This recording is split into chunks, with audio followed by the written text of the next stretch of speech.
You're listening to the Cool Audio Podcast, your escape into the world of stories, sounds, and imagination.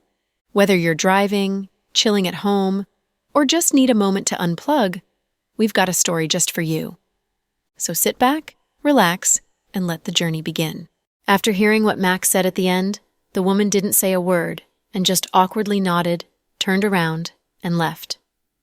After she left, the whole atmosphere changed. Max didn't say a single word and drank 3 glasses of beer back to back.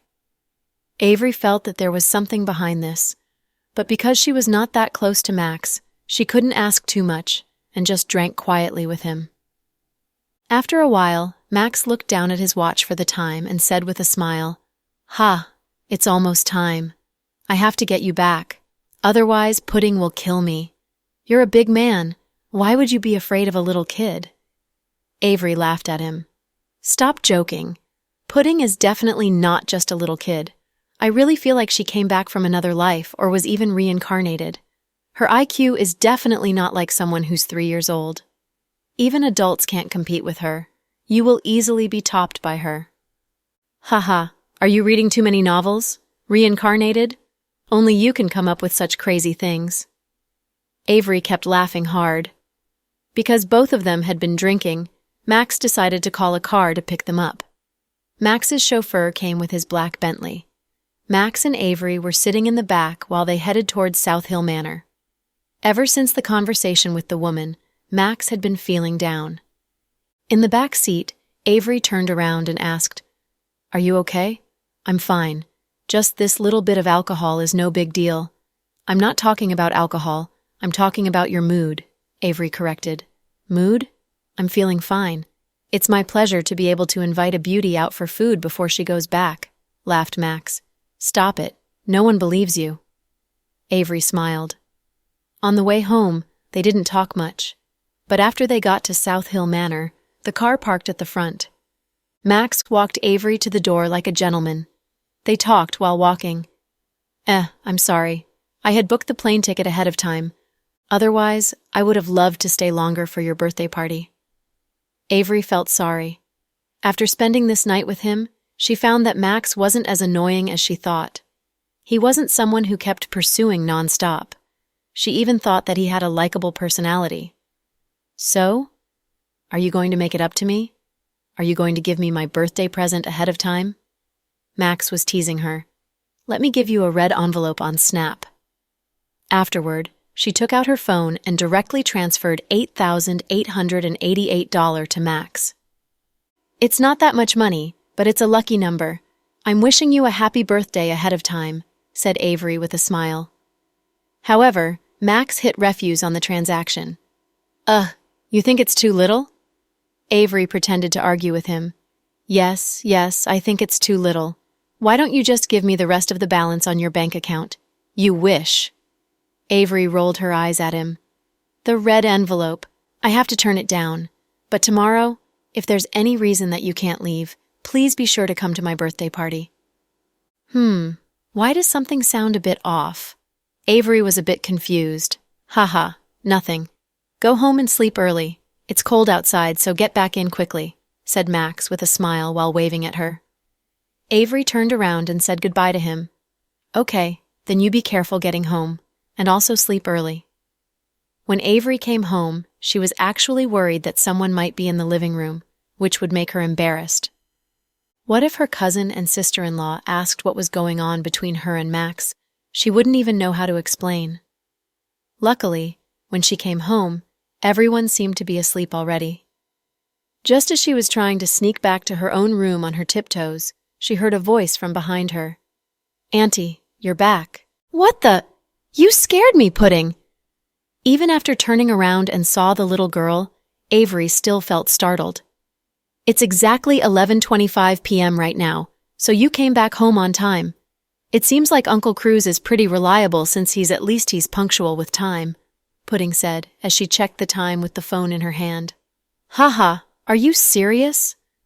Avery thought Pudding was joking. She didn't expect the little girl to actually be checking the time closely. "Of course I'm serious. Children say what they like, but if you promised me, you have to do it." Fine. Now that Auntie is back, You can rest assured. Go sleep. It's really late. Okay. Auntie, you go to sleep soon too. You have to catch your flight tomorrow morning. Afterward, Pudding turned around to walk back to her own room. After Avery came back to her bed after a shower, she saw a message from Max. Thank you for coming out for dinner with me tonight. Everything was a joy, except for the stinky tofu. After reading the message, Avery couldn't stop laughing. So this guy was still holding a grudge for the stinky tofu that she made him eat. Next time I will treat you to some durian, Avery intentionally teased. Oh my God, please no, please leave me alone. Haha, go and sleep early, good night. Max knew it was late and Avery was going to bed, and that she had a plane to catch on the next day. Yes, you too. After Avery typed this, she put her phone next to her pillow and closed her eyes to sleep. But after Max said goodnight, he couldn't actually sleep. Despite the fact that he was drunk, he was still driving around in his Ferrari in the dark. It seemed like he was trying to relive old times through the speed and passion. At 1:50 a.m., he parked his car in front of Justin's house. Then, he started ringing the doorbell like crazy. Justin got up from his bed, still half dreaming, and walked down from upstairs. Holy F, you will be lucky if I don't kill you when I open the door. Justin almost had the urge to kill someone, being woken up at this ungodly hour. It was crazy for someone to not sleep in the middle of the night, much less come over to ring his doorbell. The instant Justin opened his door, he raised his fist. Luckily, Max avoided it in time. What are you doing, young Master Cooper? Why you are so mad? Max felt happy. Why don't you get someone to keep ringing your doorbell in the middle of the night while you are trying to sleep, and let me know how you feel? Justin wasn't all the way sober yet and was still half dreaming. Haha, because I'm too bored. I sent you messages and you ignored me. I called you but you didn't pick up, so I could only come and find you. What the hell are you doing in the middle of the night not sleeping? My phone is always on silent at night.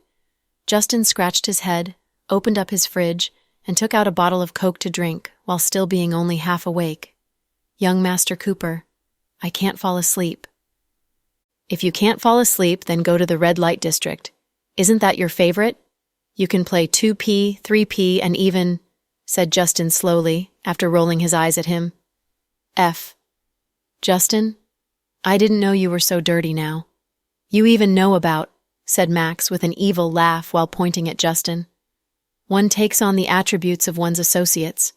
I was such an innocent person before. After spending so much time with a dirty person like you, of course I would be influenced. Then why don't you say you were born this way? Ha! But if you, young Master Cruz, don't want to sleep in the middle of the night, you should go find girls. It's not good for you to come to me, right? Justin was finally more awake. He was lazily leaning on his couch in his white shirt and staring at Max. I don't want to find girls. I'm not into girls recently. Stop saying this kind of crap. I don't know who the jerk was that was harassing Jack's younger cousin in the group last night. Yes, speaking of Avery, I have to ask you seriously. Are you really not interested in her at all? Max looked at Justin seriously. Hey, why is this back on me again? Justin was speechless, because what I heard is that a lot of people wanted to introduce you to Avery. We are bros, so I don't want to take away my bro's love. I have to make it clear, understand? Justin looked down on him and said, A lot of people? Who are the a lot of people? It's only the twins' scheme. You even believed what two little kids said? That only means that you're not that smart, okay? So that means you don't have any feelings for Avery? Max wanted to double-check. Cut out the nonsense. I really have no feelings for her. Not only because Avery is so young, but also because she is Jack's little cousin. Do you think I'm suitable for her? So you want me to call Chloe sister-in-law in the future? Why don't you just kill me? Justin took another sip of the Coke. Haha, perfect. Since you said you're not interested in her, then I'm going to go ahead. I would love to call Chloe my sister-in-law. Haha. Look at you, such a pushover. In the future, don't tell others that we are friends. Justin facepalmed himself. At this time, Max's smile started to vanish. He turned around and said, Justin, I saw Jin today. Justin was shocked after hearing what Max just said. How did you run into her? Who the hell knows? Maybe she came back to visit family. After all, she still has a lot of friends and relatives here. What about your uncle? Was he with her? No. Where did you see her? On Chang'an Street. After I had dinner with Avery, I just happened to run into her. So she talked to you? Justin asked Max carefully while looking into his eyes. Yes, she talked to me, as if she were really my elder. She said something like, "Oh, your uncle is not in good health. You should go visit him, and don't blame me." You know me. I don't want to even talk about her, not to mention how I would feel seeing her. If it wasn't because Avery was there, I might have lost control of myself, said Max slowly. She's already a person from your past, and she's also a batch. Why would you still let her bother you so much? Justin was trying to comfort him. As Max's bros, both Brenton and Justin knew how much this hurt Max. In the past, when Max was still with Jin, he was a pure and naive little boy. Even if his favorite girl wanted the moon in the sky, he would try his best to get it. He was spoiling her so carefully and to no end, introducing her to all his family and friends all the time. Even though the whole Cruz family was against it, it still didn't change his heart to be together with her. He was even dreaming that one day he would book a whole island in the Maldives to hold a grand wedding with her. However, what he did not expect was that the girl would become his aunt. After that, there was no more future with her. So for this woman, Jin, both Justin and Brenton agreed that the only word that could be used to describe her was a batch, a cold and heartless batch. Justin, I understand everything you said. I know that the past is in the past, and I should let it go. But seeing her still makes my heart ache a bit. I don't even know if this woman's heart is made of stone. Does she really think that she did nothing wrong? And she even dares to pretend to be my elder as if she were always my aunt? She slept with me, and then she went to sleep with my uncle. Only she would do such gross things. But you should feel lucky that she slept with your uncle, not your dad. Otherwise, it would be even worse, said Justin quietly. What the? Are you really trying to comfort me? Max didn't know if he should cry or cry. What I said is all true. Think about it yourself. Isn't what I said reasonable? My dad definitely will not like a girl like her. That guy's a smart man. Only guys like my uncle that think more with his head downstairs would be fooled by a woman like her, said Max judgmentally. Fine, let's not talk about her. Tomorrow is your birthday. Have you planned how to party? Justin changed the topic and didn't want to talk about that annoying woman with Max any further. Plans for tomorrow? Yeah, I know what I'm going to do. Not going out to sea with your yacht this year? Justin teased. Max shook his head. Don't even mention the yacht. No one can beat that birthday party of those 3-year-old twins that you pulled off. That was a big yacht. Yo, don't mention that. Justin looked embarrassed. From the benefit of hindsight, it was a good thing that he didn't propose. What would he do if Jack came back during his proposal? Worse yet, what if he came back after? What was certain was that he would lose face. More importantly, Chloe would be in a very tough position. So what I have planned for tomorrow is very simple. I booked one of my hotels and we're partying there. That's it? No surprises? The surprise will be I'm going to forcefully kiss Avery. Damn. Justin looked astonished. Don't look at me like that. I'm a man of my words. Do you have no confidence in my womanizing skills? It's not that I'm not confident in you. It's that she's flying back tomorrow to the States at 10 a.m., Justin said. The problem would be that she won't be able to fly out. So you did something?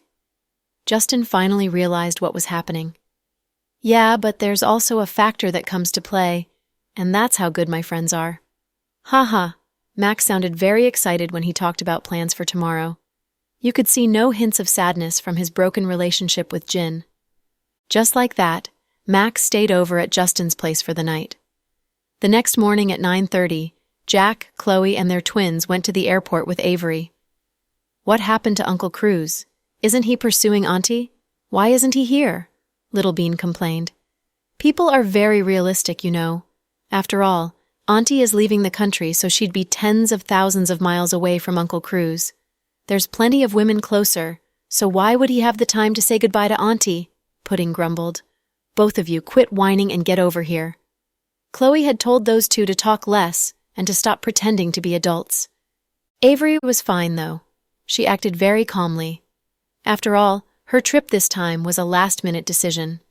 If the twins weren't kidnapped, she would not have come to the city. She was enjoying her last moments of relaxation because as soon as she got back, she would be inundated with work. Jack, Chloe, you guys should head back. I have to go into security soon.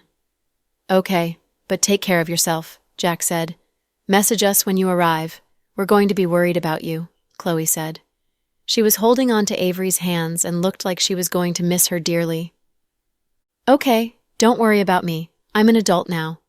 Also, Jack gave me 2 bodyguards. Avery smiled. Jack had 2 bodyguards follow Avery for her safety. After all, there were a minority race in the States. Avery was the youngest member of GK Corporation's board of directors, and Jack didn't want her to get hurt. Miss Dawson, it's almost time, one of the bodyguards reminded her in English. Avery nodded. Then she kneeled down to cuddle the twins. She kissed them both on the cheeks. Pudding, little bean, don't forget about me. We won't. Remember to call me often and send me videos. When I'm not as busy, you guys can come visit me in the States. I'll take you 2 to fun places. Avery enticed the twins to go visit her. We'll skip the visit to the States. Even though America is a fun place, we don't have many friends there. Why don't you come back to the country? We know our country a lot better. It's our territory, Pudding said. Ha ha, fine. I'll go back and talk to that old Gramps of yours to see if we can come back for the new year. If that happens, everything would be perfect, Little Bean said while clapping her hands. The time had finally come for them to say goodbye. Avery walked into airport security. Jack and his family watched as Avery disappeared into the airport. Only when they made sure that she had walked in safely did they leave. Avery had successfully boarded. Suddenly, there was an announcement. Hello, passengers. We are sorry to inform you that the flight US 3579 you are on will not be able to depart today due to bad weather. Please leave the aircraft in an orderly manner and wait for further notification. Thank you for your cooperation. Huh? What's happening? Avery was rather anxious. I heard it's the snow, and that's affecting the flight. What snow? Avery was astonished. All the passengers that had already boarded looked out the window to see heavy snow. The weather was nice when they arrived at the airport, but now it was snowing heavily. What in the world was happening? Although it was not rare for snow in the north, it all happened at a weird timing. Avery didn't believe that her flight was going to be canceled and thought there was a way she could depart, so she stayed at the airport for another 2 hours. Not only did the sky not clear, but the snow was also getting heavier. Finally, the flight was officially canceled, so all passengers were instructed to leave the airport. Avery was about to call Jack to tell him that her flight was canceled. Before she could do so, she saw Max drive towards her in a black Benz. Get on, I'll send you home. Why are you here? Avery furrowed. I saw on the news that due to the heavy snow, all flights were canceled. I thought you might still be stuck in the airport, and so I came. Avery felt a bit touched when Max said this. Thank you. Along with her bodyguards, Avery got on Max's car. South Hill Manor was currently empty. Sandra had gone to play with her friends. Thomas was at work. Chloe and Jack took the twins out shopping for new clothes to wear to Max's birthday party tonight. When Avery came home, it was pretty quiet. Max helped her carry her stuff inside. Then, he asked Avery, So, are you going to come to my birthday party tonight?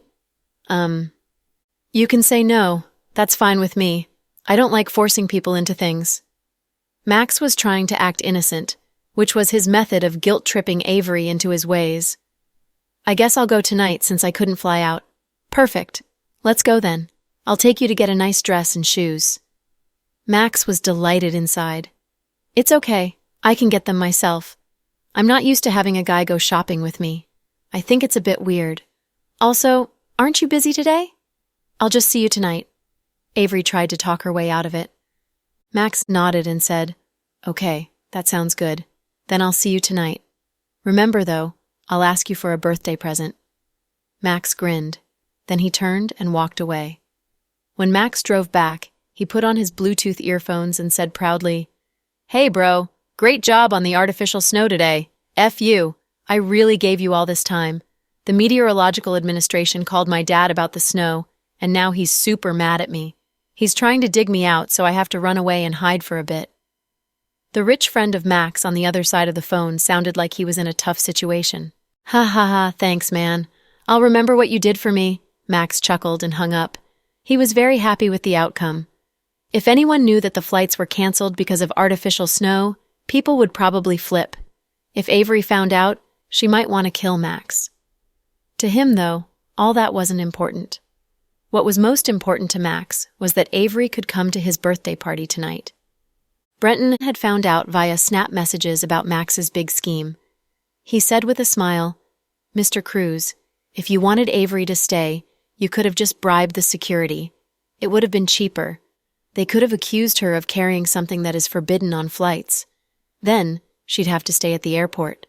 How expensive and labor-intensive was it for you to get artificial snowfall? Do you think Avery's stupid? If she was accused of carrying forbidden items, then she'd suspect I did it for sure. I needed something she couldn't trace back to me. I can only say I'm impressed with your dedication." Brenton thought about the time he was pursuing Victoria. He realized how smoothly his pursuit went. Max had used artificial snowfall in his attempt to pursue Avery. What he did was grand. Brenton realized that he could never do such a thing. At Imperial Star Corporation, Justin had just finished his morning meeting. He was heading back to his office with some files in his hand. He saw Gianna in front of his office, in a dark purple jacket. "President Cooper, can I help you?" Justin said professionally. "There's something I want to talk to you about." "Come in," Justin said with a poker face. He walked past Gianna and pushed the door open. His secretary quickly brought in 2 cups of coffee. Gianna sat across from Justin's desk.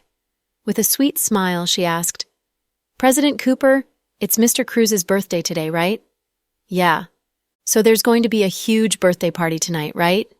Gianna and Max were old acquaintances, so Gianna knew very well that Max was going to have a huge celebration for himself. "Yeah." Justin nodded as he flipped open his notebook. He barely paid attention to what Gianna was saying. "Do you have a date to go with?" "No. If you want, I can go with you," Gianna suggested herself. Justin paused his typing. His first reaction was to think of how the twins would react if he brought Gianna as his partner to the party. They would for sure be unhappy, and he definitely wouldn't want to piss them off. That was why he directly rejected her proposal. "Thanks, but no thanks. I've been friends with Max for many years now. I don't need to act formal and bring a date for his parties. I'll just go alone. But I want to go too." Gianna started to pout and coyishly beg. Justin was in a tough position. She was trying to guilt him into taking her. It worked, though, as Justin felt bad for not letting her go to the party when she so desperately wanted to go. Justin tried to come up with a good excuse to not take Gianna to the party. Suddenly his phone rang. "Sorry, but I need to take this call." Then he picked up his cell phone and answered. "Pudding."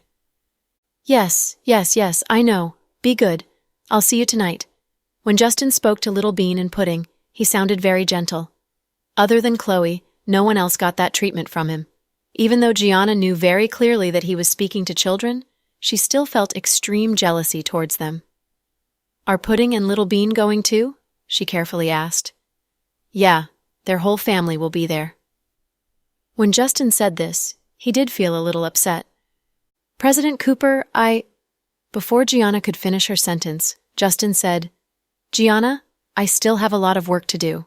I need to get this done so I can go there early and lend Max a hand." "Okay, I'll leave you to it then." Gianna had come with anticipation and excitement, and now she was disappointed as she left dispirited. She had realized that Justin was distancing himself from her. He didn't even want to have any rumors around her. She blamed Justin's distance from her on the twins. The more she thought about the twins, the angrier she got. In some high-end shopping mall in the city, the Dawson family was sitting down having coffee and desserts after shopping. "Daddy, what should we get Uncle Cruz for his birthday?" Pudding said, as she tilted her head to one side. "What do you think we should get him?" Jack looked at his daughters benevolently while taking a sip of coffee. I think we should get him something special. Uncle Cruz is crazy rich, so he probably doesn't lack luxury items, don't you think? Yep, Jack nodded. So what should we get him? Chloe said. Every year, it was a hassle for Chloe to get Justin, Max, or Brenton a birthday present. Chloe didn't know them as well. If it were Victoria or Sarah, she could get them something according to their likings. Also, they weren't like Jack or her little brother Thomas, who was fine with not getting a present. Do you want to hear my idea? Little Bean said in a cute voice. Chloe picked up a tissue and wiped off Little Bean's mouth, as there was still cream there from the cake. Let's hear what you got. Chloe patted Little Bean's head gently. I think that we should get him something he likes. That's the first rule to gifting. Little Bean raised her little fist up in the air, indicating authority. Pudding rolled her eyes and said, Skip the BS. What do you really want to say? What I really want to say is that since Uncle Cruz likes girls so much, we can get him girls, Little Bean said enthusiastically. Jack and Chloe were speechless. Pudding responded, Where are we going to get girls? Little Bean said, What about blow-up dolls? Uncle Cruz would have a great time with it. Little Bean, let's talk. Where and when did you find out about blow-up dolls? As Little Bean's mother, Chloe was deeply concerned and embarrassed by Little Bean's suggestion. Mommy, stop fussing about it. Everyone knows about blow-up dolls, Little Bean answered nonchalantly, as if it was completely natural. Blow-up dolls are too big, and they're not worth much. They're too cheap for your Uncle Cruz. After all, he has tons of real-life girls with him, so why would he use a blow-up doll? Pudding stated her disapproval of Little Bean's present suggestion. Jack facepalmed. All of a sudden, he thought the discussion the twins were having was too much for their age. He didn't even know how to respond. What if we just sang him a song? Pudding suggested. Huh? Great idea. We save a lot of money. Little Bean raised her hand, showing she agreed. Do you really think that's good? You two had bought Justin a belt in America, but now you're singing Max a song for his birthday present? Do you think it's the right thing to do? Chloe didn't know what to do with her daughters. Mommy, we don't normally sing for people. Do you know how much we're worth right now? Do you know how many commercials we declined for children's products?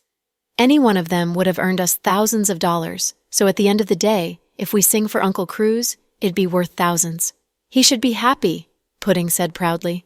Okay, fine. You're right. Chloe gave up on arguing.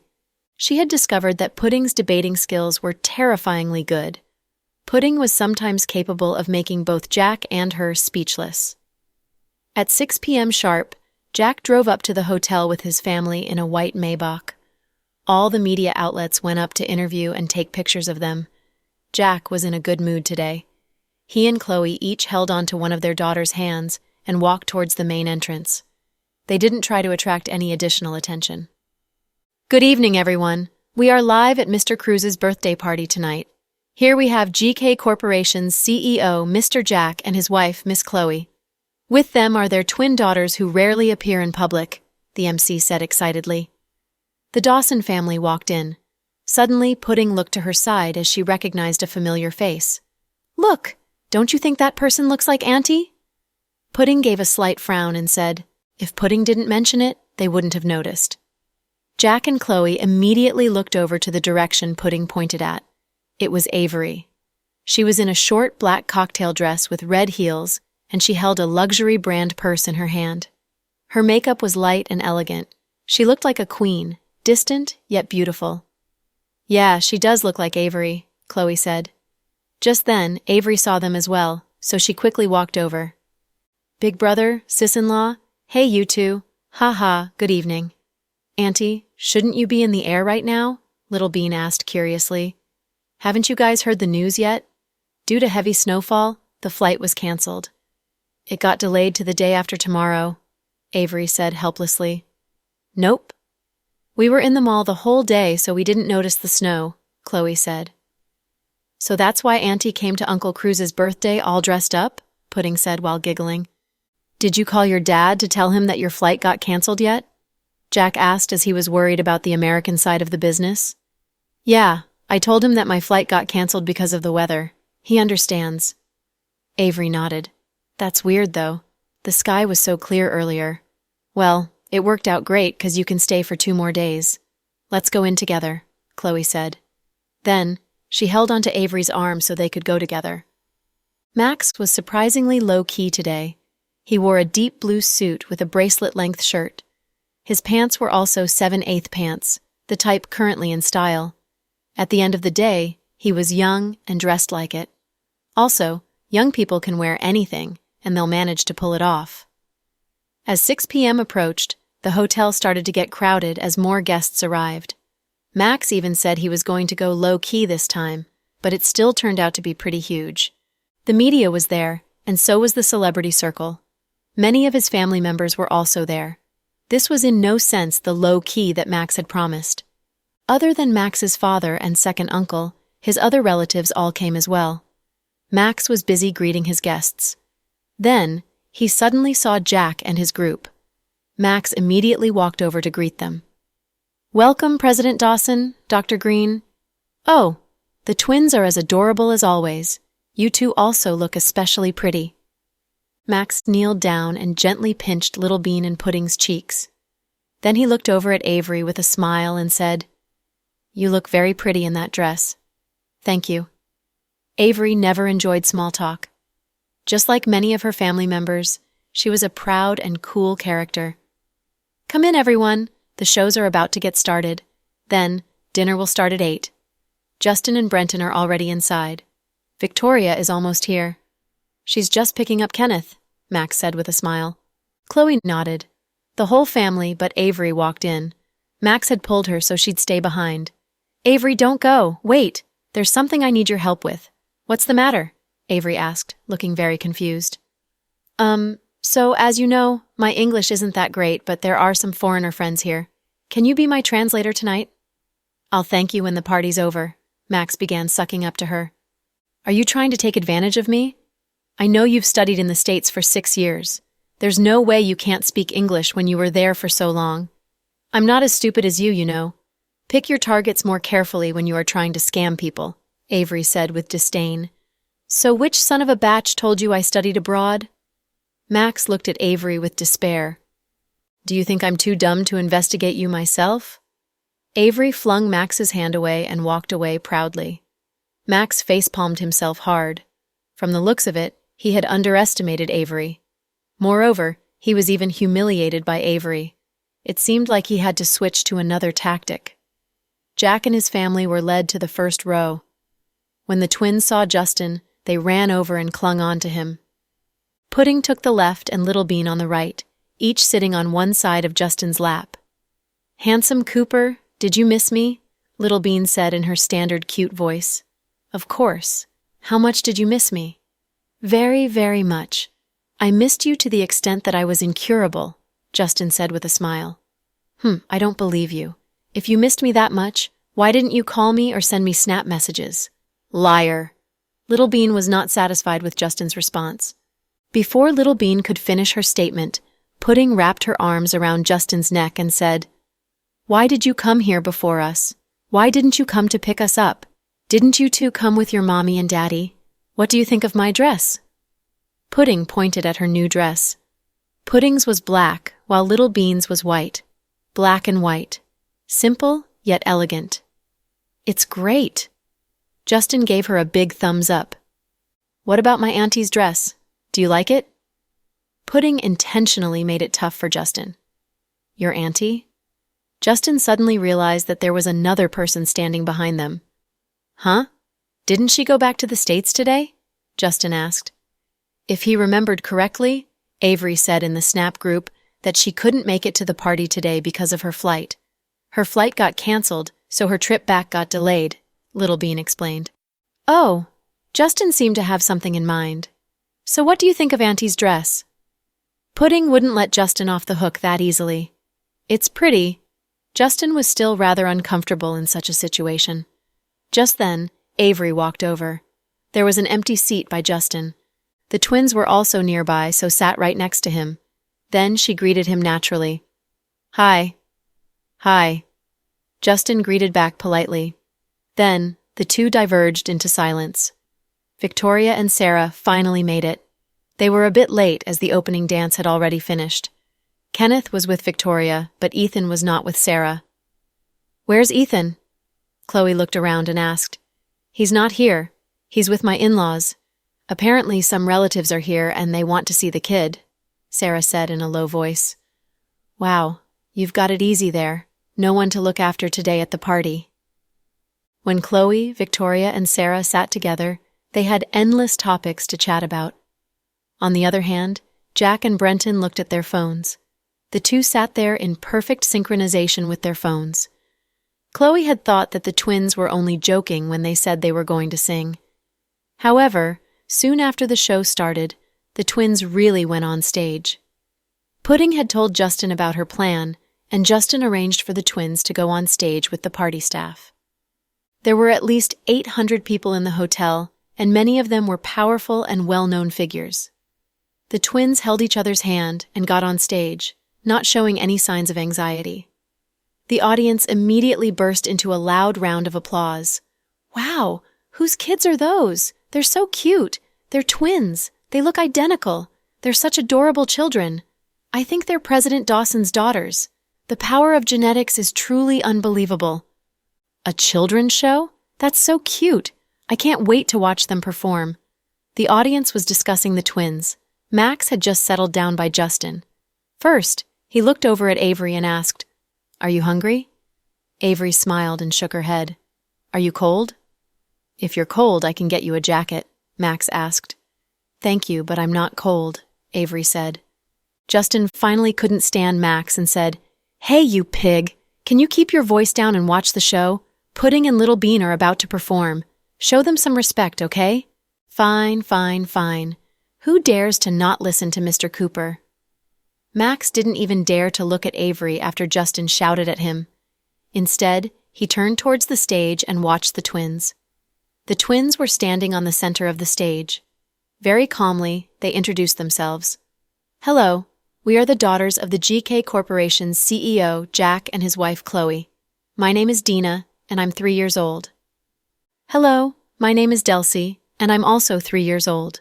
We are twins," the sisters said simultaneously. The audience found this very cute and gave them a large round of applause. Chloe licked her lips as she watched her daughters on stage. At that moment, she was a proud mother. Jack put down his phone and gazed with focus at the stage. His eyes were filled with tender love. Pudding said, "Today is a very special day." Little Bean said, "Yes, indeed. It's Handsome Cooper's best friend, Uncle Cruz's birthday." Pudding said, "We want to give him a special gift." Little Bean said, "He would like this for sure. After all, we have poured our heart and soul into the present." The audience burst into laughter. Avery also covered her mouth with her hand as she laughed vehemently. "Aren't my Pudding and Little Bean great?" Justin was like a proud father, wanting to show off his beloved twins to the whole world. Max couldn't resist how adorable the twins were, so he kept clapping his hands. Pudding said, "We are representing our whole family, representing the GK Corporation. We wish Uncle Cruz a happy birthday. We also wish everyone here happiness and wealth." Little Bean said, "Music, please." A familiar tune started playing. This was the music for a well-known song from the early 2000s. The name of the song was Next Stop. Twins was a well-known band made of 2 girls from Hong Kong, and they were rather popular. No one would have guessed that the pair of 3-year-old twins would choose such an emotional song. The audience was made up of many people born in the 70s to 90s, and many of them started singing along. When Pudding opened her mouth to sing, she dazzled everyone with her angelic voice. More importantly, her pronunciation was impeccable, and her sense of rhythm was very accurate. Chloe was quite proud of the twins. She thought that she didn't waste money having the twins take piano lessons. Little Bean was also great at singing. Compared to her sister, Little Bean's voice was softer, yet both voices were angelic. The whole audience was hyped up right at the start of the party. Max had not expected it to be this successful. Avery was rather touched by the singing. She started mumbling to herself, "My nieces are so great, so great. They love singing and can sing many songs. They can sing Let It Go in 9 languages, and each version sounds incredible. Don't be dazzled just by that, Justin said proudly with his arms crossed. Wow, Chloe, look how great my future daughters-in-law are. They can become singers, Sarah exclaimed. Chloe smiled and said, Now you say they're your daughters-in-law? Didn't someone say they didn't want to abide by that agreement anymore and wanted to get a refund? No. If my son doesn't marry one of them, then it would be our great loss. How can I not want such incredible daughters-in-law? Noah said that it's too tiring to be in the government, so our Ethan can just go into business at his father-in-law's GK Corporation. Noah sure dreams big, Jack faintly commented. Haha, we always wanted our kids to get married. You knew it from the start. Sarah started chuckling. Right then, Chloe quietly held onto Jack's hand and asked him, Jack, aren't you proud of our daughters right now? Jack reciprocated by holding onto Chloe's hand tightly and tenderly. In a soft and loving voice, he said, Of course. Thank you, Dr. Green, for giving me such beautiful twins. I feel very happy and grateful to you. After hearing that, Chloe immediately felt touched and subconsciously leaned onto his shoulder. Oh my, they're flaunting their love again, Sarah complained. Victoria held onto Brenton's hand and leaned on his shoulder too. She said, Good thing that my husband's here so I don't have to single-sidedly take this PDA. You two sure aren't good friends? Sarah scolded. Justin and Avery both looked over to Chloe and Jack. Avery suddenly remembered how Justin had feelings for Chloe. She said to Justin, My sis-in-law sure loves my big bro. She saw a spark of pain in Justin's eyes. However, he said with a smile, Yes, Jack is a lucky man. He didn't sound like he was jealous of Jack. Rather, Justin aspired for such love. In fact, you would meet someone too, as long as you're willing to forego your past and start over. For some reason, Avery pitied Justin. Maybe. However, I enjoy how it is now. I'm satisfied with my current life. Justin turned back to the stage and focused on the twins' performance. Chloe was inundated in her world of happiness. There were her daughters, and there was her husband. Never did she expect her life to be so fulfilled. She recalled a viral post on Snap and said, Did you guys hear? If a woman loves a man, she should give him a daughter. That way, even when he's 60 years old, there will be someone to scold him and act cute around him. She will buy him shoes and wine and help him light up his cigarette, as well as watch the evening news with him. If a woman hates a guy, she should give him a son. That way, the son will slam the table, throw things around, and ask for a house, a car, and money. He'll demand a wife. If the hate is very intense, then she should give the man she hates so much 2 sons. Avery burst into laughter when Chloe finished her story. Sis-in-law, why are you so hilarious? Avery couldn't stop her laughter. It's not me.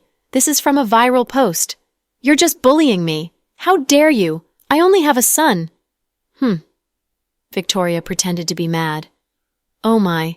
If my director Ace heard this, he'd probably be so devastated that he would go in the washroom and cry alone, Sarah said. Jack looked at Chloe and said calmly, Honey, send that to me. I need to share that post on my Snap. I sure don't know how my big bro does so much PDA. Chloe, remember that. If you ever have a son, I will remind you of this episode, Sarah said. When I have a 3rd child, this post would be outdated. Also, I already have 2 daughters, so even if I have a son, my daughters will still be there. They will always be our little angels. Better yet, we can each have our own little angel. Ha, Chloe said proudly. Then she stuck out her tongue and made a contented face at her friends. Victoria looked at Brenton with tender eyes and said, Honey, when we go home, let's create a daughter. Honey, what if it's another son? Brenton's unconfident response made everyone burst into laughter. All of a sudden, someone shouted, Max, your 3rd aunt and uncle are here. Everyone looked towards that direction. Avery realized how Max's smile vanished from his face. Anyone who knew Max would know that mentioning his 3rd uncle and aunt was a forbidden topic. Ever since that woman married his 3rd uncle and became his aunt, she moved to another city, and they had not seen each other ever since. It was shocking news that those two would come back to this city and come to Max's birthday party. Do you want me to come with you? Justin volunteered as he was worried that Max couldn't keep his composure. Max waved his hand. It's okay, Justin. I'm fine. Max stood up and walked over to greet his third aunt and uncle. The twins had finished their performance and were off stage now. Jack ran over to embrace his daughters. Chloe and Jack were both very proud of the twins. Avery looked at Justin curiously and asked, Is that young-looking woman Max's third aunt? She looks very elegant, just like a model. Yeah, that's her. Max had told Justin about the time he saw Jin when he had dinner with Avery at Chang'an Street, so Justin was not surprised to see Jin here. Did something happen between them? Avery felt that Max was not himself when he saw that woman. He seemed to be even a bit emotionally unstable. Justin gave a long pause, then finally decided to tell her the truth. Yeah, Max used to love her. Huh? So how did she become his third aunt? Avery was dumbfounded by this development. Justin gave a brief explanation of the story, and Avery listened to it in captivation. From then on, Max changed. He became flirty and acted like a playboy. However, that's not how he was. He used to be very faithful. It was a tragedy for him to meet that woman. Justin sighed. Avery sympathized with Max's past. It was the first time she saw in real life a woman that was willing to forego love for money. The appearance of Jin was pure torture to Max. That woman was so shameless that she would come walking all over his life and act like nothing serious happened. He had such a tragic past.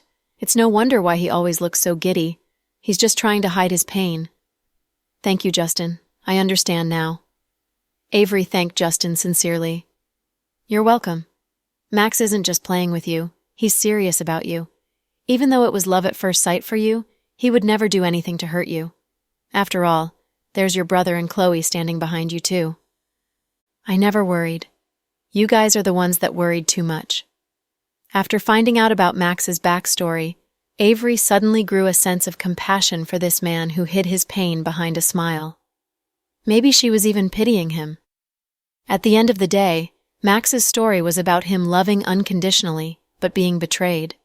The wounds he got from that relationship were unfathomable. Avery suddenly recalled something she saw on the internet. I will never regret believing in you, even if that means I will be deeply scarred, as if 1,000 arrows had pierced through my heart. Please remember, though, I will never forgive you for the pain you have caused me. Avery thought that the pain Jin caused Max was worse than 1,000 arrows piercing through one's heart. How many years had he hidden behind that fake smile, pretending to be living a dreamlike, lavish life? In fact, he was actually a vulnerable and sympathetic man, using money to escape his pain. Avery realized that there was another person in this world that was more pitiful than her. Max. Max's third uncle, and his wife walked over to Max while holding hands. He was wearing a black suit. He had a beer belly and barely any hair was left on his head.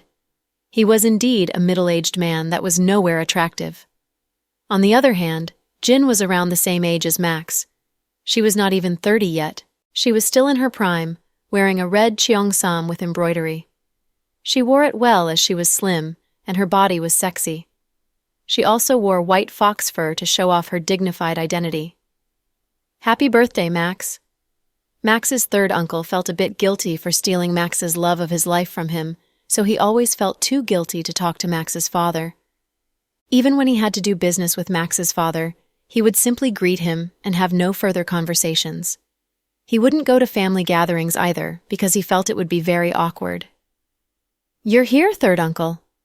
Max smiled and greeted them. I was nearby for business, and I heard you were having your birthday party here, so I stopped by. I know you have a liking for Porsches, so here you go. Although it's not the most expensive Porsche, it is the newest one, so I hope you like it. His third uncle handed Max a Porsche car key. Max looked down and said with a smile, You didn't have to. We're family, so this is unnecessary. I used to like Porsche, but now I'm indifferent towards the brand. I've matured, so my taste for cars have changed.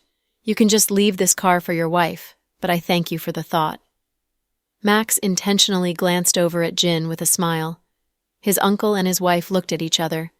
They did not expect Max to reject their gift so resolutely. Don't just stand there. Come in and sit down. Max signaled that he welcomed them. The performances were wrapping up, and dinner had started. Dinner was buffet style, and the atmosphere at the party was quite good right now. All the guests were drinking wine and champagne and socializing with their friends. Max's third uncle went over to his family table where Max's other uncles were. Max was feeling a bit down, so he hid himself in a corner with a glass of wine in his hand. He was simply zoning out. After all these years, his hatred for his third uncle had receded. However, each time he saw Jin, emotions would overflow. It wasn't that he still loved her, it was simply because each time he saw her, he would recall the old times. All those memories, good and bad, inundated him. Max did not like this feeling. Max. Jin suddenly appeared behind Max. Max looked back with a smile and said, "Aunt, how are you? Happy birthday, Max." Jin raised her glass and took a sip. "Thank you, Aunt. Cheers." Max drank the whole glass of wine and said, "You can drink any amount you wish." "Max, I might get a divorce with your third uncle," Jin said with a hint of sadness behind her eyes. "Really? Then congratulations." Max smiled maliciously. Jin showed signs of shock. Then she looked slightly sad. It might have been because she didn't expect such a response from Max. "I know you hate me. I've brought all this upon myself. Your third uncle has many lovers and I'm sick of it. The child stays with him, but he will give me a lot of money," Jin said slowly. "So?" Max looked at her as if she was saying something funny. "I don't know what to do next. I might go abroad for a bit after the divorce is official. I'll figure out what to do when I come back from my vacation. Max, I want to tell you that I never forgot." Before Jin could finish her sentence, Avery walked over, held onto Max's arm and said, "Honey, what are you doing here? Happiness hits you when you least expect it." Max was first surprised but quickly recovered. He immediately said with a smile, "It's too crowded in there, so I came here to get some peace." "Everyone's waiting for you to cut the cake," Avery said. After seeing Avery's bright smile, Max forgot all of his worries. Before Max said anything, Avery looked at Jin and said, "Hi, you're his third aunt, right? We meet again." "Hi, and you are?" "My name is Avery. I'm Max's fiancée. Didn't we meet yesterday?" Avery introduced herself with a smile as bright as the sun. "Fiancée?" Jin said with shock. "Yeah, she's going to be my wife very soon." Max took advantage of this opportunity and gently placed his arm around Avery by her waist. But would your parents agree to this? Jin knew that Max's family always wanted him to marry a girl as rich as they were, so they would not accept a girl from an ordinary background into the Cruz family. "Oh, I forgot to mention, Avery is the younger cousin of the GK Corporation's president, Jack. She's also one of the executives in the American branch of GK Corporation. Her father is the CEO of the American headquarters." "Oh, no wonder." You could see the clear spark of jealousy through Jin's eyes when she said this. "We'll talk later. We still have to cut the cake. Please have fun at the party." Then, Avery pulled Max away, leaving Jin alone with her unspoken confession of love to Max. Jin had overestimated her importance in Max's heart.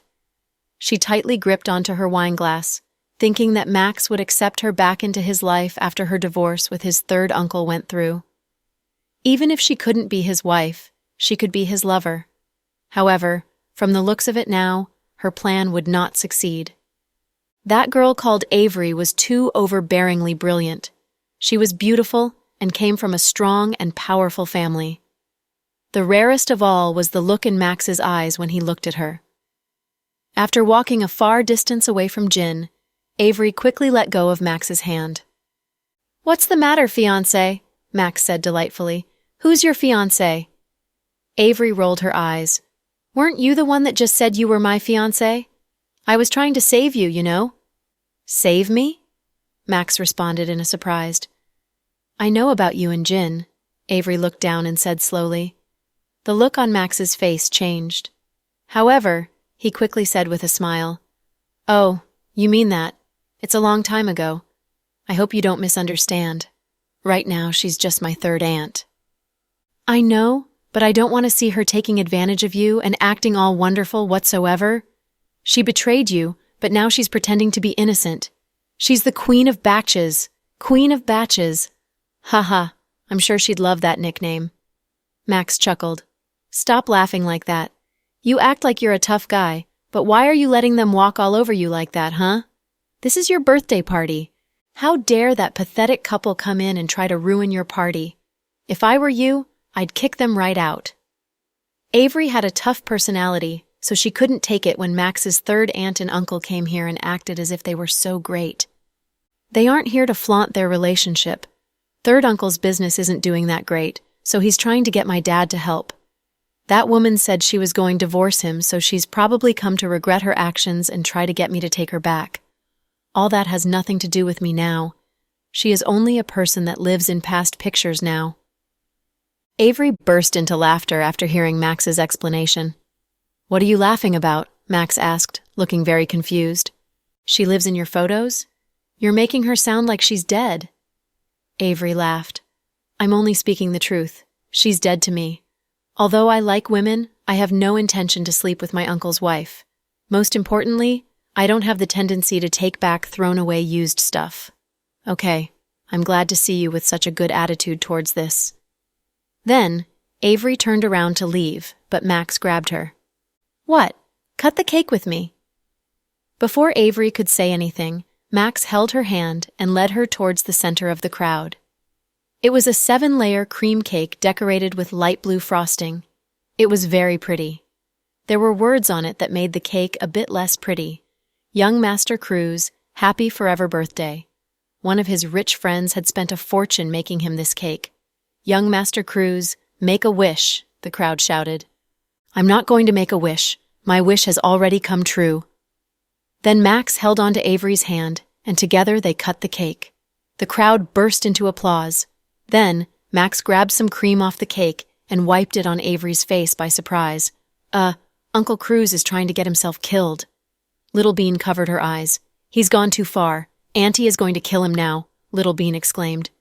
Brenton embraced Victoria by her waist and said, That guy's just trying to test her limits. Justin crossed his arms and said, I'll bet $10,000 that Avery's going to kill him. Jack stood by Chloe and smiled. It was the first time he ever saw Avery being pranked upon. Max, Avery had gone nuts. How dare he do this to her when she helped him show off his good life in front of that woman? How dare he smush cream on her face? Darling, I'm over here, Max chuckled. Before Avery could continue, he lifted her hand, dipped into the cake, and had her smush cream on his face. Everyone was immediately aroused with laughter and shouts. Oh, young Master Cruz sure is domineering. Uncle Cruz has gone wild. Pudding couldn't believe what she had just seen. They wasted a good cream cake. They should have let me eat it first. Little Bean licked her mouth. Excuse me, but the main point isn't the cream cake. It's Uncle Cruz and Auntie. Look at their silly faces. Pudding turned around and hugged Chloe. Chloe and Jack were speechless. Did Cruz's parents know he could be this childish? Now we're fair. I have cream on my face too. Max grabbed Avery's hand and moved it around his face. Avery's sense of logic was utterly destroyed to its core. Who in the world was more disgusting than him? The audience started counting down from 10. 10, 9, 8, 7, 6, 5, 4, 3, 2, 1. When they shouted 1, the lights dimmed and the room was lit up in a deep blue color. It was very romantic. There was a colorful spotlight that spun around Max and Avery, shocking everyone in the room. When Justin saw this, he said, Has Max prepared an Easter egg for us? Max looked down at Avery, ignoring the cream on his face, and kissed her. The crowd immediately went crazy. Uncle Max. Wow. Little Bean was so shocked that she dropped the cake in her hand. Pudding also looked extremely shocked. She had known Max for quite some time now, and this moment was his best at flirting with girls. He was basically flirting in front of the whole world, and it was just the ultimate way of getting a girl. Justin. Max sure did it this time. Brenton. That guy has loved playing the heartbeat game since we were kids. Sarah. I feel like I'm watching the ending for a rom-com. Victoria. I'm more interested in how Avery's feeling right now. Chloe. The event is grand, so the effects are pretty good. However, I think Max is definitely going to die. Jack said, "Yeah, trust me, things are going to change drastically very soon." After a round of heated discussion, the surprising kiss came to an end. Max raised Avery's hand up in the air and announced, "Let me introduce everyone to my fiancé, Avery." The whole room soared after this announcement. Jin watched in the background, and her face looked more and more awkward. Her friend standing next to her asked, "When did young Master Cruz get a fiancé? What does that mean with the thing between you two then?" Jin bit her lips and remained silent. Max's mother was astonished by the sight too. Some of the elders in the Cruz family came up to her and asked about the situation. When did that kid get a fiancé? Did they get engaged? Why wasn't this mentioned in the family? Max's mother responded, "I'm not sure either." Avery was so shocked that she didn't know how to respond to this situation at all. She spent all her adolescent years helping out in the family business. Avery's mother had passed away when she was a little child, so she had started to get involved in her father's business at an early stage of her life. When she was 13 years old, she was already listening to board meetings. When she was 18 years old, she was already helping her father out with the business. There were many white classmates and handsome men that pursued her, but she was not interested in any of them. This kiss with Max was her first kiss. Avery did not expect her first kiss would be sudden, unexpected, and in front of so many people. Her brain was not capable of functioning right now. When Avery was able to regain her composure, she said in a low but angry voice, "You BS, who the hell is your fiancé?" "Who was the person who said it first just now?" Max said in a scampish manner. "I just wanted to help, but you... This is how you repay my kind gesture? You BS." Avery dragged Max to a nearby lounge and shut the door close. Young people nowadays sure are open and wild. Yeah, you can't blame those young lovers. They are so in love and full of desire for each other. The whole crowd started discussing this. Chloe and their friend group also started to discuss amongst themselves while sipping champagne. In the lounge, Avery took off her heels and held it in her hand. She was chasing Max around the sofa. "Madam, it was just a kiss. What's the need for such a huge reaction?" Max started running for his life when he saw the fury in Avery's eyes. Avery was chasing while Max was escaping from her as if they were playing tag. Jack and Chloe didn't see Avery until the party was over. She walked out of the lounge in messy hair. Her dress was also very wrinkled. Pudding clasped her hands on her face and said, "Oh my God. What happened to you in there, Auntie? Why do you look so flustered?" "I beat him up," Avery said pridefully. "That's good. I thought you were going to be the one taken down," Little Bean said with an innocent face, although her thoughts were incredibly dirty. "I really don't know how those two little brains of yours work. Let's go home. Isn't your flight tomorrow?" Jack looked at his younger cousin and said. Avery nodded and followed Jack and Chloe into the car. Max came over with his face all beaten up. He cried, "Avery, what? Do you want more beating? Want to taste it again?" Avery waved her fist up high. She was a great taekwondo athlete. Her father had trained her well since she was a child so she wouldn't get kidnapped. She was slim, but she could easily take down 4 adult males. So, beating up Max was just a piece of cake for her. Although Max was great at a lot of stuff, including fighting, he didn't dare touch Avery, not to mention hit her. That was why he ended up being beaten up, with his pretty face all swollen up. This was probably his most unforgettable birthday. He had been beaten up to the point where his face was unrecognizable, and yet he did not utter a pip of complaint. Moreover, he thought being beaten up by Avery was something sweet. "Avery, can you not go tomorrow?" Max said. "No." Avery rejected him with no hesitation. "But we've gone so far. Are you so cold-hearted to leave me behind?" Max started to act innocent and wronged. "Max, stop spreading false rumors. What do you mean that we've gone so far? Can you stop taking things out of context and making it the whole story?" Avery was furious. "I already announced in front of the whole world that you are my fiancé." Max looked incredibly wronged. "That's your problem, not mine. Jack, let's go." Avery stepped inside the Maybach. Jack looked back at Max, but then quickly drove away. Max stared at the zooming car. He already missed Avery. "Come over and let me see how beaten up you are." "So would you say you're a domesticated pig or just a wild pig?" Justin joked as he patted Max on the shoulder. "I don't care what kind of pig I am. I just know that I got really lucky today. If my hypothesis is true, then that kiss this evening was Avery's first kiss." Max smiled like a little kid. "What makes you say that?" Justin asked with surprise.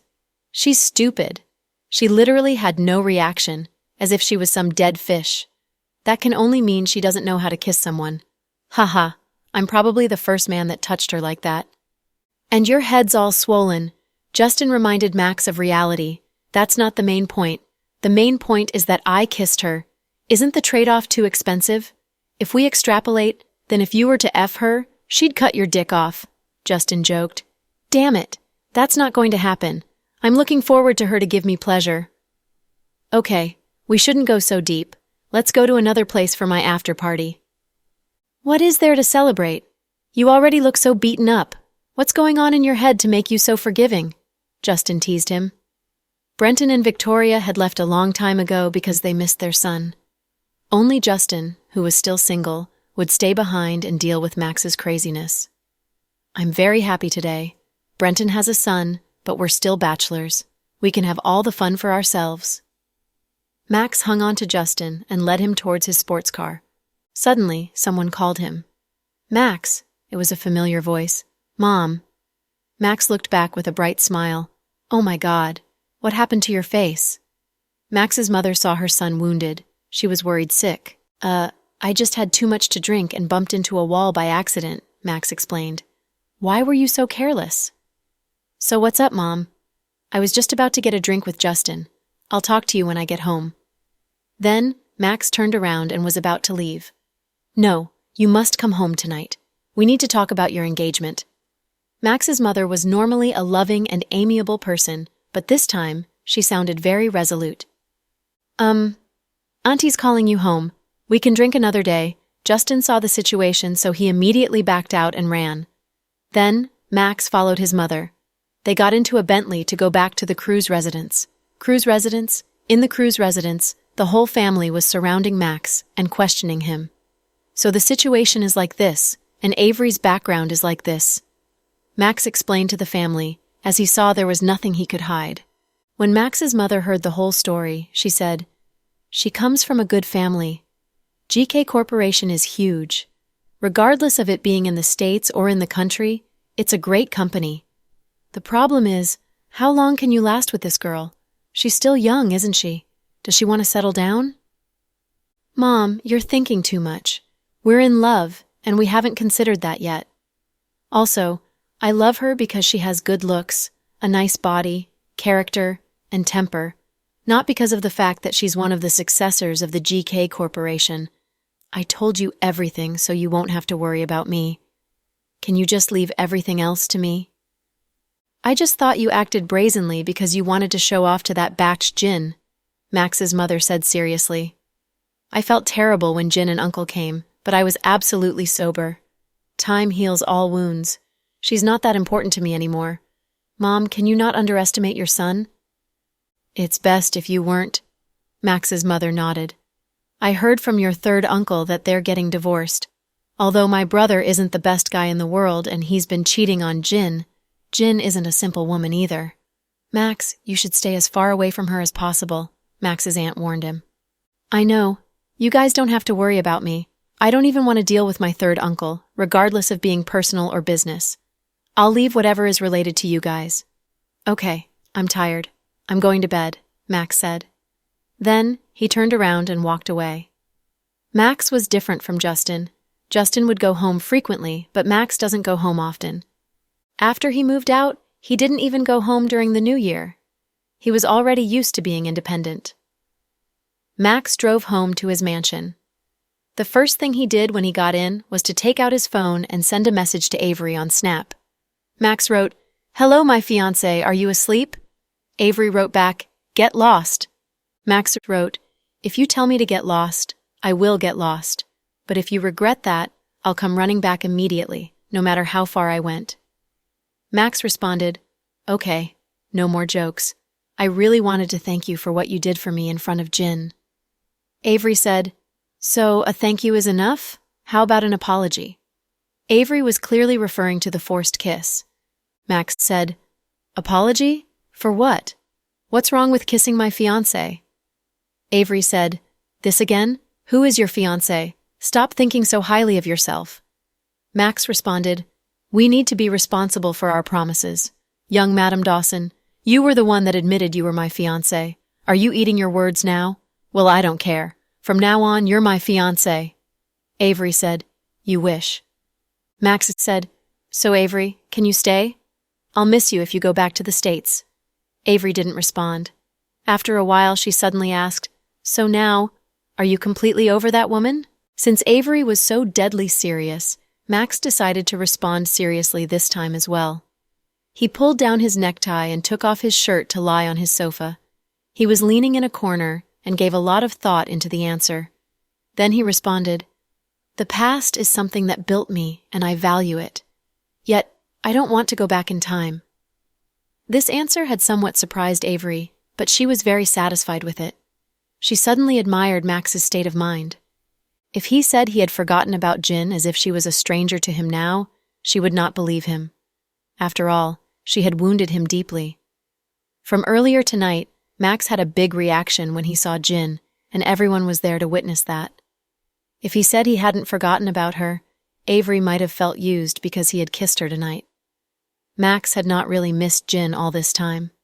After all, he respected himself too much to be that degrading.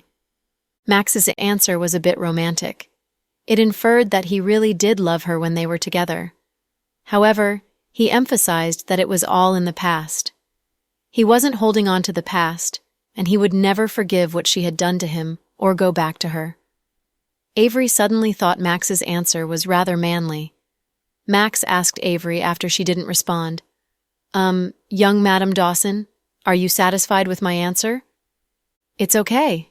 Okay. So you are not 100% satisfied with my answer? Max scoffed. What do you think? Avery sent a sticker with its tongue sticking out.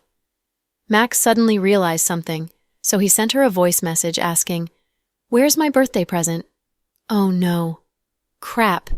It's still in my bag. Avery suddenly remembered. Max had a list of the presents he received.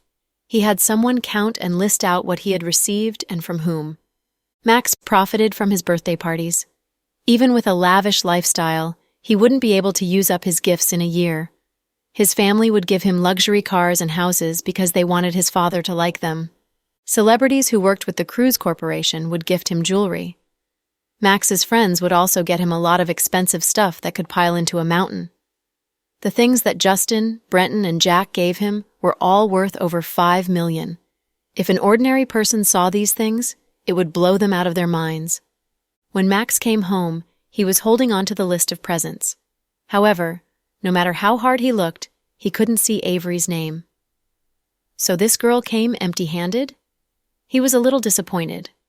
He would happily accept anything she gave him, even if it was a bowl of stinky tofu. He would eat it with tears rolling down his face. To his disappointment, she did not give him anything. She had totally forgotten about it until he reminded her. She had wanted to give it to him, but after that forced kiss, all she could think about was beating Max up. She had totally forgotten that the present was still in her bag. So it's in your bag still. Fine, you win. Max was speechless. Avery grabbed her bag and took a delicate small box out. She carefully opened it, revealing a pair of delicate diamond cufflinks. It was a custom order from a luxury brand. Avery had spent at least $200,000 on it. Avery was scared that Max didn't believe her, so she took a picture of it and sent it to him. Here's the present I got you. You think I'd go to your party and just eat free food and leave? Avery said. Whoa, it's beautiful. Max's eyes lit up. Truth be told, he had countless cufflinks, but he was especially excited about these since they were a gift from Avery.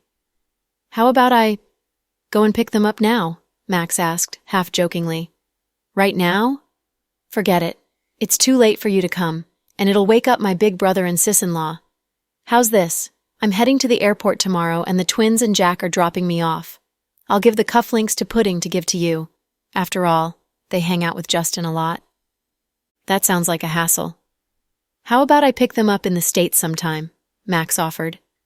You want to come to pick them up in the States? You're kidding me, right? How about I give them to Chloe? She can courier them to you. Miss Dawson, do you really want to courier something so expensive to me? Aren't you afraid someone's going to steal them on the way? Use your brain. Max laughed. Okay then.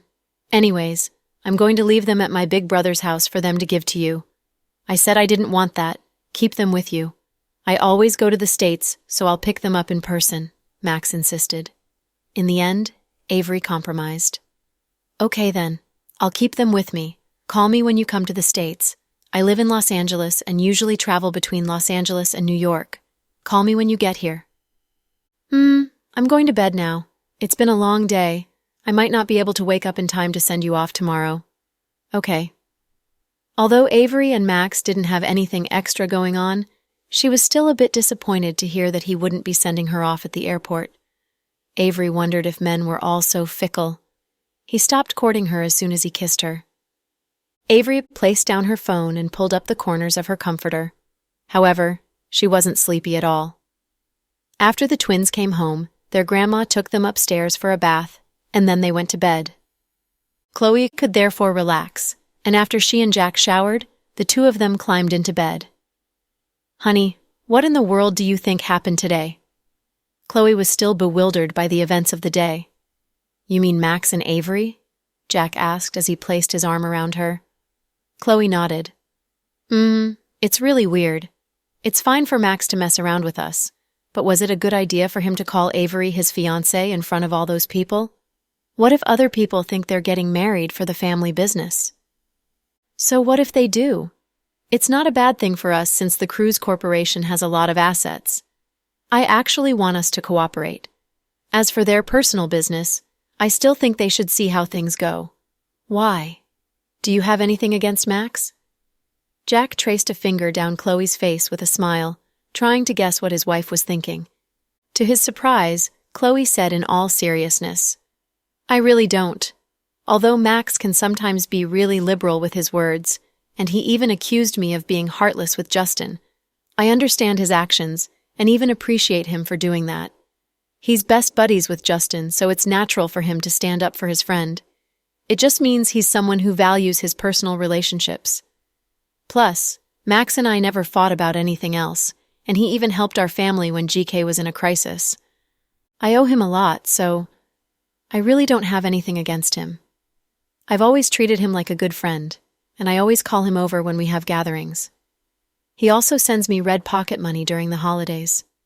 However, what he did today was really reckless. What if Avery can't take it?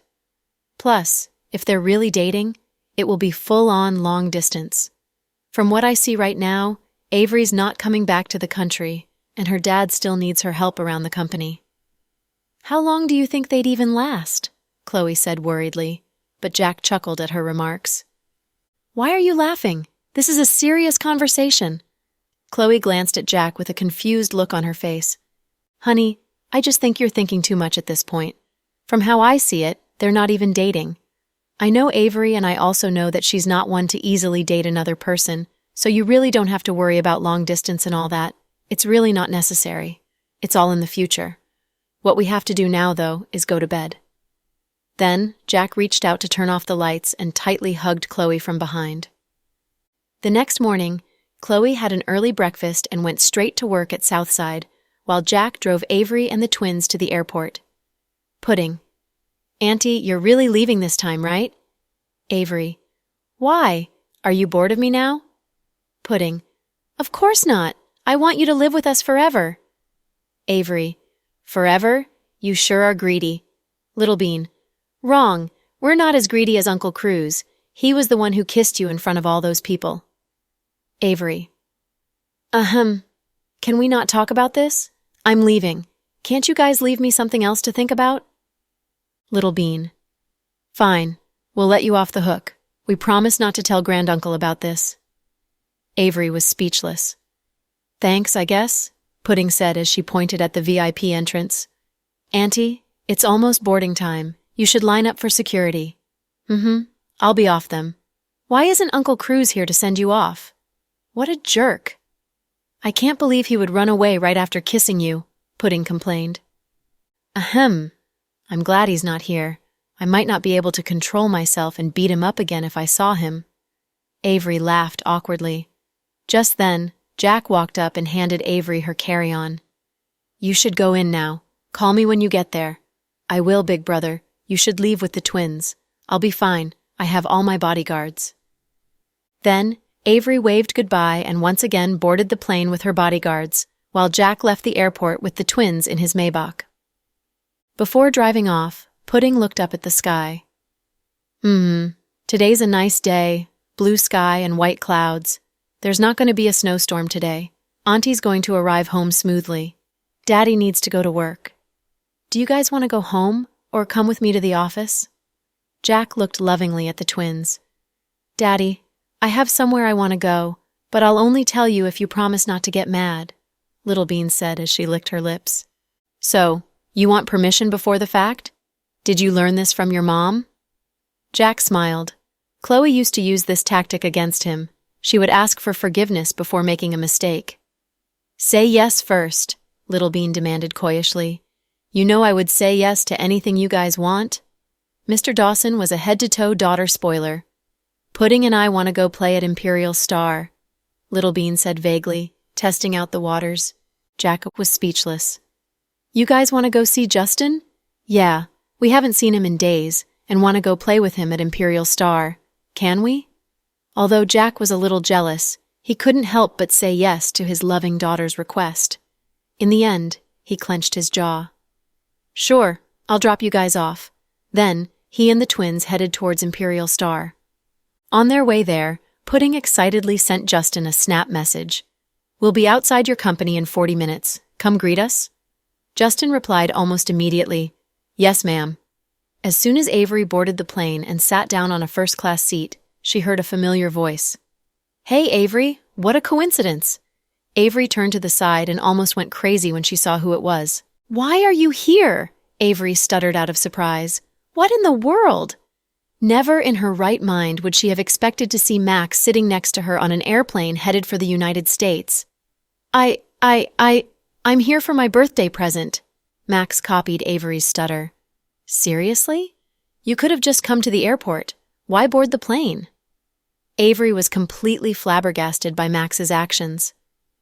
Because I want to go to Los Angeles. Truth be told, I've been to Disneyland at least 24 times, but I really wanted to go again all of a sudden. Fine, you win. In the end, Avery admitted defeat. After all, Max had already boarded the plane. How was she supposed to chase him off? Where's my birthday present? Max reached out his hand in a thick-faced manner. Avery, who was sitting beside him, opened her handbag, took out a small box, and threw it at him. It's right here. Now I don't owe you a present anymore. After opening the box, Max looked at the pair of cufflinks from every angle, as happy as could be. He even exclaimed on deliberately, Wow, it's so expensive. Miss Dawson, you're so rich. Can I be your sugar baby? Avery was speechless. Max, come on, let me be your sugar baby. I'm good-looking, amazing in bed, and not at all clingy. Avery, believe me when I say that if you keep acting like this, I'm going to ask my bodyguards to throw you off the plane. Max, I believe you. Avery originally thought that her 12-hour flight was going to be extremely boring, but Max showed up out of her expectations and stirred everything up. No wonder he didn't come say goodbye at the airport. He had this surprise planned for her. It didn't matter why Max decided to come to the States. His appearance was a pleasant surprise for Avery. At least she didn't have to sit through this long flight by herself. Back at home, at Imperial Star headquarters, Justin and Anne had been waiting outside the company. The other employees thought that some huge client was visiting, because why else would President Cooper be waiting outside this entire time? Justin kept looking down at his watch, mumbling to himself, Is there a traffic jam? They should be here by now. Don't worry, President Cooper. President Dawson is driving the twins over himself. They'll be fine. I know. Ann wanted to come downstairs himself, but President Cooper would never allow that. That was how both of them ended up standing outside for the last 10 minutes. Not far away, a white Maybach slowly drove up and parked outside Imperial Star headquarters. Justin immediately walked up to open the door to the back seat, carefully carrying Pudding and Little Bean off the car. Jack didn't get off. He rolled down his car window. "Call me if you're busy, and I'll get someone to pick them up." "I'm fine. There's not much to do today. They can hang out here." Justin smiled. Jack nodded. "Thanks.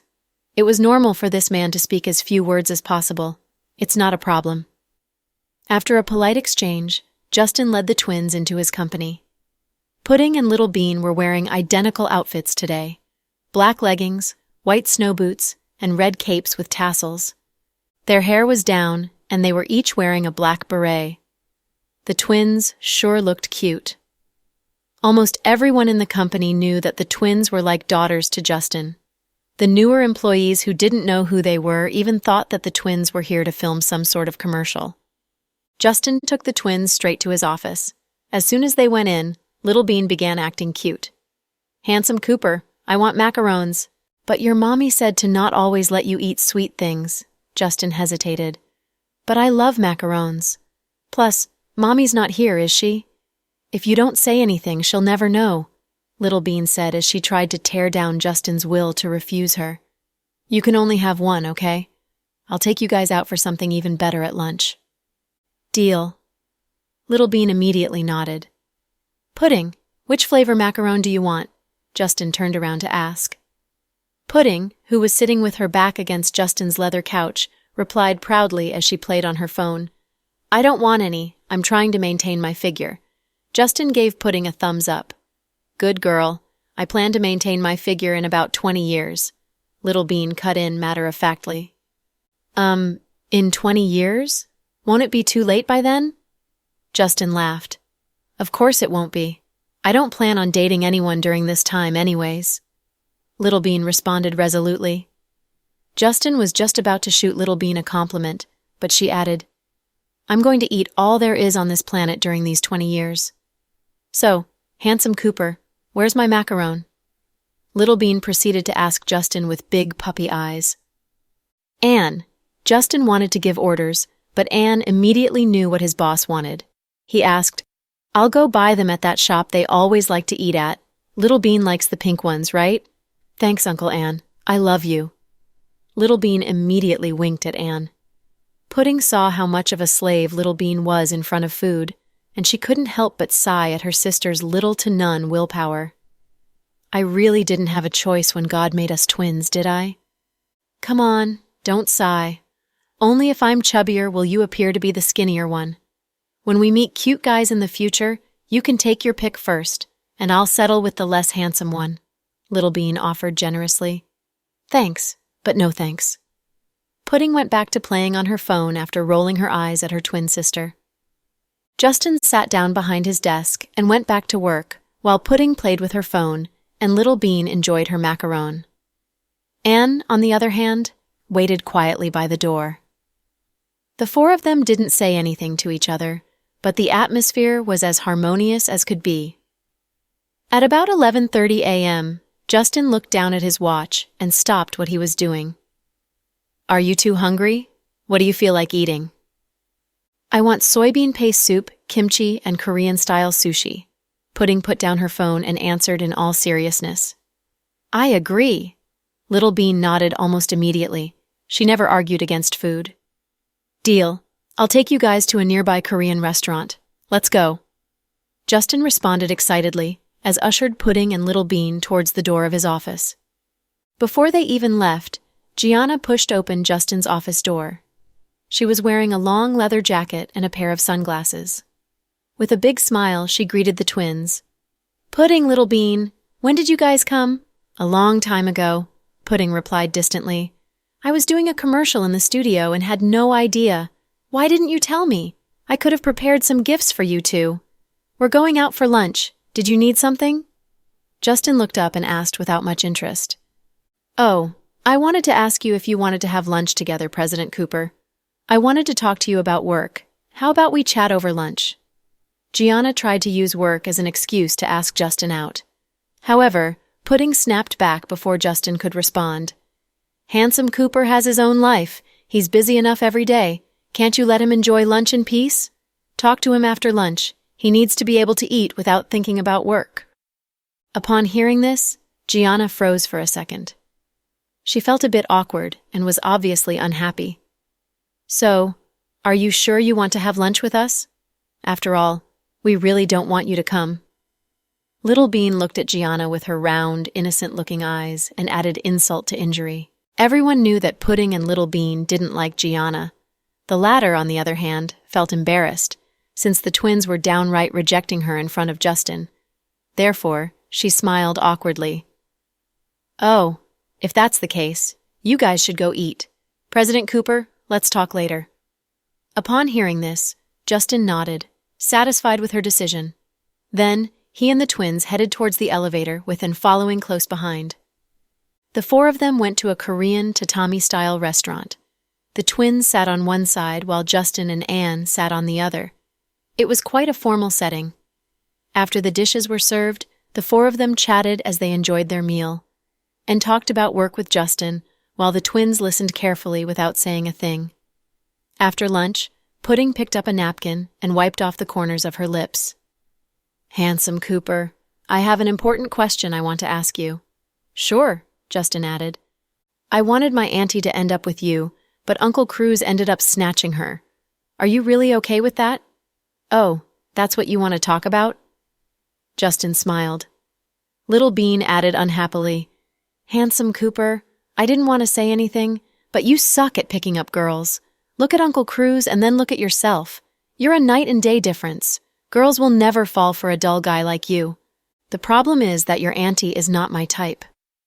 Max asked me about this. We're best friends, so he would never steal the girl I liked. He really did ask me if I was okay with him chasing Avery, and I was because I really didn't feel anything towards her.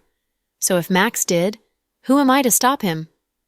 Justin's mentioned this before, but the twins refused to let up. Therefore, he explained the situation to them again. Max kissing Avery that night made them the hottest topic of the evening.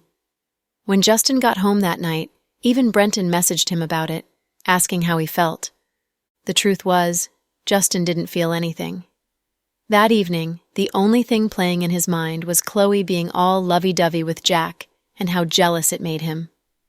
When he saw Max kiss Avery, not only was he completely nonchalant, he was actually happy for his bro. Justin had loved Chloe for more than 4 years. They had been through so much together, so it was going to be extremely hard for any woman to walk into his heart. Perhaps everyone thought he and Avery would make a good couple, and that was why everyone tried to set them up. Unfortunately, love wasn't so simple.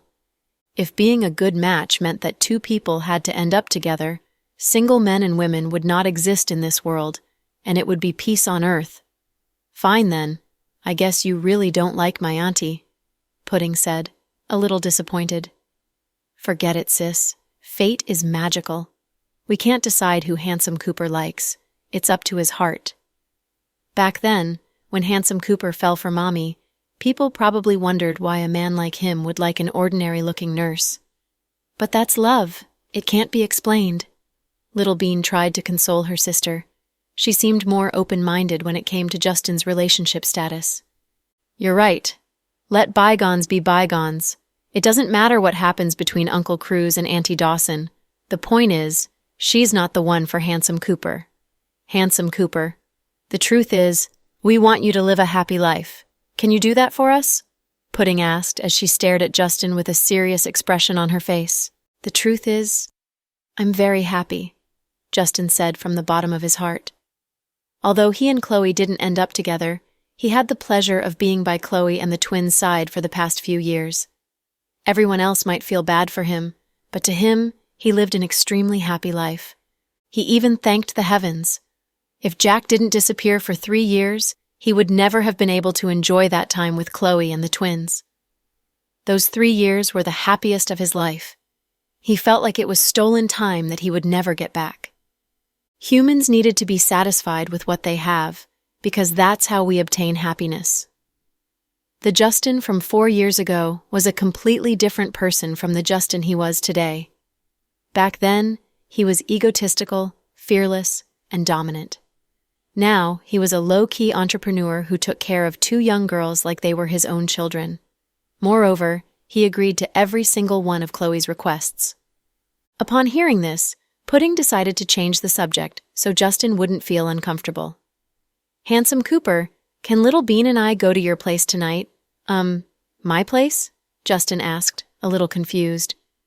It was true that the twins often stayed over at the Cooper family mansion to hang out and play with Mr. Cooper, Mrs. Cooper, and Grandpa Cooper.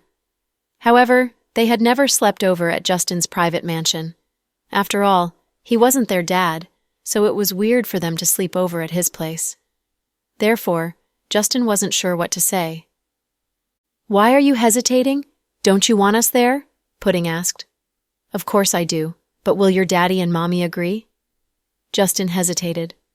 Little Bean, on the other hand, chuckled. "Don't worry about that. We have 100 ways for daddy and mommy to agree. But why would you suddenly want to have a sleepover?" Justin was confused. "Can I say that it's because Bimbo Gianna's been too provocative these days and we're worried, so we want to keep an eye on you?" Pudding replied in a straightforward manner. Upon hearing this, and almost choked on his food. "What, Uncle An? Do you have a problem with what I just said?" Pudding glanced faintly at Anne, who immediately straightened his head up and answered, "No, I don't," afraid of pissing off the little princess. "You really shouldn't be worrying about that. We haven't been doing anything and the reporters don't write about us anymore. She won't do anything." Justin laughed. "Even so, you're too nice, Handsome Cooper. You don't know what's going on in her head. We're not going to give her the chance to take advantage. But you really shouldn't sleep over. I'm a guy, so how am I supposed to take care of you two?" Justin thought it was unsafe for the twins to stay over. How was he supposed to explain himself to Chloe if they got hurt or something? "It's fine. We can bring our own nannies," Pudding added. "What do you think? Can we have a sleepover at your place now?" Little Bean smiled at Justin. "I guess." In the end, the twins successfully persuaded Justin into letting them sleep over at his private mansion. The only thing left to do now was to convince their parents. After lunch, Pudding took a sip of her tea before turning her head towards her sister. "Little Bean, I'll talk to Daddy, and you talk to Mommy. Are 3 minutes enough? You can call or message them." She gave out the mission swiftly. Wait. Why do I have to talk to Mommy? We all know Daddy's easier to convince. You're basically digging a hole for me to jump into." Normally, Little Bean seemed like a careless little girl. However, her head spun extremely fast at times like this, and therefore she immediately suspected her sister's intentions. "You're right. Daddy's easier to convince, but you're good at kissing Mommy's ass. It's hard for someone with my personality to reason with Mommy. Not only is it a waste of time, we might end up in an argument. You, on the other hand, are good at playing cute and all that, so Mommy will never say no to you. Daddy's more reasonable, so I'm golden as long as I analyze the situation. We have our own shortcuts, so why wouldn't we take them?" You seem to have a point. I'm at a loss for words." After being convinced by Pudding, they each walked out of the room with their cell phones and made phone calls to Chloe and Jack. Justin and Anne, on the other hand, watched them as if they were watching some Hollywood blockbuster. 3 minutes later, the twins both sat back onto their seats.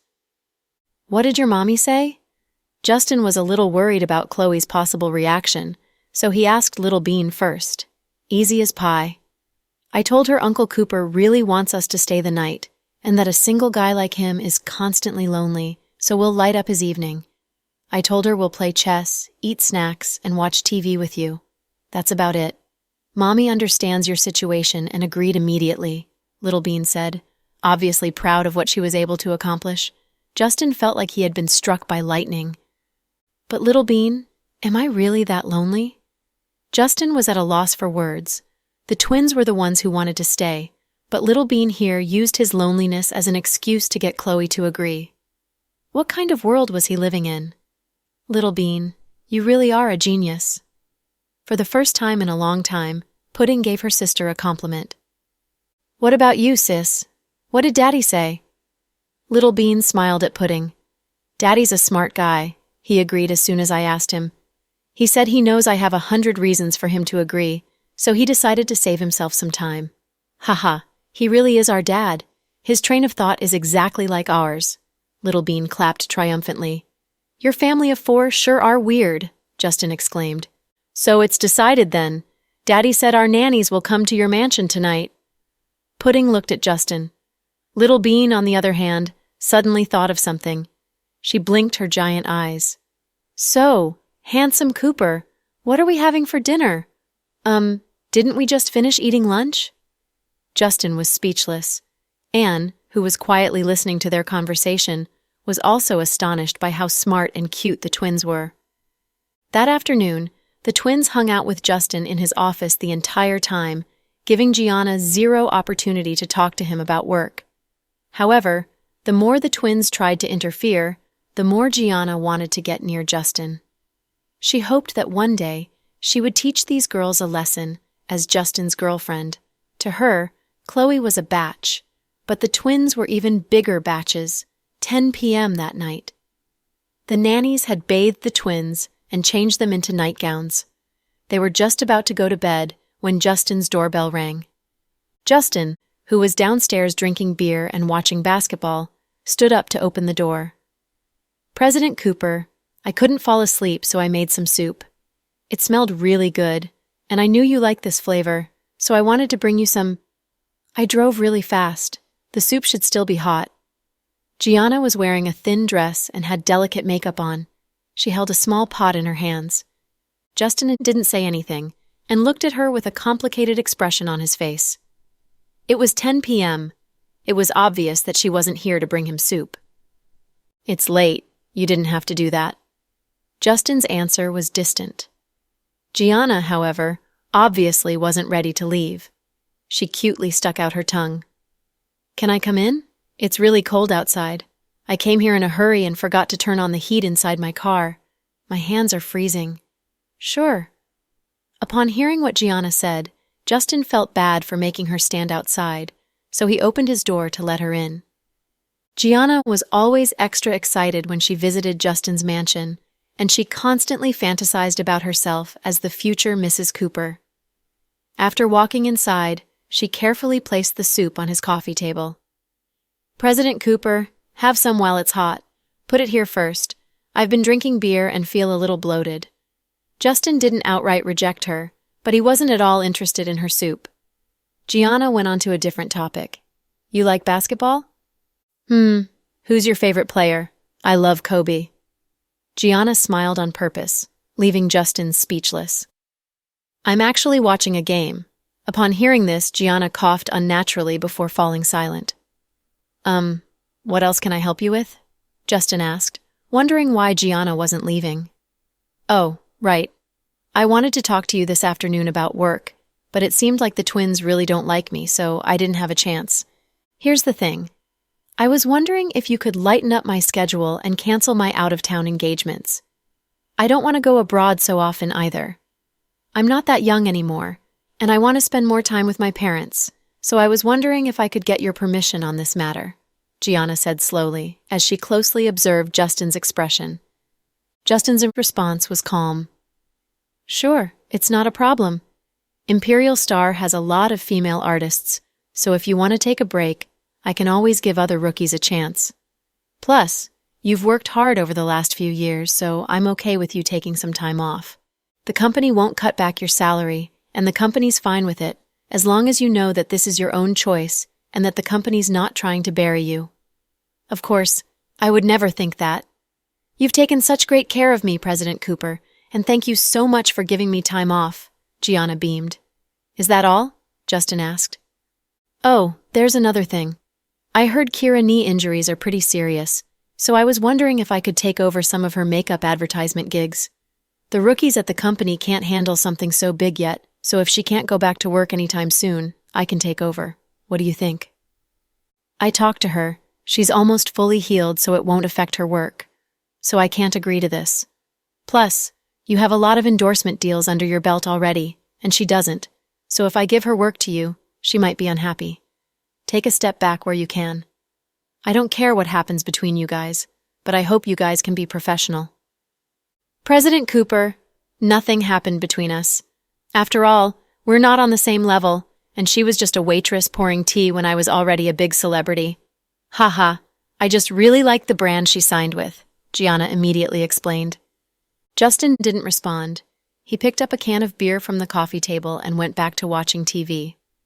President Cooper, if you don't try my soup, then I would have made it for nothing. I handpicked the bones for the broth and stewed them for more than 3 hours.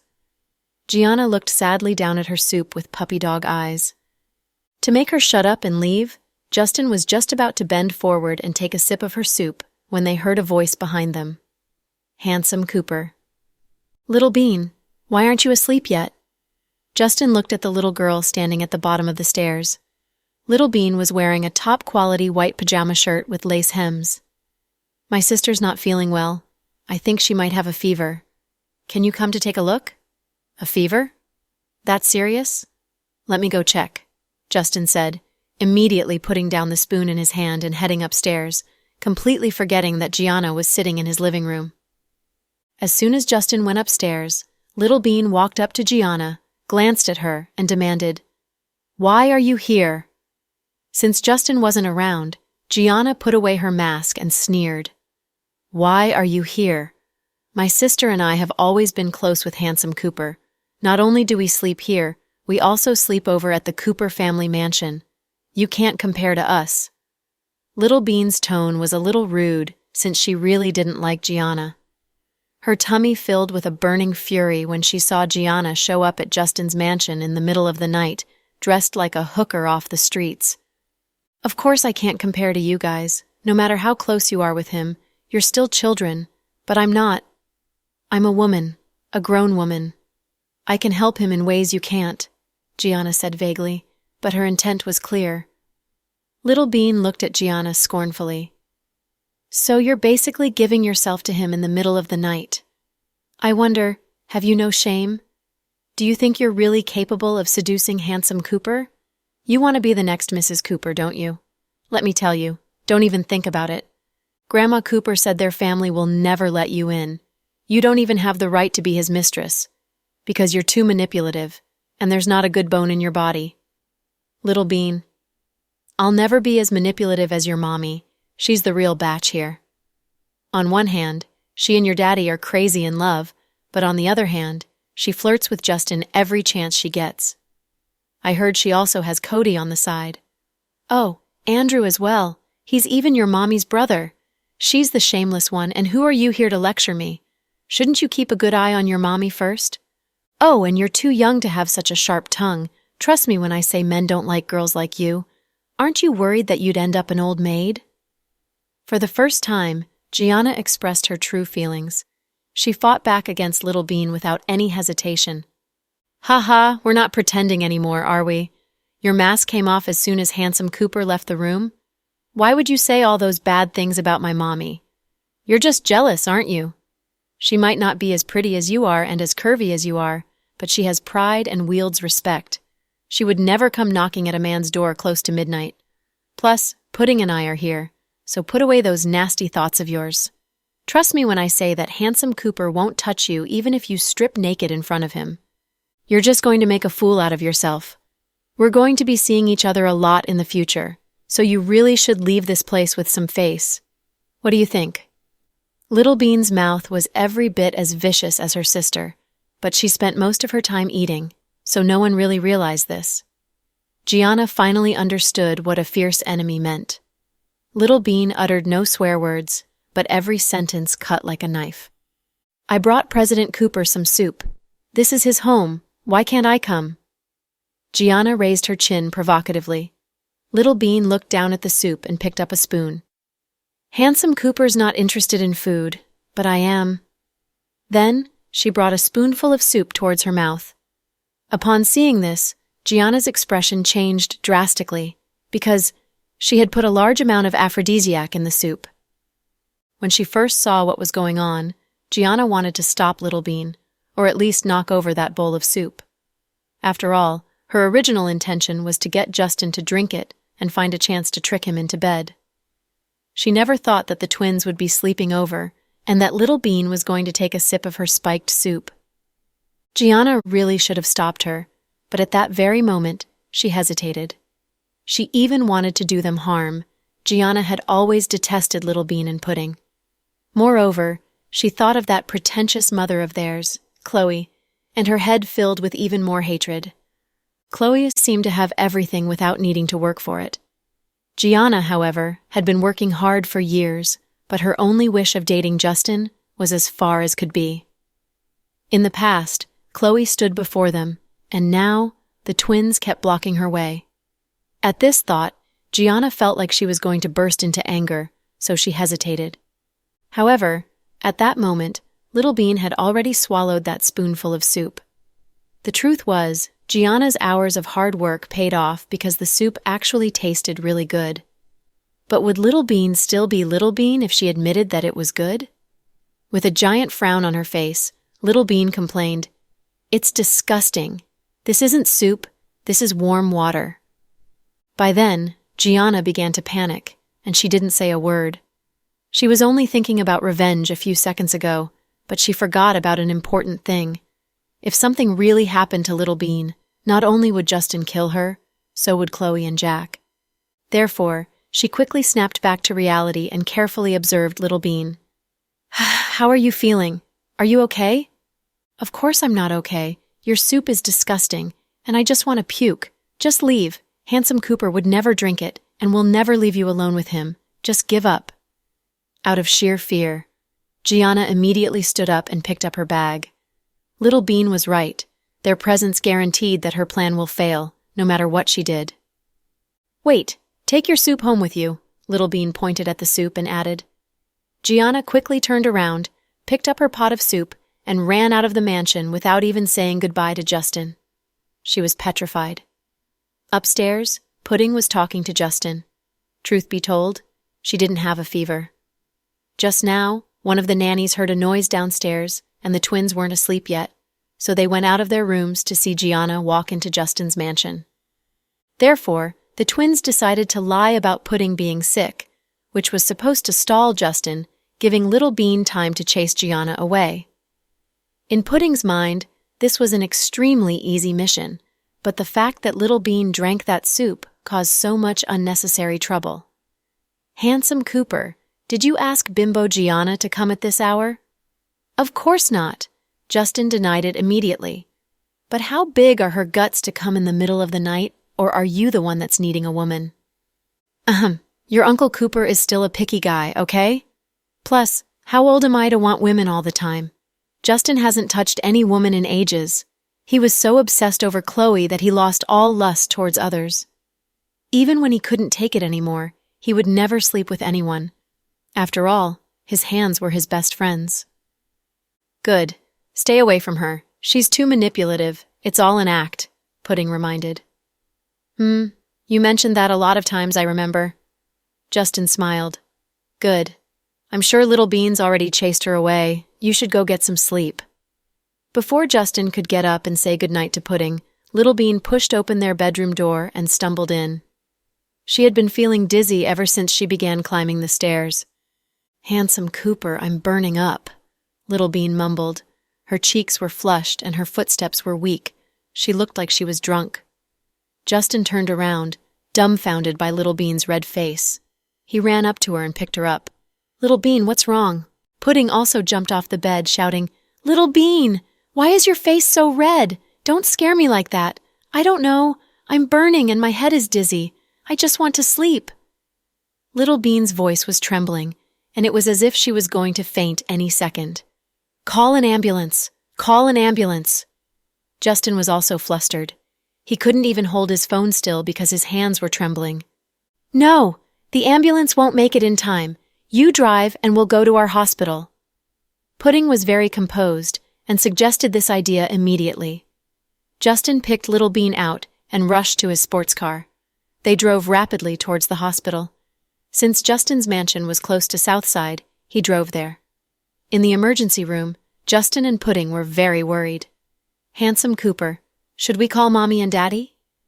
Pudding sounded a bit frightened. "I sent them a snap message already. They're on their way." Justin was blaming himself for this and leaned against the wall to reflect his wrongdoings. He was already terrified because if something bad happened to Little Bean while she was at his house, how would he ever be able to face Chloe? When Chloe and Jack got the news, they immediately drove towards the hospital. While they were still driving towards the hospital, a doctor from the emergency room came out and said in a serious tone, "Where's this child's family? Us." Pudding pulled Justin's hand to get him to walk over. The doctor looked down at Pudding and said, "So you're twins? You two look very alike." "Doctor, how's my sister doing? What happened?" "The child's symptoms were induced by some drugs, but we aren't sure what kind of drug yet. We will need to further investigate that. Meanwhile, she needs a stomach pumping, so we need a guardian to sign for the procedure. However, we rarely stomach pump a child so young, so if anything bad happens, the hospital." The doctors on the night shift didn't know they were Chloe's children, nor did they know who Justin was. What the doctor was saying was that he would not be responsible for any damages. Before the doctor could finish his words, Justin held him by his collar. "What the F are you trying to say? Let me tell you this. You better promise that the child is safe and sound, because if anything happens to her, I'll shut down this F_King hospital." "Security! This parent has gone nuts!" The doctor was scared to his core as he shouted for help. The security guards rushed over and tried to pull Justin off the doctor. Then, Chloe and Jack arrived. "Stop!" Chloe shouted. Everyone stopped what they were doing and turned around. Pudding ran over and cried, "Mommy, is Little Bean going to be okay?" "Deputy Director Green, you came just in time. This patient's parent, the doctor, did not know that the patient he was referring to was Chloe's child, and he was about to start blaming Justin. The child inside is my daughter, and this is my friend," Chloe explained. Everyone was astonished. The security guards immediately let go of Justin and the doctor froze. "How's my daughter?" Chloe picked up Pudding in her arms as she asked. "Her situation isn't that stable. We recommend doing a stomach pump to get rid of the drugs in her stomach. Then, we examine what the drugs are." "Stomach pump?" Jack's face sunk and his eyes gave out the shivers. Even adults could barely bear the pain of stomach pumping. Little Bean was still a child. Chloe and Jack both graduated from medical schools, so they understood the procedures well. The doctor would put a tube into the stomach. It was an incredibly painful process, especially because you couldn't throw up even if you wanted to. It was an unbearable sight. Stomach pump? Chloe was so startled that tears started rolling in her eyes. "Chloe, is there any other way?" Justin walked over and asked. He looked incredibly anxious. "Calm down first. I'll go in and check what's going on." Chloe let go of Pudding and was about to go check on Little Bean. "Chloe, I'll go with you," Jack said as he took off his coat and just threw it to the ground. The two went towards the emergency room, while Pudding and Justin waited outside. The male doctor saw that the hospital's executive had come, so he no longer acted haughtily. Instead, he blended into the background. "Handsome Cooper, how did Little Bean get poisoned?" Pudding suddenly asked. This was a very key question. You two ate the same food for dinner. If the food was poisoned, you should have the same issue. Unless it was that bowl of soup? Justin suddenly remembered.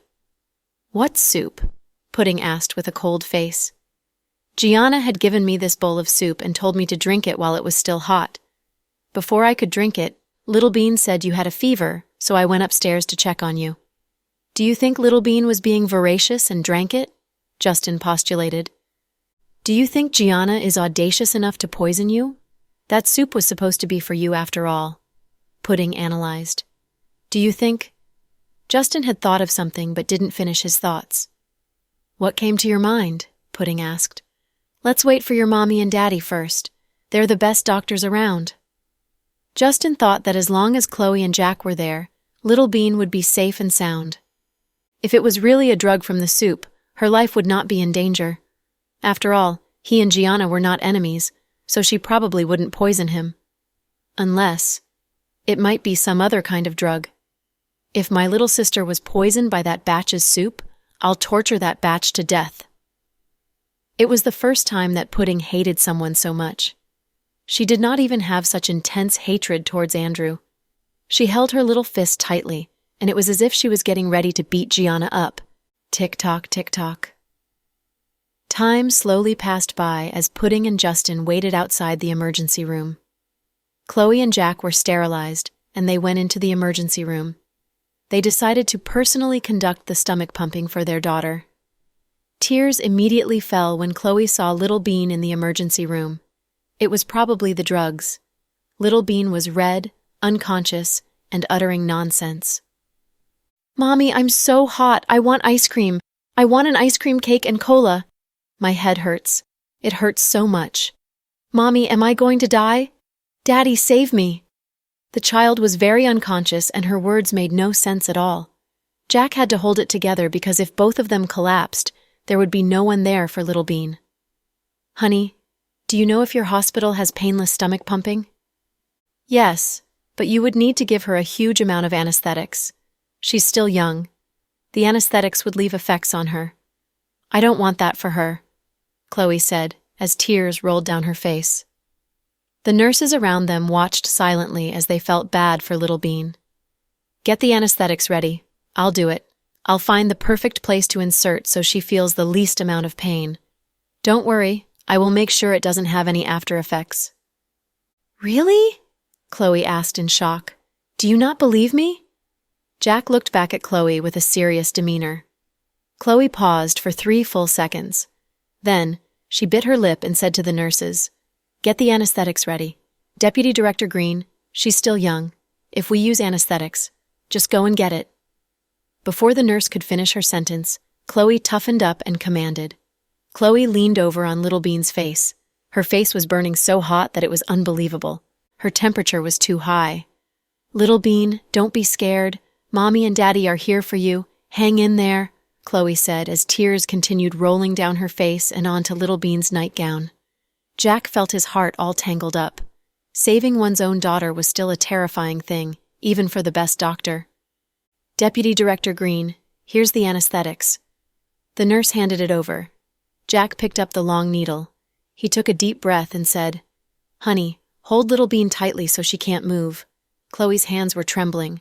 "Honey, are you sure we really need to do that?" Chloe was too soft. She couldn't bear to watch that long and cold anesthetic needle stab into Little Bean's tiny body. "We need to do this so she suffers less pain. Trust me." Jack felt immense pressure, but he still needed to encourage Chloe. At moments like this, one could tell who was the emotional support of the family. Ever since Chloe became a mother, her psychological endurance was no longer as strong as before. When it came to her children, she acted like a vulnerable little girl that didn't know what to do. When they received Justin's message, they were both panicking. Jack took the lead to drive. On the drive to the hospital, Chloe was so flustered that she didn't even know where to put her hands. She was extremely discomposed because she almost had a mental breakdown when she heard that Little Bean had been rushed to Southside's emergency room. Jack drove with one hand and put the other hand on Chloe's hand to comfort her. Only with that support was she able to get to Southside still mentally stable. When Chloe went inside the emergency room, she was still carrying a lot of personal emotions. She was so anxious that she had no clue how to react. Last year, there was a professor in the OB/GYN department whose pregnant daughter was sent to the hospital in the middle of the night. Although the surgery was a simple C-section, this professor could not operate with her own daughter on the surgical table. No matter how great a doctor she normally was, at the end of the day, she was still just a normal mother. The situation was resolved by another OB/GYN department doctor that lived nearby coming to the hospital and conducting the surgery.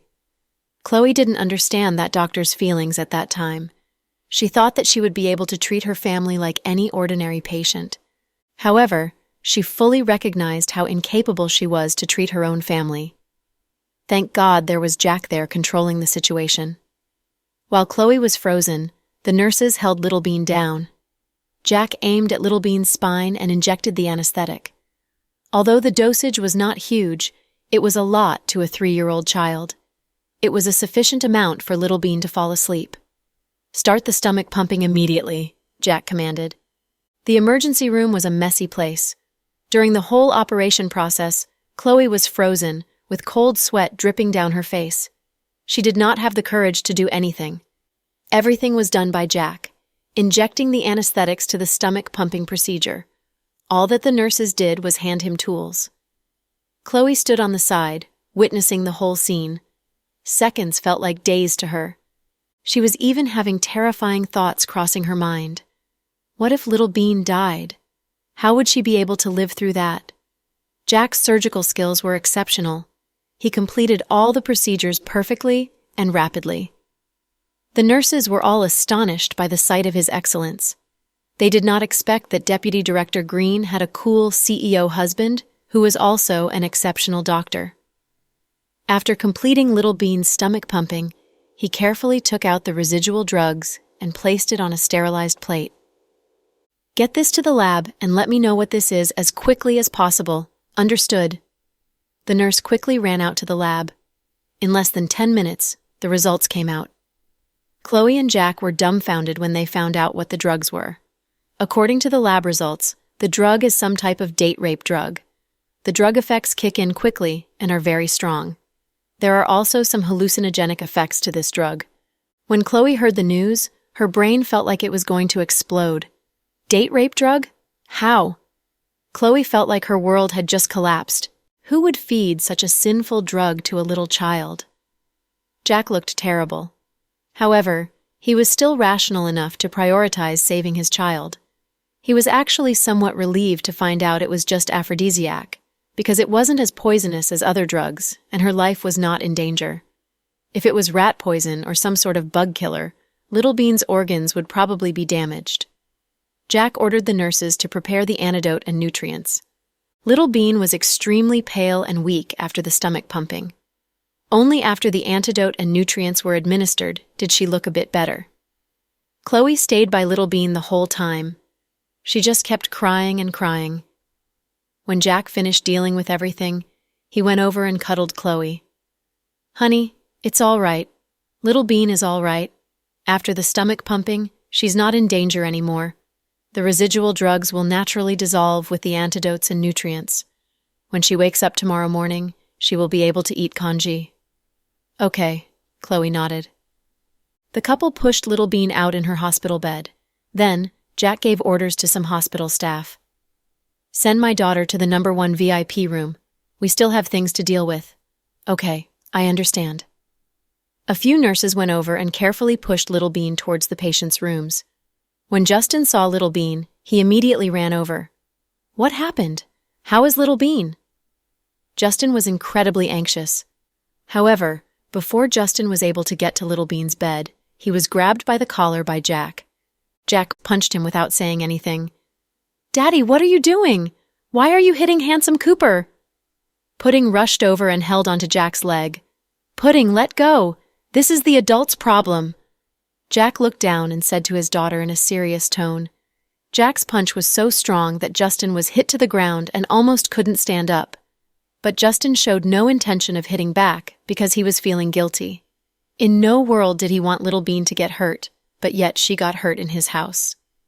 It was because he tried to be a nice guy and let Gianna into his house that such a tragedy happened. What kind of soup was that supposed to be?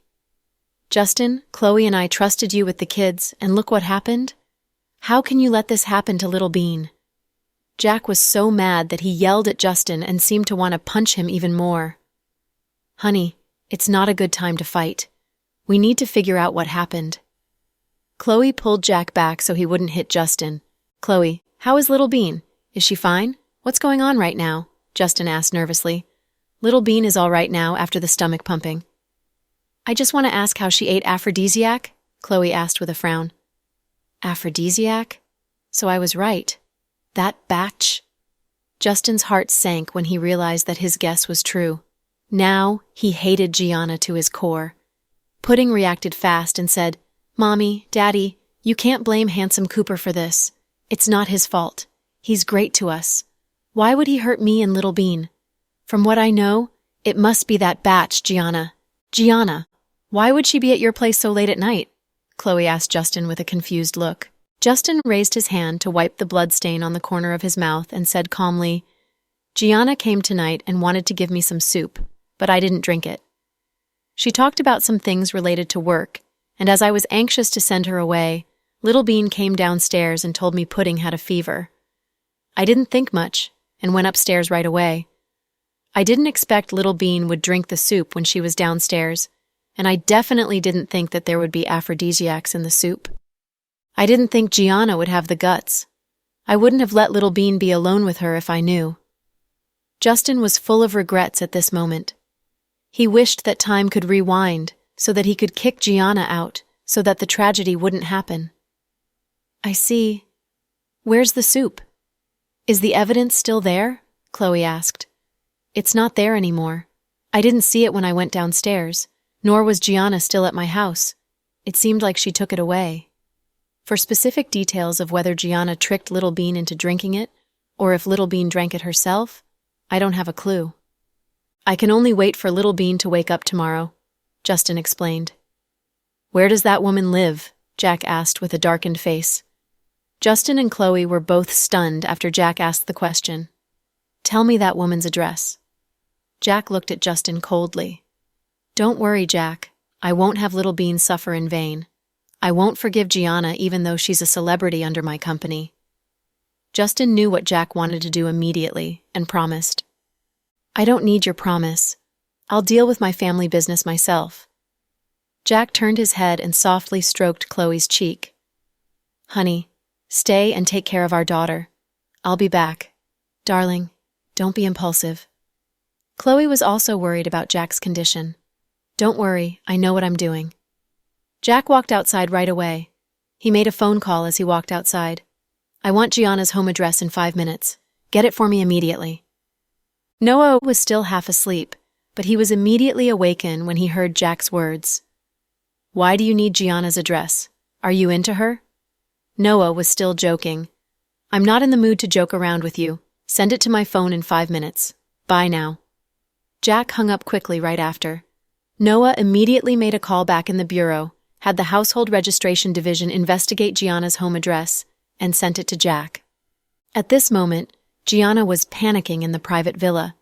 In fact, she was regretting everything that happened. She didn't want things to turn out this way either. At first, she asked for some aphrodisiacs from her friend out of her own little selfish motives. She heard that men wouldn't be able to endure it after taking the aphrodisiacs. She thought about going to Justin's place in the middle of the night and dosing him with the aphrodisiacs when there was a chance. As long as they could start having X, Justin probably wouldn't be so distant with her anymore, right? She didn't expect that the twins would be sleeping over at Justin's place and that Little Bean would have such a big appetite and actually drink the soup. If she had stopped Little Bean from drinking the soup, nothing would have happened. It was unfortunate that Gianna's hatred towards Chloe and the twins was triggered and intensified so much, which led to her evil intentions emerging. Hence, she saw a 3-year-old kid drink the soup that contained aphrodisiacs with her own eyes and didn't do anything to stop her.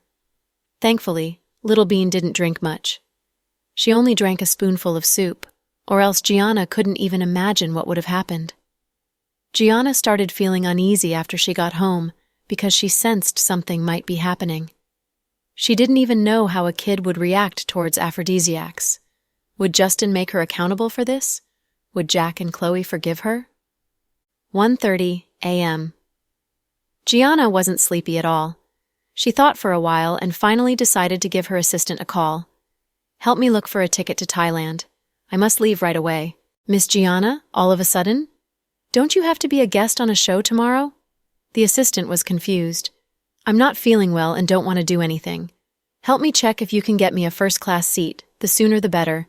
I want to and must leave as soon as possible. Gianna's mood was slightly agitated. Okay, please wait. I'll call you back in a bit. The assistant started looking for an air ticket according to Gianna's request. After Gianna finished talking on the phone, she immediately went upstairs to grab a suitcase and started packing. She randomly grabbed a few skirts and some daily supplies and rushed downstairs. The assistant called at the same time. Miss Gianna, I found a flight that's leaving at 6 in the morning. Is it too rush? No, I'll take this flight. I'll head to the airport right now. In such a hurry? The assistant was confused.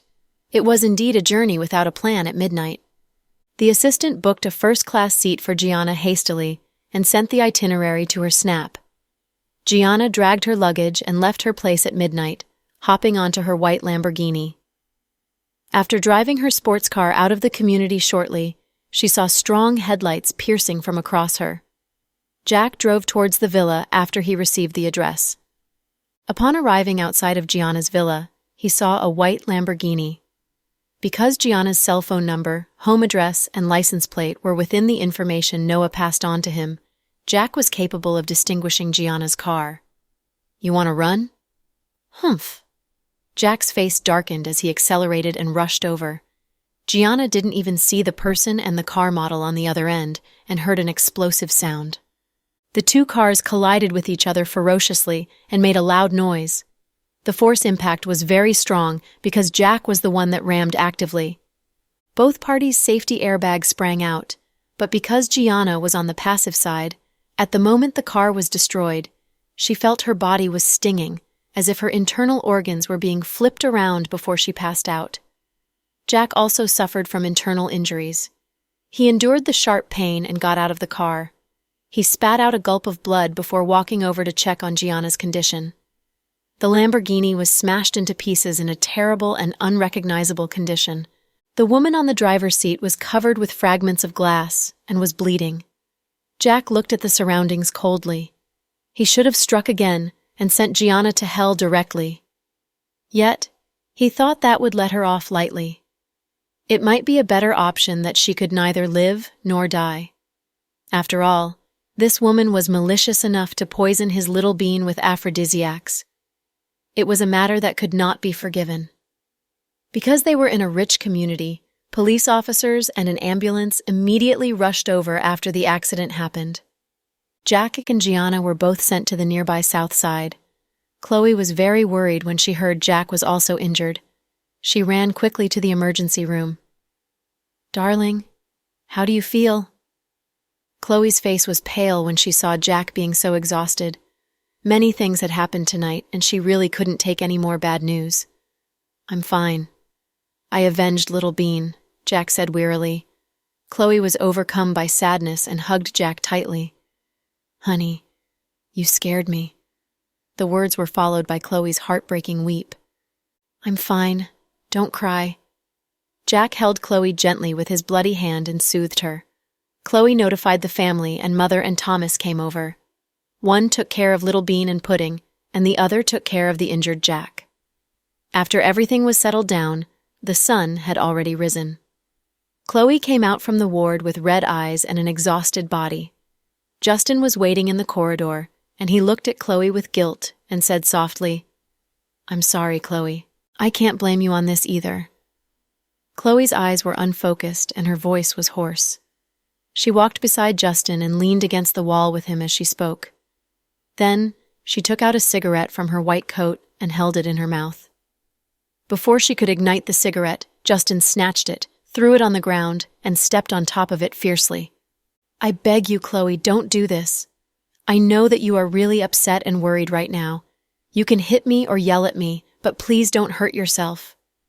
Justin knew that a lovely person like Chloe would only show her rebellious side when she was under a lot of stress and smoke as a way to relieve stress. He had seen her like this within these years, but he genuinely didn't like the dispirited Chloe. It seemed like she was an entirely different person. "It's just smoking.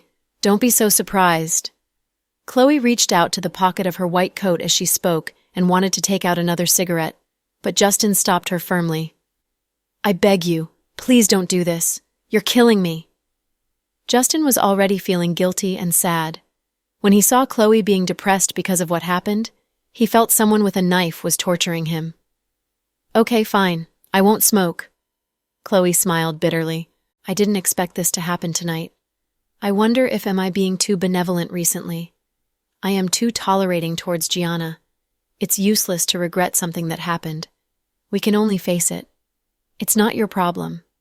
You won't be able to prevent it if Gianna wants to do something to them. You can stop her temporarily, but not her sinister thoughts. Gianna and I had grudges ever since a long time ago. I should be on the alert as well.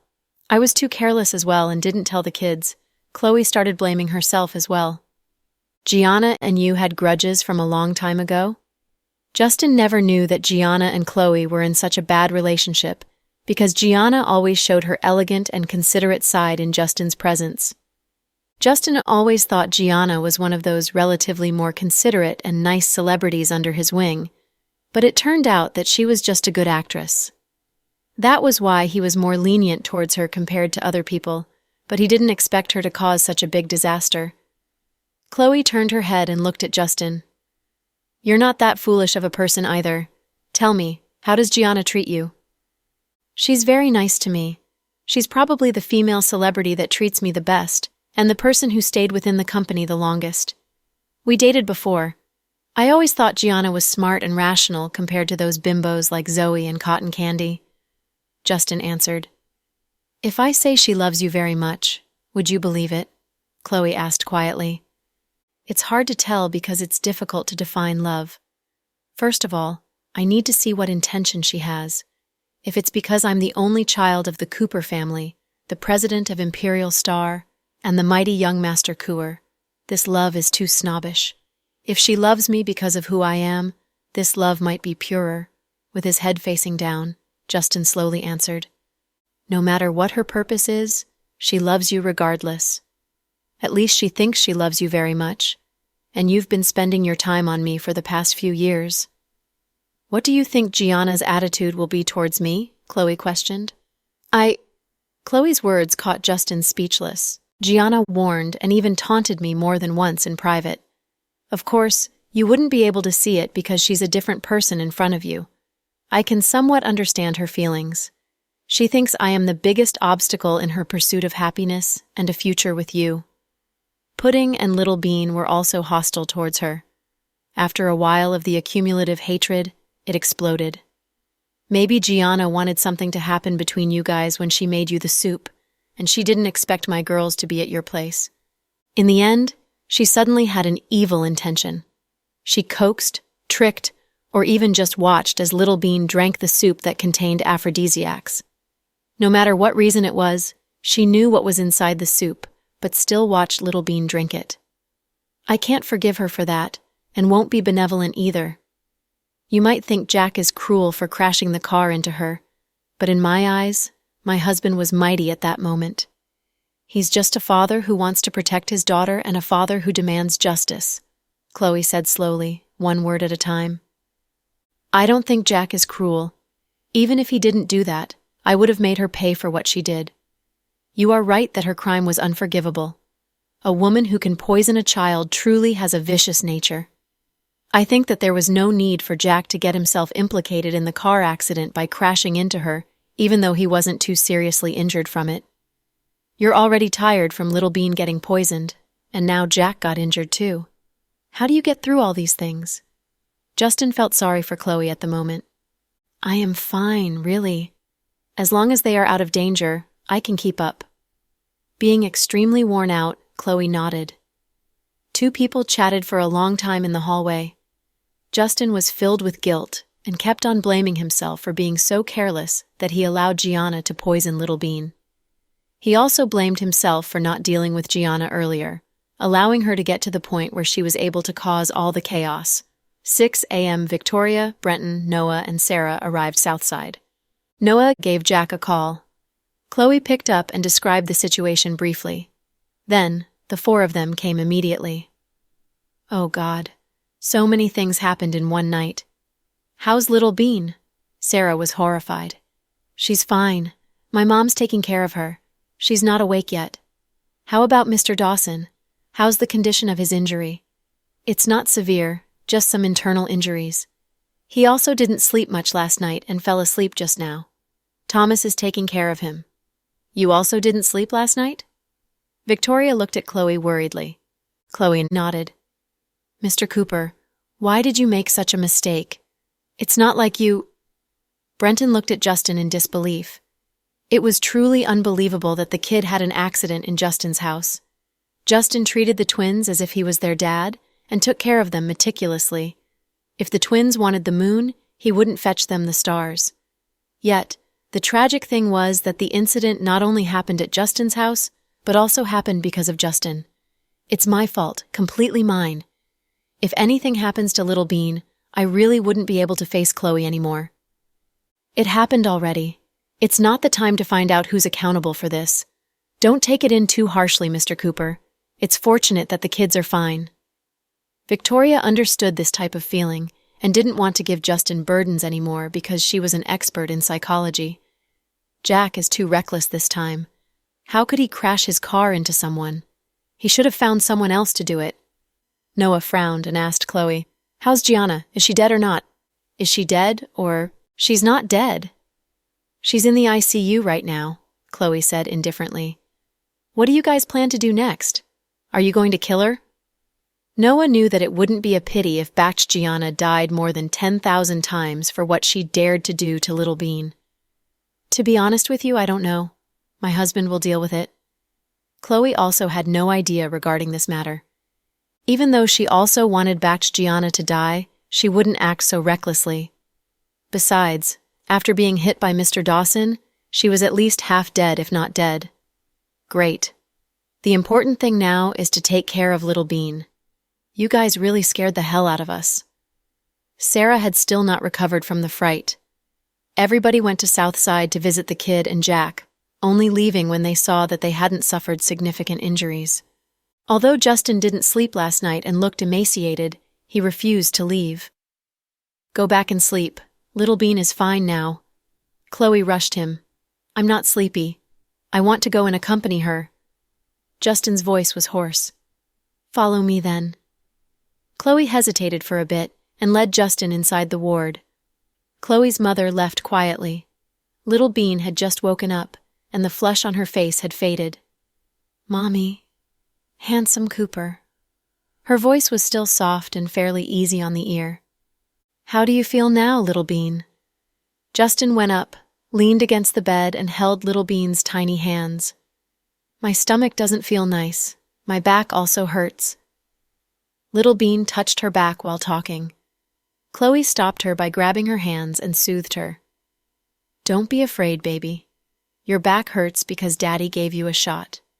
Because you had a stomach ache and you might get sick.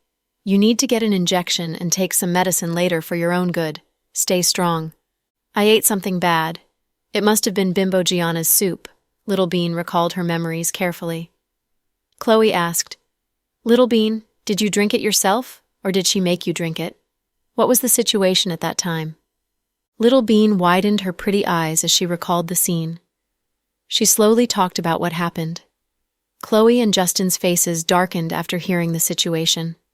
"She did watch as my daughter drank it. How could she be so vicious?" Chloe's heart skipped a beat. She thought Gianna was just pretentious and hypocritical and fond of using tricks behind people's back, but she didn't expect her to be so malicious. Even though she didn't tempt Little Bean into drinking the soup, she still watched her drink it. She clearly knew the soup contained aphrodisiacs and let a kid drink it. What was she thinking? Little Bean? It's Uncle Cooper's fault that a villain had a chance to hurt you? Uncle Cooper will definitely seek justice for you. "I am fine, handsome Cooper. Don't worry about me. I'm always blessed. Nothing happened to me when Mommy and I were kidnapped and tied up to bombs. Ha." Little Bean tried to joke around to ease up the atmosphere. However, she found out her Mommy and handsome Cooper's expressions became even more solemn after she finished speaking. "Mommy, where's Daddy?" Little Bean changed the topic. "Daddy is tired. He's sleeping in the room beside you," Chloe comforted her. "How about my sis? Your sis is tired as well. She's sleeping at Mommy's office. She'll visit you in a bit. Are you hungry? Do you want some congee?" Chloe leaned over to touch her daughter's head and was relieved when she felt that there was no trace of a fever. "Yes, Mommy.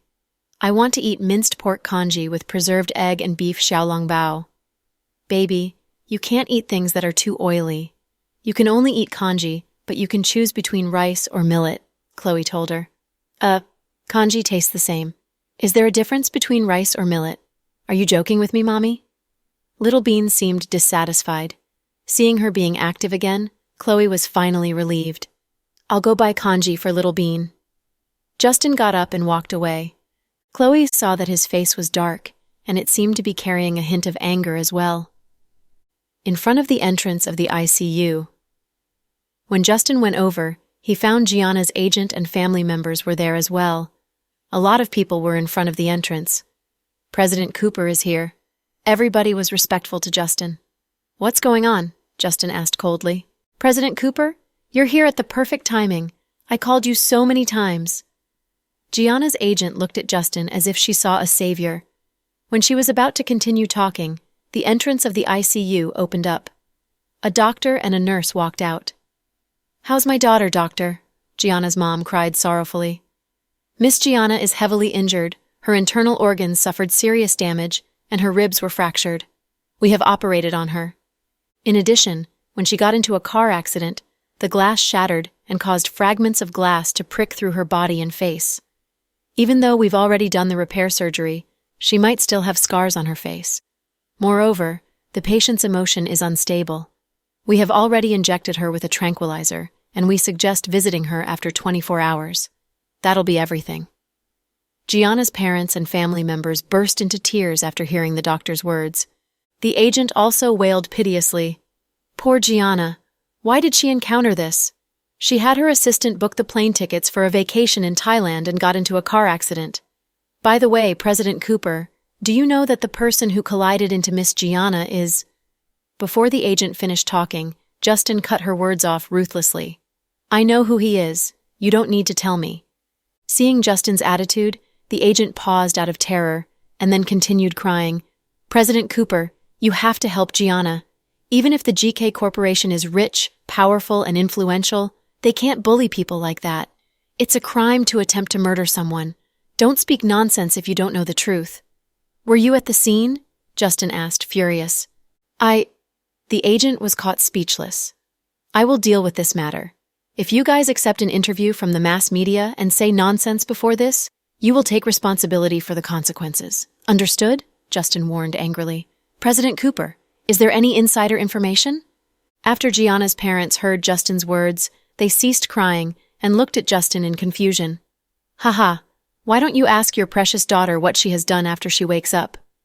Justin walked away after he finished talking. Due to Justin's order, the news of Gianna getting into a car accident was completely blocked. People who were related to this incident were also under strict surveillance to avoid any leak that would attract public opinion. When Justin heard Gianna didn't die, he wanted to question her behavior. When he heard Little Bean describe the course of the event, he wanted to choke Gianna to death. He even thought that if Little Bean died, Gianna must die to accompany her. This woman actually could harm a 3-year-old kid. She completely lost her humanity. Justin went out of the hospital to buy kanji for Little Bean and had been thinking of the same question on the way. Gianna didn't seem like an irrational person. Why would she do things without thinking of the consequences? Did she think Jack and Chloe would forgive her after she got happiness temporarily by poisoning Little Bean? A person could have the chance to elude natural disasters, but he or she couldn't escape his or her sins. Justin knew that no matter if Gianna was alive or dead, she was in big trouble. He definitely wouldn't forgive her even if Chloe could. It seemed that Jack still went easy when he rammed into her. Otherwise, he would have killed her on the spot. At the ward next door, Jack finally regained consciousness after his wounds were dressed simply, receiving an anti-inflammatory shot before getting some sleep. "You're awake, Jack. I'll call Sis." Thomas saw Jack wake up, and he ran over immediately to the ward next door to call Chloe over. Chloe's eyes were dry and inflamed due to getting no sleep last night. "How are you feeling, honey? Does it hurt?" Jack's lips were pale as he shook his head. "Where's Little Bean?" "Little Bean is awake and she's fine now. I've done a body check on her. All indicators have recovered back to normal." "That's great." Jack got up slowly. "Don't move. Lie down and rest up," Chloe reminded him. "I'm fine. It's not that serious. Our kid is fine too, so let's get out of here. Prepare all the medications we need for IV. We can do it at home. Let's get out of the hospital and go home." Mr. Dawson pulled out the transfusion needle determinedly with his bare hand. "Honey, are we leaving the hospital now?" Chloe was a bit surprised. After a long night, both Chloe and Jack were exhausted. Especially Jack, because he did not enjoy the atmosphere in the hospital. It reminded him of the dark times he spent in rehabilitation at a hospital abroad for his leg injury a few years ago. He wanted to leave the hospital as soon as possible. "I want to go home. I don't like it here." Jack didn't say much, but his desire was well conveyed. "Okay." Chloe thought about the situation and knew that Jack was in okay condition to go home. She also didn't want to argue with him, so in the end, she nodded. Then, Jack used all his might to get up and walk to the patient room next door. He picked Little Bean up from the bed. Chloe held onto Pudding's hand, and the family left the hospital together. Chloe walked behind Jack. She saw how strong her husband was. He was willing to sacrifice everything for his daughter. Now, he was holding on to his child, even though his body was weak. Right now, she saw a loving father in front of her. When Justin came back to the hospital with the congee he went out to buy, he saw Chloe's family get into the car. Just when Justin wanted to call out Chloe's name and hand the congee to Pudding, he stopped himself. In the end, Justin watched as Chloe and her family left Southside. Justin quietly went back to his company with the congee in his hands, at South Hill Manor. It was a long night, and Pudding was now too exhausted. Little Bean had recovered a bit, but she still wasn't looking well. Chloe had taken the prescribed medicine home from the hospital. She gave Little Bean a needle shot. Then, Chloe's mother took care of the twins. Jack and Chloe were in the upstairs living room, sitting on the couch. The atmosphere in that room seemed rather serious. "Sis, brother-in-law, if there's nothing else, I'm going to head to work." When Thomas saw Jack and Little Bean home, he was relieved. "Okay, thanks for taking care of the company these past few days. If you can't make a decision yourself, get advice from Stella and Mark. If it's an important decision, ask me or Jack. But I want your brother-in-law to get some rest, so it'd be better if you don't bother him too often," Chloe explained. "I know, sis. I'm going to head off then." Then, Thomas left the house. Chloe carefully sanitized Jack's wounds on his hand. "Honey, are you blaming me?" Jack asked softly. Chloe paused and looked up. "Blame you for what?" "Blaming me for being too impulsive. I could have had someone else do it, but I took it upon myself. Now I got hurt, and you have to worry about me too." "If I said I blame you, would you still do it?"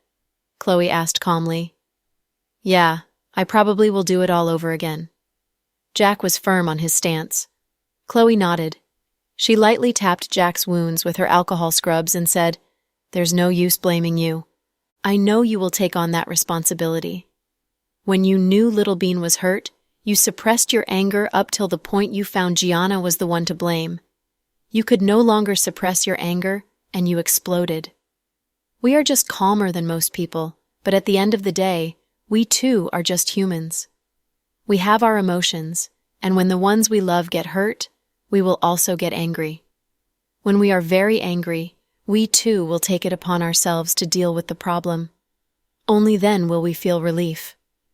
It was taking revenge for our daughter yesterday, and I understand how you felt. If it were me, I probably would have done the same. Remember when I was so audacious that I hit Andrew's car? It's the same thing you did. Although other people may think we were crazy or immature, or it didn't seem like something Jack would do, I want you to know that I still agree with your actions. I understand that the moment you drove into her, you were just a father trying to take revenge for his hurt child." Chloe's words had deeply moved Jack. Jack pulled Chloe into his arms. She was sitting in his lap, and he softly whispered in her ears, "You know me so well." Then he lightly kissed her long black hair. "Stop. We're in the living room. There's a lot of people here," Chloe blushed. "Honey, you're overthinking. I just want to cuddle you like this. I swear that sometimes I don't want to do anything but hug you. It probably would be a blissful thing living a simple life and not care about any problems, just being with you all day." "I agree, and of course you can hug me." Chloe smiled. "Then wouldn't I be living off of you? Would you give me the cold shoulder then?" Jack teased. "Huh? It's not the first day that you've been dependent on me," Chloe said proudly.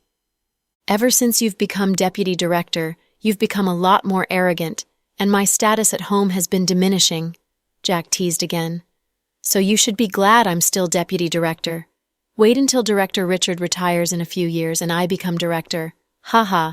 Then I'd be the queen of the world and no one can disobey me, Chloe said pridefully. That's okay.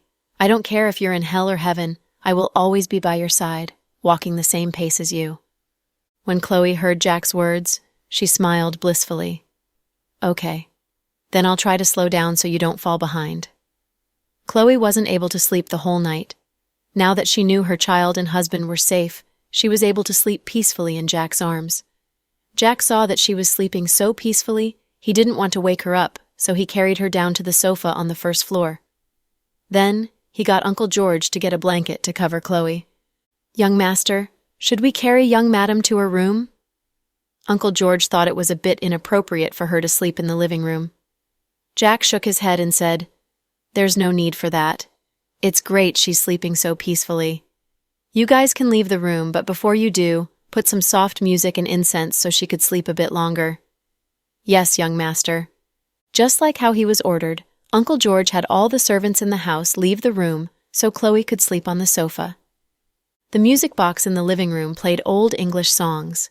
The volume was low, but the atmosphere was delicate. On the coffee table was a small incense burner with the relaxing smell coming out from it. Chloe was able to nap for a whole 3 hours.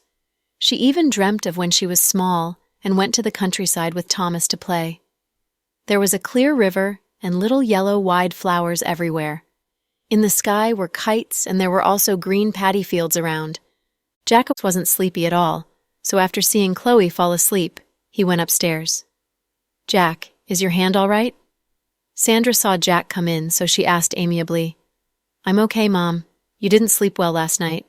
Go take some rest. I'll watch over the kids. You're still wounded. I'm not tired, so just leave them to me. Sandra knew Jack loved his daughters very much, but she was also worried about him after the car crash. It's okay. The wounds aren't a big deal. They'll heal in no time. Chloe wrapped it up for me, so I'm fine. When Sandra saw how stubborn and determined Jack was, she nodded and left the twins' room. She then headed downstairs to get lunch ready. Pudding was now sound asleep, all curled up in the big bed. Little Bean didn't want to sleep at all. Her eyes were wide open, and she was still getting IV. Daddy, you're here, Little Bean said in a cute voice. Mommy just gave you a needle shot. Did it hurt? Jack held onto Little Bean's hand and asked worriedly. It doesn't hurt because Mommy's skills are so advanced that I didn't feel a thing. Also, even though I'm so chubby, Mommy found my veins very quickly. She's really impressive. Little Bean was a very positive child, and the way she talked was rather comical. Jack couldn't help but smile. Yes, Mommy is such a great doctor that this is all a piece of cake to her. Daddy, I heard that you crashed your car into that bimbo Gianna for me and got hurt because of that. I'm fine. It's just some small wounds. Jack gently assured his daughter that he was fine. I know you love me, but I want you to take care of yourself too.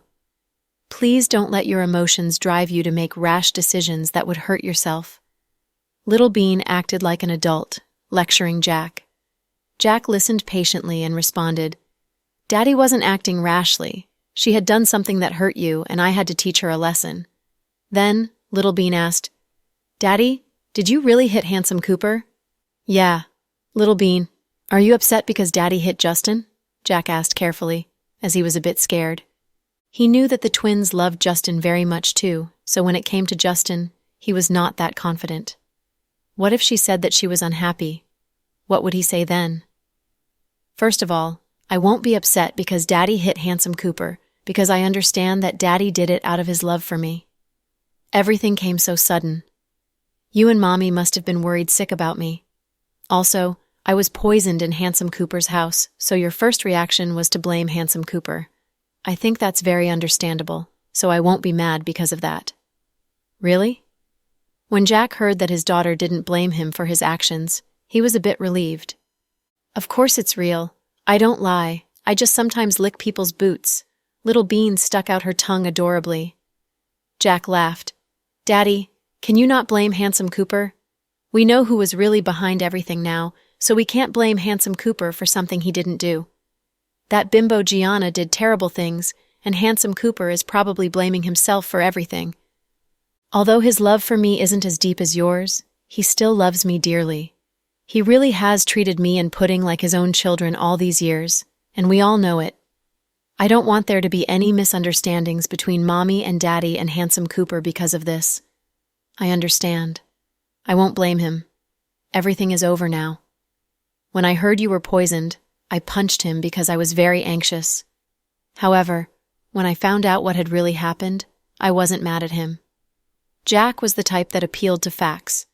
Even if Little Bean said nothing, he would not blame Justin because he was not the one behind this. Gianna was. Therefore, he could not let Justin take the blame. I know my daddy's the world's smartest and greatest man. Little Bean flashed a smile on her face. You sure raise me up high. I haven't even said you can't be so voracious. With food, you have to learn from Pudding. You were lucky this time that your life was not in danger, but if something bad happened to you, what position would you put me and your mommy? Jack lightly pinched Little Bean's face. Yeah. I learned my lesson this time. Pudding is right. I'm too much of a foodie. Why was I so stupid to eat the food that Bimbo Gianna made? But whatever, because I'm satisfied with this ending. Satisfied with what? Jack was slightly surprised as he didn't understand his daughter's logic. Although I almost died, I got a surprise gift from that. I'm now sure that Bimbo Gianna won't be able to recover from this ever, Little Bean said confidently. Jack was utterly speechless. How could his 3-year-old daughter think this through so thoroughly? Was this how things really should be like? Daddy, don't you think there's something strange to all of this? What?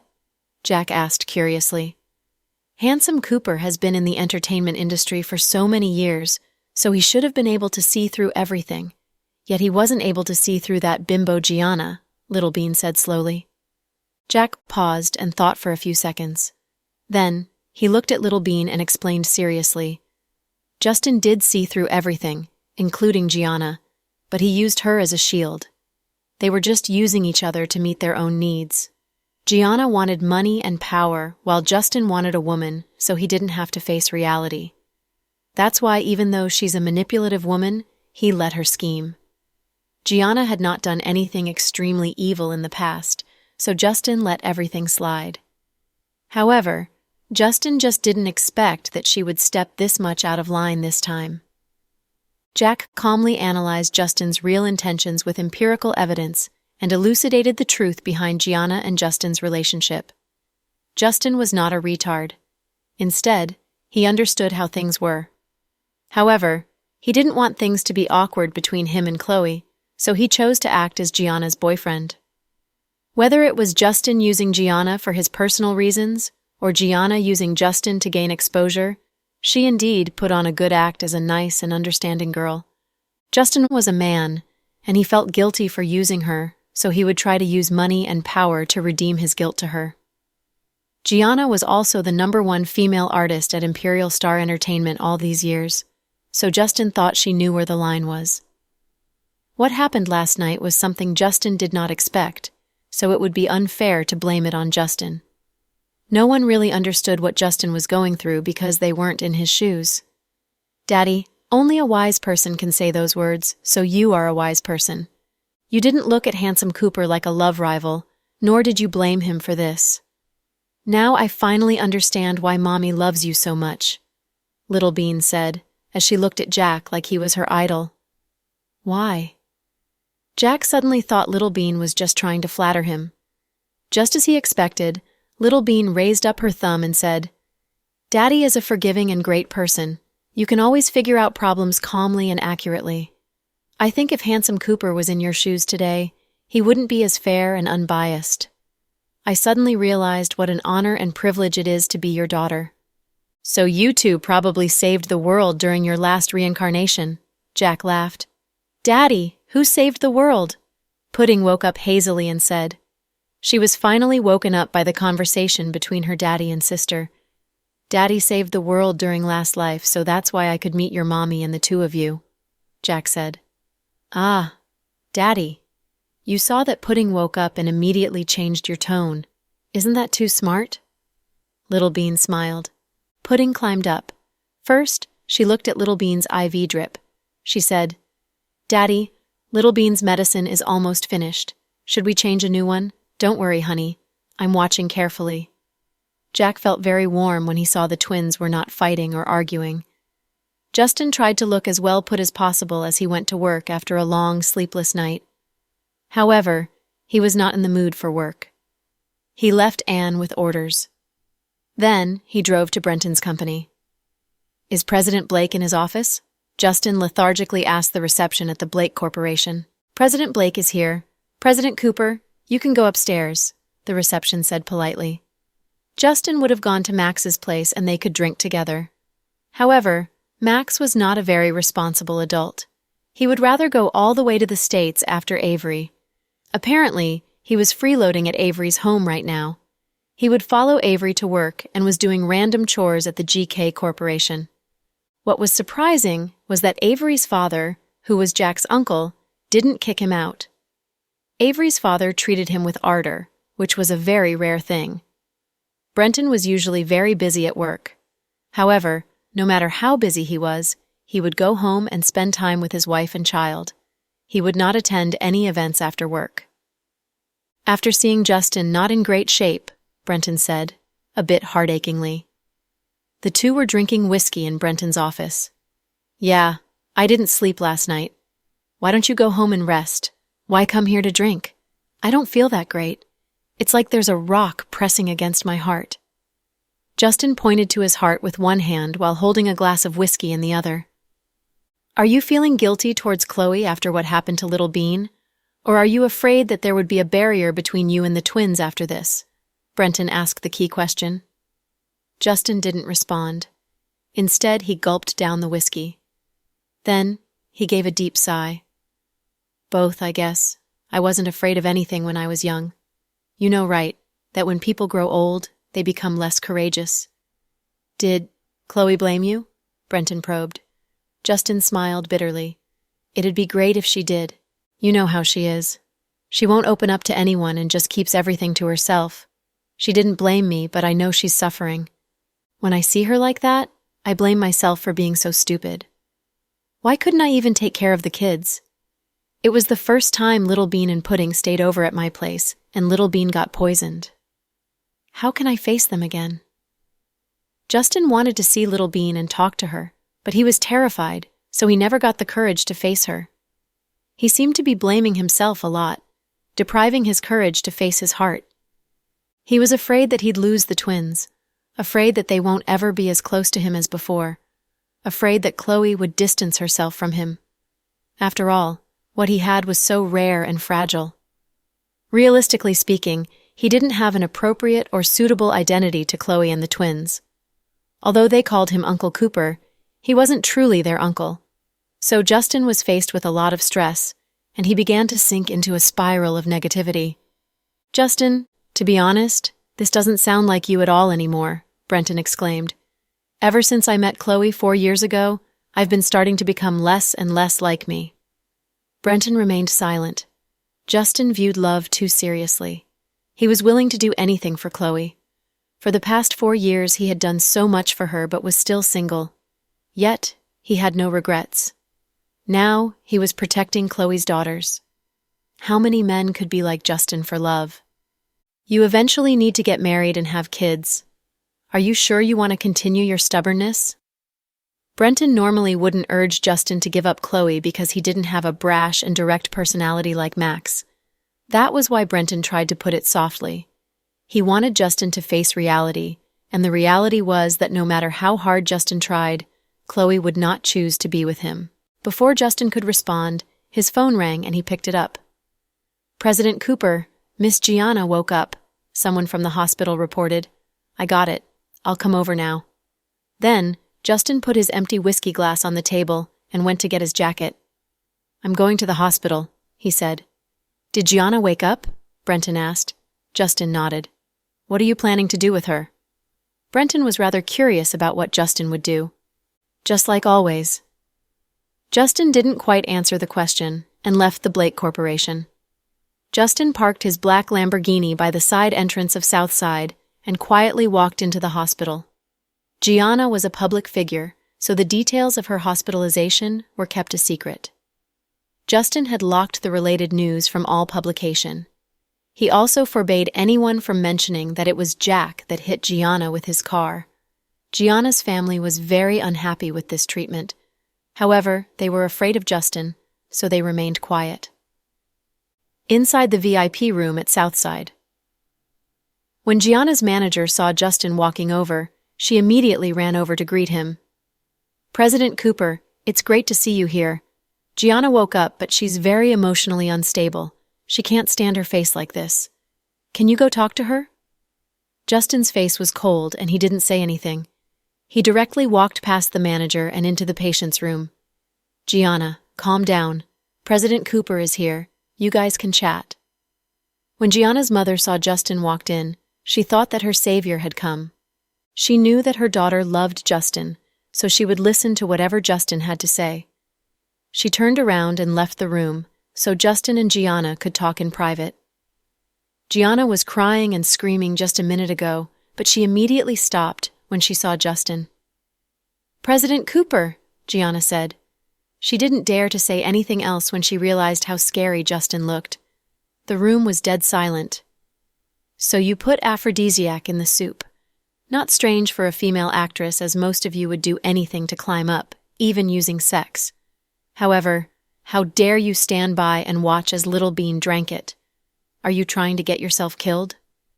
Justin's voice and eyes were cold as ice. "President Cooper, I didn't do it on purpose. I really didn't know why I did that. I was probably possessed. You know that I don't like Chloe or the twins. They always want to hurt me and say mean things about me.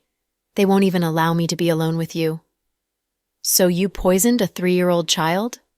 Justin glared right into Gianna's eyes. Gianna was fully wrapped in gauze. All you could see were her eyes and mouth. She was definitely seriously wounded this time. Apparently, glass cut her face and she was first-class disfigured. This was something devastating to Gianna, as she viewed her beauty above everything else. However, the trouble didn't end there for her. "President Cooper, I really love you. I'm not young anymore. I just want us to be together.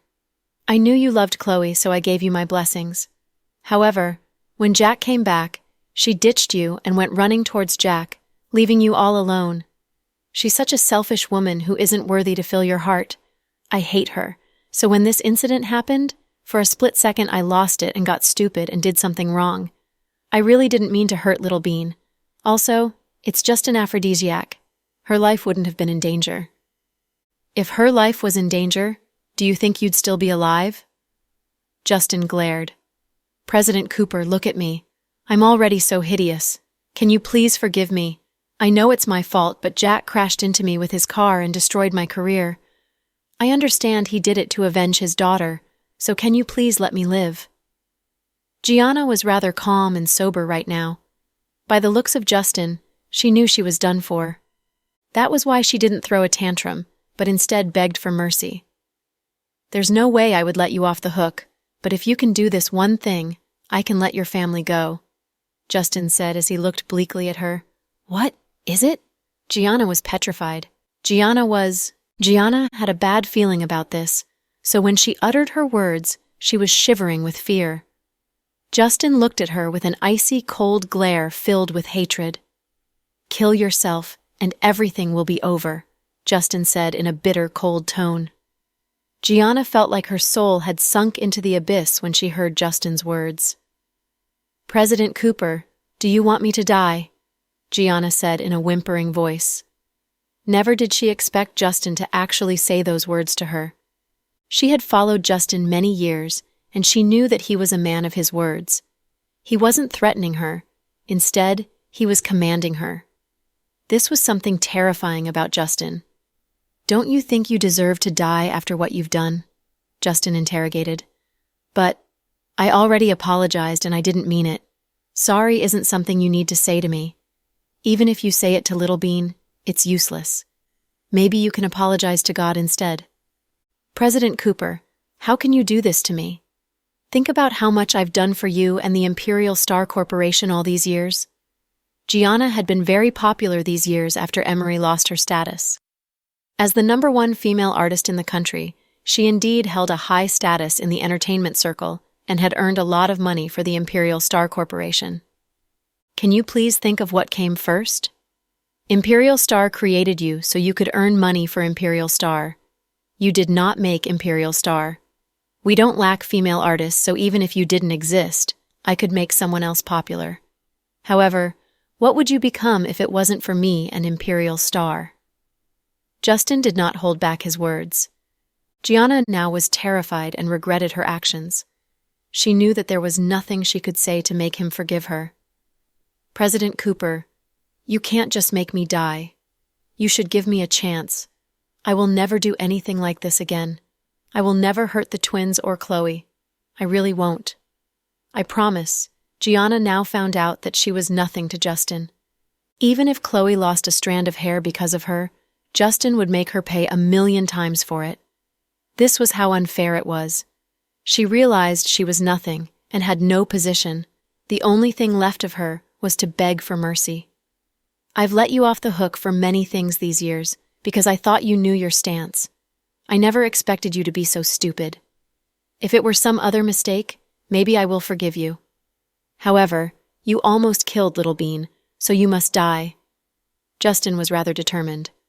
What if I don't? Are you going to kill me? Are you going to have someone kill me? Gianna started crying. Her emotions were very unstable. She did not care if her face was wrapped in gauze. All she could do was stare at Justin with tears-filled puppy eyes. No, I won't do anything, but I know Jack won't let you off the hook. Then, Justin turned around. President Cooper, please save me, Gianna shouted. Too late, Justin said his last words and left the hospital. President Cooper, how's my daughter? Is she feeling better? Gianna's mother went over to talk to Justin, but he did not respond. Instead, he walked straight past her. President Cooper, about Miss Gianna's contract, what should we do? What's the company's decision? What should we do about her contracts with companies and her scheduled jobs? She has a movie shooting planned. Should we get a newbie to replace her? Gianna's manager anxiously followed behind Justin's steps, trying to make a good impression on him, as Justin was his ultimate boss. Just wait. You'll find out soon enough, Justin said hastily. Then, he left the hospital, leaving Gianna in a demented state. She was so unstable that she ripped her needles out and screamed in pain. She was very uncooperative with the doctors and bit anyone she saw. Justin, however, did not look back. It had been 1 full day since Little Bean got poisoned at Justin's place, and Justin wasn't able to get a good sleep anywhere, whether it was at his house or the office. He looked like he was not in the world when he was at work. When it was close to 5 p.m., many of his friends called to ask him out for dinner, but Justin declined all the invitations. President Cooper, it's time to get off work. Mrs. Cooper has just called to ask you to go home for dinner. Okay, I got it. Then, Justin stood up. Suddenly, his phone rang. It was Little Bean video calling him.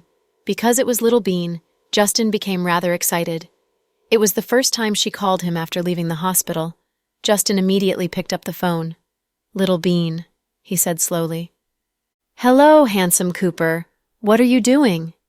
Little Bean put her phone against the wall while she waved her chubby little hands in front of the camera. She was in an emerald green Cheongsam. Her hair was done, curled up, and she looked like a little princess. I'm at the office, but I was just about to leave. Do you have any plans after? Yeah, I'm going home for dinner.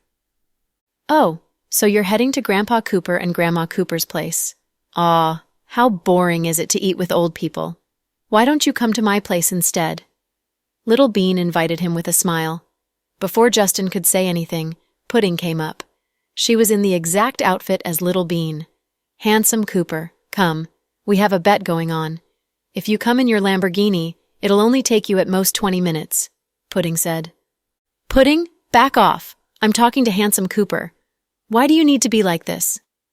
Little Bean acted as she was dissatisfied. If I don't help, do you think Handsome Cooper will come because of you? Pudding said arrogantly. Why wouldn't he? I just recovered. Handsome Cooper, are you not going to come see me? Little Bean acted in an adorable manner. Justin paused and then said softly, "Of course I will." "Great. On your way here, can you please pick up some coconut milk sago pudding for me at Liji?" Little Bean took full advantage of the situation. "Okay, and I want pineapple buns with butter," Little Bean added. "Okay," Justin said with a smile. "Oh, I also want a Black Forest cake. Thanks. Anything else?" Justin asked. "Nope, just that." "Is your mom at home?" Justin asked worriedly. After the incident, he no longer knew how to face Chloe. "Yeah, Daddy's home too. They're busy making yummy food for us. Daddy and Mommy are both cooking tonight. Mommy's making your favorite sliced fish in hot chili oil." "Sounds yummy, right?" Little Bean asked with a giggle. Then, Chloe came over in a flowery apron. She said to Justin through the camera, "Hurry over or everything would be gone. Okay, I'll be there soon." The whole family was treating Justin with sincere hospitality. There was no way he could refuse. He also wanted to go see Little Bean, regardless of whether Chloe and Jack were blaming him for the incident. He knew he had to give them an explanation because all that happened at his place. Justin decided that he would talk to Jack alone tonight so they could decide what to do with Gianna, as this incident almost cost Little Bean her life. After work, Justin called home and explained the situation. Then, he drove his black Lamborghini to South Hill Manor. Just as Pudding expected, Justin was there within 20 minutes. The twins ran towards him as soon as he stepped inside. "Wow, handsome Cooper! I miss you!" Little Bean hugged Justin's legs and pretended to be cute as always. Pudding carefully took over the dessert. Justin had bought a lot, and he had bought 2 servings of each. Justin picked up Little Bean. Before he could say anything, Jack walked over, wearing a black polo shirt. It was rather awkward for Justin. If it was Chloe, he would feel guilty. Yet, it was Jack, and Justin felt rather even more complicated towards him. On the day of the incident, Jack had punched Justin at the hospital. No one mentioned it after. The two naturally had a strange relationship before, and now it was even stranger. Justin thought Jack would treat him with an icy and unfriendly manner, but to his surprise, Jack greeted him politely. Jack nodded, expressing his respect to Justin. Justin nodded back. This was the way of greetings amongst these two men.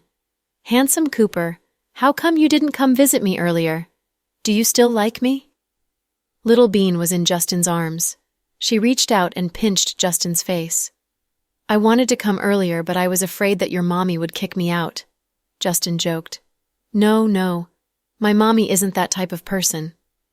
Little Bean immediately helped vindicate the claims made against her mommy. Just then, Chloe came out of the kitchen. She was in a small apron, and she looked rather cute. "What type of person is Mommy?" Chloe asked with a smile. "Mommy, handsome Cooper's here," Little Bean said proudly.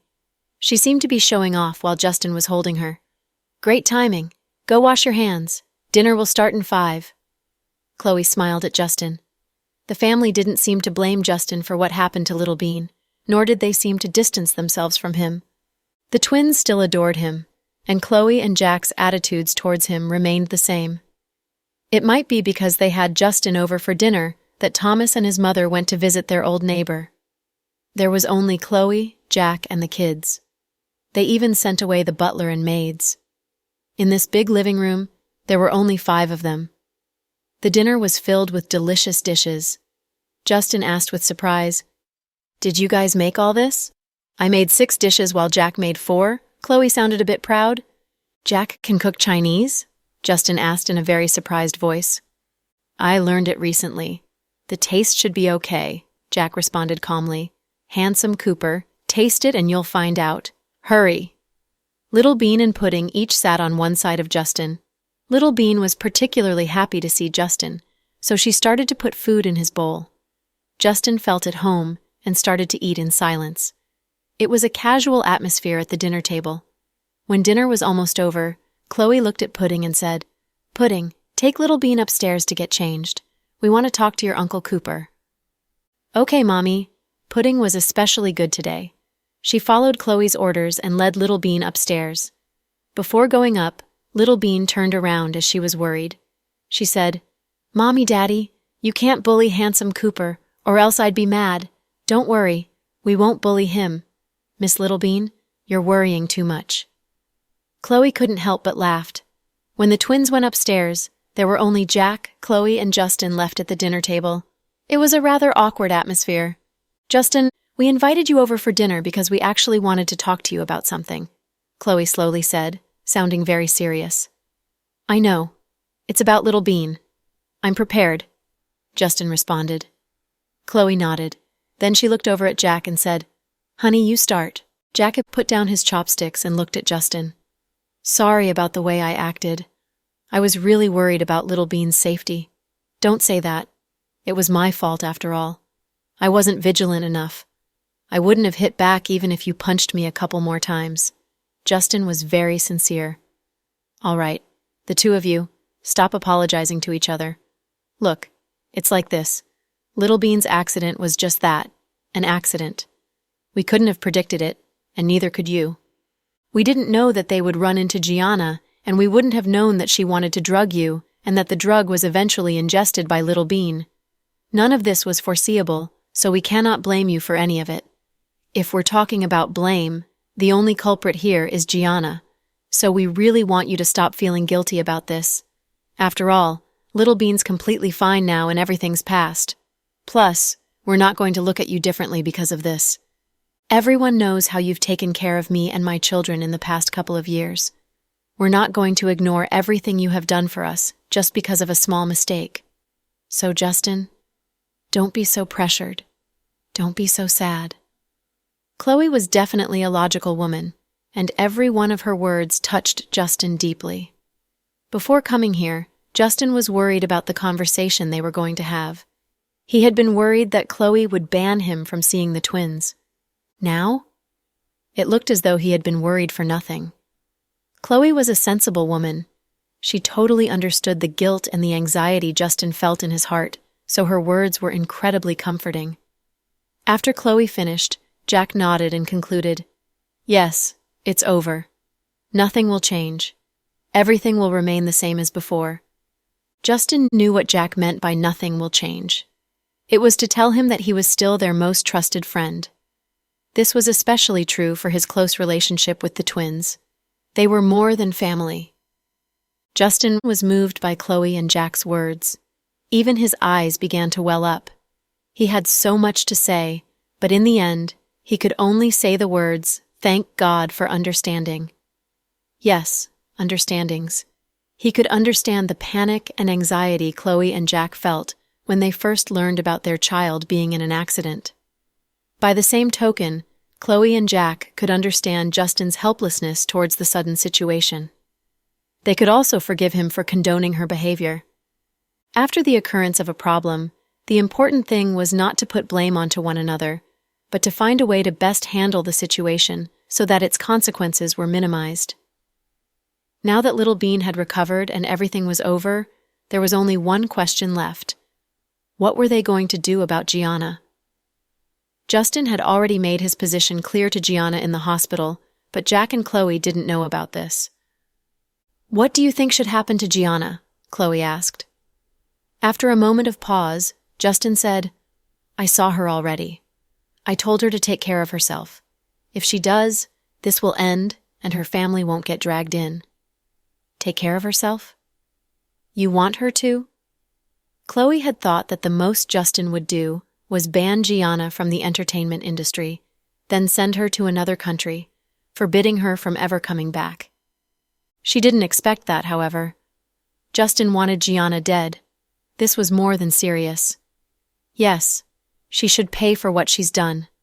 It doesn't matter if it's an accident. I've always seen Little Bean and Pudding as my own. If it were my own kid that was hurt, to the point where they almost lost their lives, how am I supposed to do nothing about it? If that's the case, if I just lie there silently, then I wouldn't be Justin. I'd be less than a batch. Hearing Justin's words, Jack and Chloe glanced towards each other simultaneously. Truthfully, Chloe hadn't thought about what they would do to Gianna. She knew that Master Dawson had an idea. Jack suddenly interjected, I wanted to crush her dead, but since I left her breathing, I want her to live. Death is too easy. It happens in an instant, but living, that's the real torture. That woman's heavily wounded, almost unrecognizable. It'll be very difficult for her to live on. I think we shouldn't kill her. Let her live and let her spend the rest of her life paying for what she's done. Everyone had different reasons and different solutions. Justin was quite straightforward. As far as he was concerned, she deserved to die for her crimes. Jack had more hatred. He wanted the woman dead, but he wanted to torture her first. No matter the angle, they were both right. Anyway, you guys can handle Gianna. Whatever you want to do with her, I won't care. I'll even break off all contact. Do anything you want. Just don't let her off so easily. After all, an evil witch like her will only bring more trouble to the world if she continues to live, Justin added. Chloe nodded. I'll do whatever Master Dawson decides. Chloe was aware that she was too soft-hearted. No matter how logical and brilliant she was still, at her core, a woman, and she was too soft-hearted, lacking in decisiveness needed for these types of situations. During times like these, she needed her man to step in. Basically, they should be fine as long as her Mother Teresa mode didn't kick in. The topic concluded just as the twins made their way downstairs. They changed into light pink pajama dresses, cute as buttons. Little Bean busied herself with desserts, while Pudding held a cell phone in her hands, as if she was video chatting someone. Mommy, it's my auntie. Pudding pointed at the cell phone. Chloe smiled. We don't care about your auntie. We're more curious about young Master Cruz. Pudding immediately turned the phone camera to face everyone. On the other side of the video chat, Avery had on a pair of jeans and a white t-shirt. She was always dressed in the most simple of clothes, and she always looked so comfortable and natural. Sis-in-law, I've been so busy. My dad really is extremely brutal. He brought my uncle and my aunt to Switzerland for a vacation, and now, so I'm the only person left in the company. I'm going nuts here. Avery began to unload as soon as she saw Chloe. Alone? Don't you have a faraway guest accompanying you? Jack said slowly. Bro, why do you do this to me? Avery felt embarrassed. Auntie, don't be embarrassed. Hurry, show us young Master Cruz, Pudding said enthusiastically. Are you hiding him for yourself? Little Bean added. Why is your entire family so nosy? I'm hanging up. Avery was seriously mad now. Without a reply to the other side, she hung up the phone. Is Auntie embarrassed? Little Bean asked cutely. Of course, but Mr. Cruz really is persistent. He followed her all the way to the U.S. and chased after her like a puppy. Sometimes, stalking really works. Pudding analyzed calmly. Handsome Cooper, do you think Mr. Cruz and my auntie make a good couple? Little Bean turned to Justin and asked, Not bad. At least it'll be fun to watch them be together. Justin chuckled. But we originally paired our auntie up with you. Aren't you regretting it? Little Bean continued her nosy ways. This question is now obsolete. Miss Little Bean, let's talk about something very serious now, okay? Justin lifted up Little Bean and asked dotingly. Okay, speak. I'm listening. Little Bean nodded obediently. Can you stop just eating everything in sight from now on? Justin's tone was serious. Ugh. Little Bean immediately looked guilty. See? Even handsome Cooper thinks this is a problem. You should really change this habit of yours, or else you might run into danger again. Got it? Pudding joined in on the criticism. I got it. I've really learned my lesson this time. I'll change from now on, Little Bean said half-heartedly. But you didn't. Even today you asked me to buy a ton of sweets. Justin instantly exposed Little Bean. Little Bean immediately hid behind her hands. Look, how embarrassing. Pudding criticized. Well, I need time to change. It's a process. Finally, Justin ended the conversation with a stern warning to Little Bean. He then looked at the time and got up to leave. Are you full? Chloe was still worried that Justin felt uncomfortable with them, that he didn't eat enough. I'm very full. You're a great cook. Justin was pleasantly surprised by Chloe's cooking skills. He really did eat a lot. I just followed the recipes I found online. I really have no skills. Ha. In comparison to what Mrs. Cooper can make, this is nothing. If it wasn't for this thing that happened to Little Bean, I would have brought the twins back to the old house a long time ago. Grandpa's back, and he's always asking to see them. Sure, I'll bring them over as soon as I find some time. I really miss Grandpa Cooper, too." Chloe and Justin ended their get-together with pleasantries, and the twins said their goodbyes to him with puppy eyes and adorable pouts. After their goodbyes, Justin left the South Hill Manor. Thomas had brought their mother home just in time, and she brought the twins upstairs to get changed.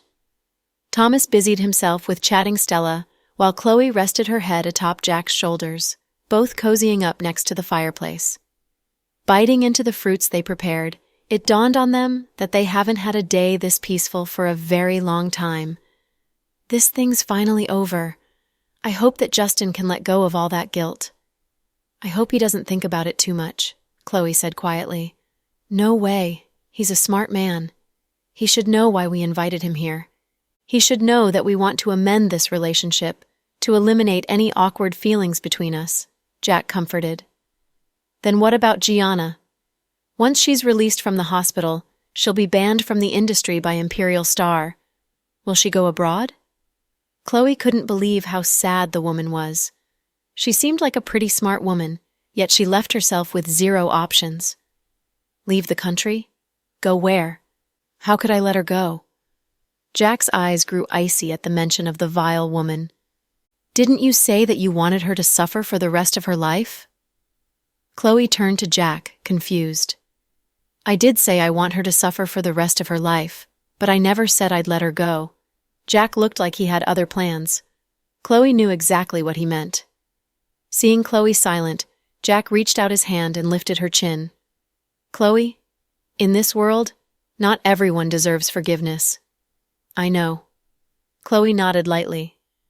I know that you have a kind side, and we're not evil people.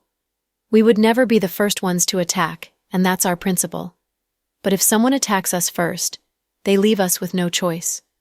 The twins are our lifelines. They arrived at this earth because you carried them in your belly for 8 months. They are a testament of our love, the most precious gifts of our lives. That woman almost killed Little Bean. If we continue being nice, it'll be us that suffer the consequences. Jack held onto Chloe's shoulders tightly as he analyzed the logic and pros and cons behind it all. Honey, you're right. I'm a woman, and am too kind to make decisions like these. Gianna does deserve to die. If Little Bean had died, nothing we do to her would ever ease the pain in my heart. I get it, so I won't ask you to let her off. Since Justin feels the same way, I'll leave it to you, and I'll support you no matter what you do. For the first time in her life, Chloe had no compassion for a woman. She was, above all else, a mother who loved her daughters wholeheartedly. As the incident with Little Bean turned its page, Chloe and Jack returned to their busy work. It was near the end of the year, and it was busy everywhere. Jack had endless meetings to attend at GK, and Chloe had endless surgeries to perform at Southside. While the couple returned to their normal lives, Gianna had already stayed at the hospital for nearly half a month. Not only did her situation not improve, but it also became more and more serious.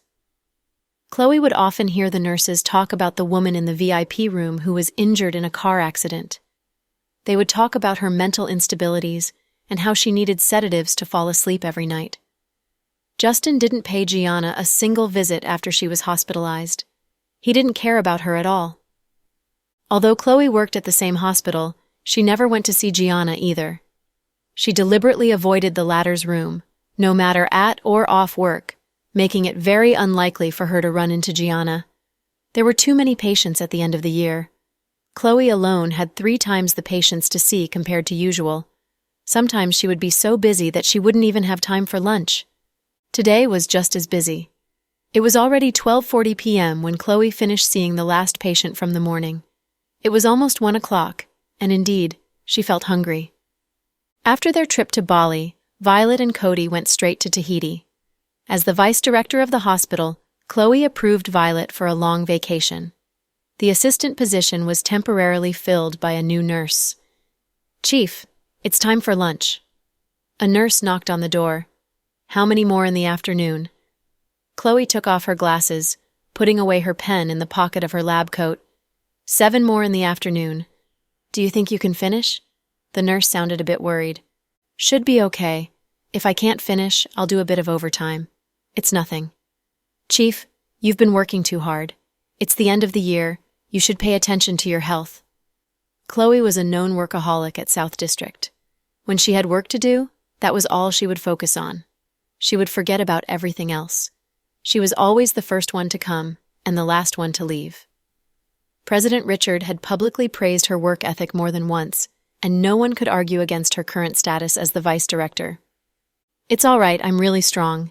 Great health, great appetite, no problem climbing to the 5th floor in one go. Chloe recited a well-known commercial, making the nurse laugh. Just then, the office door was pushed open. In came a tall, handsome man. Although he was dressed in a flamboyantly orange coat, he made it look simple and natural.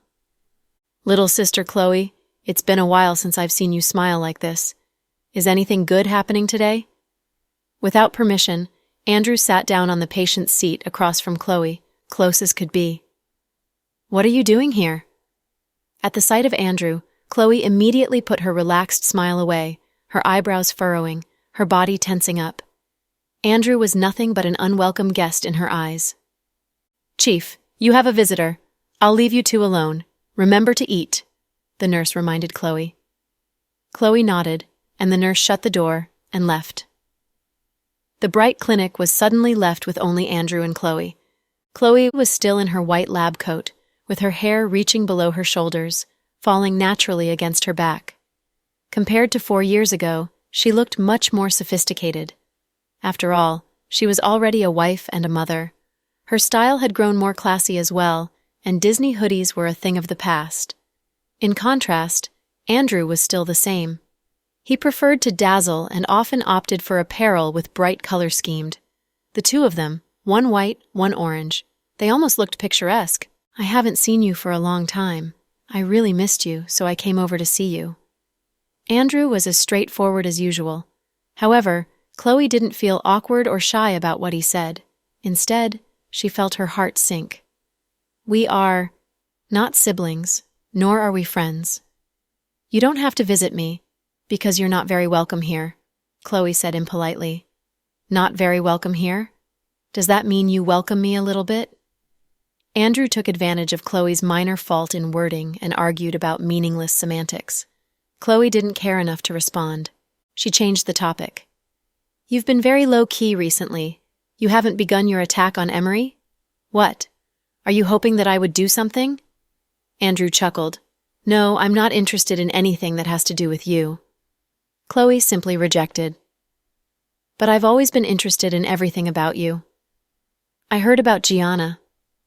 How is Little Bean?" Unexpectedly, he started asking about Little Bean. "How did you know about this?" Chloe looked at him with caution, staring straight into his eyes. "Nothing can be hidden from me, unless I don't want to know. Otherwise, I will know everything." Andrew lifted the corners of his mouth. "Then, do you also think I'm a terrible failure?" Chloe changed the topic once again. "Why would I think that?" Andrew looked at her with a serious gaze. It seemed that his uncontrollable heart would always calm down in Chloe's presence. It was one of the reasons why he enjoyed being alone with her so much. "I've always kept to myself and have always had a low profile. I'm not interested in being in the spotlight, and I'm not interested in competing with others. But even so, Gianna hates me, Emery hates me, and Bella hated me. They all hate me, and the sad thing is that I don't even know what I've done to them to make them hate me so much." Chloe smiled bitterly.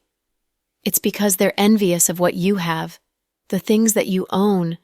They'll probably never find in their lifetimes." Andrew answered. "But I don't think I have a lot. Others only see what I have now, but they don't know how many hard roads I've walked. What I've experienced these past years can probably equate to someone else's entire lifetime. Or maybe they wouldn't suffer so many hardships. After all these ups and downs, I still haven't lost my mind. But I've really had enough. I thought that my family could finally live a happy life, but who knew? Those despicable people reached out their claws to my children. Andrew, you too, right? When I was pregnant, you wanted me to have a miscarriage many times, didn't you?" Chloe ended with a heavy mood, looking up at Andrew. Perhaps her experience with the bombing had changed her. Nothing seemed to faze her anymore. Chloe even felt that she was brave enough to have an honest conversation with Andrew. There was no need to hide or to run. Yes, at that time. I just didn't want you to give birth to some other man's children. I've always wanted you all to myself, that's all, Andrew readily admitted. What about now? Would you still want to harm my girls? Still thinking about taking them out of my life? Chloe asked earnestly. She tried to get the answers she wanted from his face. If I told you the answer, would you believe me? Andrew asked back. Maybe I will, maybe I won't. Chloe gave a non-answer. She answered in this way because she didn't know if Andrew could be trusted. After all, their relationship and the situation they were in was worrisome. Haha, Andrew looked at her and chuckled. He responded after a pause. I won't. When you were pregnant, it was all too sudden for me to accept the fact that you had some other guy's child. But now, they're your life. I know that, and if anything were to happen to them, you wouldn't live either. So, rest assured, I won't do anything to harm them. You don't have to put up your defenses around me. Especially Little Bean. She's really adorable. Although a little bit of an airhead, she's very similar to you when you were a kid, smart and stubborn. I really like your kids. But, even so, you won't like me, right? Their conversation turned awkward as soon as Andrew changed the topic from kids to their relationship. Chloe didn't answer, and it was because she knew that Andrew already knew the answer. Chloe, I've been thinking a lot about something lately. If you were not Chloe and I wasn't Andrew, if we were just two ordinary people, if I had no money, no job, no status, but only a heart that loved you, would you give me a chance then? Andrew looked at Chloe with a warm smile. There are no ifs in life. Perhaps she was getting older, but Chloe enjoyed hypothetical questions less and less. She felt that there was no point to these types of questions. No matter how much you think about it, it would never happen. Fine. You are truly a hard-headed girl. You don't even let me think about it. Mr. Green, I haven't eaten yet. If you have nothing more to say, Chloe wanted him to leave. Before she could finish her sentence, however, Andrew picked up a nice-looking box from the floor and placed it on her desk. These were your favorite snacks, small steam buns and hot and sour noodles from the old street of the Western District. They still taste so authentic. I wasn't sure if you still liked them. The food was still hot, steam escaping from the packaging. It seemed that Andrew bought the food just before coming to the hospital. During her childhood, Chloe often hung out at the old street of the Western District. Many things were cheap there, and a lot of prices were negotiable. Besides, there was a lot of delicious food. Back then, it was a 1-hour and 40-minute bus ride from her home to the old street. She would transfer twice on the way. Yet, she and Sarah enjoyed the trip, regardless of the weather. This was especially true during weekends. They had a lot of free time and they were very happy with even riding on the bus. Sarah liked the mutton soup and Chuanbei cold noodles, while Chloe liked the small steamed buns and hot and sour noodles.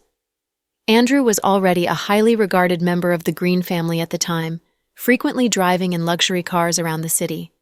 By accident, he found out that Chloe liked to go there, and afterward, he followed her a few times, even tasting her favorite foods himself. Maybe it was because of his love for Chloe, or perhaps some other unknown reason, that Andrew actually loved the food. So many years had passed by. It was incredible that he still remembered her favorite snacks. Chloe looked at the food, her eyes looking complicated. What? You're scared that I poisoned it or something? Well, don't worry. I'm not as stupid as Gianna, directly poisoning someone's food. I'm not capable of such a stupid act. Andrew laughed. Chloe looked at the noodles and buns with a heavy heart. No words could describe what she was feeling. Childhood memories rushed into her brain. Back then, Andrew wasn't as evil as now. When they met up occasionally, the two of them would make sarcastic remarks and joke around. It was good times. It's okay.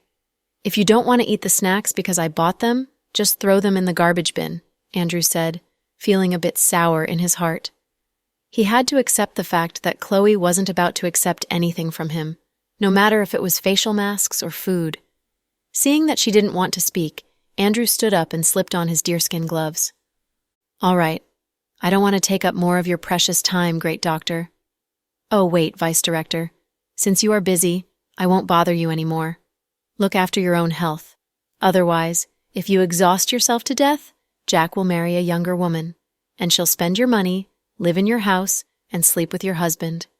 And she'll hit your kids, Andrew teased. There was finally a trace of a smile on Chloe's face. Impossible. Not even I can control my kids, she replied. There's the smile. Good. And please, next time when you see me, don't look like you're going to the cemetery. It makes me feel like I'm dying soon. I'll leave the snacks here. Eat if you want.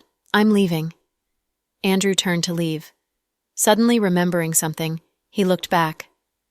Chloe, what are you going to do with Gianna? My husband will take care of it. Chloe didn't understand why Andrew was suddenly interested. It was very strange. Well, whoever deals with her, I think they should completely get rid of her. Gianna is not the kind of woman who learns from her mistakes. This time, being so heavily wounded, she would hold more grudges even if she survives. She'll always be a danger to you. It is good to clean up early. You should be careful. The same goes for Emery.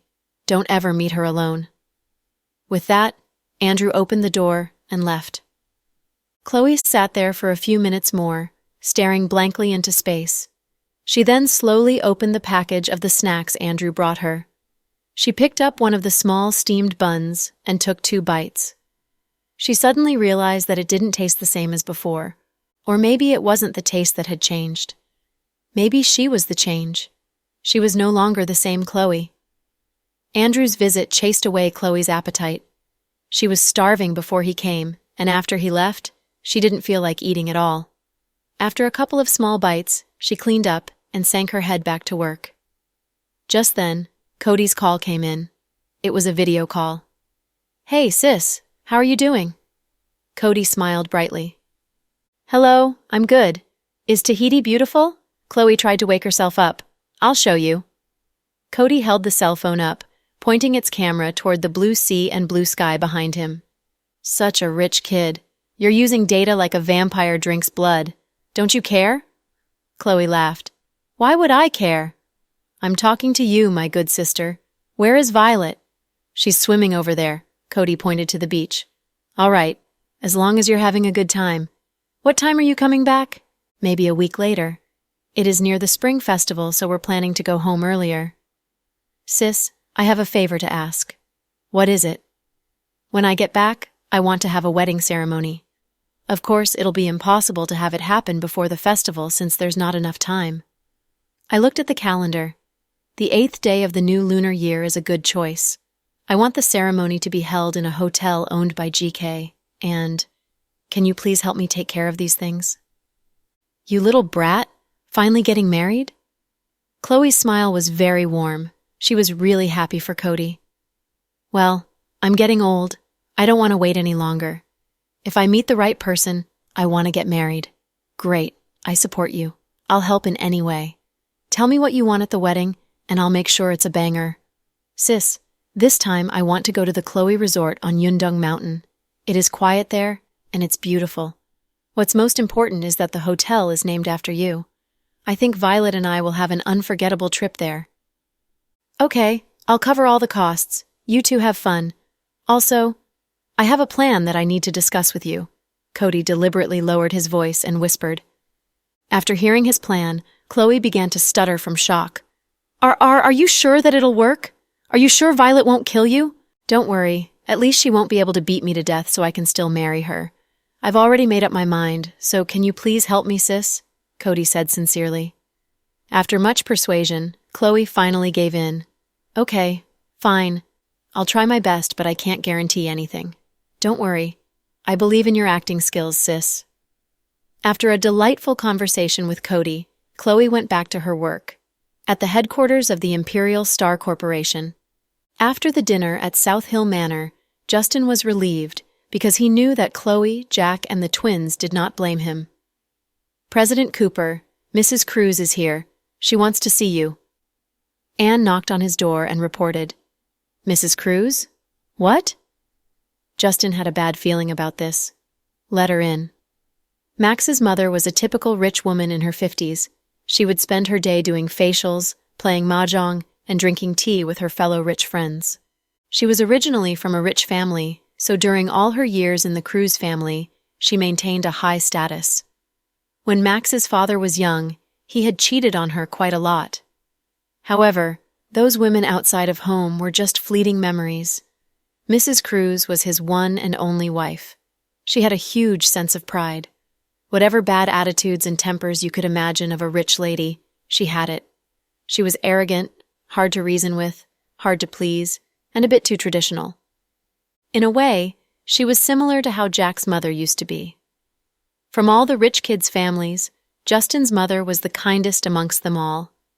Chloe had a good first impression of Mrs. Cooper, and they got to know each other really well. "Auntie, what brings you here?" And Elle led Max's mother into his office. Justin stood up to greet her. "Justin, I'm here because I have something to talk to you about. Am I disturbing your work?" "No, Auntie, what brings you here?"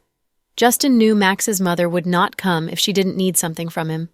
His secretary got 2 cups of tea for them. However, Mrs. Cruz did not seem to be in the mood for tea. "Justin, you and Max have been best friends since you were kids. I've watched you and that kid from the Blake family grow up. I know you guys are best buds and hang out with each other a lot. Can you please tell me if something happens?" "Auntie, you can be straightforward with me. I will answer what I know." Justin was actually quite afraid of Max's mother because she had a weird temper and was also quite explosive. When Max refused to settle for his family's arranged marriage, he got into a big fight with them. Max's mother directly cut apart several of Max's credit cards. However, Max was smart and knew what was coming for him. That was why he had bought into Justin and Blake's company a long time ago. With just the dividends, he could live a very wealthy life. Moreover, he had a private account in a Swiss bank. That was the money that came from his random investments of all those years. Yet, that number was unbelievably big. Outsiders would just think Max was eating off his family's money. However, he didn't bother to clear his name because it didn't mean anything to him. It was the truth that his family was rich, but it was also true that he made a lot of money himself. Ultimately, Max had won that battle with his family. However, Max's mother got really sick after that and had to take a lot of medicine before finally recovering. "Has Max contacted you guys recently?" "Oh, Justin didn't know how much Max's mother knew about Max. He was afraid that she was trying to get information from him that his friend didn't want to tell his mom, so he didn't dare to say too much too. Stop covering for him. He's almost 30, and he's still so unpredictable. I can understand his spontaneity during his birthday, but now? I don't even see him anymore. He disappeared without saying goodbye to his parents. He's not answering his phone or replying on Snap, and he even stopped updating his status on social media. I feel like I've lost my son to kidnappers. His father and I have been thinking about this over and over again these past few days. My heart's already weak, and whenever I think about him, I become more and more fearful. I even took a pill yesterday to calm myself down. What is he doing to us?" Mrs. Cruz looked like she was worried sick. She was clearly here for Max. Justin immediately explained, "Auntie, don't worry. He's definitely not lost. Max has always been very clever. If everyone was lost in this world, he would be one of those that could find his way back to Earth. Then why isn't he contacting us? His father sent people to look for him, and they told us that he's in Los Angeles. We don't know anything anymore. We don't have that much power in the US, so it's difficult to look for him. That's why I came to ask you. Look, Justin, could you please just tell me what's actually going on? Please?" "Of course. Auntie, please don't freak out. Listen to me. Max is definitely fine. He's very safe. Also, he really is in Los Angeles right now. He's probably not updating his social media because he's too busy." "Busy? Busy with what? Sleeping until noon?" Mrs. Cruz was too familiar with her son's habits. "Actually, this will come as a big surprise to you. Max is actually working in the US now." "What? He's working?" Mrs. Cruz's jaws dropped. "Yep, he's working. I message him every day. I know what he's doing. Why is he working? Is he crazy? Our family business is already busy enough. He's not helping us, but he's working in the U.S. Mrs. Cruz was beyond livid. As far as she was concerned, her son was irresponsible and ridiculous. Auntie, he's working because of Avery. Avery? The girl from his birthday party? Mrs. Cruz was taken aback. Justin nodded. Isn't that girl the younger sister of GK's president, Mr. Dawson? Mrs. Cruz questioned. Yes, her family background isn't bad. I didn't see her face clearly that day since the light was too strong. Max really likes her? Yes. So in order to court her, he went to the U.S. and is working for her company? That's basically what happened. All right. I'm really speechless. I have no words for my son. Mrs. Cruz finally let out a sigh. Auntie, you should be glad that he has a girl he likes. At least he'll forget about the past. Plus, he'll straighten himself out. Like you've said, he's almost 30. His life's not going to go anywhere if he continues his old habits. He'll eventually take over the family business, get married, and have kids. Isn't this the perfect time for him to fall for a girl? Plus, she's not just any ordinary girl. Her family's incredibly powerful, she's beautiful, and she's highly educated. Where are you going to find another girl like that in the city? Justin picked all the right words to say, and sure enough, Mrs. Cruz's face began to soften. I'm just worried that she won't like his childish ways. When she gets sick of him, he'll have wasted so much time. What if it turns out the same as Jin? How are we, his parents, supposed to live? At the height of her worries, Mrs. Cruz even wiped away streams of tears, making Justin's heart ache a little just from watching. Justin. That won't happen, Auntie. He's not a child anymore. He won't be that reckless. Mrs. Cruz. Then, did he say when he's coming back? Justin. He said he'll be back around New Year. Apparently Avery's coming back with her father to reunite with Jack. Mrs. Cruz. That's great. The new year is almost here. Justin. Yep, so don't worry, Auntie. Mrs. Cruz. Justin, when you talk to him again, tell him to call home. It's not me who's really worrying. It's his dad. His dad's getting old and he misses his son a lot, even if he doesn't want to admit it. He holds him in his heart. Justin. Okay, don't worry. I'll definitely tell him that. Mrs. Cruz. All right then. I'll let you get back to your work. I'll come to find your mother for tea once I get a chance. Justin. Of course, you're welcome anytime. Their conversation ended in civilities, and afterward, Justin walked Mrs. Cruz out. Justin finally breathed a sigh of relief.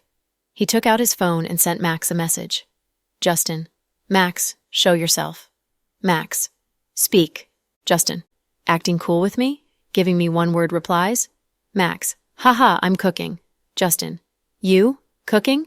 Max. What? You don't believe me? Justin. So, is your cooking edible? Max. Hey, what's that supposed to mean? I'm a great cook. Although I haven't cooked in many years, my skills are still there. Did you forget about the fried rice I cooked for you and Breton? Justin. How could I forget? That was the most disgusting dish of fried rice I've ever had. It reeked of burnt rice, just beyond disgusting. Max. Are you going to stop mocking me or what? Justin. Fine, I'll stop. Your mom was here at my office. Max. For what? Justin. What else? Of course she's looking for you. She suspects that you're lost or you've been kidnapped. Max. Psh! Does she really think that lowly of me? The old lady's IQ is clearly regressing. Justin. But seriously, what do you going to the U.S. have anything to do with you not calling home? Max. I had a big fight with them before I came to Los Angeles, so I just don't feel like calling. Justin. What happened? Max. I don't know from where, but my dad found a distant cousin's friend, and they brought over their sweet, innocent daughter. Apparently, she's a teacher at some notable institution. They want her to be my wife. Actually, during my birthday, that girl was there with her mom. She just didn't have time to introduce herself.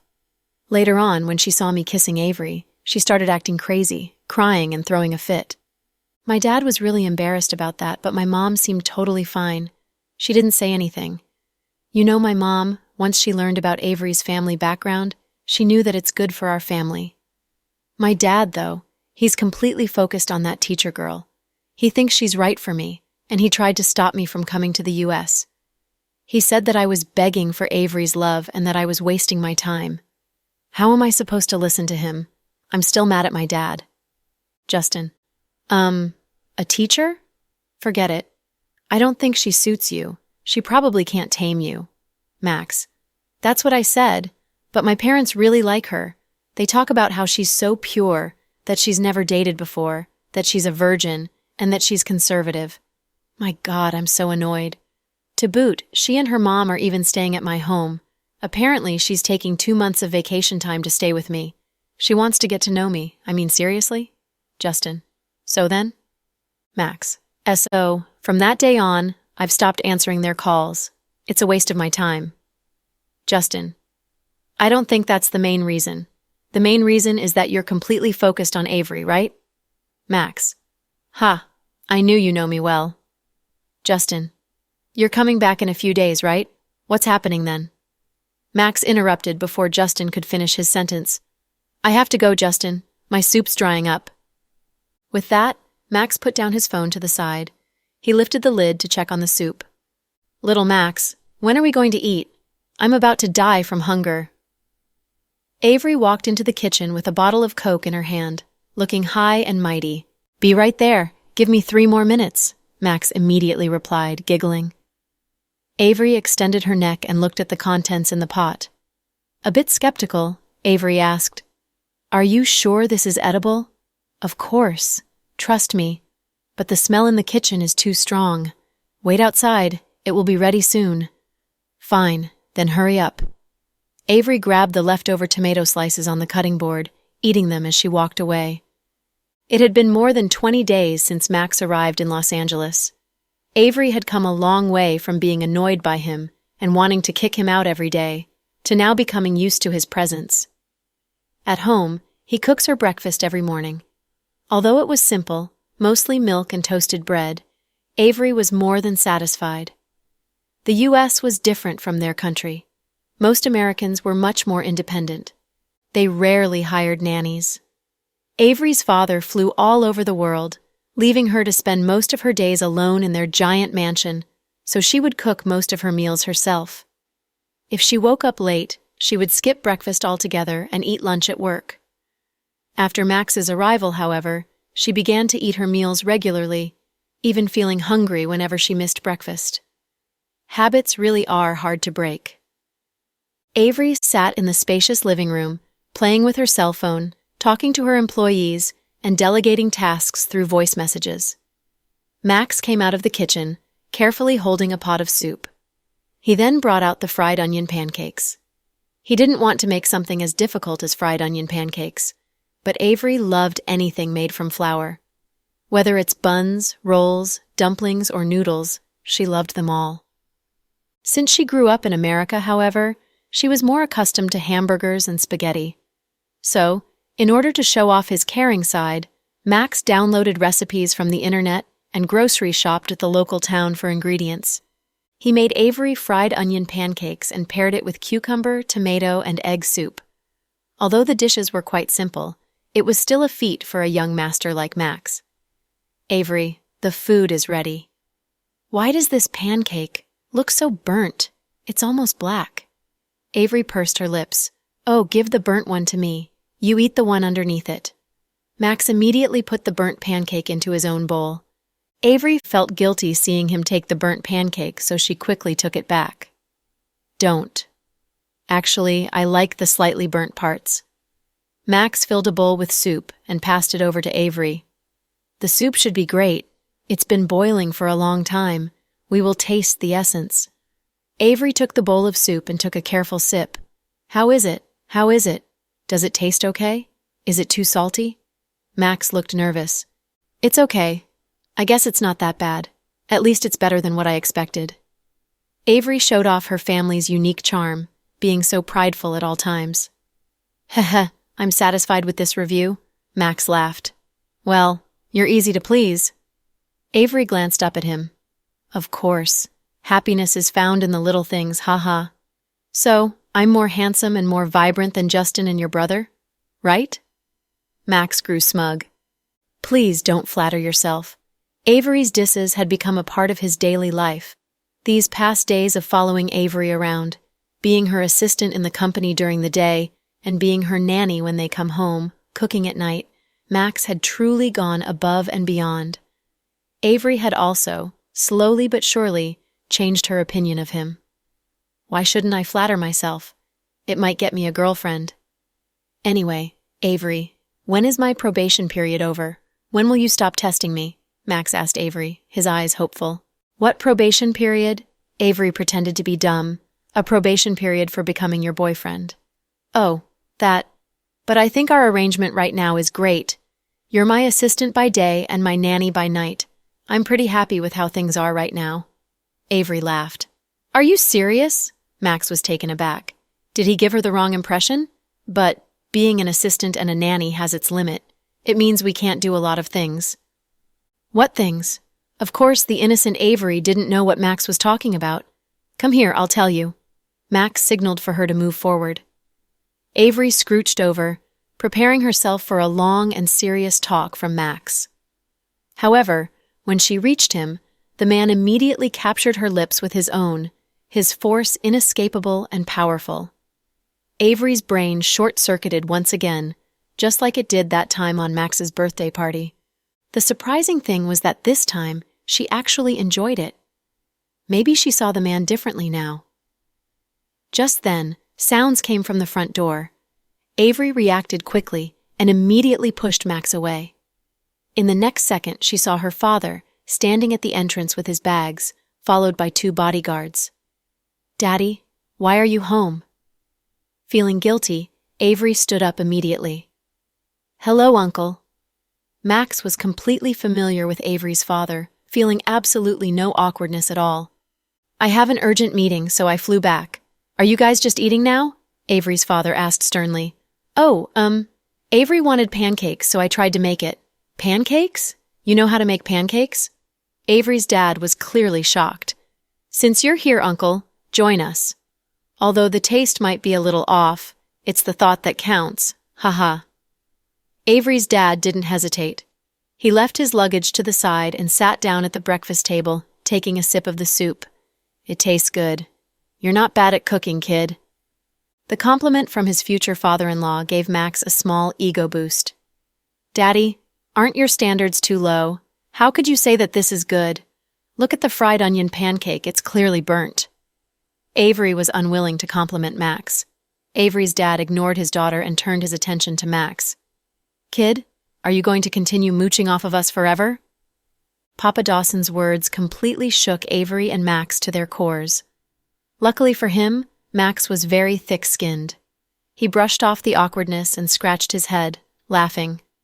I'm not really mooching. I can pay the rent. But our family doesn't need the change. Papa Dawson's face was rather expressionless. Avery lost her cool. Thinking that her father was intending to kick Max out, she immediately explained, Dad, he came to Los Angeles because of me and doesn't have friends here. If he moves out, he might be in danger. You know how it's not that safe here, especially with the burglars at night. The thieves tend to target us people. Our house is huge. One more person won't make a difference. Plus, he's not really mooching off of us. He's helping me out at work during the day, and he even cooks for me in the evening. Avery, don't worry. Let me finish. Papa Dawson immediately interrupted his beloved daughter at the sight of her anxiety. He then looked at Max once again. Don't be afraid. I'm not sending you away. What I'm trying to say is, if you're going to continue living in our home, we'll need to give you a proper title. Title? Max was seriously confused. He didn't know what Papa Dawson had up his sleeves. Yes, so I wanted to ask you, would you mind marrying into our family? Hearing this, Max almost spat out a mouthful of soup. Avery erupted into a coughing fit. Ahem, ahem, ahem. Dad, what are you saying? Stop kidding around. What do you mean by him marrying into our family? Who wants to marry him? Max really didn't know what to say. Was Christmas coming early this year? But what did he mean by marry into? Kid, what do you think?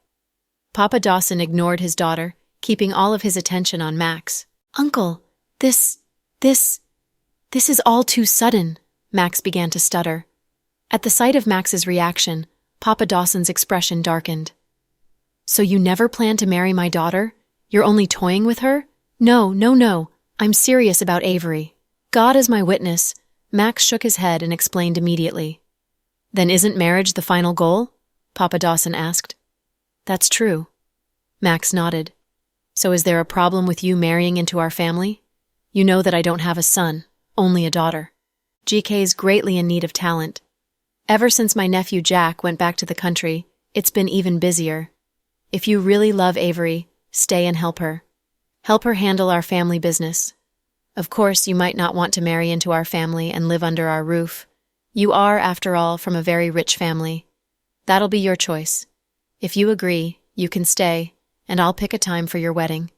If you don't agree, you can pack up your things and head back tomorrow. That's it. With that, Papa Dawson got up to leave. Dad, how could you just decide everything without even talking to me? Avery was irritated. I'm your father. I know what's good for you. There's no room for discussion here. Let him think about it. But Uncle, I'm just a good-for-nothing trust fund baby. I live off of my parents at home. As I'm sure you've heard, I've never worked a day in these past years. Are you really willing to have me waste away your family wealth as well? Max asked. Kid, you might be able to fool others, but you can't fool me. I've looked into your Swiss bank account. For the past years, instead of working, you've been doing venture investments.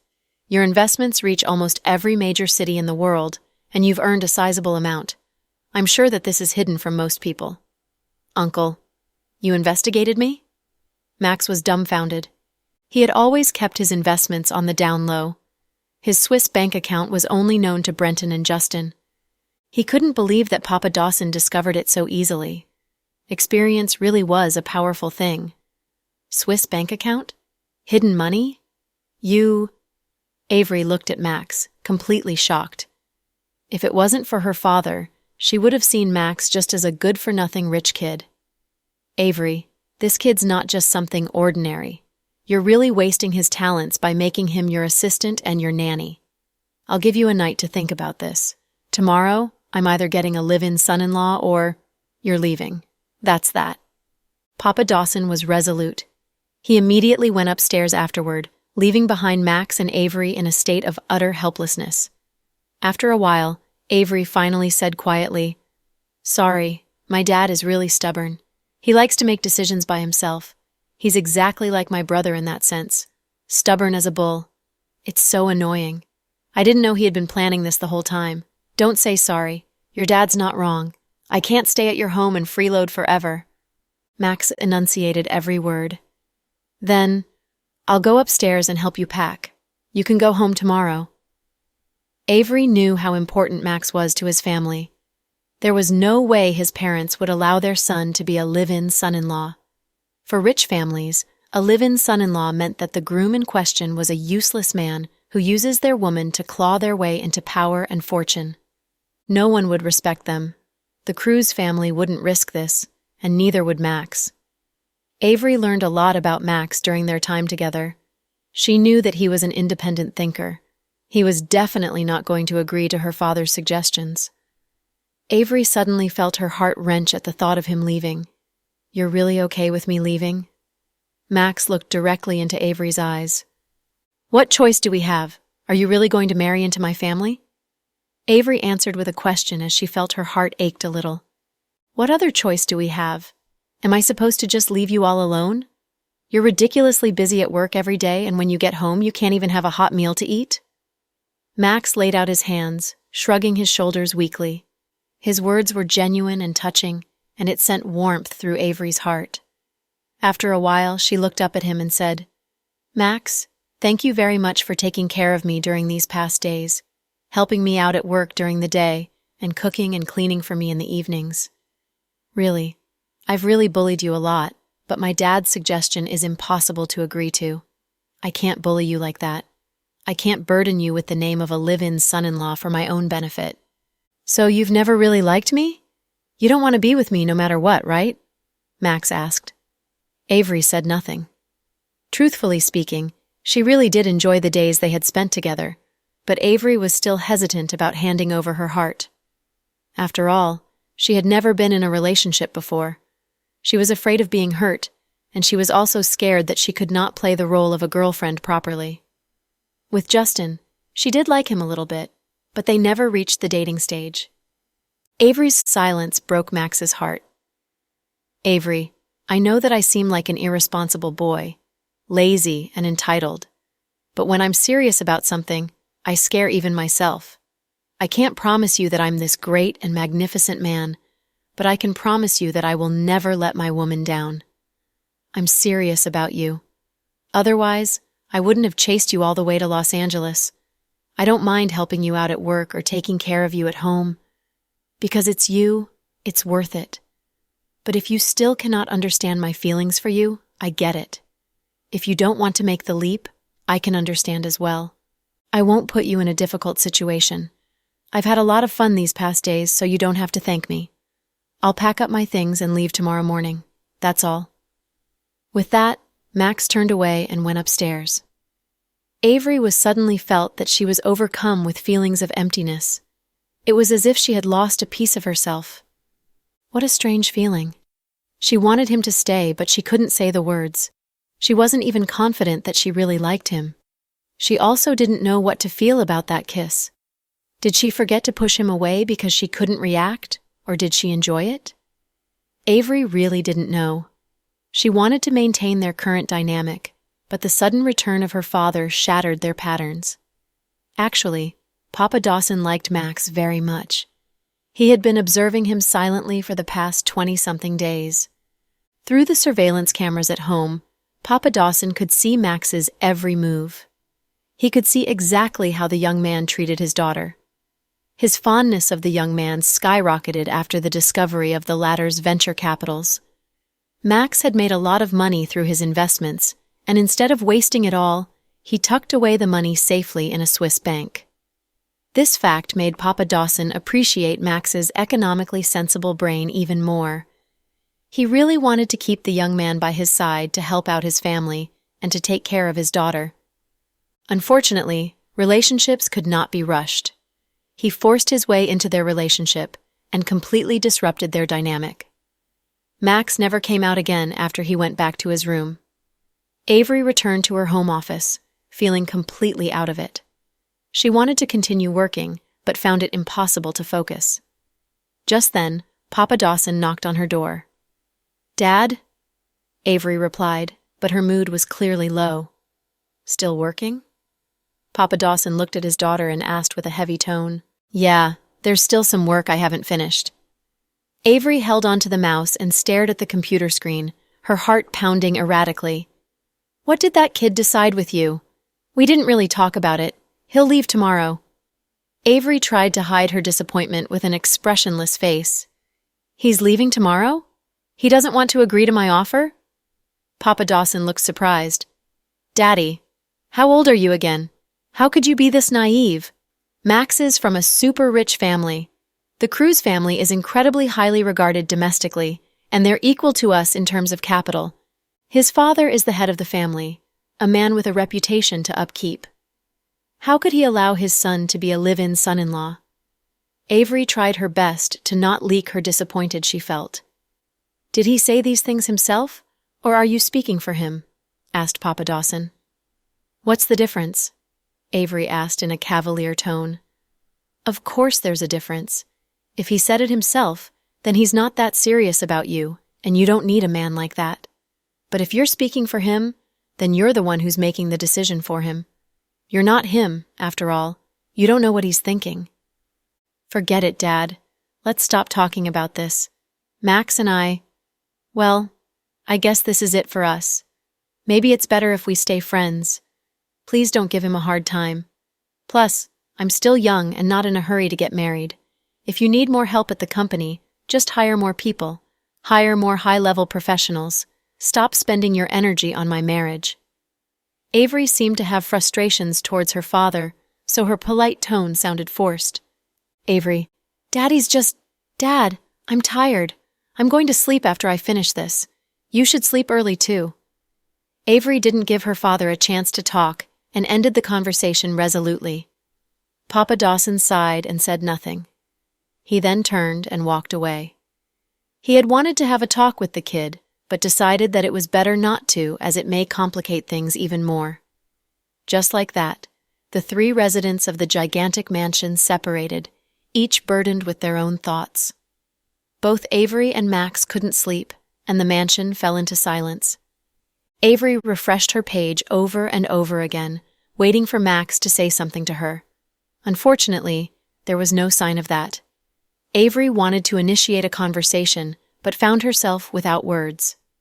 Finally, at 1:40 a.m. sharp, Max updated his status. "I play hard, but I also work hard. I can scare you with my promiscuity, but I can also shock you with my dedication. I can reign in the business world, but I can also appreciate the little things with you at home. All of this depends on who you are and how you treat me. Between the freezing and boiling points, the amount of fire you give me is what determines how I treat you. So please do not judge me from your point of view, for I'm afraid that you will never see through me." Avery didn't know how to feel after reading his status. This was the first time she had seen Max's more serious side. Dark and cold. He was completely different from his normal comedic self. Feeling restless, Avery couldn't help but send him a message. "Are you asleep?" "I'm sleeping now," Max immediately replied. "All right then, I'll drive you to the airport tomorrow. I've already booked your ticket." "Thanks," Max replied politely. Avery was both happy and disappointed by the polite response. Shouldn't she be happy about his willingness to let her go? The ticket Avery booked was for 10 a.m. the next morning. Avery woke up at 6, unable to fall back asleep. With heavy eye bags, she got up to make toast and heat up the milk. She wanted to have breakfast with Max. When she knocked on the door, there was no reply. "Can I come in, Max?" Avery thought that he was showering. When she pushed open the door, she was completely dumbfounded by the sight. Max's room was clean and tidy, without a speck of dust. Even the bed was made impeccably. He left? This was Avery's first reaction. She walked over to the bedside table and saw a small note. On it was a beautifully written English note. It wrote, "Avery, I'm leaving. Sorry, I don't have the guts to say goodbye to you in person, because I'm afraid that I wouldn't be able to leave afterward. Anyway, thank you for everything. Thanks for letting me mooch off your food and giving me a place to stay. You can return the ticket. I've booked a ticket to Spain. I want to see a couple of soccer games before going home. Take care of yourself and don't worry about me." Avery couldn't hold it back any longer. Streams of tears instantly flowed down her face. He was gone. He really was gone, without saying goodbye to her. She clenched the note tightly in her hands and ran downstairs. When she reached the security team, she asked in English, "Have you seen my friend Max? When did he leave?" "He left around 3 a.m. in the morning. I saw him with his suitcase while I was in boxing practice." 3 a.m. in the morning? Avery looked down at her phone. It was already 6:30 a.m. It was too late to find him at the airport. There were planes leaving Los Angeles 24 hours of the day to every city in the world. Just then, Papa Dawson came downstairs. "Avery, what happened?" "Nothing, Dad. I'm heading to work now. Breakfast is ready in the kitchen. Remember to eat." Greatly disappointed, Avery grabbed her bag and drove off in her sports convertible. On the way, she put on her earphones and dialed Max's phone. "Sorry, the number you have dialed is unavailable at the moment. Please try again later." He was already on the plane. Even his phone was turned off. Avery had never felt so afraid. It was as if she let something extremely valuable slip away. She wanted to cry, but couldn't. She truly despised herself. Was directly asking him to stay really that difficult? Under the early morning sun, Avery raced down the coastal highway, her heart as heavy as lead. At the same time, Max really was already on a flight to Barcelona. Their goodbyes came just as abruptly as their meeting Southside. After the morning meeting concluded, Director Richard called for Chloe. "Chloe, please come to my office." Chloe nodded and followed behind Director Richard, chatting as they walked. "I've been busy with business trips recently and haven't been around much. How are you feeling about coming back? Are you used to it yet? Yes, I'm getting used to it. It's great. Chloe smiled. I heard that something happened to your daughter a while ago. Is she all right now? She's okay now. Thank you for asking. Chloe followed Director Richard into his office. Director Richard then took out a beautiful gift box and handed it to her. I went to see Lisa during my academic seminar to the U.S. last week. She told me to give this to you. It's for your twins. Please thank Lisa for me. Chloe opened the gift box and found 2 cute dresses for girls. She really appreciated this gift. They might come back for New Year this year. Simon's parents are getting old now, and they're not familiar with the life in the U.S. Lisa said she'll visit you if she comes back. That's fantastic. I haven't seen her for such a long time. Is Mila all grown up now? Yes, very tall. She also speaks fluent English. Director Richard laughed. Time really does fly. I remember meeting Lisa like it was yesterday. Suddenly, a nurse rushed into the office, so worried she forgot to knock. Vice Director Green, hurry. The woman in the VIP room is crazy. She's threatening suicide with scissors, and she's calling for you to see her. Chloe's heart instantly dropped. She knew it had to be Gianna. I'll be there right away. Worried, Chloe immediately turned around and left the office. Director Richard also followed along. These ridiculous things rarely happened at Southside, as the hospital mainly dealt with upper-class people, so even Director Richard was alarmed by the suicide threat. Almost no one in the hospital knew which VIP room Gianna was staying in. Her accident was so critical that her entire body was wrapped in bandages like a mummy. No one, not even her family or her company, was talking about her condition. Even the media was kept in the dark. So, almost no one knew of the tension between Gianna and Chloe. When Chloe got there, Gianna already had the scissors at her own neck. She looked extremely unstable. I want to see Chloe. I know that she works at this hospital. Tell her to come here or I'll kill myself right in front of you right now. Gianna's voice was hysterical. The nurse who was taking care of her was now shaking, and even Gianna's mother was about to have a heart attack. I'm here. Calm down. Chloe appeared in front of the door just in time, in her white robe and black-rimmed glasses. This was the first meeting between the 2 women after the incident. Ha, great timing. This is fantastic. Gianna glared at Chloe while sporting a smile so wicked it made people's skin crawl. You don't need to do this. How will this help? In front of the wrapped-up Gianna, Chloe's words came out less than sincere. How could she be nice to someone who had almost killed her daughter? Chloe didn't feel sorry for the woman either. She deserved what she got. Listen to me. All of you are being fooled by this woman. Chloe is the actual dirty batch here. She'll do anything to get what she wants. To get rid of me, she even used her daughter to set me up. How low can you get?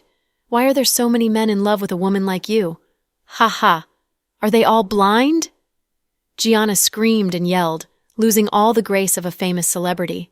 She was nothing but a shrew, a psycho who had no control over her own mouth. Vice Director Green, a couple of nurses wanted to Gianna's rude attack. Let her speak. I'm not going to mind what a psycho says. As far as Chloe was concerned, Gianna was a lost cause. Gianna had been unstable ever since her car accident.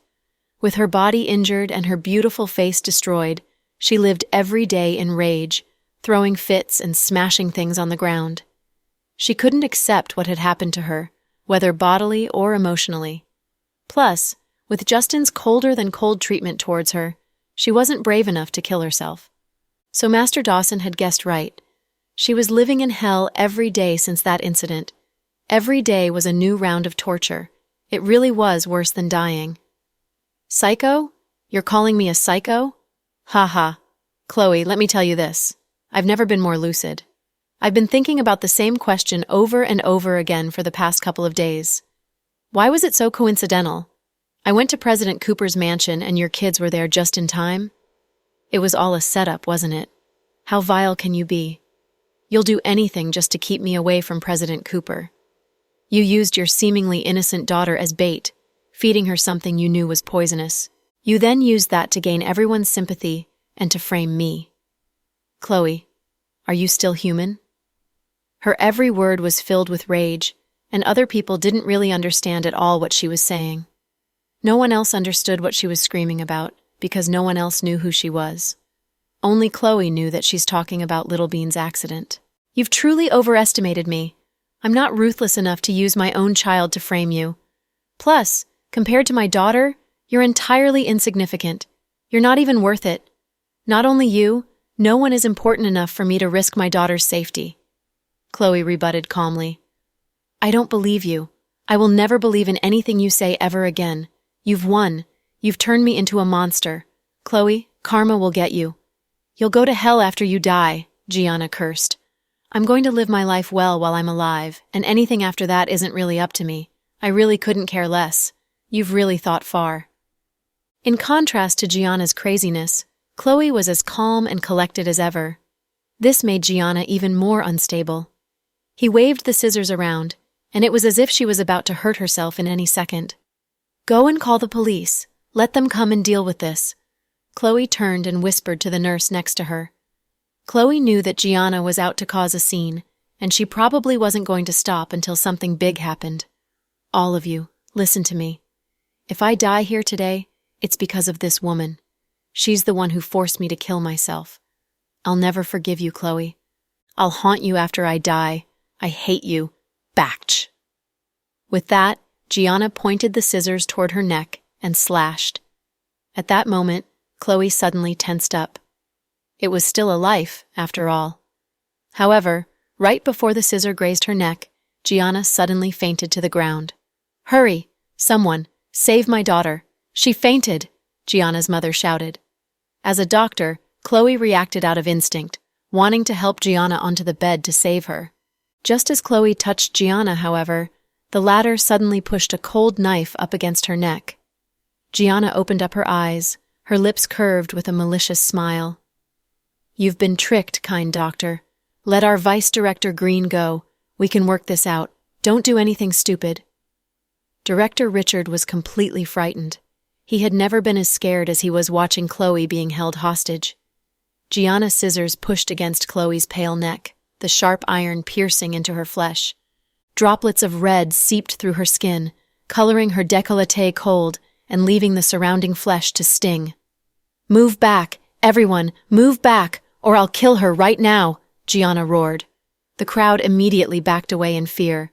"Gianna, what are you doing? Why, can't you just rest and recover in peace?" Gianna's mother was wheezing. She couldn't comprehend her daughter's extreme actions. Why was she so against this doctor? "Get out of the way." Gianna held Chloe hostage and made her way out of the room, into the hallway, and up the roof. It was the dead of winter, close to the new year, so it was especially cold on the roof. With -20 in temperature, both their complexions turned pale. Gianna forced Chloe to the edges of the roof. They were on the 12th floor, and a fall would secure both their deaths. "I want to see Justin. Hurry up and get him here." Gianna made her second demand. People immediately began to search for ways to contact Imperial Star's headquarters, hoping to reach Justin. Justin was in the middle of a shareholders' meeting. He had his laptop turned on and was analyzing the data of the entire year. Assistant Anne walked in and whispered something into Justin's ears. The latter immediately stood up and ran out of the room, leaving behind a group of confused shareholders. "President Cooper has to handle something. Everyone's dismissed for now." Assistant Anne made sure to close the meeting. Justin flew down to the south side in his Lamborghini, not risking even a second. He rushed up to the roof, and the entire process took less than 18 minutes. "Let her go." Those were Justin's first words once he got up to the roof. "Justin Cooper, you're finally here." It was the first time that Gianna called Justin by his full name. Her eyes were filled with hatred. She could never forget that Justin had asked her to kill herself. "Gianna, stop while you still can. We can talk about this. Let Chloe go first." Chloe's safety was Justin's bottom line. When he arrived at the rooftop, there stood Gianna in a hospital gown, her face wrapped in white bandages, her hands wielding sharp scissors. The scissor was pressed up against Chloe's neck. Her blood had already dried, as it had been a while. Chloe was also dressed in thin layers. Because the hospital was heated, she only had a thin shirt. On top of that, she had on nothing more than a white lab coat.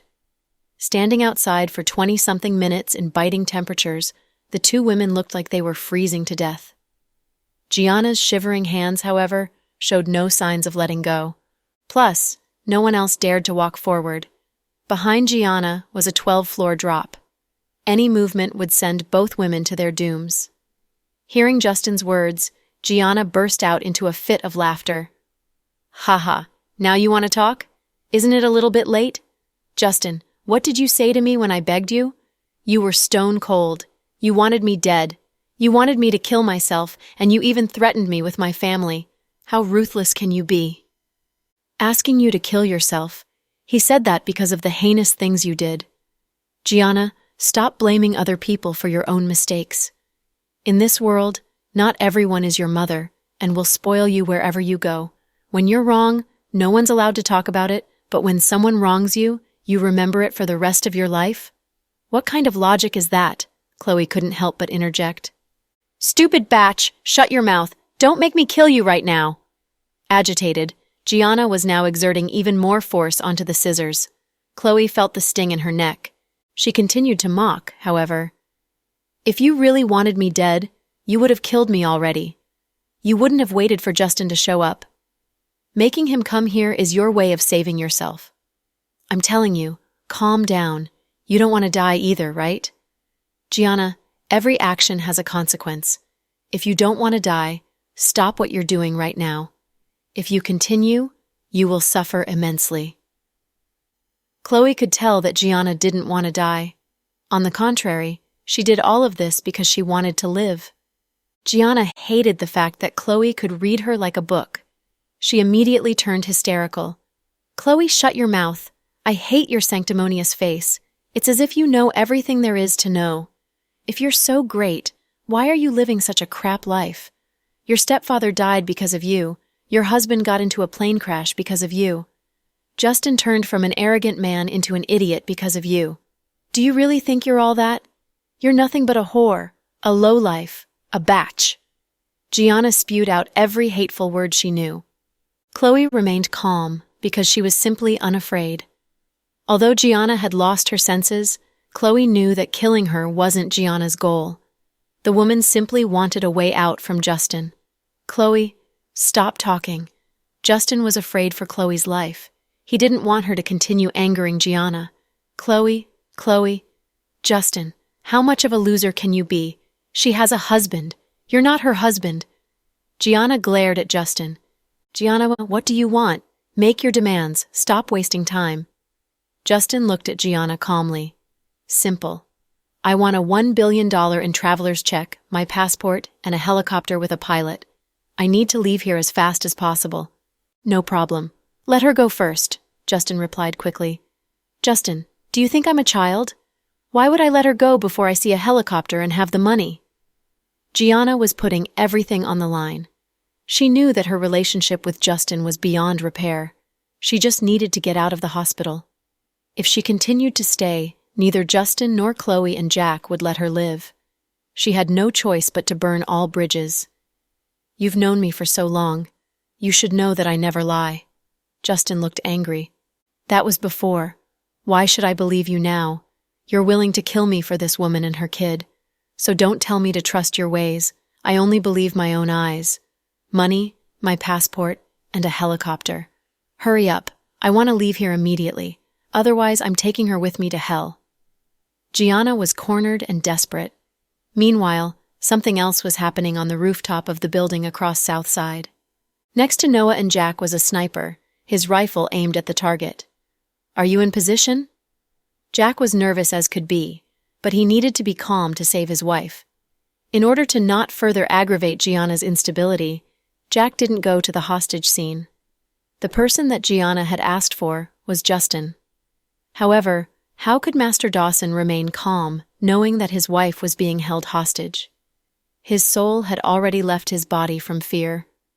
In the words of Noah, no matter how calm and collected Jack was normally, when it came to Chloe, he would lose all of his cool. He simply loved and cared for her too much. "Director Ace, this is not a good position. The target is behind the hostage. If I shoot, The probability of the bullet hitting the hostage is high. The sniper explained the situation. Southside Recuperation Center was taller than its neighboring buildings, so setting up at the sides of the building wouldn't make sense. The only plausible location was the industrial building across from it. However, from where they stood, their line of sight was limited. Then what do we do? Noah was also worried as hell. He couldn't make a decision. Ask the sniper to stand by and keep watch. Maybe when Gianna's really unstable, she'll make bigger movements. Take the shot as soon as they're not overlapped, Jack analyzed. All right, I guess that's our only option right now. Don't worry too much. Both ambulance and fire are right downstairs. They've set up the air mattress. Even if they do fall, nothing bad will happen. Noah patted Jack's shoulders, trying to comfort the man. I'm not afraid of them falling. I'm afraid that Gianna will cut Chloe, Jack replied with a heavy tone. This was also his most urgent worry, something he had no control over. Although a 12-story building was tall, they had prepared for all the necessary protective measures at the bottom. But Gianna was unstable, and at any moment she might lose all hope and cut Chloe's throat. That would be the ultimate disaster. In other words, being held hostage by an unstable lunatic, Chloe could be in life-threatening danger at any given moment. No wonder Jack couldn't sit still, his expression gloomy. After some careful thinking, Jack decided to dial Justin's number. Justin picked up without a word. He recognized Jack's phone number. Justin, listen to me. We have a sniper in position atop the industrial building directly across from your building. But because Gianna and Chloe's bodies are overlapped, we cannot take the shot. What you need to do is provoke Gianna, direct her hatred towards you and away from Chloe. Once she makes a move, we'll find a chance to take the shot. Jack calmly analyzed the situation, and Justin understood it immediately. After all, he was trained in the army. In front of Gianna, Justin had to pretend that he was having another conversation. All right, I understand, but hurry up with the check and the helicopter. I've already made my promise. Hearing Justin's words, Gianna thought that her demands were about to be met.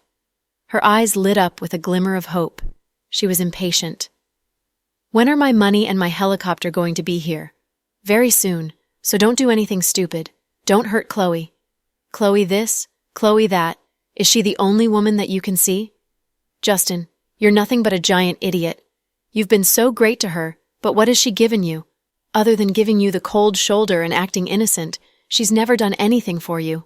She's never even slept with you, and you're still thinking for her. Are you under some sort of spell? Gianna couldn't be more jealous of Chloe. Seeing Justin care so deeply for Chloe at this critical moment, Gianna was boiling with envy.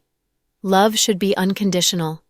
If you love someone simply because you're expecting something in return, that's not love. That's doing business. So, you will never understand it. I don't want anything from her. I only want her to be happy forever. Justin's words were from his heart. The more genuine he sounded, however, the more furious Gianna felt. Justin, what if she's playing you? All these years, she's had you, Jack, and Andrew all in the palm of her hand. All three of you have been giving and giving tirelessly. Isn't that sad? This woman is more manipulative than she looks. If you continue like this, you'll regret it. She doesn't reciprocate your love, but she keeps you hooked. Think about it. You're already 30-something and you're still single. You're from the noble Cooper family, and you're the only heir, but you're being played by a low-class pariah. If you stay involved with her, you'll end up old and alone. Plus, she has her husband and kids and you have nothing. You fool. Haha. With that, Gianna laughed up at the sky, the sound agonizingly pitiful. Chloe sighed. She didn't want to think too much at the moment. Gianna had reached the peak of her insanity. Her logic was completely messed up. No matter what Chloe said, nothing seemed useful. So she opted to say nothing. Chloe knew, however, that Justin wasn't about to be fooled by Gianna's words. After all, he wasn't the one who lost his head. Remembering what Jack had just told him, Justin looked up. Even if Chloe is playing me, I'd still love her willingly.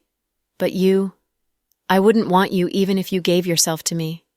An evil person will never find happiness. The heavens only protect the ones who are kind. Gianna, you've already made so many mistakes. Don't make another one. Let Chloe go. I promise I'll let you go. I'll send you abroad. Justin was getting a bit exhausted. In all honesty, Justin didn't enjoy seeing Gianna turn out like this either. Gianna was just shy of 20 when she arrived at Imperial Star. Back then, she was just a bashful, smiley young girl. What made her into the hideous woman that she was today? Justin didn't know the answer. You'll really let me go? Gianna looked at Justin with a hint of suspicion. I will. If you let her go now, I'll forgive everything you've done in the past. Ha ha. But what about Jack? He'd never let me go, right? Even if he let me leave, Andrew won't let me go. I know that the three of you would send me to hell if I hurt as little as a strand of Chloe's hair. Ha ha, so I don't have any options left. It's already too late for me, Gianna was now murmuring to herself. Justin tried his best to calm her down, afraid that she would suddenly hurt Chloe. There's still time. As long as you let Chloe go, everything will be fine. Gianna gazed at Justin with a complex look. Justin, last night, I had a dream. In my dream, I wasn't a celebrity, and you were not the president of a company. We were just regular people, and we were living a regular life. Maybe everyone thinks that I like you because I want to be Mrs. Imperial Star, Mrs. Cooper. But what I want to say is, I'd love you even if you didn't have all of this. If you don't believe me, that's fine. I just have to tell you this. These words, if I don't tell them to you now, I will never get the chance. I had a bad feeling when I woke up today morning. When I was a child, I would get bad luck whenever I saw a crow, even if it was just one. But today, I saw an entire flock. So many. More than I've ever seen in my life. I knew that something terrible would happen to me today. Although I look like a monster right now, I still want to live. But you people are forcing me to my death, not giving me a single chance. Gianna's eyes were filled with hatred. No one made you go down this path. You did this to yourself. Gianna, when are you going to stop blaming others for your own mistakes? You always see yourself as the victim. That's just unfair. Listening to Gianna talk for so long, Chloe realized that the woman's view of the world was completely skewed. She always portrayed herself as this innocent, virtuous woman, and everyone was out to get her. How was she supposed to feel happy? No wonder she kept making mistakes. Shut up! Don't make me send you to hell right now! Gianna increased the pressure on Chloe's neck. The blood on Chloe's neck had congealed, and now more seeped through. With temperatures so low she couldn't feel pain. She felt more coldness and numbness, if anything. Chloe, stop talking, Justin reminded Chloe softly, stopping her from further angering Gianna. Justin, I really love you. I'm different from the other women. Zoe loved your money and Cotton Candy loves you for your power. I'm the only one who's genuine. But why don't you love me back? Gianna burst into tears once again. The crowd on the roof was directed away by the police. They were afraid that more people would cause even more problems. Even Gianna's mother stood outside the cordon, waiting for her daughter's news. Justin stood there, continuing the standoff between him and Gianna, without any results. No matter what he said, Gianna simply would not shift her body, giving the sniper absolutely no chance at a shot.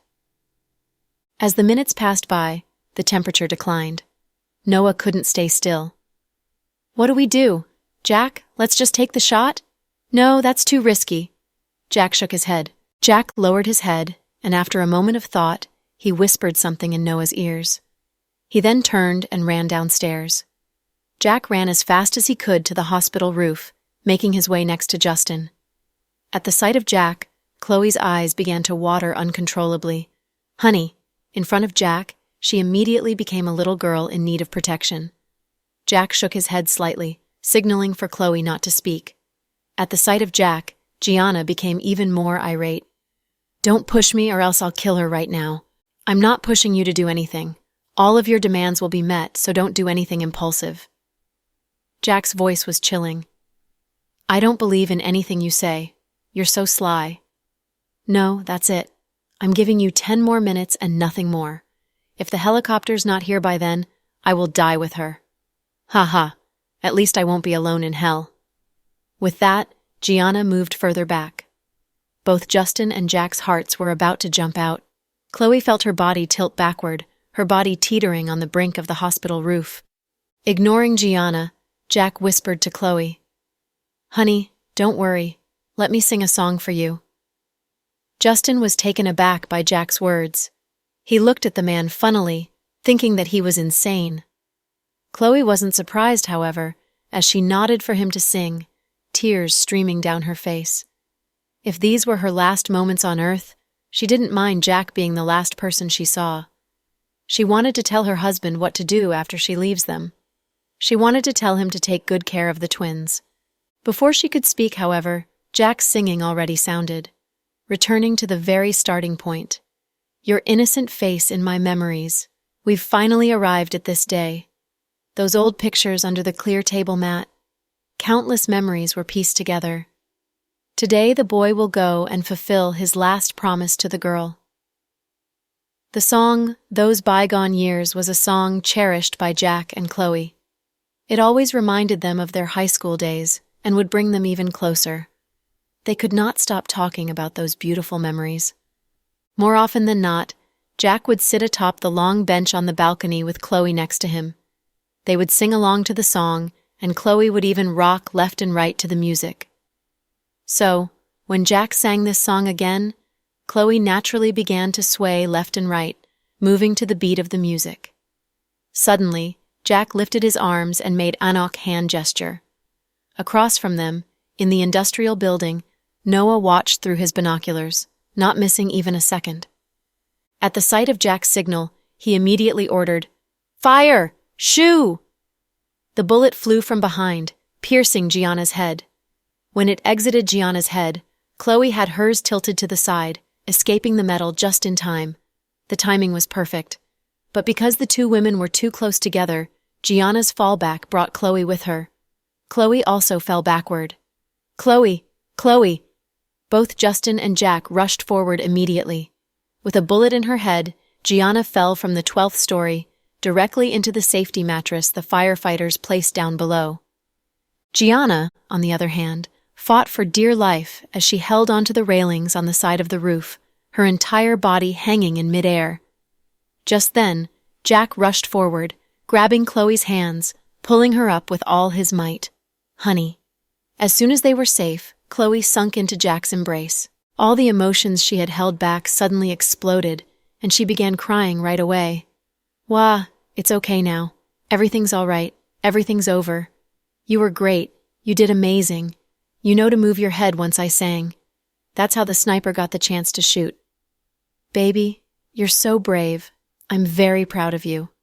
Jack continued to comfort Chloe. He then cupped her face and kissed away all of her tears.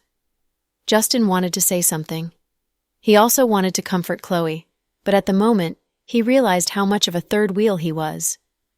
For Jack and Chloe, he was nothing but an outsider.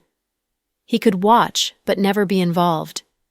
Especially after he heard the reason Jack sang the song, that it was a setup to get Chloe to move her head so that the sniper could take a shot. He couldn't help but admire the fact that they were true soulmates. So, quietly, Justin turned away and got off the roof without saying a word. Jack carried Chloe back to the hospital, walking directly into the emergency room. She had been out in the cold for so long, and her neck really was wounded. Although the cuts weren't life-threatening, she did bleed out quite a bit. Any doctor from the emergency room could have handled something like this, but Jack needed to be sure. He changed into a disinfected white lab coat and followed the doctors into the emergency room to personally bandage Chloe up. Gianna's sudden death traumatized her family. Justin sent out Imperial Star's legal team to deliver them the $50 million in hush money, silencing the whole thing. To outsiders, this was a suicide case. Gianna couldn't handle her disfigurement from her accident, so she jumped off the building. The police also closed the investigation quickly by reason of the death of the suspect. Chloe grew very ill from the incident. She stayed at the hospital for 3 days and took a sick leave afterward. Justin returned to his busy work. Gianna's death was going to cost Imperial Star a fortune. Justin now needed to select new female artists to train. At the same time, Cece's older sister, Kira Nee, left the hospital to take over Gianna's endorsements and commercial gigs. Ironically, Gianna had previously used her status to bully Kira, stealing the latter's endorsements, but now her death guaranteed the success of others. President Cooper, Miss Nee is the final act for this year's year-end banquet. Is that okay? The director of the event planning department requested cautiously. That's fine. You can plan it like that. Justin didn't even turn to look.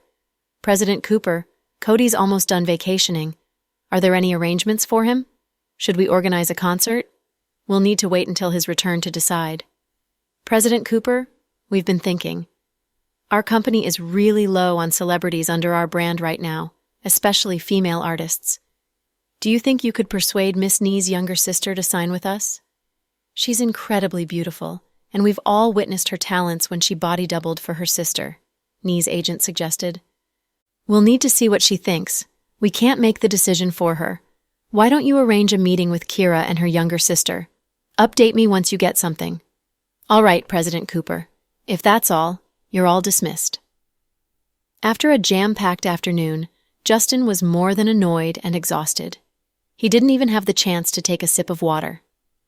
After his subordinates left, his office door was pushed open once again. Haven't I made myself clear? Why are you back? Thinking that it was his men, Justin lifted his head in annoyance. Aren't you happy to see me? Max snickered. Holy crap, why are you back? I'm back to celebrate the new year. Max plopped down on Justin's sofa as if he was in his own home. New Year? Stop bullshitting. Seriously. You came back alone? Justin looked at him suspiciously. What else? With my wife and kids? Max chuckled. Where's Avery? Have you gotten bored of her already? Or did you fail and ended up coming home alone? Justin was confused. Didn't Max promise to not return before he conquered Avery, even at the cost of not spending the new year back home? How long had it been since he left? He's back already before the new year? Look at me. Of course I failed Avery. Forget it. I don't want to talk about it. Are you busy after work? No, I'm free. Let's go drinking. We haven't gone for so long. Sure, why would I say no? Haha, whoever doesn't get drunk today is a BS, Max teased. Stop wasting time. Justin put his arm around Max's shoulders, and the two friends walked out of Imperial Star's headquarters, laughing and joking. Just like that, Justin and Max made their way to Seductive Fox. After Rick left, Max bought the place with his own money and took over. Nobody on the outside knew the place belonged to him because he hired a responsible manager to run the place. Inside the gigantic room were 20-something people. Maybe because he was in a bad mood, Max had called over a lot of people to drink together. Justin and Max sat in the middle of the sofa, their status as clear as could be, with countless people lining up to drink with them. Both men had a lot to drink. Why isn't Brenton here yet? Justin kept looking towards the door. He's not coming, Max replied while playing with his phone. Are you serious? Is he that afraid of his wife? Plus, he knows that this is for you, right? He wouldn't skip out on you like this. Justin was confused once again. It's not about that. He heard that Mr. Chase was coming. So, Max didn't continue. Justin understood immediately. Before, the four of them had quite the tight bond, but because of Case and Zuri's marriage and subsequent divorce, everything turned awkward. The Chase and Blake families turned into enemies, cutting off all business ties with one another. Zuri seemed to have a lot to complain about her marriage, and the Blake family doted on their youngest daughter. So, naturally, they disliked the man to a great degree. Knowing that Case was coming, Brenton naturally chose to avoid the awkward encounter. Brenton was mature and wouldn't have caused a scene, but it was still best if they didn't meet each other. Max told Brenton that the three of them would meet some other time. Suddenly, the room door creaked. Case walked in, dressed in dark gray casual attire. Following behind him was none other than Brenny. It had been a long time since they last saw Brenny. She was much more beautiful, maybe thanks to her change in attitude. She was far less arrogant and insufferable. Her attire was also less flashy, less showy. She had on only a beige coat. Her neck was wrapped with a white scarf and her heels were almost flat. Her long hair laid flat against her back, and her makeup was light and natural. She couldn't be more demure. Her style was similar to that of Chloe's. Presented like this, Brenny really looked quite lovely. "My God, what's happening? Are they really together?" Justin gossiped. They had heard rumors that Case and Zuri got divorced because of Brenny, but they thought it was ridiculous, so they quickly rejected the idea. Brenny was now just an ordinary salesperson, and no longer a girl from a rich and powerful family. Not only was her marriage a disaster, but she also had to take care of her daughter. Never did they expect Case to actually bring Brenny to such a public event. Oh, the rumors were true. Great thing that Blake didn't come, or it would have been very awkward. Max was rather surprised. When Case came in, everyone stood up to greet him. He was holding Brenny's hand. He led her over and took a spot beside Justin. "Hello, young Master Cooper. Young Master Cruz." Brenny nodded to greet the two. Justin and Max nodded back. "How is it? Has Jack's cousin agreed to date you yet?" Case picked up the glass of wine on the table as he asked Max. "Huh? When did you get into gossip as well?" Max smiled. "Who doesn't know? You made such a big scene at your birthday party. Maybe I overdid it during my birthday party. I didn't get her. Otherwise, why would you think I'd come back from the States? Don't worry, young Master Cruz. You never lack women by your sides." Case was not a talkative person, but when he says something, it was always pretty on point. Justin and Case were good friends, so they would chat a lot during their private time. However, their topics of discussion were mostly about investing. Brenny sat on the side looking rather shy. Max was rather apathetic to her feelings and asked Brenny, "No wonder Chloe kept complaining she couldn't see you. You were with Mr. Chase." "Yeah," Brenny nodded with embarrassment. After the incident, Chloe helped Brenny find a new place to live. However, Brenny did not go there, nor did she take Chloe's money. She simply disappeared. In fact, she simply didn't have the courage to see her. She didn't go because she was afraid Chloe would scold her. "Hey, young Master Max, don't be so nosy.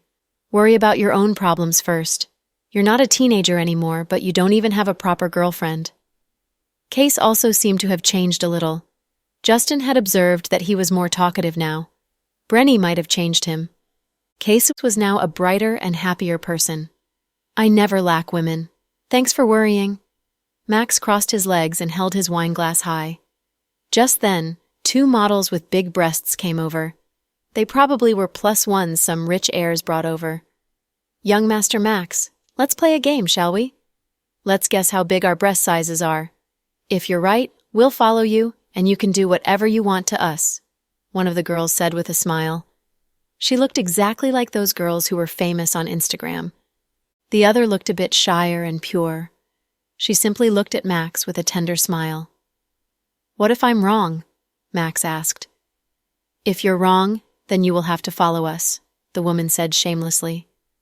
Justin snickered. "Young Master Max, take care of yourself. Can you hold yourself up with two at once?" Justin teased him. Back in the old days, Max would have for sure tried to guess. However, he would not follow through the bet rewards. He thought the game itself was fun, but the girls were probably dirty. Max was not that desperate for girls. However, Max didn't seem to even want to play the game today.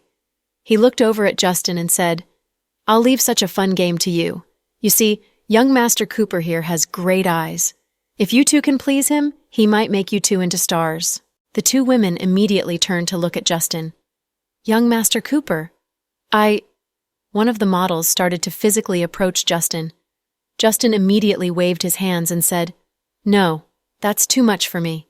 You two can go somewhere else to play." Justin took out his wallet and handed them a stack of cash. There were probably tens of thousands. Justin wasn't wasting money. Instead, this was an unspoken rule in the industry. After all, these two ladies were +1s of a rich guy somewhere. They had approached them for money. Although you could say they were models, they had in reality not even done a commercial yet, All they did were part-time jobs, going out with rich people, and sleeping with them. They had to be much more sexual than those girls who worked at private clubs. Since they had asked, they couldn't let them go away empty-handed. That was why Justin used the money to buy them to leave. Although the two women were disappointed, they smiled when they saw the money. "Thank you, young Master Cooper." When they left with the money, it became a lot quieter. The three drank a bit more. Very soon it was midnight and Max suggested, "I'm a bit hungry and craving for congee. Do you guys want to go? I'll pass. You guys can go. My kid is still at home, and if we don't go back, she won't sleep." "Kid? Stop joking. When did you get a kid?" Max chuckled. "She's Brenny's kid," Case explained. Justin and Max were slightly shocked. They gave each other a look. Okay. We won't force you then. Yeah, let's hang another day." Case nodded. Then he stood up, put his hand on Brenny's shoulder, and walked towards the exit. When he was at the door, he even carefully opened the door for her like a gentleman. "I think young Master Chase is a bit different from before," Justin mumbled. "I think Brenny used witchcraft on him, and that's why he's so into her. I never knew she was so magical before. So magical that young Master Chase would divorce Zuri for her, and also treat Brenny's daughter as his own. It's the magic of love. I also genuinely love Chloe's daughters." Justin seemed to understand Case's behavior. "That's different. You've been into Chloe for many years. There's history between you two, but for them, it feels very strange. It's a good thing that Brenton didn't come today. Otherwise, it would have been very awkward." Then, Justin and Max left and went to a high-end congee restaurant. The two had drunk a lot, so they ordered 2 congees and some light appetizers. Max had wanted to speak to Justin about something. He kept flipping through his phone. There seemed to have something in mind. "Are you waiting for Avery's messages?" Justin asked. She won't send me messages. I know." Max gave a bitter smile in response. When he left Avery's house, he went to Spain. They had not talked ever since. He had posted his activities in Spain, and Avery liked all his posts but said nothing. They seemed to be having some sort of competition going on where they were competing on how long they didn't talk to each other. It had been a long time since they talked. Their only communication was liking each other's posts. Max got used to this. He kept scrolling through his phone, dreaming that Avery would send him a message. Yet, his phone was silent. Avery didn't even post any to her Snap circle. "What happened between you two? You were in the States for over 20 days. Did absolutely nothing happen? Was she that determined to reject you?" Justin asked as he took a sip of congee. "Something did happen, but it wasn't a huge story. All I did was lower myself and become her bodyguard, nanny, and assistant for 20-ish days. That's all." "Ha." Max chuckled happily. He sounded like it was nothing, but Justin knew that Max wasn't as happy as he looked. Max wasn't the type that could keep everything to himself. When Justin asked him what happened, Max told the whole story, including what Avery's father said to him. Justin gave Max's words some deep thought and asked, "So you don't want to marry into Avery's family?" "That's not the main point. You've known me for so many years, so you'd know that I don't care about reputation. I'd change my last name for her as long as she's willing to marry me. I don't get it. Why did you come back then? Didn't her father agree to your engagement with Avery? Isn't that good news?" Justin was rather confused. To Justin, it sounded like it was going well for Max, but why did it end up with him defeated? "What I'm concerned about is how Avery feels about me. I feel like she doesn't trust that I really love her. I think she's just touched by my actions, or I've become a habit of hers. All in all, what's important is that she doesn't love me back. Haha. I feel so sentimental that I'm even disgusted by myself. I'm no longer a teenager, but I still dream that I could be with the one day. I don't want to end up with someone because of their family background, or that we should be together." It was the first time that Max gave such a sentimental speech. Justin was rather unused to Max being like this. "Hey, Max, learn to let things go. Not every feeling is mutual. Do you think you and Avery are like Jack and Chloe? In reality, only a few people end up with people they love, and the other party loves them back. The majority of love stories end without a happy ending, so you shouldn't pity yourself. Learn to be satisfied with what you have, Justin tried to pacify Max. I know what you mean, but it's just hard for me to let her go. It's okay. Whatever I say now won't change the facts. I'm back now, so who knows what will happen in the future. Max seemed to be uncertain of his future. Why don't you pair up with Zuri? She's divorced now. I kinda sympathize with her. Haha. You guys seem like a good match. She has a rather vibrant personality and your family backgrounds are similar. Also, you could become Brenton's brother-in-law. Justin teased while taking another sip of his congee. Max glared at Justin and said, Justin, you can't joke like that. You're also single and you're also best buds with Blake. Why don't you marry Zuri? She's not my cup of tea, Justin quibbled. Then she for sure ain't my cup of tea, Max declared with confidence. The two chatted till it was very late. Finally, Justin gave in because he was very sleepy.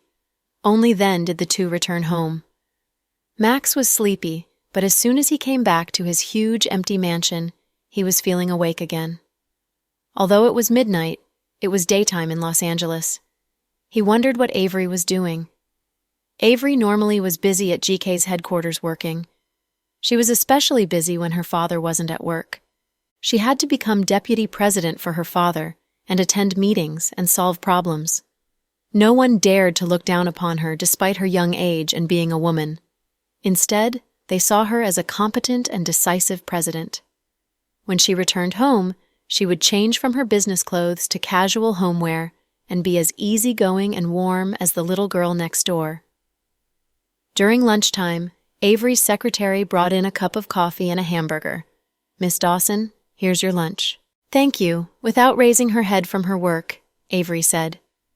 When her secretary left, she raised her head to look at the hamburger and coffee. She suddenly missed that person. When Max was here, he didn't allow her to eat fast food for lunch. In his words, even dogs would go crazy if they had to eat hamburgers every day. No matter how amazing Europe and North America were, the diversity of food was poor. Other than steak, pasta, pizza, and hamburgers, there wasn't much else to choose from. Their food was different, and its diversity could shock anyone. When Max was at the office, he would make Avery fried rice using the company's pan. He would also make her soup and noodles from the pots. Even though it was simple, it was nutritious. Avery loved it, but now he was gone, and she was back to the life of fast food. She suddenly felt like she had lost something important. It was said that habits were a terrifying thing. Once you become used to something, you would feel terrible when you lose it. Avery picked up her phone and checked the time. It should be late at night in the country, and she wondered what Max was doing. She posted a status saying, "Habits are terrifying because losing something hurts more than not ever possessing it in the first place." 2 seconds after she posted it, she regretted her decision and deleted it. Max was lying on his bed and playing on his phone when he saw Avery's icon pop up. When he refreshed it, it was gone. Huh? That's weird. I thought she posted something? Max was speechless. Avery was stubborn, but Max was more stubborn at times. They always thought of each other, but nobody wanted to make the first move. Their longing for each other became a habit, and silently liking each other's statuses also became a habit. After Gianna's death, Chloe got very ill. As for the reason, nobody knew if it was the shock or if it was freezing weather. She kept on coughing, and no medication made her better. Jack, a certified Western doctor, took Chloe to many traditional medical professionals and even to renowned professors. She drank a lot of traditional medicine to no effect. In a Western doctor's words, her lungs were inflamed and not clean. In a traditional doctor's words, her lungs were heated and they were in need of a cleanse. Chloe didn't go to work at Southside. She would attend occasional emergency meetings and then return home immediately after she took care of urgent matters. After Director Richard heard of the situation, he gave Chloe time off for 7 days after the New Year. The New Year was approaching, and the streets were beginning to look festive. There were red banners, lanterns, and firecrackers adorning the shops on the streets. Jacob went to work, but he worried about Chloe. So, he would always drive home to take her out on walks. That day, Justin took the twins to the Cooper family's residence for dinner. Thomas drove his mom to dine with old family friends. It was just the couple left at home, and Jack suggested that he take her shopping. Although Chloe wasn't in the mood, she didn't want to be a downer. The two walked hand in hand to the most popular mall on the Central Circle. It was bustling, maybe because of the approaching holiday. Inside the Chanel store, Chloe sat on the sofa, and Jack carefully helped her try on the shoes that she picked. The female staffs were overcome with admiration. "Madame, your husband is such a gentleman. You must be newlyweds?" the store owner gossiped. Chloe looked up at her and smiled amicably. "No, actually, we've been married for over 4 years. Our kids are already 3. Wow, 4 years and you're still so in love as if you are still newlyweds. That's admirable." Chloe smiled gently and didn't reply. She never liked to flaunt their love. Even if she had a lot that others were envious of, she wouldn't purposefully be high profile and show off. "Honey, these are nice. You should try walking in them and see if they are comfy enough." After she finished putting them on, Jack carefully helped Chloe up. It's fine. Which pair do you like?" Jack gently looked at her. "I don't know. They're all good. You should choose for me." Chloe felt spoiled. "I'll take it all." Jack stood up and prepared to swipe his black card. You are talking about all 3 pairs?" Chloe kindly suggested. "Yeah." Mr. Dawson was prideful. He turned around and told the store manager, "I'll take everything my wife tried on, the shoes and the clothes." "Okay, sir. Please wait while we pack it up." The manager was surprised. "Honey, that's too much. I can't wear it all," Chloe pouted. She didn't like spending money. Others could call her stingy and uptight, but she didn't like wasting money. "If there's extra, hang it in your closet as a decoration," Mr. Dawson insisted. That made the eyes of all the female employees red. What kind of a husband was he? Hang your extra clothes as decorations. Only the best husband would say that. The fact that Jack was a young, successful, and rich businessman only made him better.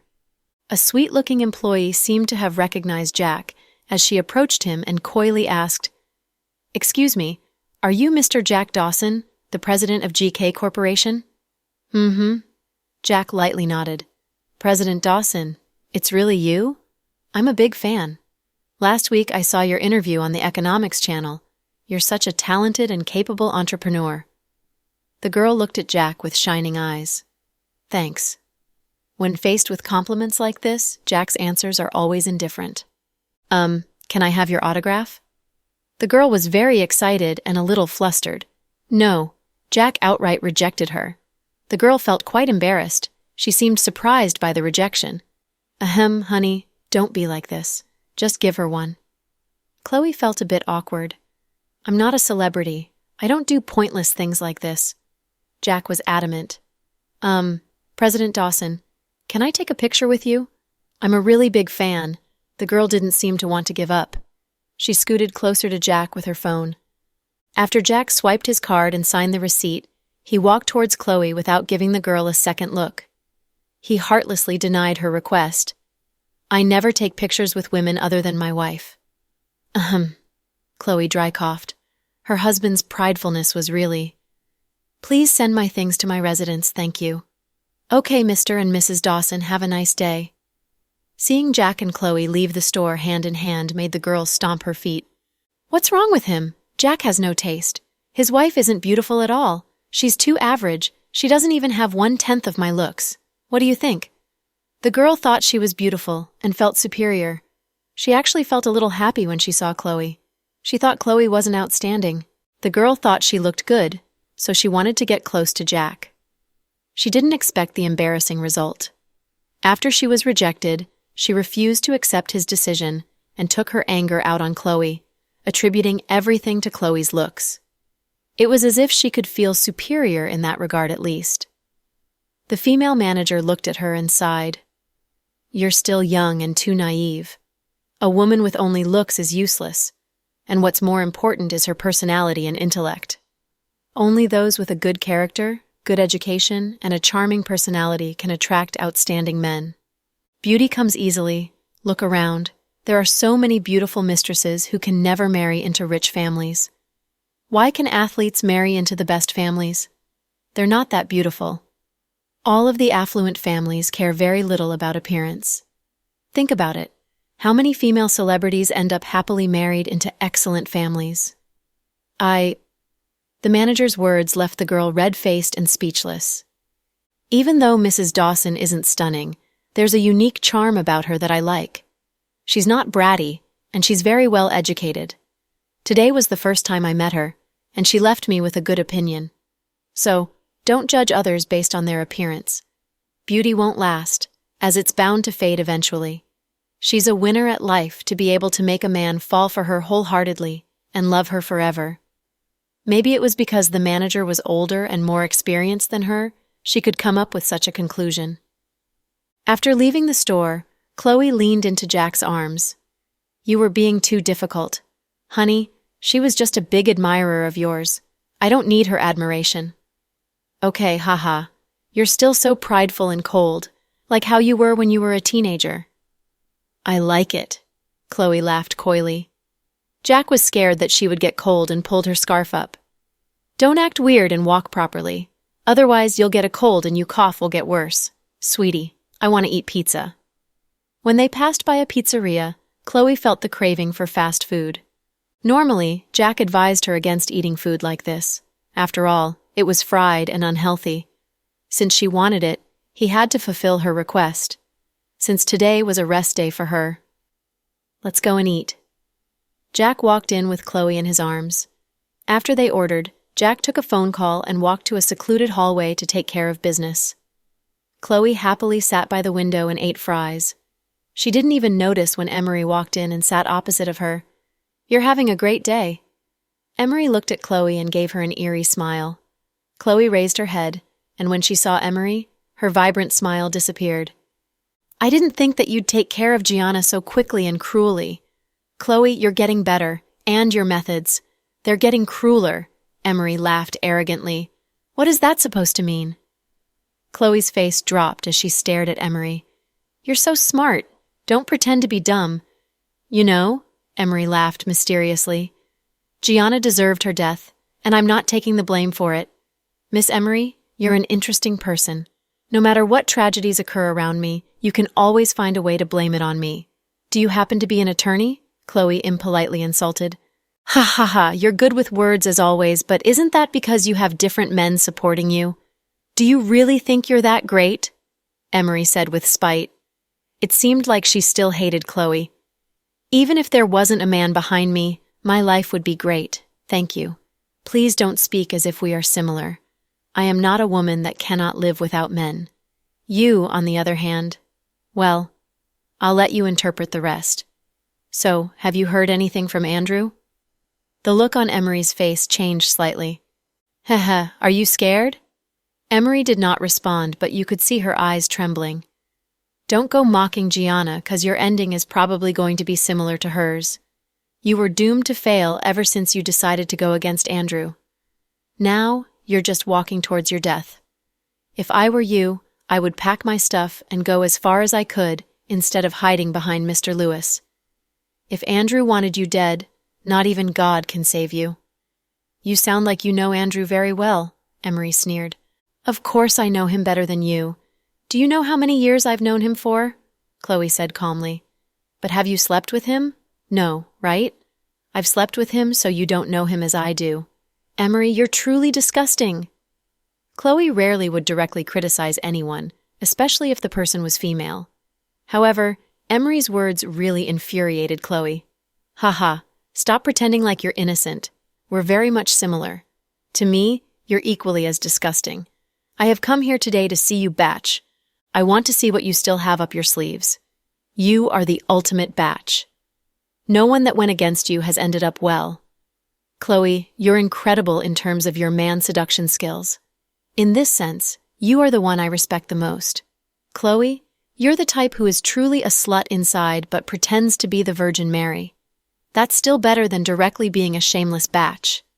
Chloe was so mad that she started swearing. "Fine. I wish you all the luck with your pretentious act as the Virgin Mary, but I know God knows, and one day, Karma will catch up to you, Emery whispered in Chloe's ears.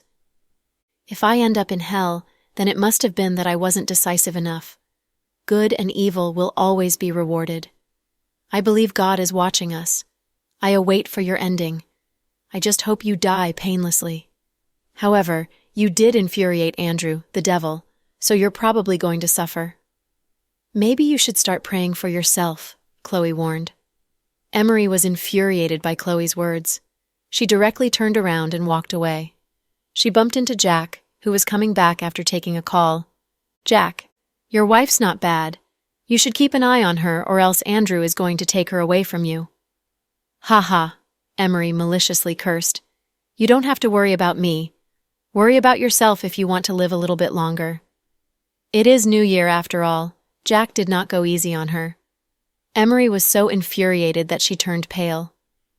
When Emery left, Jack sat across from Chloe and asked, "What was she doing here? What else can she do? She's just trying to get on my nerves." "She said I was behind Gianna's incident," Chloe said calmly. She was looking down at her fries and putting them in her mouth.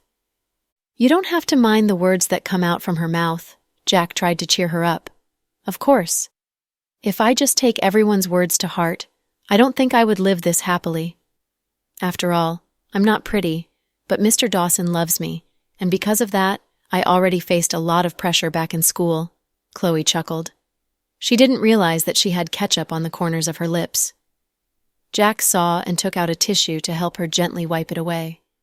"Thank you, Mrs. Dawson, for upholding the pressure all these years and choosing me." "You're very welcome," Jack responded with a gentle smile. It was midnight, and Andrew was in his library looking at pictures of Chloe from when she was younger. Who knew where he got those pictures from? Chloe was around 5 and in a flowery dress. She had 2 ponytails and was rather chubby. Her features were prominent. She even smiled at the camera. It was Chloe's famous smile, the smile that Andrew loved very dearly. He held the picture tenderly and touched little Chloe's smile. "How were you able to smile so calmly at such a young age?" Andrew said in a loving voice. "Boss," one of his subordinates called out after knocking on the door. "Come in." "Boss, the people we sent to follow Emery reported back that she has been tailing Miss Fisher's car. We're suspecting that she's going to hurt Miss Fisher. Isn't that great?" "We can record the evidence and give it to Mayor Fisher directly," Andrew said calmly. "We found a few men following her with malicious intent. They seem like they want to rape her. If we wait till they finish and record the process, then wouldn't it be too late?" Andrew's subordinates had witnessed how Ruoxi treated their boss for the last few years. She truly loved him. Although Andrew would ignore her, she would come here often with fruits. She would even go buy personal hygiene items for Andrew at the supermarket.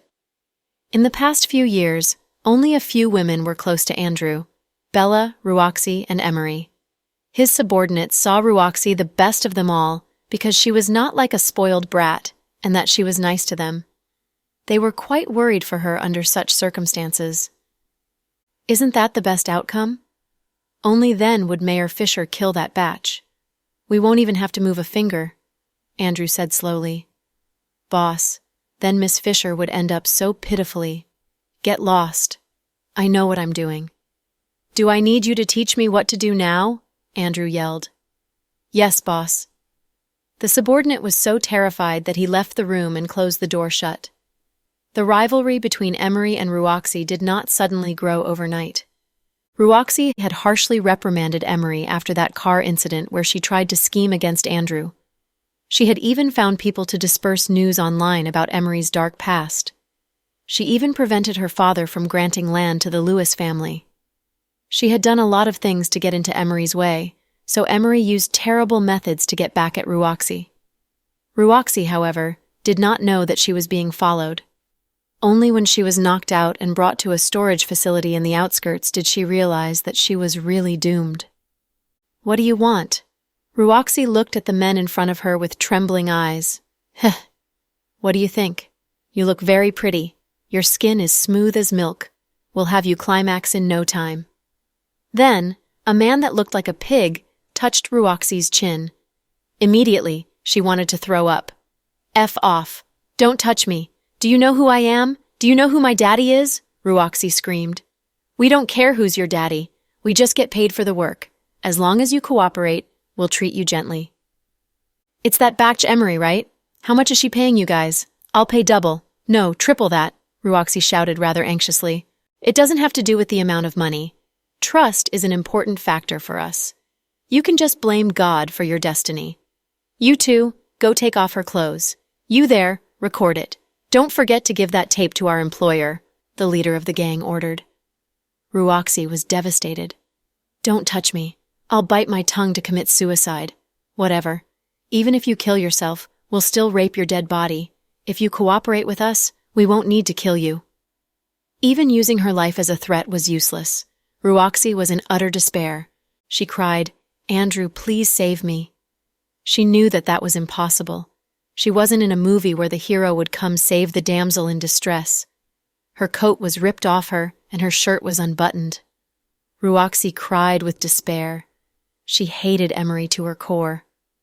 Looks like they're really people unafraid of death, even daring to touch my people. Who dares to interrupt us? The gang immediately turned around when they heard the voice. Andrew was in a black coat with a pair of black leather gloves. He was standing close to them. Andrew, is that really you? Ruoxi was overwhelmed by delight. Andrew? The leader obviously knew who Andrew was. Great. You know who I am, so I can skip the BS. Andrew grinned. Mr. Green, we were only hired. We didn't mean to do this. The leader was rattled to see Andrew. There were over 10 men behind Andrew, and each had a gun in their hand. In comparison, the gang only had axes. Obviously, they were no match for Andrew. Sorry, but I'm in a hurry right now. I have no time to hear your excuses. Let's just get this over with. Andrew waved his hand, and his subordinates behind him rushed forward. Don't fire. We need to keep this low-key, Andrew reminded. The scene was extremely chaotic. You could hear shouting and screaming everywhere. The leader of the gang dragged his body to Andrew's feet and reached out for Andrew's shoes. He begged for mercy. Mr. Green, we're sorry. Please let us live. Andrew took out a dagger as he kneeled down. First, he touched the man's face. Then, he grabbed the man by his neck and cut his throat with the dagger. Immediately, blood was everywhere. Andrew's throat-cutting skills were clean and crisp. It seemed like he was very used to doing things like this. Ruoxi was dumbfounded by the sight. She was so terrified that she couldn't utter a pimp. Andrew walked over. First, he took off his shirt to cover Ruoxi's body. Then he picked her up. Kill them all. Yes, boss. Andrew carried Ruoxi like a princess. Behind them were shouts and screams of pain and fear. For the first time in her life, Ruoxi felt like she didn't know Andrew at all. This Andrew would kill people like they were merely ants. He would kill without blinking. He would kill without feeling anything. Andrew, thank you for saving me, Ruoxi said slowly. Only when they got on a car did Ruoxi recover a bit. Andrew closed his eyes in the back seat of his Rolls-Royce. He really wanted to just sit back and relax and wait for the tragedy to happen. Then, he would step out and reap the benefits. He did not know what got into him. He suddenly thought Ruoxi did not deserve such a cruel experience because she did nothing wrong. That was why Andrew came with his subordinates to save her before it was too late. I told you before not to pick a fight with Emery, right? Andrew said in an icy tone. He did not even open his eyes. Ruoxi was shocked. She knew he was angry. Yeah, but I felt bad for you. How come Emery isn't thankful for what she has? How dare she come and try to hurt you? I can't forgive her. She's hiding behind that old man, Lewis. She's pretending to be all-powerful and going against you. I only asked Daddy to give them a taste of their medicine, but who knew she would have such a low tolerance? She even hired people to rape me. She's pure evil. You can't let her off the hook easily. I know what to do with Emery. She's not your problem, so don't get involved anymore. Also, can you think with your brain for once? You're the mayor's daughter, so can you not go running around like that by yourself? Andrew said in his normal, unfriendly tone. Andrew, I understand what you mean. I'll listen to you from now on. Andrew didn't continue the conversation. He had saved Ruoxi from Emery's plot because he pitied her. After sending Ruoxi home, Andrew ordered his subordinates to go directly to the Lewis residence. They had passed by a small supermarket on the road. Andrew got off the car and personally picked something out. Emery was anxiously waiting for the news. She did not know if the mission had failed or succeeded. She was so anxious that she kept pacing around. Emery, you were too brash. It was too risky. She is the mayor's daughter, after all. If things went smoothly, that would be great. But have you thought about the consequences if the mission fails? Mr. Lewis seemed to be unhappy with Emery's way of doing things. I was trying to help you regain face. That batch has been whispering bad things about us in her father's ears, and that led to us losing our land. Can you really forget about that? So what if I can't forget about it? It's just a matter of time. What you did, though, if they failed. It doesn't matter if they failed. People won't be able to trace them back to us. Even if Ruoxi knew we were behind this, she wouldn't be able to do anything about it, Emery proclaimed arrogantly. Mr. Lewis was old now, and he loved Emery, so he didn't continue his argument with her. Master, Mr. Andrew is here to visit, the butler said. Why is he here? Did he come to get revenge? Emery looked petrified. Let him in. This is my home, and I don't think he'd dare to do anything here. Mr. Lewis let out a soft sigh. He knew that Andrew did not come with benevolence. Emery was still scared. She was in a green cheongsam and sat next to Mr. Lewis. Andrew came alone. He didn't bring any of his subordinates inside. He was carrying a red fruit bag. He came over with a smile and said, It's almost New Year. I didn't know what to get you, but I passed by a small supermarket on my way here and saw these red, lucky signs and poems. They're festive and symbolize good luck, so I brought you some. Andrew, you're too kind, Mr. Lewis said politely. Andrew looked at Emery and smiled. Emery, you're looking prettier and prettier. Really? When Emery saw Andrew smile like that, she was actually getting chills down her spine. Yeah, I thought this Psy character looked really beautiful, so I bought it for you. Aren't you and Mr. Lewis getting married after the holidays? Andrew, don't tease me. I'm already too old for weddings. Emery is only my mental support. Mr. Lewis was rather embarrassed. He knew Andrew was being sarcastic. Emery was probably triggered by Andrew's words, so she glared at him provocatively. She stood up tall and yelled, What if we have a wedding? So what? Mr. Lewis is willing to make me his wife lawfully. He's much better than some asshole with a stone heart who is selfish and immoral. At least he won't kill his own baby or have me die for him, unlike someone here. Whatever. My eyes are wide open now. Andrew, do you think you own all the women in this world? Emery, you're so agitated again. Look at yourself. I haven't even said anything yet. Then, Andrew slowly walked towards Emery. Emery was so terrified that she started backing up. Emery, this flower suits you well. If you wear it, you'd look very pretty. It's almost New Year. You should dress up. Then, Andrew put the red flower in his hand onto Emery's hair violently. It pierced her so hard that she furrowed her brows. Andrew, what the F do you want? Emery was almost driven crazy. I'm here to say thank you for the present you gave to Ruoxi. Unfortunately, those people you sent for her have disappeared from this world. When Andrew finished his sentence, Emery realized that her scheme had failed. She suddenly felt as if her heart sank into cold water. In order to thank you for Ruoxi, I'm going to repay you well. After all, it's only polite to gift you the same value as what you gifted us, right? Andrew gently lifted up Emery's chin.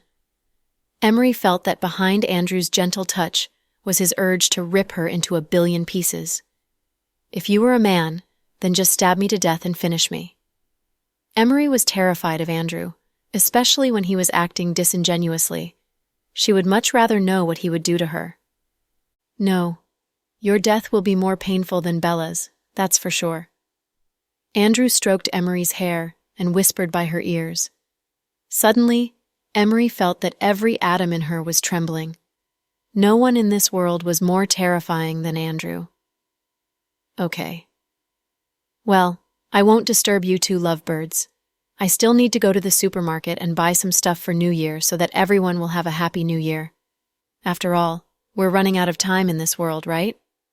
Andrew left the room laughing. Emery fell into the chair. Her mouth was wide open as she gasped for air.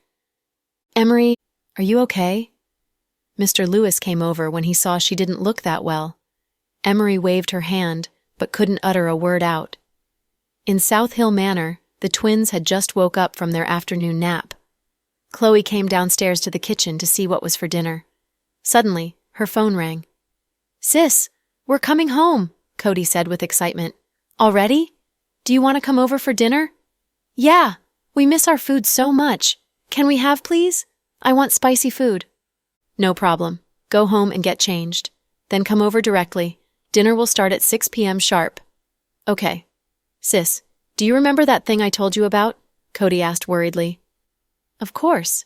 Do you think I have dementia? Chloe chuckled. That's good then. Let's not waste time. Let's do that tonight. Tonight? Isn't that a bit of a rush? No. I've been looking forward to it for a long time now. Can you hurry up and discuss it with Jack? Cody asked with excitement. Okay, I'll talk to your brother-in-law about it. When she hung up the phone, Chloe gave a long sigh. She thought that youngsters nowadays were sure wild. She picked up her phone again and video called Jack. Honey, are you busy? No. What's up? Jack's no astonished all the executives in the conference room.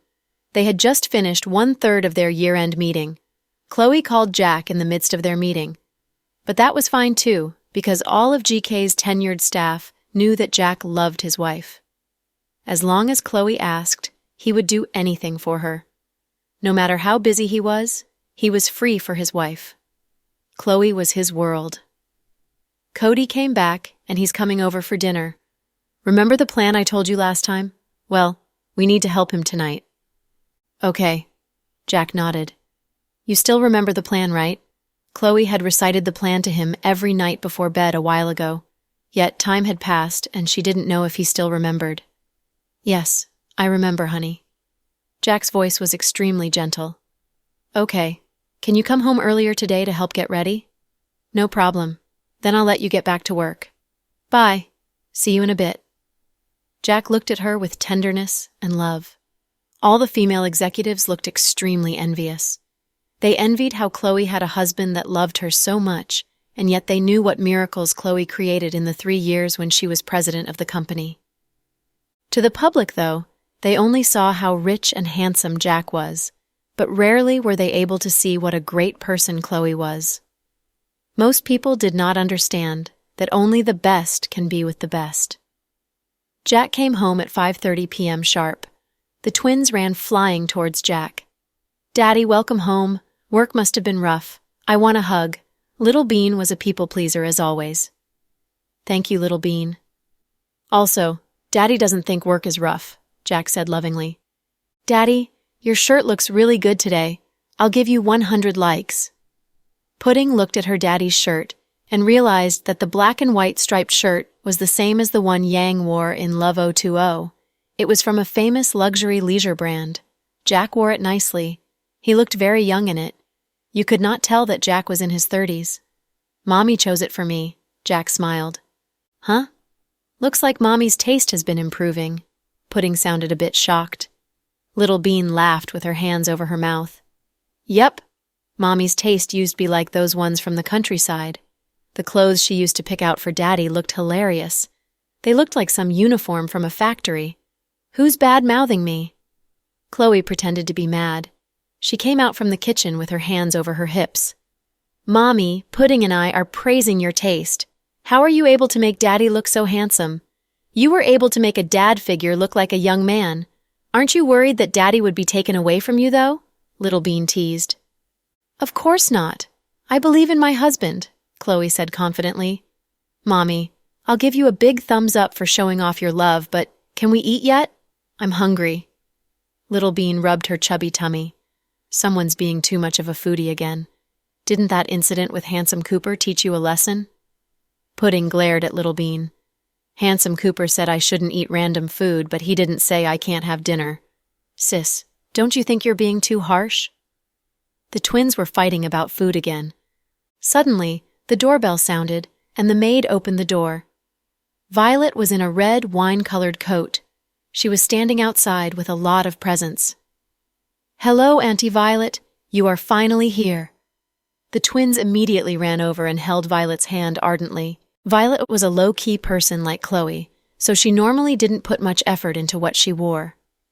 Ever since Cody publicly announced their relationship, Violet started to make herself look more presentable, as she was afraid that the media might catch them together and she would make Cody look bad. So, she began putting more effort into her appearance, and she now dressed like an elegant lady. "Pudding, little bean. These are the gifts we bought for you two from Bali and Tahiti. There are toys and beach dresses. Hope you like them." Violet handed over bags of gifts. "Thank you, Auntie Violet." The twins were great at pretending to be good. When they got their gifts, they immediately thanked Violet. "Chloe, Jack," Violet greeted with a smile. "Come in. Dinner's not ready yet. Let's talk first and eat later." Chloe pulled Violet over to the sofa in the living room and chatted with her. She asked about Bali and Tahiti, and then they talked about Southside. Time went by quickly. Half an hour had passed by, and Violet finally couldn't stop herself from looking at her watch. "Sister Chloe, why isn't Cody here yet? Didn't he come with you? I thought you two came together." Chloe sounded surprised. "When we got off the plane, we went back to our respective homes. We said we'd meet at your place at 6, but it's past 6 now. He's not usually a man that's late." Violet was worried now. He might be caught in traffic. It's rush hour now," Chloe explained. Violet nodded and said, "Yeah, maybe." Just like that, another 20 minutes passed by, and Cody still was nowhere to be seen. Violet was now so worried that she couldn't sit tight. She sent Cody a snap message, but he didn't respond. She called, but no one picked up.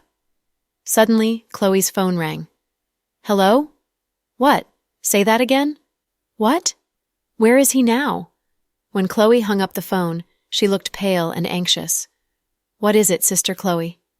Violet had a bad feeling about this. "Violet, I can tell you, but you have to promise me to stay strong and calm." "What is it, Chloe?" Violet felt her heart beating rapidly and her voice trembling.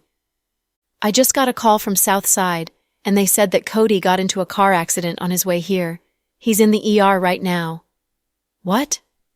Violet felt like she was going to faint. Chloe caught her just in time. "Are you okay, Violet?"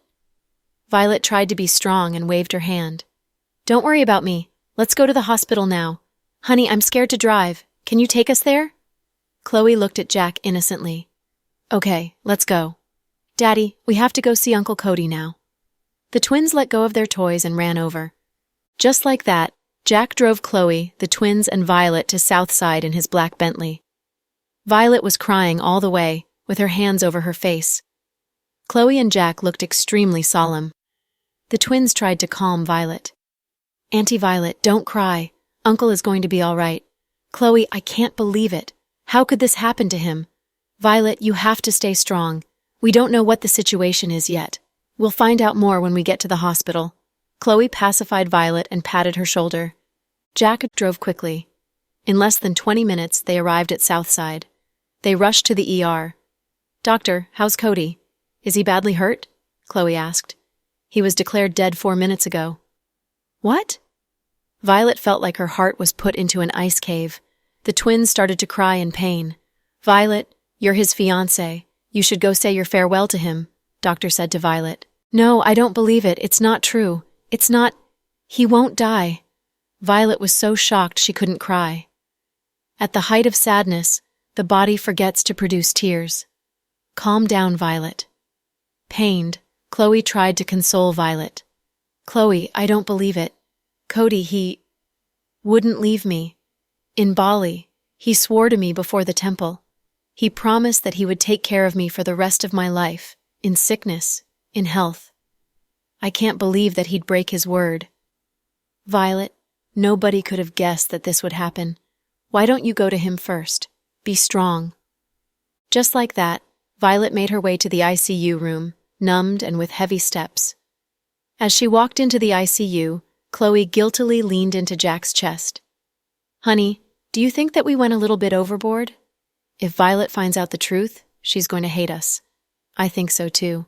But since Cody wanted us to give her a surprise, we'll give her a surprise. Master Dawson was incredibly calm. I'm not sure this is a surprise. Maybe a scare is a better word. Although she was acting, Chloe felt gutted by the process. Violet's emotions were genuine, and Chloe couldn't bear to see her suffer like that. She knew how much Violet loved Cody. Daddy, Mommy, how did we do? Little Bean stuck out her tongue. Jack gave a thumbs up. Great. Who was better, me or my sister? Not this again. Jack was speechless.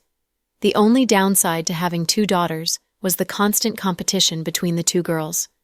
The family of 4 waited at the door. When Violet went in, Cody was laid on the bed, his entire body covered by a white sheet, even his face. This was how hospitals treated the deceased. Violet covered her mouth.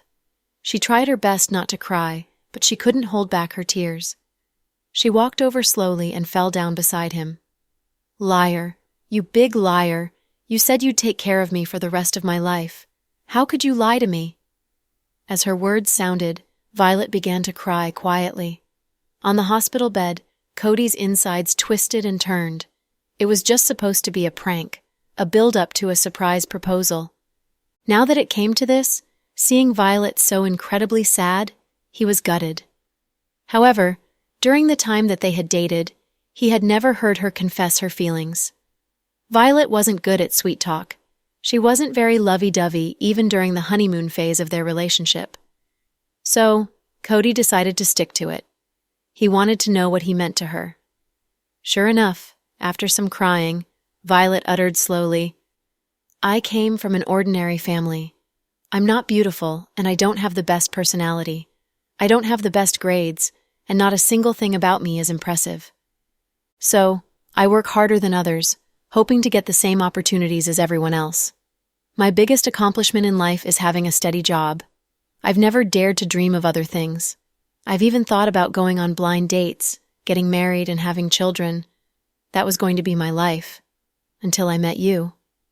You changed me. It's as if God was especially good to me. He gifted me with a great big surprise, making me feel that I was the luckiest person alive.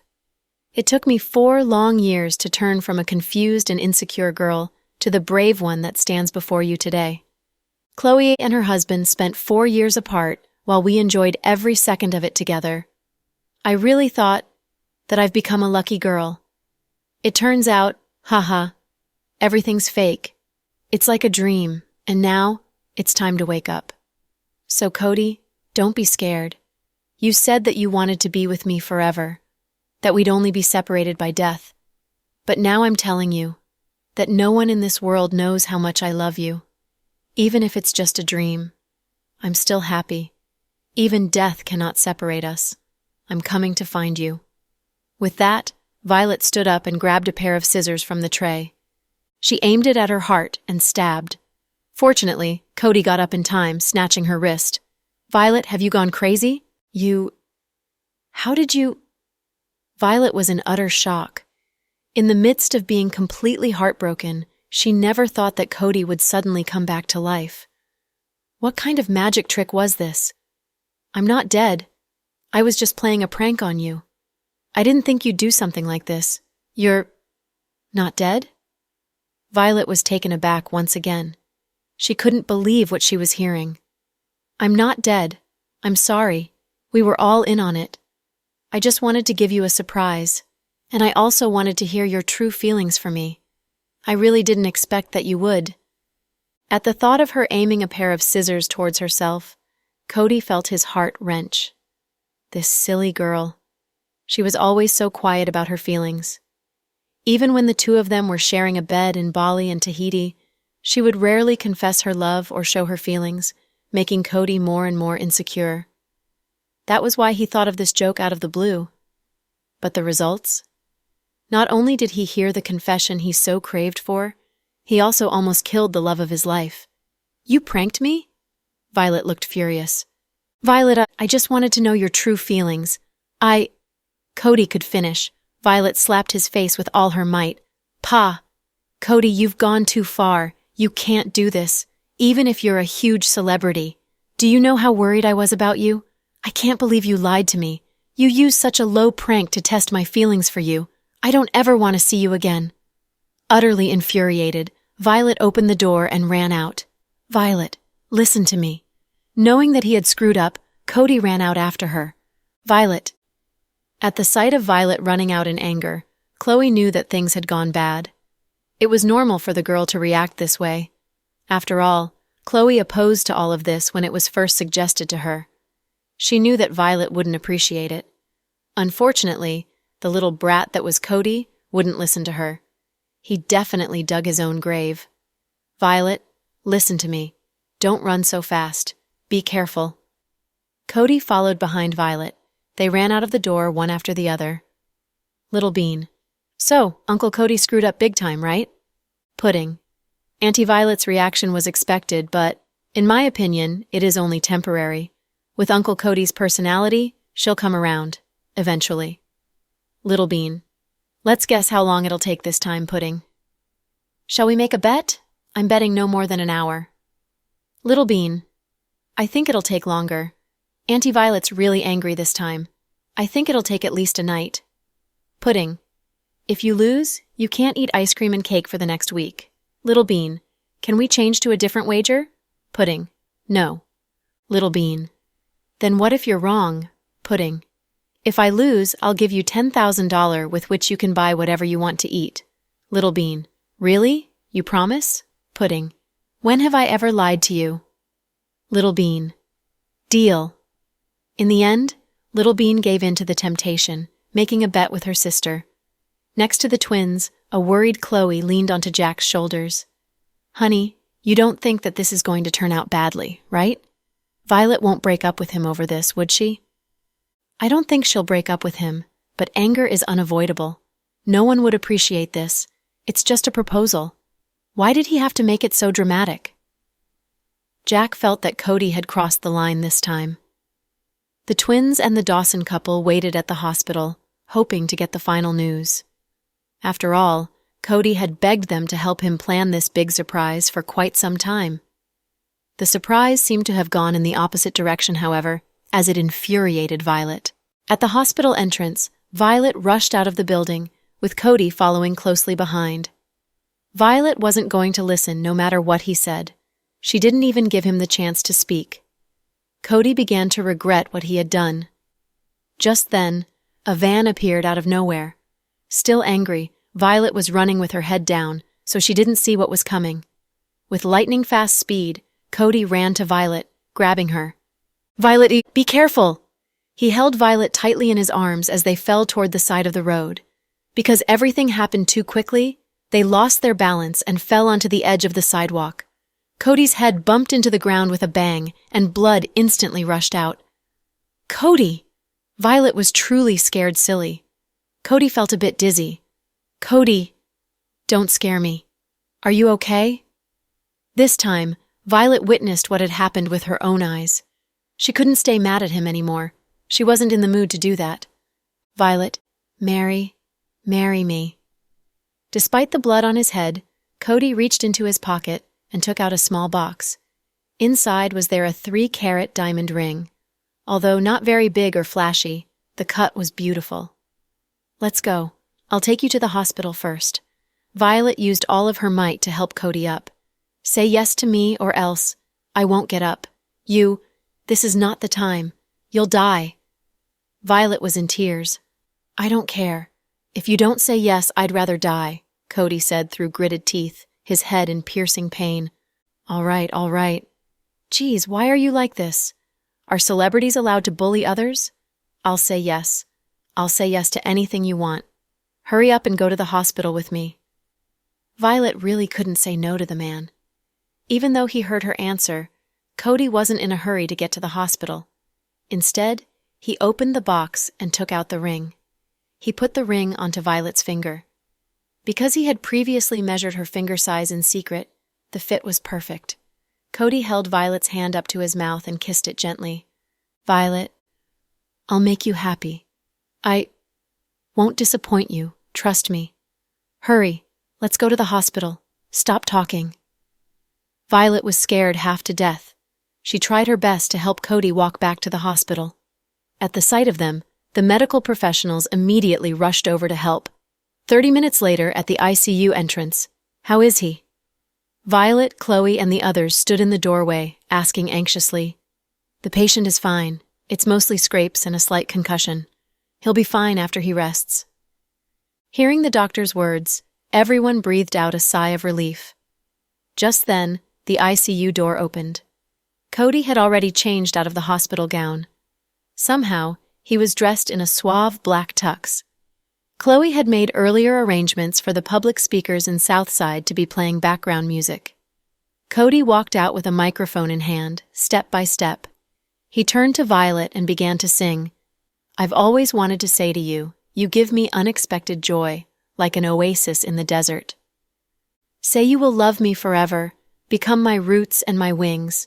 Let me fly, but also be my nest. I want to, and I can give my all without regret. Just be together. We'll watch the time go by and remember the way we love each other. I just want to love you, through the ups and downs. With you, every day has meaning. I just want to love you, sweet and cozy. The feeling is you." It was an old song, "Just Loving You." It was an old song that Cody loved many years ago. It was also one of Violet's favorite love songs. She remembered back to the beginning of their relationship, when it was her birthday. She joked about wanting Cody to sing that song to her.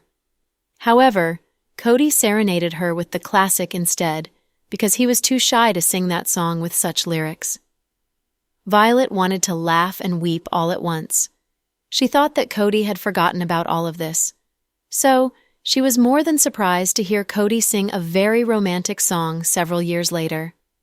Violet liked this song, not only because of its soothing melody, but also because of the lyrics, sweet and cozy. Perhaps all of us, regardless of whether we were man or woman, look forward to meeting our other half, someone who loves us for us. We'd then spend the rest of our lives with them, leading a simple yet fulfilling life. Although this wish sounded simple, not many people could achieve it. Cody's voice was naturally mellifluous. With his deep emotions for Violet, his eyes were full of unspoken affection. Violet was immediately moved to tears. She covered her mouth with her hands, refraining herself from crying. The ICU was now surrounded by their colleagues at Southside. Chloe, Jack, and the twins were amongst the crowd, quietly watching as bystanders, as witnesses to their happiness. When the first song was finished, Cody got down on one knee. "Miss Violet, do you take Cody to be your husband, to have and to hold from this day forward, for better or for worse, for richer or for poorer, in sickness and health, to love and to cherish, until death do us part? Isn't that the pastor's job?" Violet's voice was trembling from emotion. She wasn't expecting so many surprises. "I have to ask to be sure. You have to answer carefully. With so many people watching, you can't take back your words." Cody smiled at her. Violet was now sobbing so hard she couldn't speak. All she could do was cover her mouth as she cried a sea of tears. Little Bean. "Wow, I'm so moved. Uncle Cody is so romantic." Pudding. "If Uncle Thomas was like this, he would have gotten Auntie Stella's heart already. He wouldn't need to do all of this work." Little Bean. "Don't blame him. People are different in nature. Our Uncle Thomas is the secretive type, while our Uncle Cody is both secretive and a little bit wicked. Haha." Pudding. "If I were Aunt Violet, I would cry too. So touching." The twins were moved by Cody's gesture, and Chloe also continued to wipe away her endless stream of tears. Jack kept his arms around her shoulder. "Master Dawson, when are you going to propose to me again? Oh yeah, speaking of which, we haven't had a wedding ceremony yet. I feel cheated." Chloe began to whine. "So, Mrs. Dawson, are you complaining about me?" Jack lifted her chin and asked with a smile. "What? Shouldn't I complain about you?" She raised her chin defiantly. "Yes, you should. So, when are you going to marry me?" Chloe pouted adorably. "We've always been legally married. We've never gotten a divorce. I remember telling that to a certain someone," Jack laughed. "But we never had a wedding ceremony. 4 years ago, they would have had a great ceremony if it had not been for Andrew's destructive behavior." So baby, you really want one? Jack looked at Chloe and asked word by word. No. Actually, I was just kidding. Our children are already grown up. Why would we need a wedding ceremony? Honey, I'm just teasing you, haha, don't worry about it. Chloe flashed a smile to hide her inner thoughts. She knew that she was being too unrealistic. The twins were already 3 years old. There was no reason to have a ceremony. But every woman has dreamt of the wedding ceremony, right? At this moment, Chloe felt quite conflicted. Jack looked at Chloe with perplexed eyes. In a serious manner, he held onto Chloe's shoulders and wanted to say something. However, Cody stood up from the floor and was walking over. In front of all the staff at Southside, he gave Violet a big kiss. This was their first public display of affection. Everyone was cheering. Violet's face flushed. She wanted to push Cody away, but Cody kissed her even harder. Wow, this is PG. Little Bean used her chubby little hands to cover her eyes, but she separated her fingers so she could take a peek. Stop pretending like it's a big deal. To you, this is just the appetizer, okay? Pudding looked at Little Bean calmly. Little Bean shoved Pudding as a warning and said, "Shh! If you let our Dr. Green hear it, she's going to kill me." After a deep kiss, Cody held onto Violet's shoulder and announced to the world, "Thank you everyone for helping me with my proposal. The 8th day of the first month of the lunar year will be me and Violet's wedding. We will hold our wedding at the Chloe Resort on Yudong Mountain, and we invite everyone here to join us." The 8th day of the first month of the lunar year? That fast? Violet was perplexed as it was all new news to her. "Don't worry, just leave everything to me," Cody said gently. "Wow, this PDA. It's like we're all not here," Pudding exclaimed. "Pudding, Little Bean," Cody called. "We're here, Uncle Cody," the twins said together. "You two are good with being my flower girls, right?" Cody asked the twins with a smile. "No problem." "Sister Chloe, brother-in-law, thank you two for helping me," Cody said sincerely. "We're a family. No need to thank us. We're just glad to see you two finally together. I'm really happy for you too." Chloe started to choke with sobs. "Chloe, you were our Cupid." Cody's smile was bright and happy. After such an abnormal marriage proposal, Jack asked calmly, "Can we go home and eat now?" Cody held onto Violet's hand and said, "Ha ha, brother-in-law. We're still going to get a free dinner at your place. Let's go." "We still have to go over the wedding details," Jack said kindly. Just like that, they all returned to South Hill Manor. At around 10 p.m., the video of Cody proposing to Violet at the hospital had become viral on Snap. Since Cody had no need to keep this a secret, he decided to make it very public, and the news spread throughout the country. Cody even posted a picture of him and Violet holding hands with a description, "We'll be forever together." His fans all gathered around his post. In just 1 hour, there were 500,000 reposts, 200,000 comments, and over 1 million likes. All media channels were reporting Cody's successful proposal and that he was hosting his wedding on the 8th day of the first month of the lunar year at the Chloe Resort, which was owned by the GK Corporation. Since the fans knew about their relationship beforehand, most of the comments were blessings. "I hope my idol will be happy forever. Darling, I started being into you when you debuted. I was just in high school back then. Now you're getting married. For me, I am working with my boyfriend from university after graduating. I hope my boyfriend and I can be like you two and be happy together." "Congratulations! Hope you guys have children soon and the kid will be as handsome as you." "Cody, why are you getting married? What am I going to do now?" "I'm sad, but I still wish you all the best. Kind people will be repaid well, unlike how that batch Beth ended up. Your girlfriend looks pretty.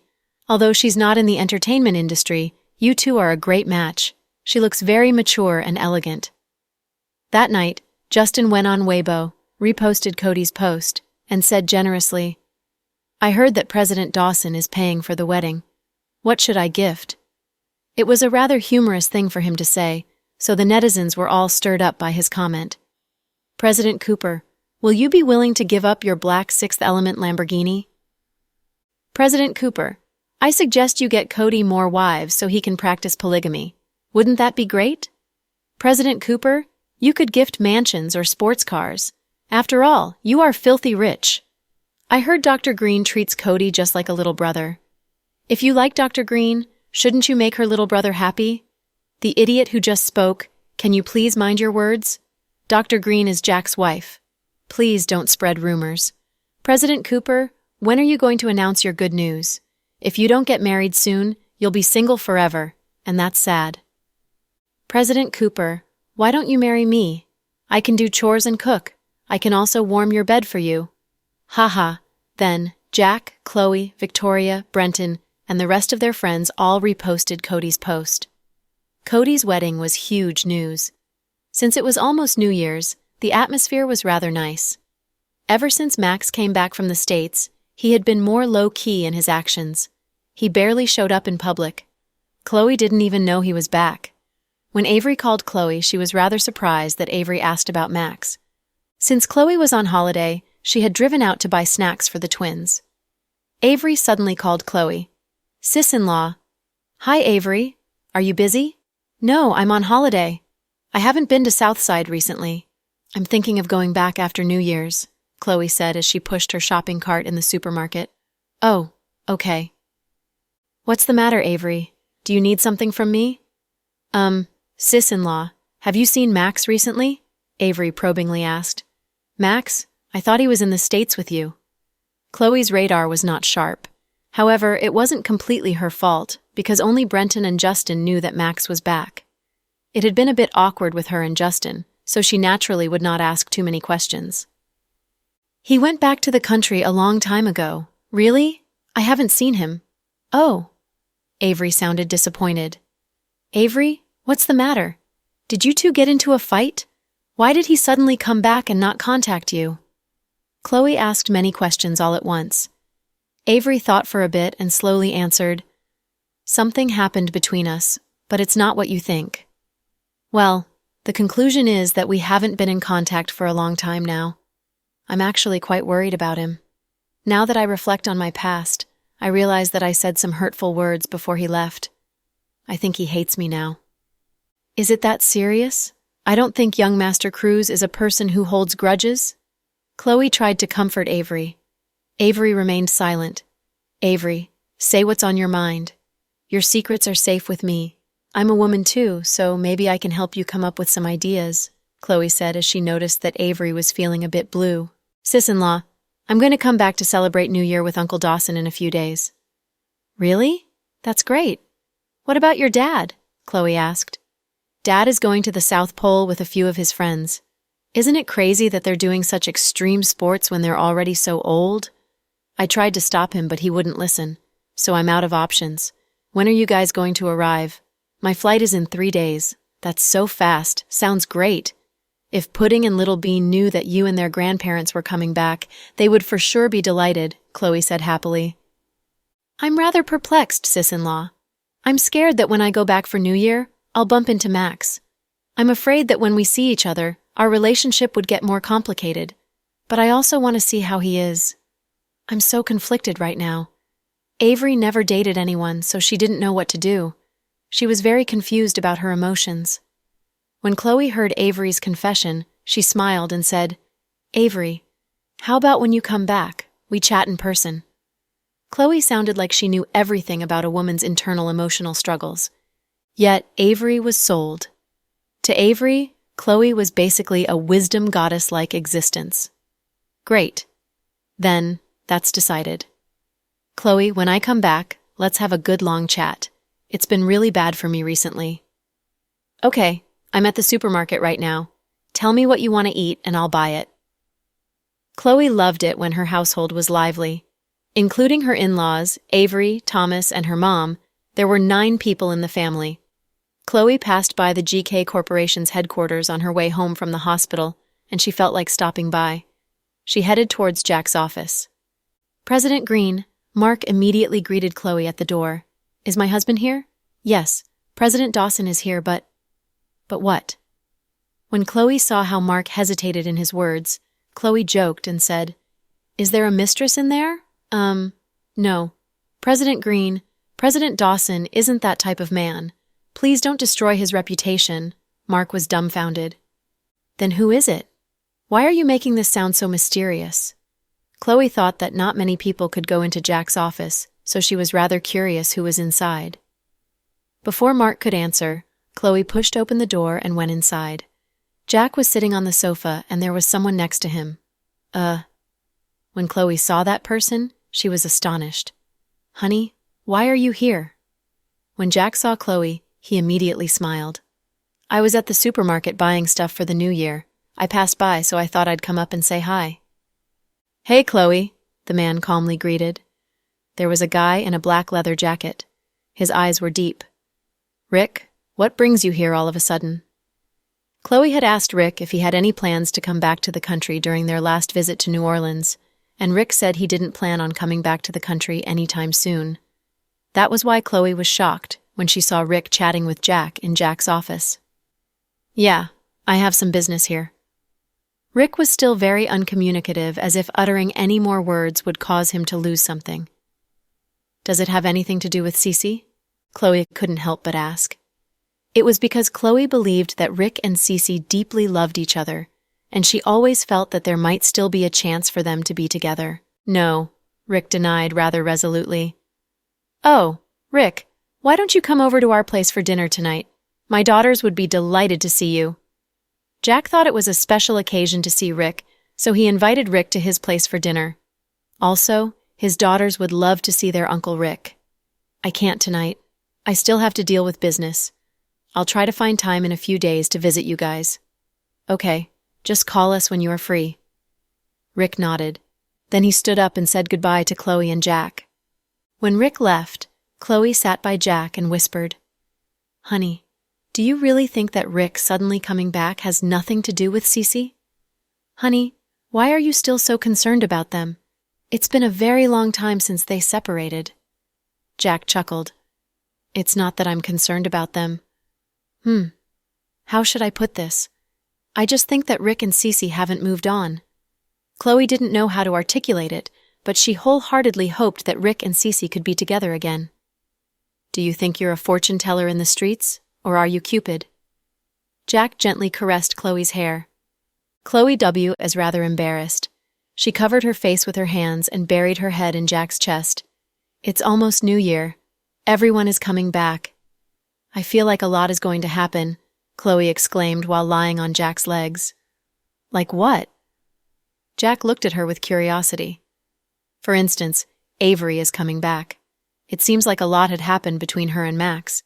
I didn't quite understand what she meant, but I think that my sixth sense is accurate. Rick also came back, but he's unwilling to admit that he still likes Cece. I am very unconvinced that he won't go and see Cece. What do you think? Chloe blabbered her opinions. Jack caressed Chloe's cute little face and said, Okay. No matter if they are stories or legends, it's none of our business. Let fate decide for them. Okay. That night, in some neighborhood in the city, Cece was buying beer and fried chicken. She had wanted to eat it with her sister, but she felt that she was being followed. She suddenly turned back, but saw nothing. Huh? How strange. I felt that someone was following me, but there's no one there.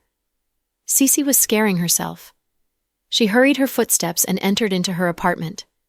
Rick was hiding behind a tree not far behind from Cece. He peeked out. He had waited for over 3 hours for Cece to come downstairs. He considered himself very lucky, because it was very likely that she wouldn't have come down at all. It had been 3 years since he last saw her, but she was still the same Cece he knew of. Although Cece was drunk in the video that day, and her face all red, she did not change much. Today, Cece looked very lively. She was wearing a white down jacket with a red hat. She hopped and skipped while holding all sorts of snacks in her hands. She was still very cute and pure. When Rick saw her, his heart thumped hard. He had a strong urge to go up to her and say hi, but he resisted that urge. Godfather, we should go. He is already there, one of his subordinates carefully reminded him. Okay, Rick responded in a low voice. Then, he left in a Benz 450. When Cece came back, she told her sister what had just happened. Sis, I need to tell you something. It's strange, but please don't be scared, Cece said in a mysterious tone. What is it? Kira was rather curious after Cece put it that way. I felt like I was being followed just now when I was out shopping. Followed? No way! You're not a star or anything, and our family isn't rich either. Kira thought Cece's story was unbelievable. Yeah, I don't believe it either, but I had that feeling when I was walking back. You know that a woman's sixth sense is usually very accurate, right? I even turned around to try to catch that person, but I didn't see anything. So? Kira popped some chips in her mouth and looked at her sister with a smile on her face. So, what I want to say is, Sis, do you think those things exist? What? Kira was confused. A ghost. Cece stuck out her tongue, pretending to be like a ghost. Get out of here! Where would you find a ghost? You're in your 20s and you're still like a kid scaring yourself like that. Ha ha, I'm just joking with you. Sis, you look pretty nice lately. Did something good happen? Cece cuddled by her sister's side and wrapped her arm around her shoulders. No, nothing. Kira was obviously hiding something. No way. Don't lie to me. We grew up together and you haven't been able to keep anything a secret from me. If you're not going to tell me, I'm going to start guessing. Do you have a guy you like? No, Kira denied with her face flushing. Oh, even though you deny it, your face is already all red. Cece chuckled. Cece, can you stop fooling around? Kira sounded a bit angry. Sis, don't tell me you like our boss. Cece peeked at her sister's phone and saw she was on Justin's Weibo account. How much attention she showed to Justin made it obvious that Kira did not just like Justin as a boss. Stop the nonsense. Who do you think President Cooper is? Why would he like me? I'm just thankful that President Cooper arranged a few big drama jobs for me. That's all. If that's all, that would be best, sis. You really shouldn't like Justin. You can like anyone but him, okay? Cece warned. Why? Kira looked at her sister with concerned eyes. Justin has someone he really, really likes. Cece had heard of Justin's admiration for Chloe a long time ago. I know. You're talking about the GK Corporation's president's wife, Mrs. Dawson, right? She's married now, and that's a long time ago. President Cooper should be over her by now, Kira said in a low voice. Then you have it wrong. Look at how Gianna ended up. You could tell that she lost her perspective of where she stood and plotted schemes. In the end, she hurt others and herself. Sis, I don't need you to be rich or anything. I just want you to be safe and happy. So can you not go fishing on big fish? We're just two ordinary girls from an ordinary family. Even if you become a top star, I don't want you to marry into a rich family. I want you to be with a guy that loves you dearly. Although Cece was the younger sister, she realized how ordinary things make life a lot happier after her experience with Rick. You little brat, how dare you to lecture me? Kira chuckled. Sis, I'm serious. I'm not kidding with you. Please don't fall in love with Justin, okay? It was rather obvious that Kira didn't mean what she said. Although Kira knew that she shouldn't fall in love with Justin, just like how Cece put it, she wasn't able to control her emotions. After chatting and eating with Kira, Cece went back to her room. Just then, she saw a Snap message coming in from Chloe. Chloe. Cece, are you there? Cece. Yeah, I'm online, Sister Chloe. Chloe. Are you sleeping yet? Cece. I was just chatting with my sister. What's up, Sister Chloe? Cece thought Chloe had something important to chat with her, so she responded seriously too. Chloe. Cece, I want to tell you something. Cece. Yeah, what is it? I'm listening. Why are you so serious? You're making me a bit nervous. Ha ha. Chloe. Don't get nervous. It's nothing terrifying. It's probably something good for you. I've hesitated a bit about whether to tell you or not, but I've decided to tell you. Cece. Sister Chloe, please just say it. You're making me so nervous. Haha. Cece was a rather straightforward and fast-paced person, so she couldn't keep things to herself. When she saw Chloe hesitate so much to say what she wanted to say, she wanted to fly to Chloe and make her say it. Chloe. Cece, Rick is back. Bang! Cece was so shocked that she immediately stood up, knocking the teacup by her night table down along with her motion. What? Cece asked to confirm. Rick is back, Cece. Chloe said it through audio, making sure Cece heard her loud and clear. When? Cece asked. I just saw him at my husband's office this afternoon. Is he well? Cece felt lost in words and her heart pounding rapidly. She was nowhere prepared for Rick's sudden reappearance. It was indeed a surprise for Cece. Yeah. Didn't I tell you about the time I saw him in New Orleans? Rick has always been an incredible person. It's just sometimes he's a bit boring. Also, now he talks even less than he used to. Oh, Cece sounded like a lot was on her mind. Did he come to see you? Chloe asked. No. Cece sounded disappointed. Oh. I just had a feeling that he'd go see you since he already came back. Chloe tried to make Cece feel better. Heh. No. He hasn't looked for me for the past 3 years, so he won't come to find me now. Maybe he came back for something else. Cece calmed down, and now her mind was all over the place. Sister Chloe. Yeah? I have something to ask of you. What is it, Cece? If you see Rick again, can you tell him a message? Cece said slowly. What is it? Tell him that I'm great. I don't hate him anymore. I hope all the best for him. I hope that even if we never see each other again, that he'd be happy, even if he was just in some random place in the corner of the world. Okay, I will. Chloe felt her heart become rather heavy after chatting with Cece on Snap. Jack brought in 2 glasses of red wine and asked, Want some? Jack handed over a cup, and Chloe took a sip. Honey, when do you think Rick will come over for dinner? Not sure yet. He might not even come. What are you plotting? Jack saw that Chloe had a lot on her mind. I want to ask Cece to come over. Honey, are you sure you want to do it so forcefully? Don't you know Cece wants to see him? When I see her like that, my heart aches.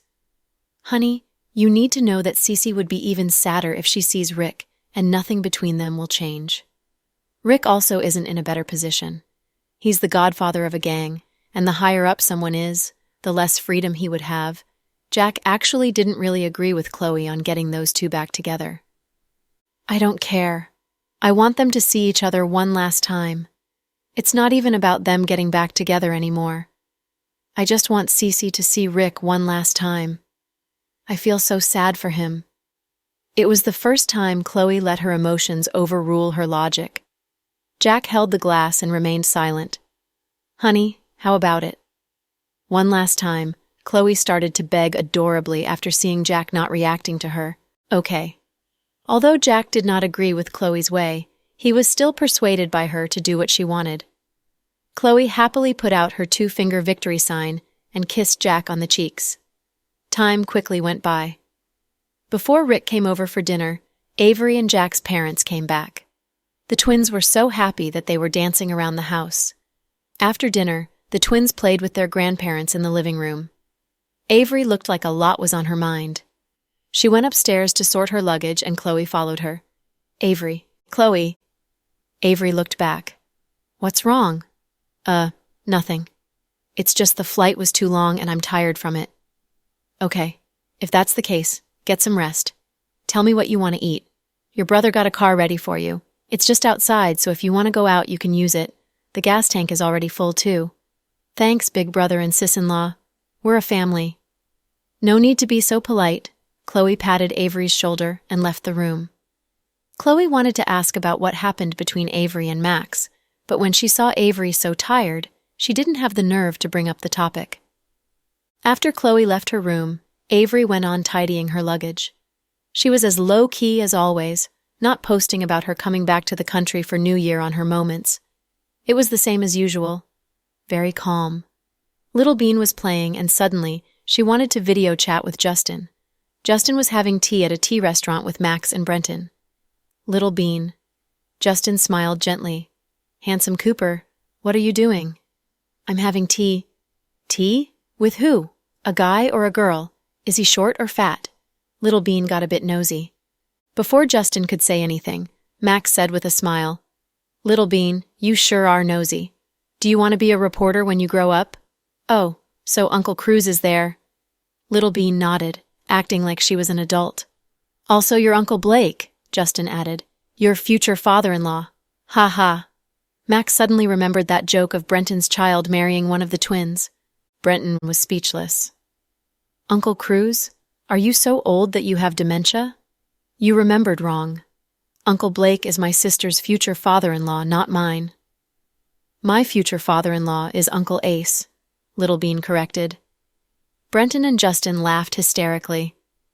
I can't believe how smart kids these days are, Max exclaimed. Handsome Cooper, why haven't you been over recently? I heard your grandparents came back? Justin drank tea as he continued to chat with Little Bean. Little Bean smiled mysteriously and said, Yeah, my grandparents came back from Hawaii. My auntie also came back. When Max heard Little Bean say auntie, he immediately stood up. He did not realize that Avery came back already. His heart was pounding. Before Justin could say anything, Max grabbed over the phone and asked, Little Bean, did you auntie come back? Why should I tell you? Are you close with her? Little Bean pretended to act condescending. Little Bean, can you please tell me? I'll treat you to Haagen-Dazs, Max begged. Little Bean raised her head up tall and said, Do I seem like the person that lacks ice cream? You are. Little Bean, come upstairs. Auntie is giving us presents now. Do you want it or not? Pudding said. Pudding was not far away, and her voice was heard through the phone. I do. Little Bean immediately turned around and ran upstairs. She remembered to say goodbye to Justin. Captain Cooper, I'll chat with you later. I'll come over to greet Grandpa Cooper a Happy New Year. Remember to pick us up. Okay, don't worry. Justin hung up with a smile on his face. Max was not in the mood for tea anymore. Instead, he stood up. What? Have you gone nuts? Brenton looked at Max as if he was crazy. Avery's back. That's big news. Why do I know nothing about it? Max sounded like he was wronged. Then it's because your news sources aren't reliable, Brenton teased. You and Justin both knew, but you two Mother F didn't think to tell me. Are we still bros? Max was extremely furious, so he continued to blame Justin and Brenton. You didn't ask us, Justin responded shamelessly. Damn it, Justin, you're such a batch. I'm not going to talk to you two. I'm going to go see her. Then, Max rushed out. Justin even added, Wait, Max. Settle the bill before you leave. F you. I don't have money, Max said angrily. Max got on his red Ferrari and rushed towards South Hill Manor. However, when he arrived, he realized how brash he had been. He was nobody to her, so what hat could he put on to see her? If they were friends, would they be close friends? Were they lovers? Most likely not, since Avery didn't know how she felt for him. Max parked in front of South Hill Manor, hesitating on whether he should go in. Finally, he drove away without going inside. After dinner, Avery ran in the gym for a bit. She was very sweaty, so she took a shower. After the shower, she looked at her phone and saw a Snap message notification. It was from Max. I heard you're back. Max sent a text rather than an audio message. Avery immediately started typing, but at the end, she erased all her words. In replacement was a short response. Yeah, it's cold here. You're not used to the cold. Remember to dress warmly, Max advised. Avery felt very warm inside when she saw the message. Thank you. Max didn't know how to respond to Avery's distant response. Finally, their conversation ceased. When Avery realized how bleak she was being, she regretted deeply. Why was she being so distant? Are you going to die if you say just a bit more? Avery mumbled to herself. Auntie, who are you talking to? Pudding pushed open the door. Nah, no one. Avery felt guilty immediately. Auntie, you don't look that well this time. Did something happen? Pudding asked as she felt Avery's mind was somewhere else at dinner. Pudding, you're overthinking. I'm fine. Don't dismiss me like that. I'm not a kid, Pudding said confidently. I'm going to guess that your problem is because of Uncle Cruz, right? Pudding conjectured. How did you know? When Pudding got it right, Avery's reaction immediately sold her out. He followed you to the States and stayed there for such a time, but suddenly came back. Afterwards, when you video chatted with us, you sounded sad, so I'm guessing something happened between you two that made you sad. I'm not sad. It's just that. Did that Max bully you? If he did, tell me. I'll get revenge for you, Pudding asked. Avery picked up Pudding dotingly and kissed her on her chubby cheeks. She smiled and said, "He didn't bully me. It's just me. I don't know how I feel, and maybe because of that I hurt him. Guys are made for being hurt. You don't have to blame yourself, Auntie. Girls aren't made to be easily pursued," Pudding said confidently. Her words made Avery smile again. "Okay, I'll remember what you said. So, Auntie, you actually like Uncle Cruz, right? Otherwise, you wouldn't have suddenly come back. After all, you aren't used to the New Year's atmosphere in the country," Pudding pried. Although Pudding was only a child, she sounded much like an adult. Avery was rather troubled with Pudding's serious questions. "Pudding, don't deny it, Auntie. Tell me the truth. I'm not some stranger to you." Pudding was forcing Avery to spit out the truth. "Pudding, to be honest, I really don't know how I feel. You know that I don't have a lot of experience with relationships, right? I don't know how it feels to really love someone. I thought I was interested in Justin, but I don't know if it was because you kept talking about how great Justin was to me. I know that Justin is a great guy, but I know that he doesn't like me. Love needs to be mutual. I won't go loving someone that doesn't love me back." Then I realized Max was able to actually do what I couldn't, lowering his position to love someone like me that doesn't like him back. He even followed me back to the States.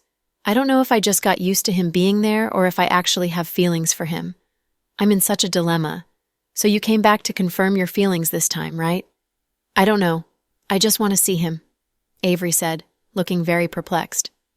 "Auntie, you're doomed. You actually were touched by Max, and you have feelings for him."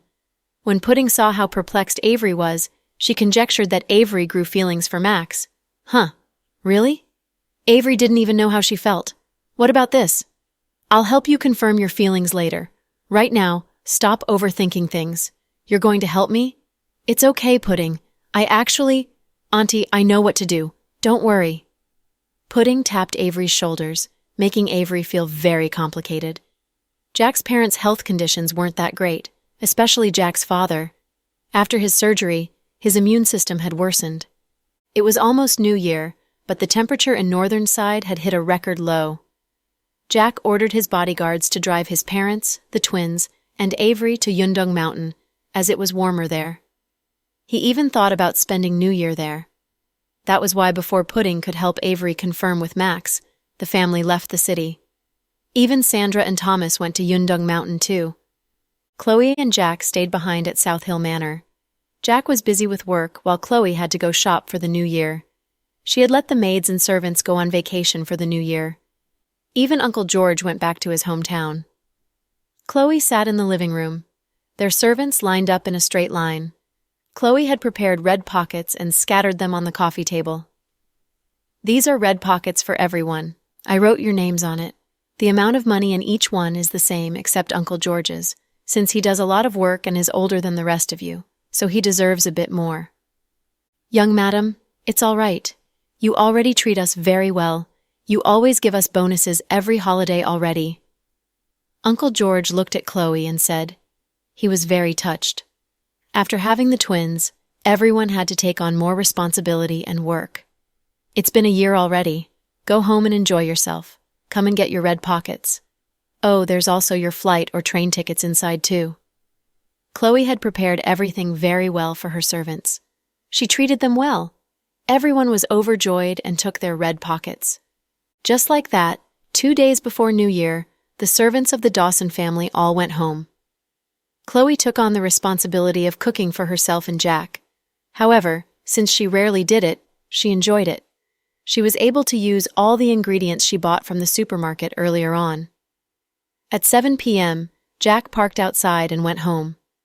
Chloe had cooked dishes for 4 people and was afraid that they couldn't finish. To her surprise, Rick was actually following behind Jack when Jack walked in. Chloe was rather shocked to see the low-key Rick that night. Chloe hadn't heard from Rick for a few days, so she thought he had left the country already. "Oh, Rick, you're here." "Honey, why didn't you tell me earlier?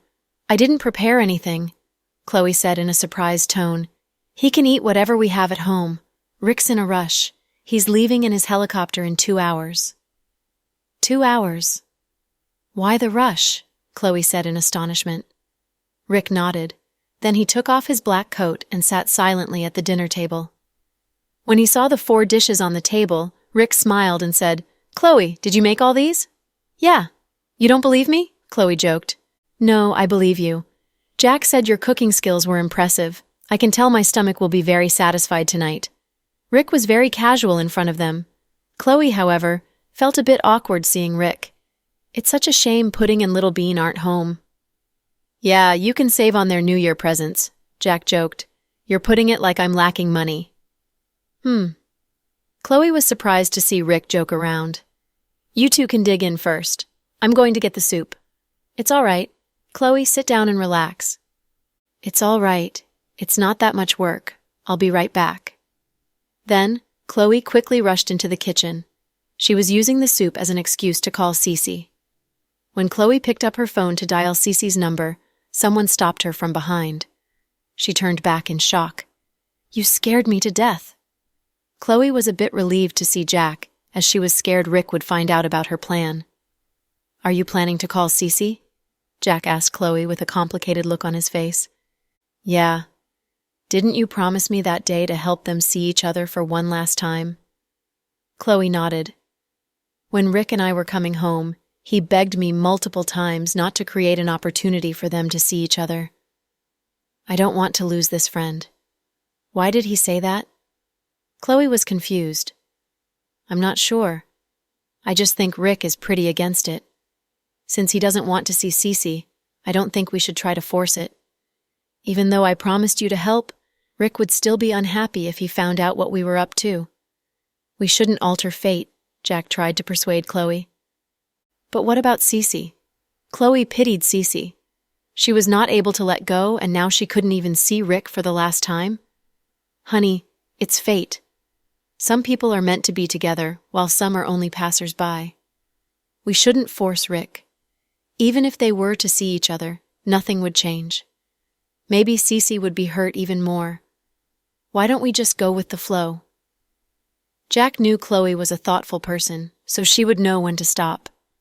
He didn't need to say any deep principles because Chloe understood what he meant. She hesitated for a bit, but in the end, she nodded and put down her phone. "Honey, I understand. Let me make a soup so we can have dinner." "Okay."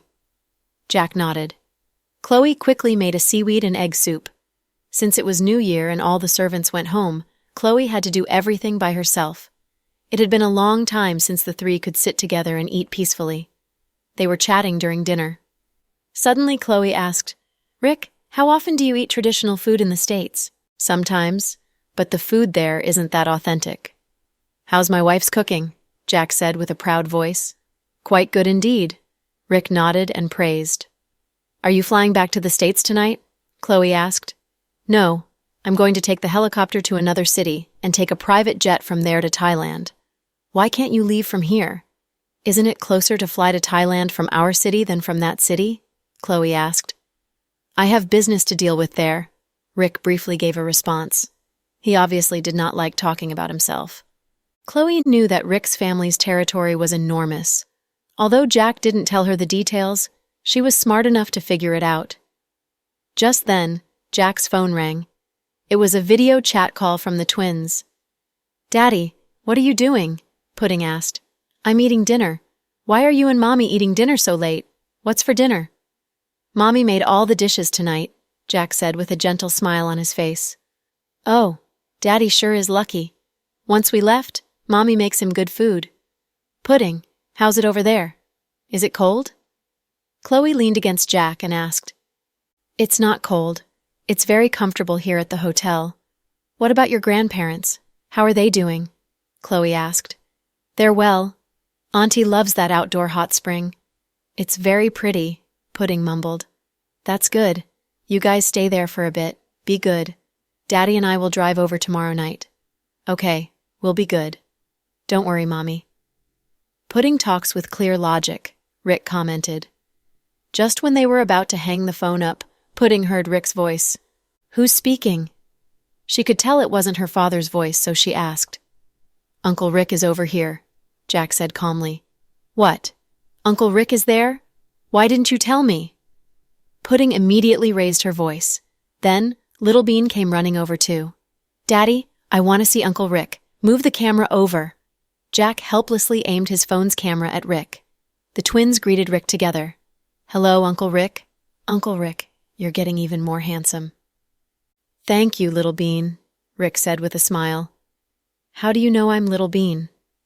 Little Bean was surprised. She looked exactly the same as Pudding and was wearing the same clothes. Their voices were very similar, but Rick was able to decipher she was Little Bean in a split second. "It's because your face is a bit rounder than Pudding's."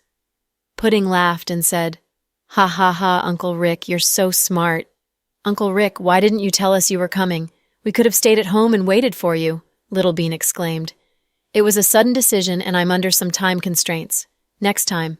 I'll come to visit you two next time." "Okay, it's a promise." The twins had only chatted with Chloe and Jack for 3 minutes, but chatted with Rick for 6 minutes. Jack was a bit jealous. After hanging up, Pudding thought to herself for a long time. It seemed like she was thinking about something serious.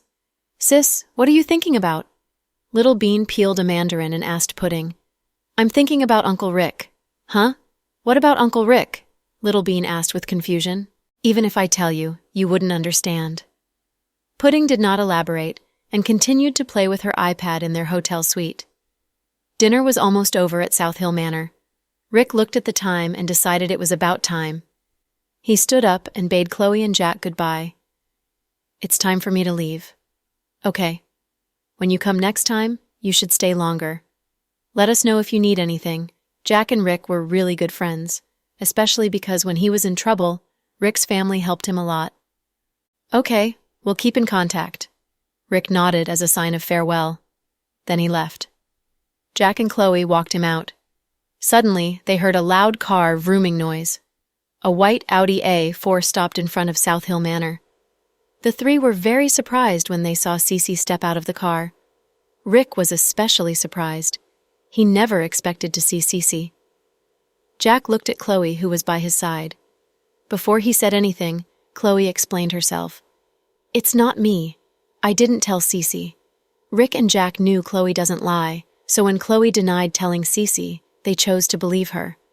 So who was it that told Cece Rick was over for dinner? Cece was in a set of light pink casual homeware. Her top had a Hello Kitty on it, and she looked very cute in it. It seemed like she rushed out and didn't have time to change. In reality, she did rush out. She grabbed the car keys from her sister and left. She didn't even think about what she was wearing, even if it was her pajamas. "You are here," Cece walked over and said to Rick. "Cece? How?" Chloe asked in curiosity. How did Cece know that Rick was over for dinner? Only she and Jack knew. Was it because Jack couldn't take it anymore and told Cece? Most likely not, because the way he looked at Chloe showed that he didn't know what was happening as well. "It was Pudding that told me." Cece looked at Chloe and responded, "Oh, Pudding." Chloe was utterly speechless now. Jack was also surprised. Chloe never knew that Pudding and Cece talked on the phone. She didn't expect that Pudding would tell Cece after their video chat. When did Pudding become a double agent in their family? Rick didn't care who exposed him. Right now, he was just surprised to see Cece. He was both overwhelmed with surprise and joy. "Cece, it's been a long time." Rick's pronunciation was very accurate. His eyes were deep. The way he looked at you made you unable to get angry at him, even if you were furious. It sure has been a long time. If I remember correctly, we've separated for 3 years, 2 months, 25 days, 6 hours, and 43 minutes. When Cece spoke, the other three remained dead silent. Chloe and Jack were deeply shocked by how good this girl's memory was. Chloe was anxious by the atmosphere. She held onto Jack's hand, and Jack held onto hers. They quietly stood behind Rick and watched Cece walk over. It was pouring rain, and she was soaked. From that moment, you could tell how much she loved Rick. "Cece, how have you been all these years?" Rick asked in a gentle voice. "What do you think?" Tears were circling in her eyes. She looked as if in the very next second she would break down. Cece's words put Rick in a position where he did not know how to respond.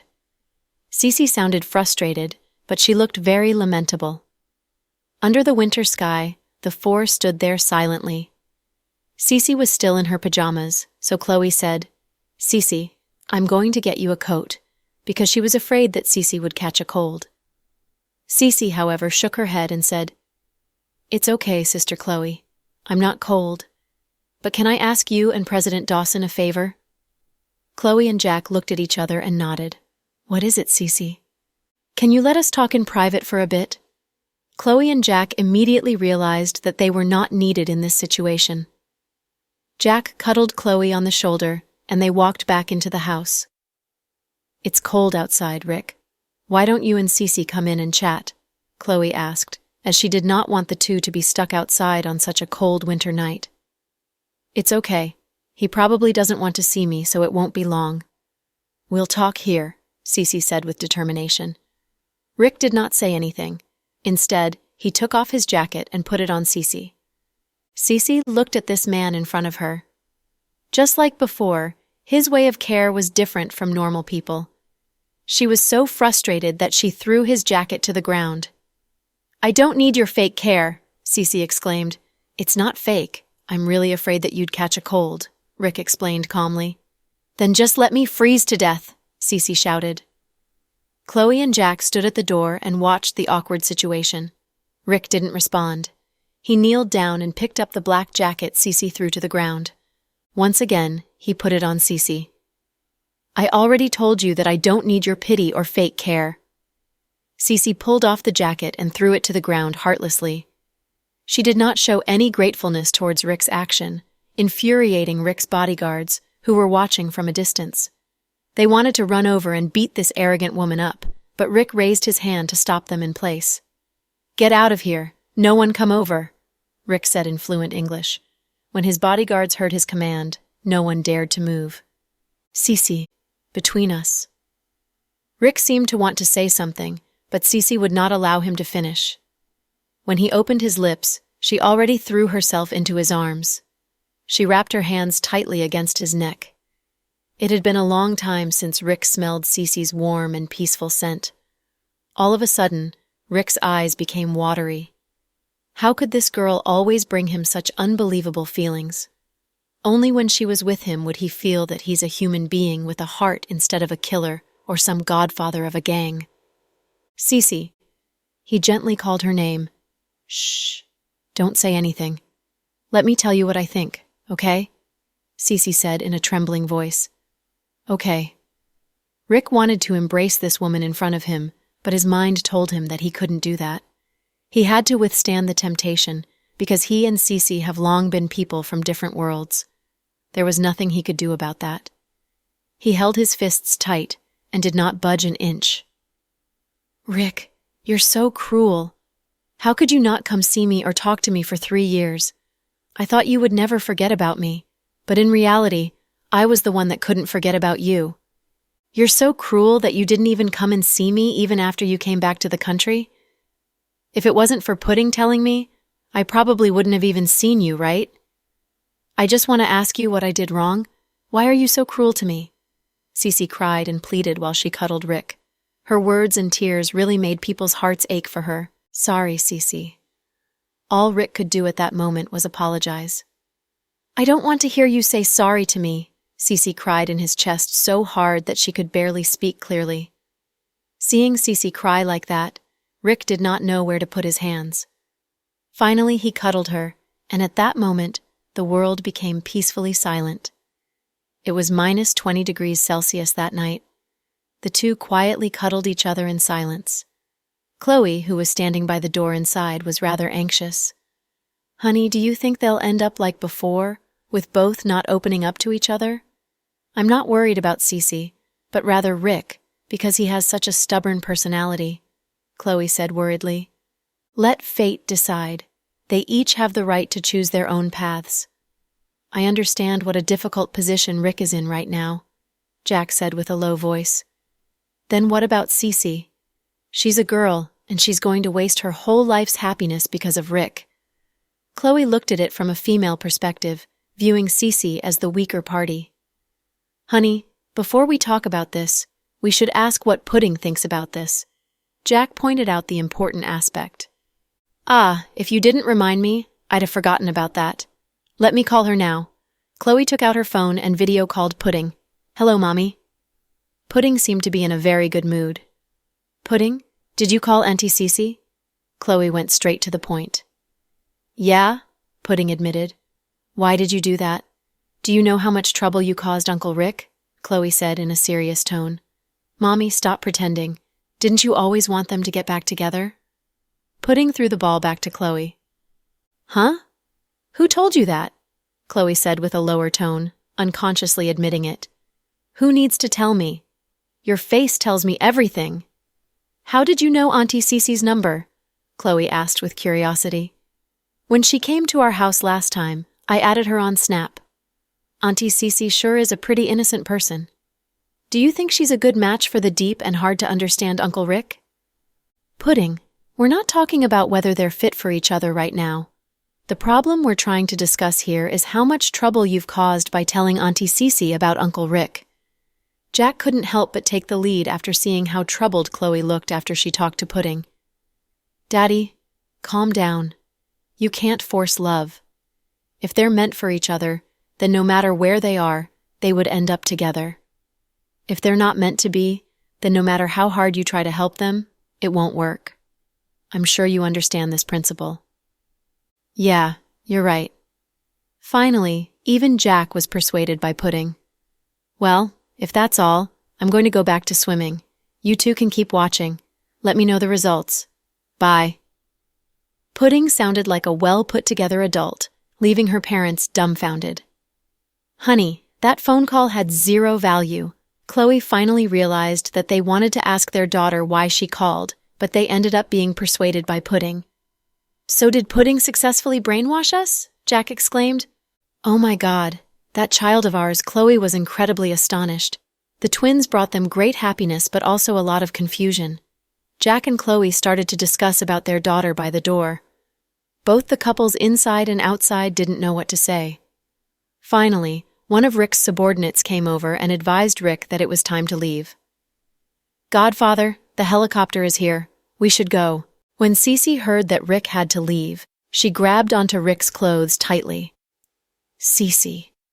Rick wanted to say something, but he stopped himself. "Can you not leave?" Cece didn't know she could be so pathetic. Her original intention was to yell at him, but the very moment she laid eyes on Rick, she forgot all about that. All she wanted to do was hug him tightly. Even Rick, who was stone cold, could not bear to see Cece like that. Her, "Can you not leave?" had wavered his determination. "Godfather, we don't have much time." His subordinate rushed Rick once again. Rick became furious. He took out his gun and pointed it at that subordinate. "Shut up," he said. His subordinates and bodyguards were so scared that they did not dare to move. Cece reached out and pulled Rick's gun to point at her chest. "Rick, kill me. I'm in so much pain. Shoot me and end all this. For the past 3 years, I've been like a living zombie, living a life without meaning. Nothing brings me joy anymore. Without you, I am nothing. It's so pathetic of me. There's no purpose for me to live anymore. I'm probably a failure. I know that even if I can keep you here with me for the short term, I will not be able to keep you with me forever. If there's no way for me to make you stay with me, then at the very least, kill me with your own hands. Please fulfill my last wish," Cece said with emotional inflection. When Rick heard her words, his heart was also torn to a million pieces. "Cece, please don't be like this." Rick normally did not say much, and now he did not know what to say. He didn't dare to see Cece, not because he was afraid she'd linger by him, but rather because he loved her too deeply. His way of controlling his emotions was to not see her, not talk to her, and not give her any hope. He had to escape from her. Now, though, he deeply regretted making such a decision. He was now a godfather of a gang, and he could not guarantee Cece peaceful happiness. He was always engaged in warfare, and his life was always in danger. He could not bring Cece into such a brutal world. However, Cece was standing in front of him right now, begging him to kill her. This pain was worse than death. When Chloe saw this, her face turned pale and she wanted to rush out, but Jack stopped her. "Honey, it's their problem. Let them solve it themselves. We can't help." Jack understood how tormented Rick felt. "Honey," Chloe said softly. "Yes? If you were Rick and I was Cece right now, would you treat me like this?"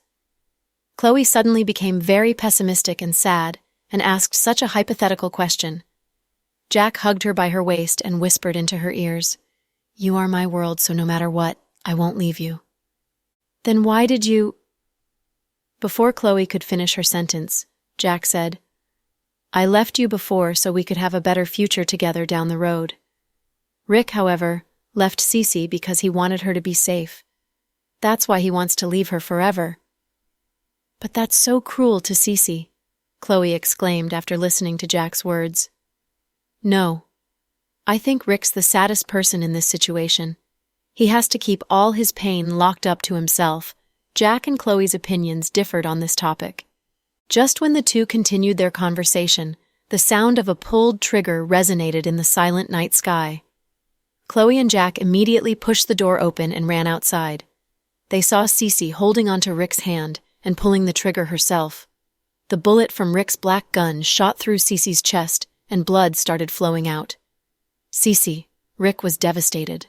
Cece slowly fell onto Rick's chest. "Cece." Rick could no longer keep his composure. He tightly held onto Cece and yelled her name. He thought Cece was threatening him to make him stay. Never did he expect that she would actually pull the trigger. Everything happened too fast, and he was not able to react to anything. His mind was full of Cece. Cece lied in his chest, bleeding away. "This way, I will never have to live without you again," she uttered in a weak voice and smiled. Rick felt that something deep inside him was getting torn apart, and he was in heart-wrenching pain. He hugged Cece, with tears running down his face like a waterfall. "Cece, don't sleep. Wake up!" Chloe rushed over. "Jack, help me save Cece. I can't let her die." Rick looked at Jack like a helpless child. Chloe did not understand why Rick was being so bleak, so she yelled at Rick angrily. "Why save her? Just let her die and she'd be free from your torture forever." "Honey, calm down." Jack held onto Chloe's shoulder. "How can I calm down? Look at how Cece is right now." Chloe was extremely agitated. "Let's save her first and we can talk later." Jack was still able to maintain his composure. He swiftly picked up Cece with both hands and brought her to the car. Luckily, South Hill Manor was very close to Southside, so they were able to send Cece to the hospital in a timely manner. Jack changed into a surgeon's gown and followed into the surgery room. Because Chloe was still emotionally unstable, Jack ordered her to stay outside. Before Jack went into the surgery room, Rick held onto Jack's hand and said, "Bro, I'm going to leave this to you." Jack knew what Rick meant. Rick had faith in him, so he nodded and said, "Leave it to me. I'll save her." Chloe and Rick waited outside the surgery room. Chloe didn't say anything to Rick because she might have blamed Rick for all the tragedies Cece had to go through. Cece was a young and beautiful girl from a peaceful and nice family. She had some good friends and studied abroad. She was supposed to be a lucky person in life, but because of Rick, who had a special background and a cold personality, Cece was now in such a tragic position. Chloe felt bad for Cece. "Professor Dawson, the patient's heartbeat is very unstable. Her pulse is almost flat," a nurse said worriedly. Jack was already put in a tough situation. Since Cece sought death, she pointed the gun at her precordium, a very critical spot. "Cardioversion," Jack said with no hesitation. The operation lasted 4 full hours. During this time, none of Rick's subordinates dared to ask him to leave. Just like that, the 4 stayed at the hospital from evening to midnight. At 1 a.m., Jack came out of the surgery room, exhausted. He took off his mask. Chloe and Rick immediately rushed over.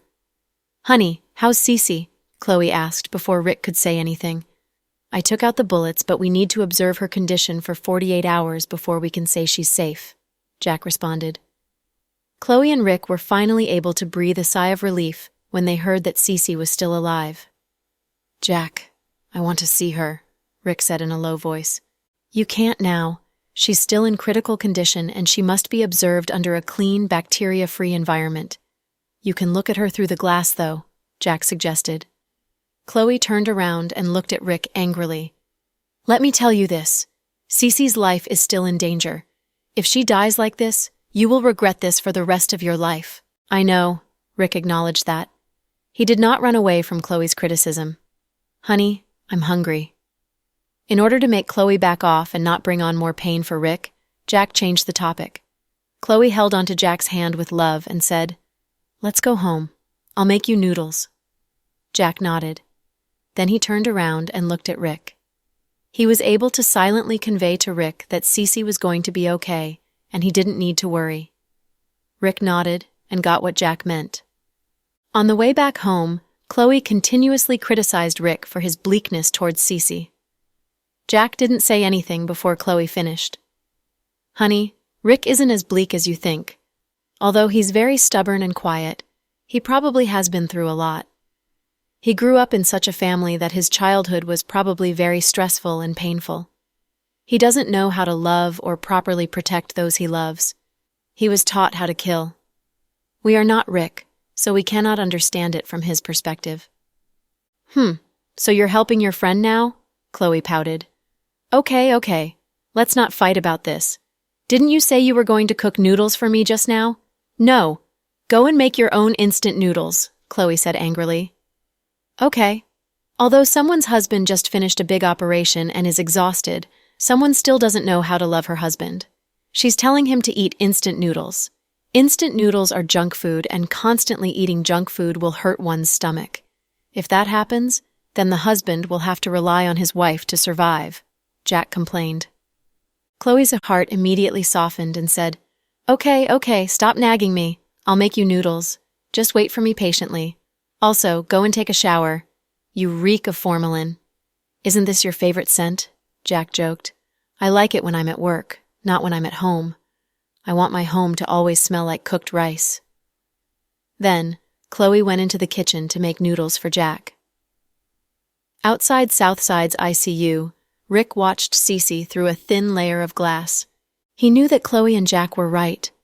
Cece was still in critical condition and could pass away at any moment. Cece, you have to wake up. I don't want to lose you. Rick's heart painfully ached, as if someone had beat it up violently when he remembered what Cece said before she became unconscious. Up in Yudong Mountain, Pudding and Little Bean were swimming with their grandparents. Avery was enjoying herself in the outdoors hot spring all alone. The hot spring was around 40 degrees Celsius. Snow drifted from the sky and landed on her long black hair. They melted into ice, making her extremely beautiful. Suddenly, Avery's phone buzzed. She got a snap message. She immediately grabbed her phone from a nearby rock. To her disappointment, it was her father in the States. Her father had been keeping up with technology. He started using Snap and would send her red pockets and messages from time to time. Where's Pudding and Little Bean? I want to see them, Avery's father said through a voice message. They're not with me. They're with Uncle in the indoor pool. You can video call Uncle Dawson. Okay. Did you see that brat from the Cruz family after going back? Avery's father was angry at Max ever since he ran back to the country. From Avery's father's perspective, Max didn't love his daughter and didn't want to become the Dawson family's live-in son-in-law. That was the reason why he escaped overnight. To his ignorance, he did not know the real reason why Max left. Dad, can you stop asking about this? Avery said with frustration. Then she put down her phone and mumbled to herself. Who wants to see that brat from the Cruz family? Suddenly, a voice could be heard from behind. A good girl doesn't say bad things about other people. Avery was very surprised. She turned around and froze. Why are you here? Why can't I come here? I'm here to relax in the hot springs. Isn't that the point of your business? Max laughed. Max was cheery knowing that Avery was back. You're here alone? Or... Avery looked around for a female companion. Finding none, she actually felt a little bit happy. You don't need to look. I'm really here alone. Max laughed. Embarrassed, Avery immediately explained, What I mean is, Why aren't you with Justin and the others? No, it's almost the new year. Justin's super busy these days. He's going with his family to pay their respects to their ancestors. Oh, what about you? Don't you need to pay your respects as well? Avery looked at Max. Me? Of course I do. I paid my respects earlier and came back. I'm not going with my parents. I paid my respects to my great-grandpa by myself. I'm hoping he can bless me with a good bride this year. Avery's face ruddied upon hearing this. Max continued, I don't care about being a live-in son-in-law. The important thing is that the girl loves me. I don't want to marry for the sake of marrying. I want to marry for the sake of love. After all, it's such a precious thing, maybe once in a lifetime. Why do you always have so much to say? Avery turned her gaze away from Max in embarrassment. When did you come back? You didn't even tell me? I could have welcomed you back or picked up you from the airport. Max moved closer.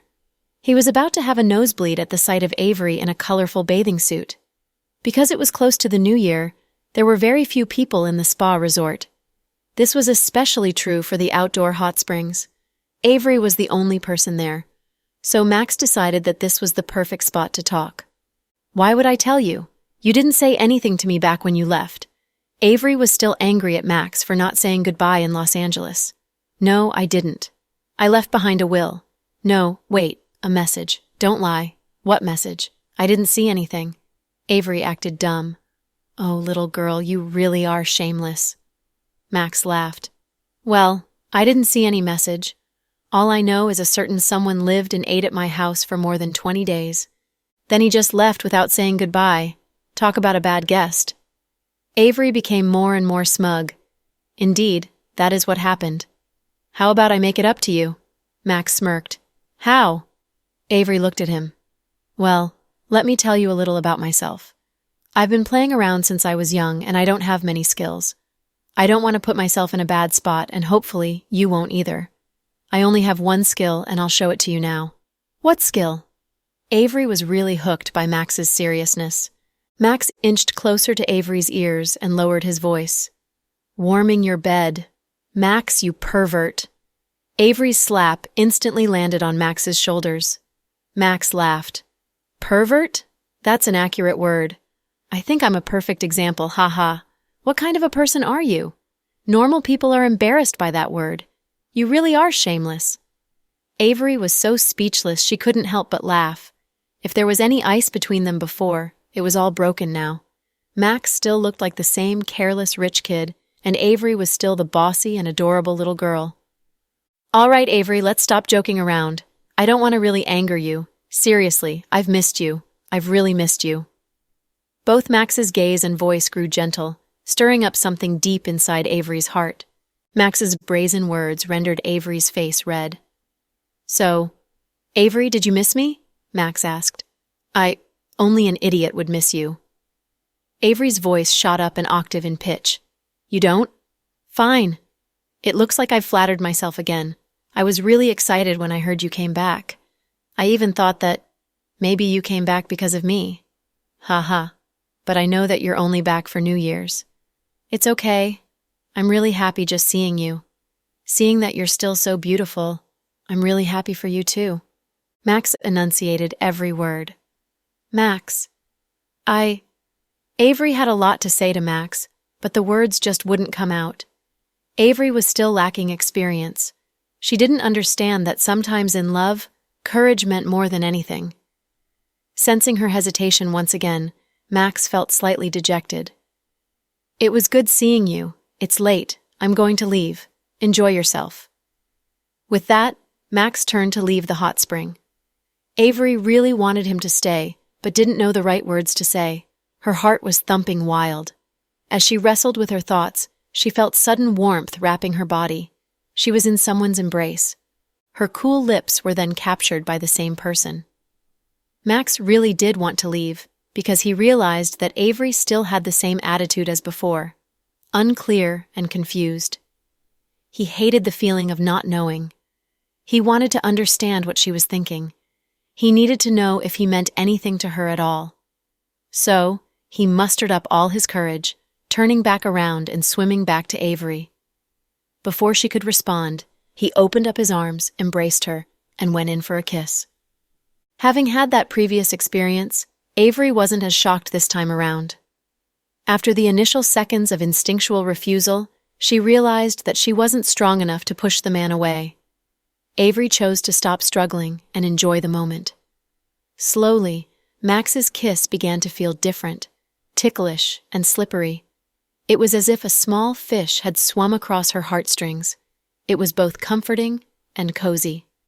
Slowly, she became more and more accepting. She even tried to respond to his kisses. Sensing Avery's shy effort, Max almost died from happiness. He hugged her tightly, deepening their kiss, exuding even more passion. The duo continued to kiss, forgetting time and space. Just then, the twins came to play with their aunt. They were bored to death from swimming. They were stunned by the sight in front of them. Little Bean. Sis, are you seeing what I'm seeing? Am I hallucinating? Pudding. Definitely not. I see it too. Little Bean. So, that's Uncle Cruz and Auntie Dawson? Pudding. Yes, they seem to be kissing. Little Bean. It's so sudden. I'm not even prepared. What are we supposed to do now? Rush over there and separate them? Pudding. It's best if we don't. Uncle Cruz would hate us. Little Bean. So we just watch Auntie get taken advantage of? Pudding. But Auntie looks like she's enjoying herself? Little Bean. Sis, are you sure? Pudding asked. Maybe you should go and try to separate them? Maybe not, said Little Bean. This is the first time that I've seen something so grown up this close up. I should record this for evidence. Pudding. Why? Little Bean explained.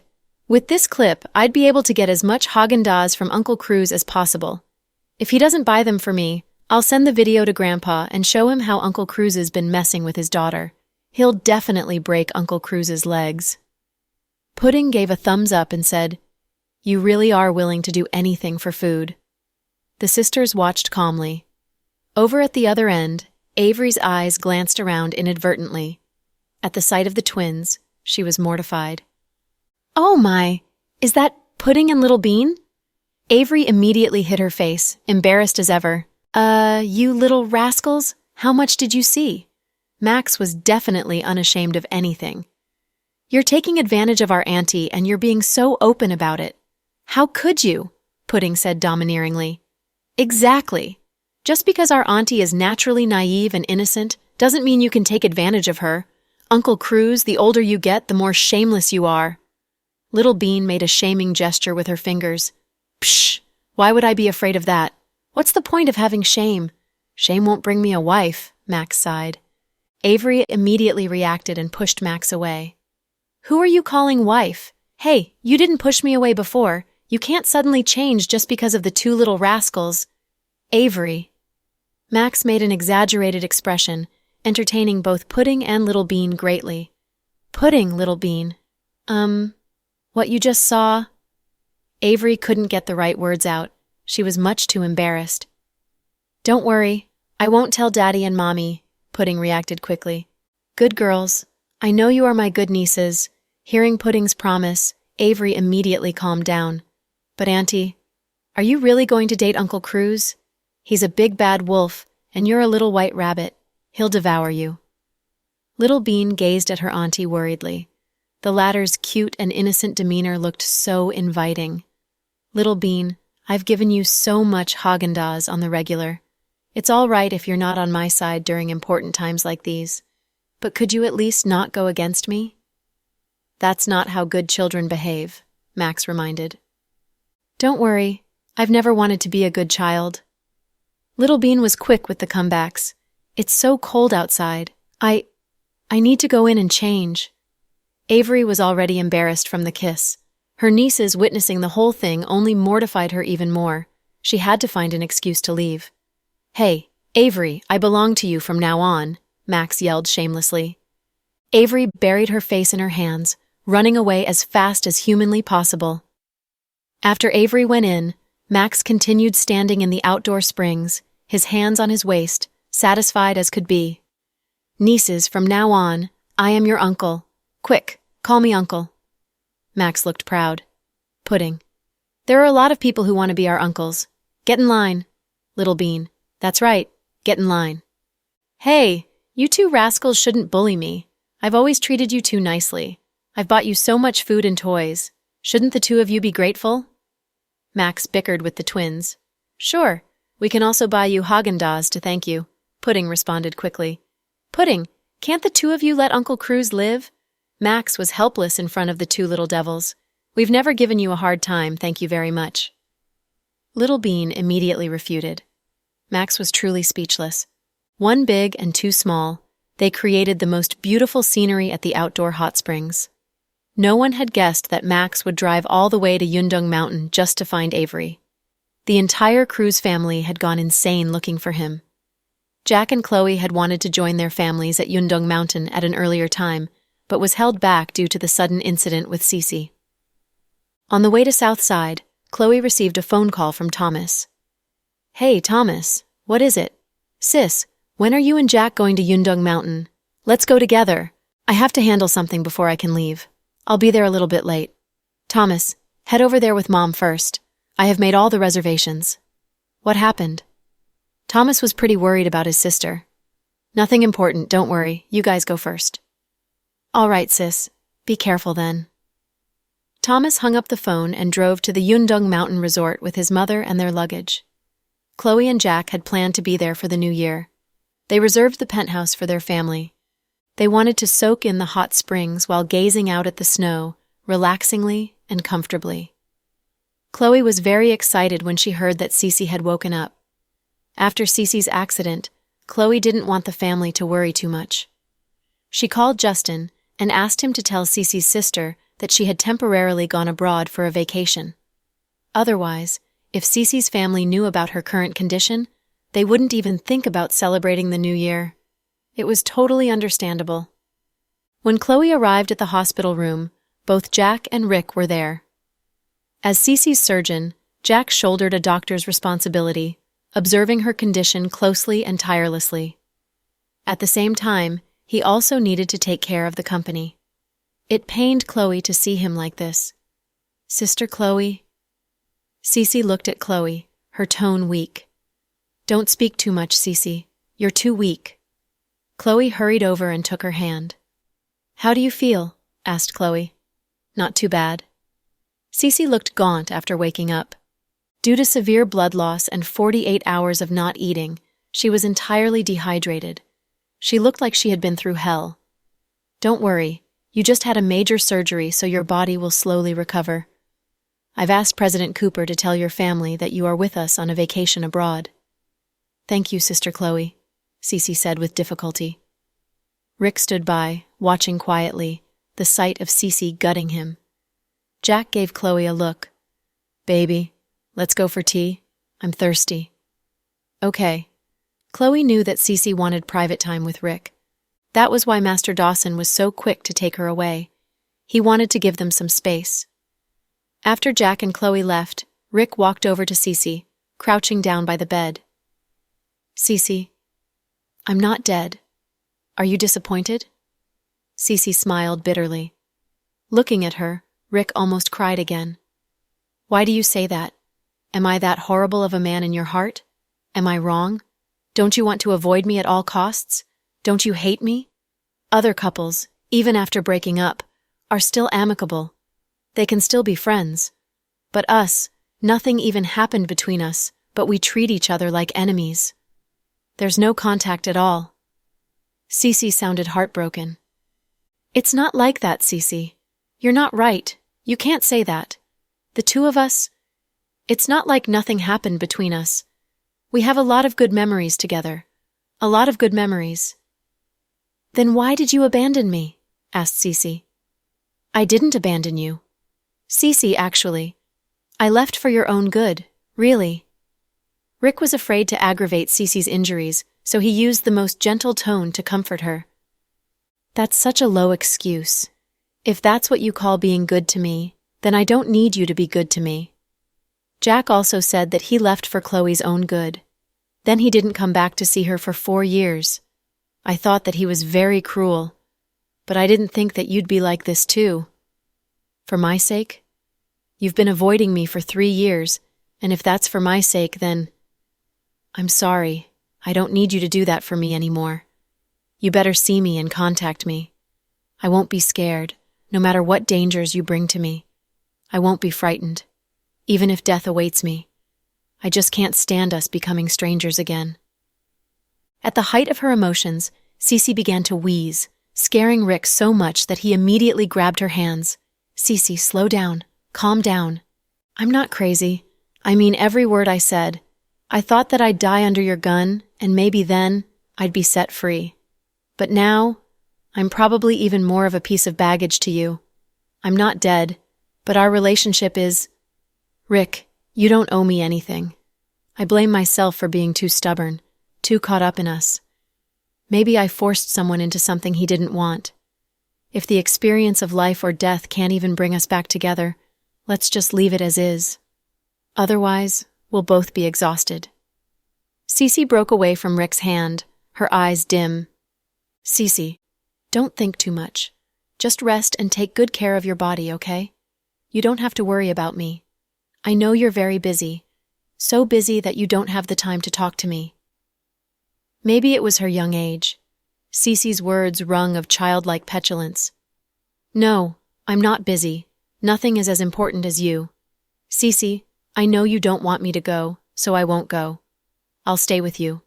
But if you don't leave, the new year will pass. Cece turned away from Rick's eyes.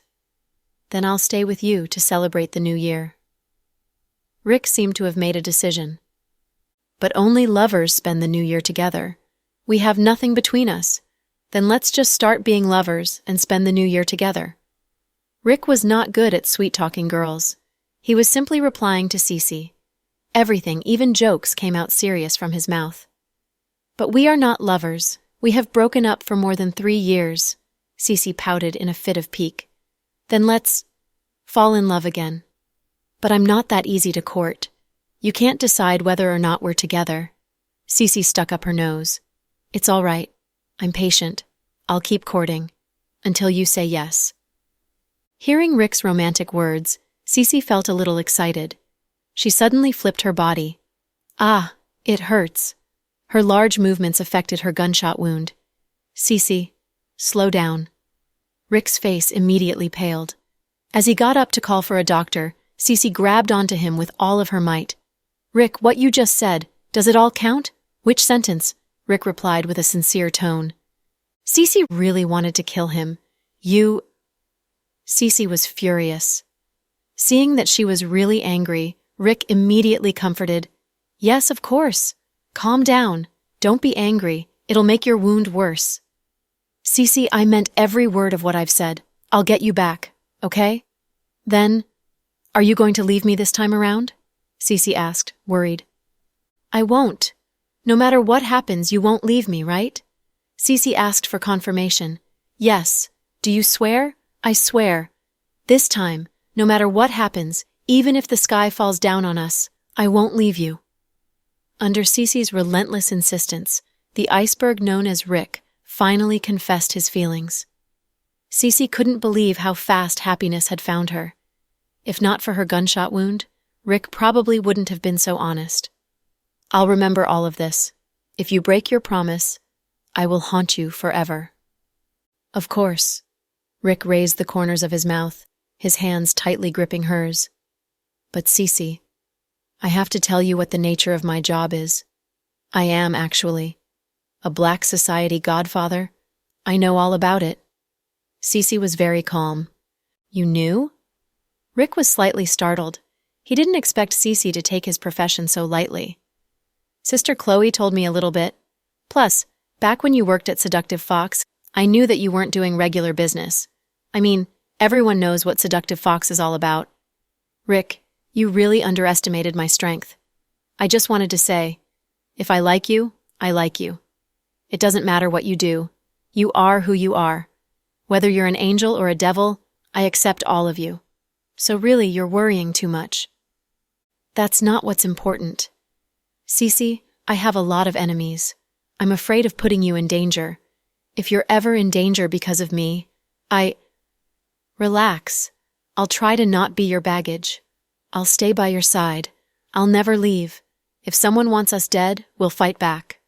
Worst comes to worst, we'll die together." With that, Cece revealed a long-awaited smile. Looking at her smile, Rick felt his empty heart fill up with something. Perhaps Cece was right.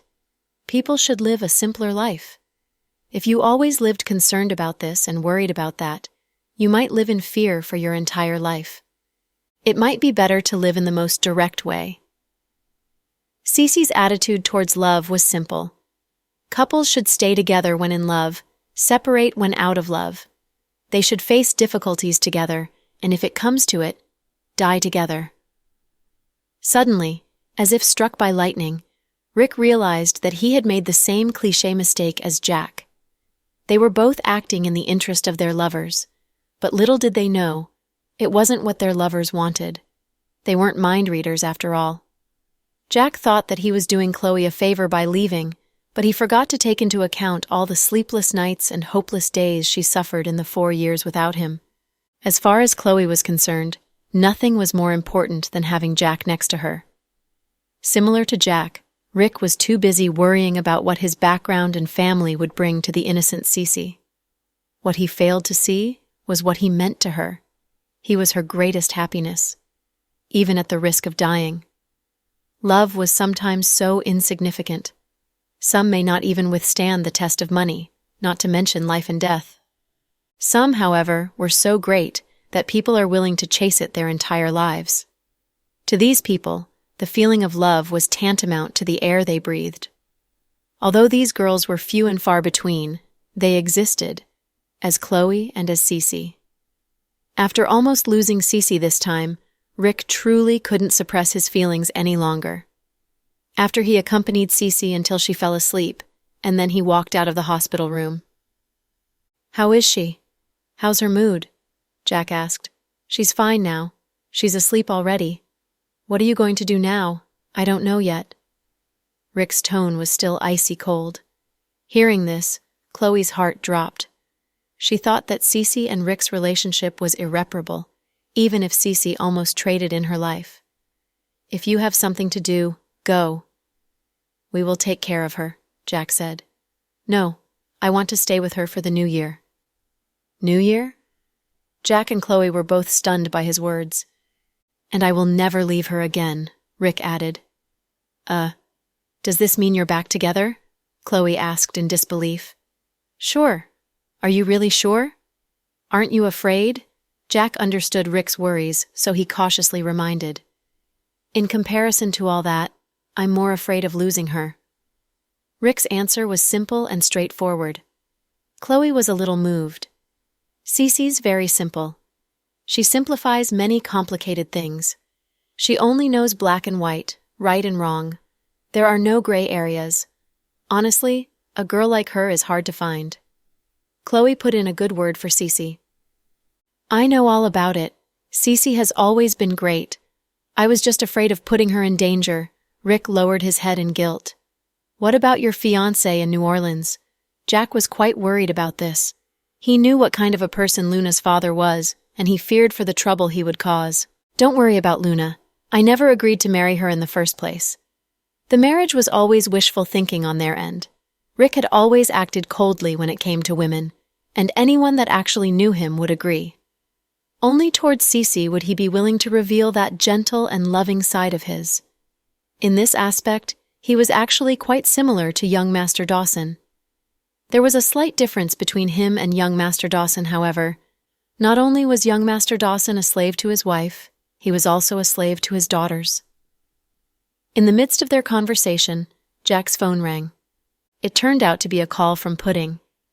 Jack pressed the speaker button on his phone and upped the volume to let Chloe join in on the conversation. As soon as the call was answered, Pudding's cute voice sounded. "Daddy, where are you? Daddy's outside. Are you busy?" "Yeah, I'm busy." Jack's eyes were full of love. "Is Mommy there with you? Are you two together?" "Yes, we're together. When are you guys coming to the resort?" "Very soon. We'll head over right after we finish our business here." "Uncle Thomas and Grandma are here already, so we're only missing you two. I've always thought of Daddy and Mommy as punctual people, so..." Pudding didn't say the rest. Chloe couldn't help but give a big thumbs up her daughter's cleverness. What a way she had with words. Daddy and Mommy will get there in time. Don't worry, Pudding, Jack promised again and again. Suddenly, Little Bean grabbed the phone. Daddy, I miss you so much. Their second daughter minced no words, acting cute with all of her might. Her voice was beyond adorable, heart-meltingly adorable. Little Bean, Daddy misses you too. Daddy, I haven't seen you and Mommy for so long. I couldn't sleep these past few nights. I can't sleep. I can't eat. I've even lost 4 milliliters of weight. 4 milliliters of weight. Ha ha, Chloe couldn't help but laugh. Only her cute little Bean would weigh herself in milliliters. Mommy, how could you laugh? Don't you have sympathy? Little Bean began to complain at the sound of her mommy's laughter. Little Bean, have you really lost weight? Why don't I believe that? How are you not gaining weight with all the food at the resort? I've really lost weight. Ask Sis if you don't believe me. Little Bean pouted. Daddy, Daddy, please hurry. My heart is empty when you're not with me. Nothing is fun without you. Oh, really? I didn't know I mattered so much to Little Bean. Young Master Dawson flashed a rare smile. Rick watched as the conversation went on, completely envious. Although he wasn't yet a father, he could tell how happy Jack was just from the expressions on his face. It was nothing short of a miracle. Of course, Daddy is the most important person in the world. Then what about Mommy? Chloe pretended to be jealous. Mommy's just a little less than Daddy, because Mommy sometimes has a bad temper, and Mommy's not as calm as Daddy. Little Bean's comments almost made the 3 grown-ups laugh out loud. Fine. Little Bean, I'll remember what you've said, Chloe said, laughing. So, Daddy, can you come here now? I want to eat lotus cake and osmanthus jelly.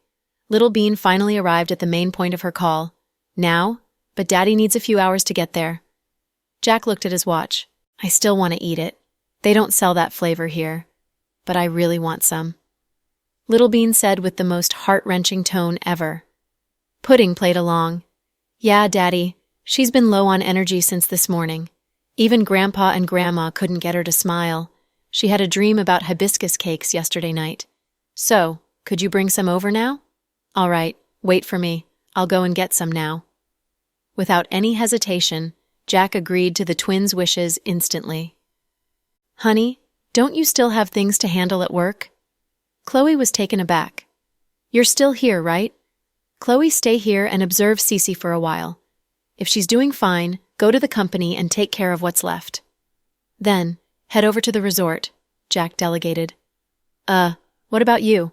I'm going to buy hibiscus cakes. You're really going? Chloe felt that Jack doted on the kids too much.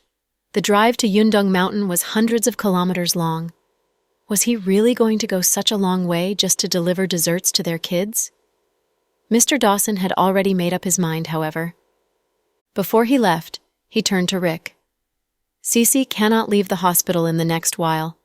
If you're going to stay for the new year, you'll probably spend it in the hospital. Call me if you need me. Rick nodded. Jack took the car keys and left. Chloe was speechless. Jack really is great to the twins, Rick couldn't help but exclaim. Wow. Chloe was jealous. She even posted an update in her Snap Moments. It was a picture of Jack's back she'd just snapped. She wrote, "This man had just gone out to buy desserts for someone else's wife. I'm so mad." With that, the comment section was sent into a frenzy. Sarah, what happened? Did your young Master Dawson cheat on you? Chloe, or maybe he came out of the closet? Thomas, Sis, what happened? Chloe replied, Nothing. Noah, I predict that a family fight is about to happen. Max, haha, pull up a chair and wait for the show. There'll be drinks and popcorn in the front row. Chloe replied to Max, I think I'm going to have a conversation with Avery about Mr. Cruz's romantic history. Max, wait, no! I'm sorry, sister-in-law, I was wrong. Chloe, I'm not your sister-in-law yet. Please watch your words. Brenton, haha, there are so many people today. Everyone's out to play. Victoria, I'm really worried about your IQs. By someone else's wife, she obviously meant Pudding and Little Bean, okay? Other than his daughters, who else would Master Dawson treat this well? Everyone had a lot of fun commenting on the bottom. Just then, Justin's phone number showed up on the screen. "Hello? Chloe, are you at the Hot Springs Resort?" Justin asked.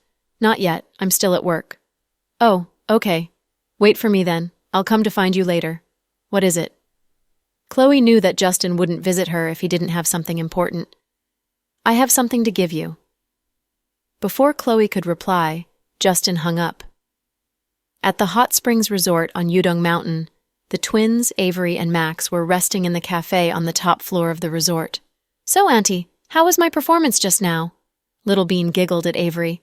"Excellent. So you lost. Pay up." Little Bean put out her chubby little hands. She had just made a bet with her auntie that with one call, her daddy would immediately come to the resort. Avery was unconvinced. The result? Of course Avery lost. "Little Bean, you sure have a clever business-oriented brain." Avery sighed as she took out her wallet. Before she could, however, Max put down $1,000 on the table. "I'll pay for you, Avery." "Why?" Avery gave Max the side-eye. "Because you're my wifey," Max uttered without hesitation. Avery's face blushed instantly. The twins' questioning eyes shifted between Max and their auntie. "What is this? Did the two of you sleep together already?" Little Bean looked at the two adults in all seriousness and asked solemnly, "Little Bean, don't talk nonsense." Avery already felt super awkward and embarrassed.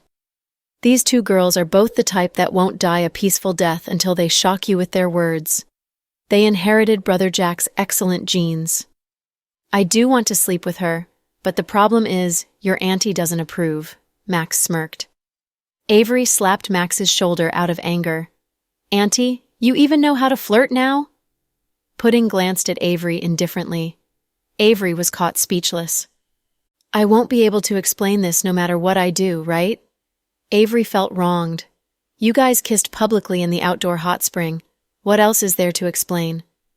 "I will talk to Daddy and Mommy when they come back regarding this." Little Bean lowered her head and murmured deliberately. Avery immediately freaked out. "Little Bean, does Auntie treat you nicely?" Avery asked. "Yes, you do." "Then do you still want to throw Auntie under the bus like this? Under the bus? How come I feel it's more like someone bullied Auntie, so I need to ask Daddy and Mommy to help you out?" Little Bean was good at debating, and she replied back. "Ahem, listen to me, Little Bean, Auntie. Wasn't bullied by someone," Avery explained patiently. "So it was out of your own free will? So you like Uncle Cruz as well?" Little Bean asked the key point again.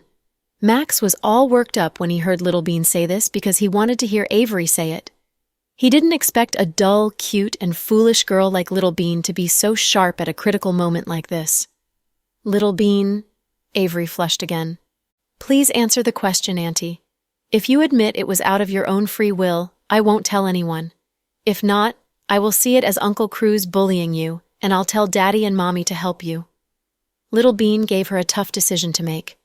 Pudding looked at Max cleverly and whispered, "When did you bribe this foodie to make her help you so much?" "Heh, this is a secret between the two of us," Max laughed proudly. In the end, Avery gave in.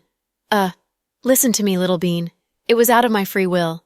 But Okay, I understand. I know. Everyone's an adult. I won't disturb you guys. Let's go, sis. We go check if Grandpa and Grandma are hungry and bring them to eat Cantonese food." After Little Bean finished talking, she grabbed Pudding's hand and headed out. Avery was on the edge of breaking down. "Everybody's an adult? Aren't those two kids?" "Avery." Max cast sheep's eyes at Avery after the twins left. Avery said in a snappish way, "Don't overthink, Max. I was afraid that Little Bean would tell my brother and sister-in-law and answered her that way. It's not what I really think. Understood?" "Yes," Max laughed. "Why are you laughing?" Avery was embarrassed and angry at the same time. This Dumbo didn't help him at all when she got picked on by her niece. "What else should I do? Continue kissing you? It's way too cold. I think hugging each other will be more efficient, right?" Max attempted to hug Avery, but Avery kicked him away. "Get lost! Don't touch me!" She had already been taken advantage of enough today. As the twins walked out, they started their high IQ conversation. "How was my acting, sis?" Little Bean asked. "It's way better than your usual IQ, As if you used a booster, Pudding replied. Shit, sis, are you complimenting or mocking me? Little Bean said. Guess, Pudding said. Too lazy to guess, Little Bean said. Pudding was caught speechless. Sis, do you think something's going on between Uncle Cruz and Auntie? Little Bean asked.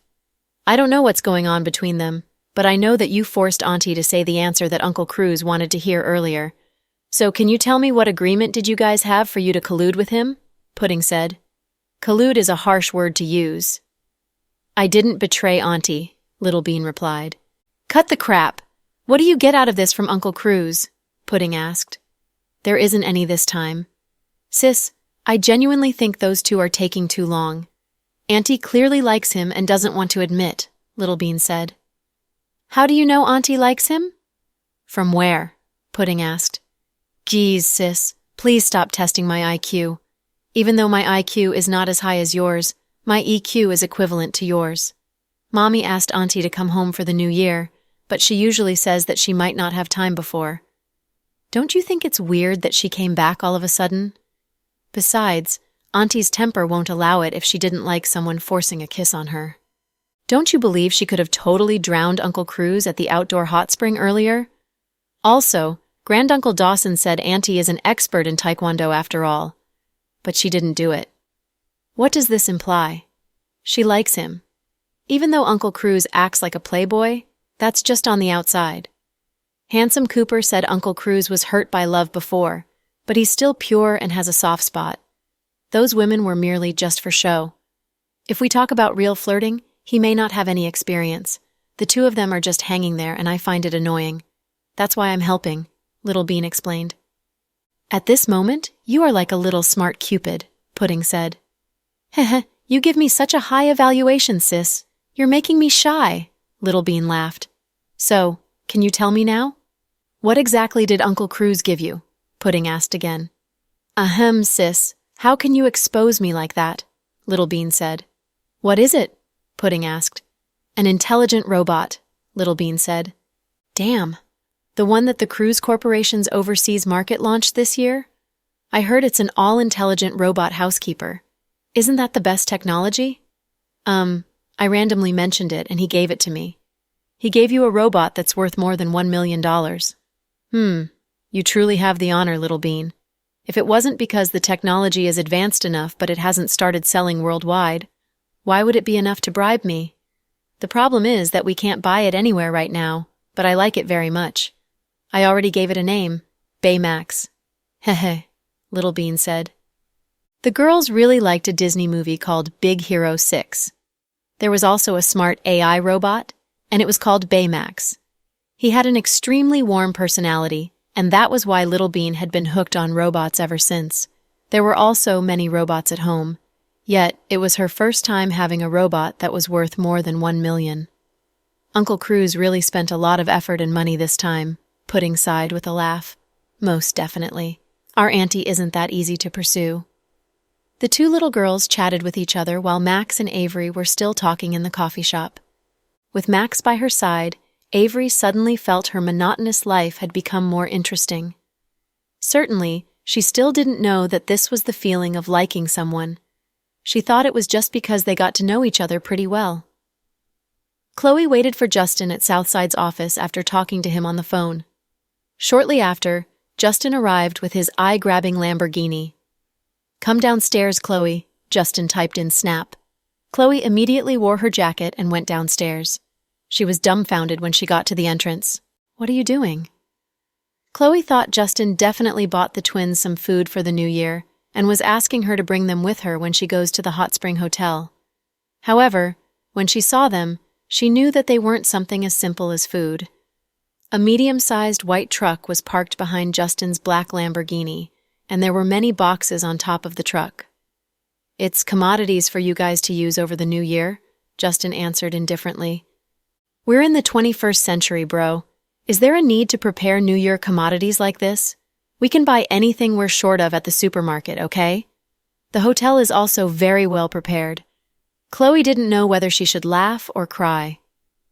Supermarkets don't sell these things, and neither does the hotel, Justin replied firmly. For example? Chloe tilted her head to look at him. Just crabs alone.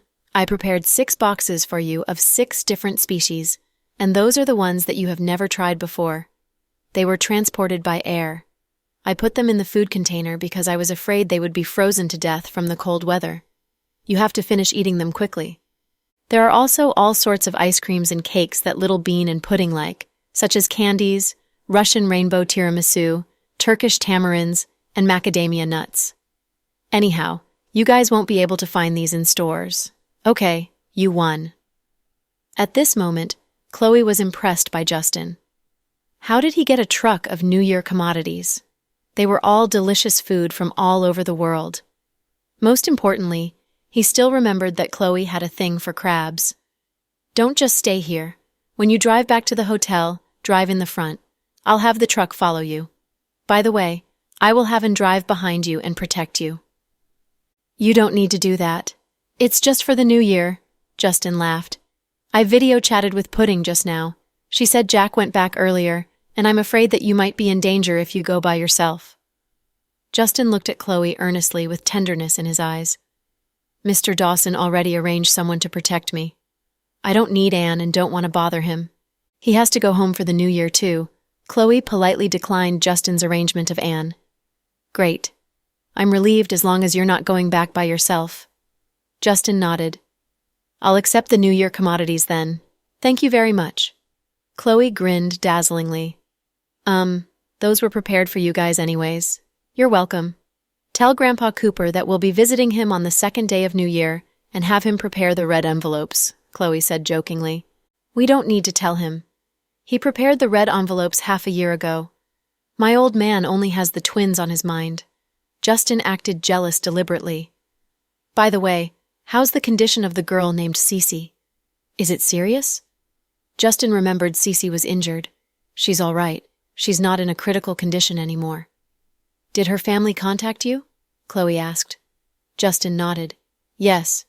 Maybe because I said it, the credibility is relatively high. I called Cece already. That's good. Okay, you can get back to work. I'm leaving. Wait, Chloe called him quickly. Justin turned around immediately. Thank you, Mr. Cooper.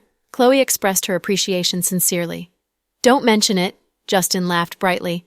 Then I'll see you on the 2nd day of the new year. By the way, I'll also arrange Cody's wedding. If you have any thoughts and requests, you can contact me anytime. He's your employee after all. This wedding will also be a grand occasion for Imperial Star. I know. I'm fine leaving it with you so you can do whatever you want. Justin waved and left Southside. Seeing this majestic man driving his black Lamborghini away, Chloe looked at the truck full of New Year commodities and felt a sense of guilt, not knowing what to do. In her whole life, she had never owed anyone anything, whether it was her parents, children, or lover. The only person she owed was this man, and it was because she might not be able to pay Justin back for all the favors he had done for her in her lifetime. Before Chloe left Southside, she visited Cece again. Sister Chloe, you're here. Cece seemed to be more energetic and could sit against the bed. Rick was slicing an apple with a knife. The scene looked fairly warm. Cece, take a good rest. Mr. Dawson and I are planning to meet up at the Hot Spring Hotel with our family. After 3 days of IV, you will be able to leave the hospital. I reserved a suite for you guys at the hotel, and you and Rick can find us there. Cody's wedding is on the 8th, and I'm hoping that you two will be able to attend. The more the merrier, after all. Oh, sounds good. Thank you, Sister Chloe. You're welcome. If you guys need anything here, contact me whenever. Just focus on taking good care of yourself. Don't think about other stuff. Just relax and let Rick take care of you, Chloe instructed repeatedly. Okay. Cece nodded continuously. Chloe looked at Rick. You won't leave her alone, right? No, Rick said seriously. Okay. Take good care of Cece and contact me anytime. Chloe packed her stuff, drove to the company to do some paperwork, and returned to South Hill Manor to fetch something. Then, she left the city with the New Year commodities that Justin bought her and the bodyguard and headed towards the Hot Spring Hotel to meet up with her family. At Southside's VP ward, eat some apple slices. Rick passed the plate over. I don't want to. Apples are good for you. In what way? Cece raised her head to look at Rick. Rick thought for a long time and answered in a serious tone, "Your skin can get whiter." Cece immediately burst into laughter. "What you are saying is that people who have dark skin are like that because they never ate an apple? Does that mean that Africans never eat apples in their whole lives?" Rick was completely speechless. "Haha, okay, I'll stop teasing you." After Cece finished laughing, she fetched the apple and took a bite. Rick didn't know how to take care of people, especially patients and women.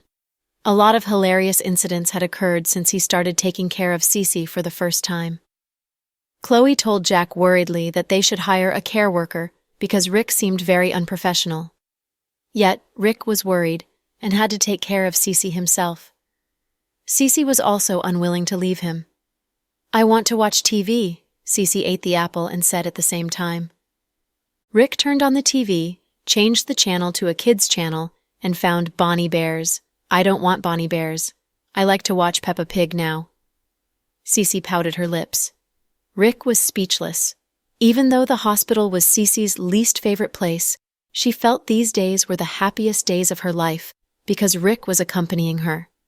The behavior of Rick bringing his subordinates and living at Southside sounded like stories in Arabian Nights. The European and American markets were in a mess. Nobody could find this godfather of the mafia, and nobody would have expected that he was residing in the hospital of a city. He was spending time with his girlfriend and living ordinarily and happily. It was already New Year's Eve. The hotel had already prepared dinner for the New Year's Eve celebration. Everybody stayed in the dining hall and looked at the live show of the Spring Festival's gala from the big television screen. The young people held their cell phones in their hands to give out red envelopes and snatch red envelopes in their group chats. Chloe gave Justin 8 red envelopes, and each contained $188. Every single red envelope had a word written on top. There were 8 characters in total. "In this new year, great luck, great profit." Is this the legendary tradition of the reign of red envelopes? Justin smiled and replied, "Happy New Year, Mr. Cooper." Chloe's first red envelope was sent to Justin because the person she wanted to thank the most was him. "You as well, Deputy Director Green," Justin responded. "It's about time, sir. The dumplings will be ready right away. Should we light up the fireworks now?" The manager of the restaurant walked over and asked Jack respectfully. "Yes," Mr. Dawson answered with a word. The fireworks bloomed outside of the hotel after 10 seconds. The twins were just kids, and they were extremely excited when they saw the sky full of fireworks. They jumped and ran to the observation deck. "Wow, it's so beautiful," Little Bean and Pudding couldn't stop exclaiming. "Honey, is something on your mind?" Jack found that Chloe was slightly absent-minded. "Darling, Chloe raised her head to look at Jack and stopped talking. "I know who you are thinking about." Jack grabbed her shoulder and comforted her. Then, Jack turned Chloe's shoulder around and pointed at the entrance of the dining hall. "Look over there, honey." Chloe looked through the direction of Jack's hand. Her eyes were instantly filled up by tears. A girl wearing a black trench coat was standing at the entrance. Her appearance was beautiful, and her smile revealed the dimples on the corner of her mouth. With a careful look, the two of them actually looked a little alike. Chloe's tears almost dropped the moment she saw her. "Fiona." Chloe found her voice shaking. "Come on, give me a hug." Fiona ran over and gave Chloe a bear hug. Although the number of times that the two sisters met was sparse, Fiona's was oddly familiar to Chloe. Perhaps this was the connection of the dearest blood-related family members. Because Fiona's identity was sensitive, Jack asked Avery to bring his parents, Chloe's mom, and Thomas to another room to watch the Spring Festival's gala. Jack, Chloe, and the twins stayed in a private room to eat with Fiona. "Fiona, how did you—" Chloe wasn't prepared because Fiona's arrival was so sudden. It was indeed a huge surprise. "I was planning to come with Dad, but the old man is too stubborn. He thought that if he showed up with me, we will be dead if Legend catches both of us. Even though he really wanted to come, he still stopped himself from coming." "It's okay. I'll drag Dad over next year if I need to." Fiona's tone was always very domineering. It might be because of her personality or career that she projected a high-wattage aura whenever she made an appearance. "I'm happy that you came, but will you be all right being here alone? You should never put yourself in danger to accompany me." Chloe always feared for Fiona and was concerned about many things. "I didn't come alone. I would have forgotten if you didn't mention it." Fiona turned around after she finished speaking. She looked at the person standing in the entrance and said, "Come, Psycho Riker. I'll introduce my sis to you." Fiona's calling of Psycho Riker attracted everyone's attention. Chloe looked up and saw a man with short silver hair standing by the door. He seemed young, was wearing a dark Russian military uniform, and stood upright. This man didn't have any expressions on his face. His eyes were unusually beautiful, which made him look like a character in anime. "Wow, that guy is so handsome," Little Bean exclaimed while holding a tiramisu in her hand. "It's my very first time seeing someone like him. His aura is very frigid. It's even colder than Daddy's," Pudding agreed with her younger sister. After Fiona talked, the guy walked over slowly. "Sis? Brother-in-law?" Riker nodded and greeted them properly.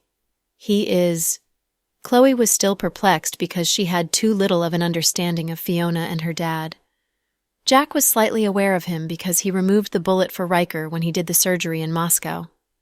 "Riker Ross," Fiona smiled as she introduced. "Ah, I remember now. Your boyfriend?" Chloe suddenly remembered that Fiona had a boyfriend who seemed to be an influential figure in Russia. "Sis, I'm not her boyfriend. I'm her fiancé," Riker corrected her in a serious manner. Chloe was caught speechless. "Hey, why are you so stubborn? Boyfriend is pretty much the same as fiancé. Why are you arguing with my sister?" Fiona pinched Riker. "The meaning is totally different. Boyfriend means we're dating and our relationship isn't stable.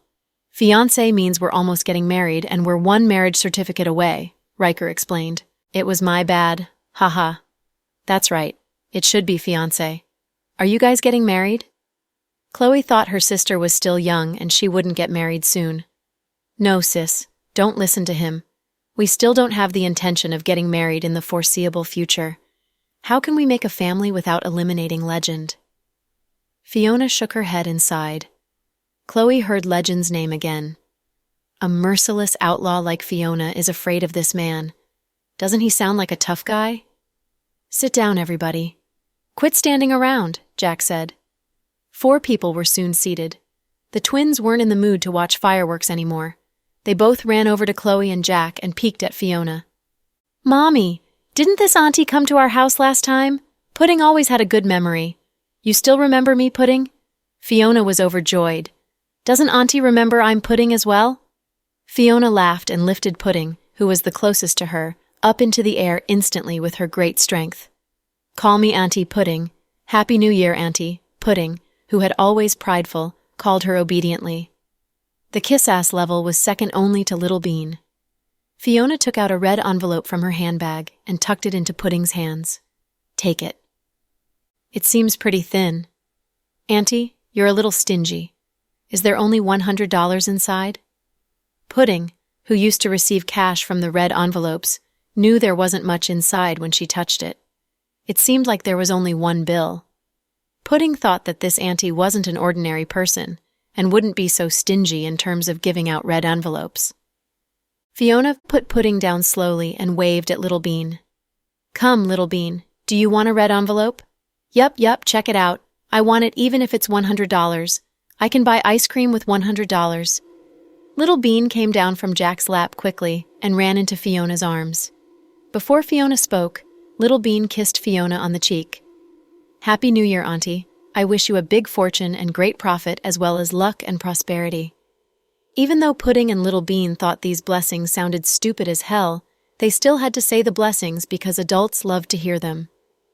Fiona took out another red envelope and tucked it inside Little Bean's hands. The red envelope was also as thin as Pudding's. "Open it." Fiona smiled mysteriously. Little Bean and Pudding exchanged a look and opened their red envelopes slowly. It's a cross-border foreign check. The 2 little kids recognized this because Chloe and Jack always used it. $8 million, Pudding was also dumbfounded.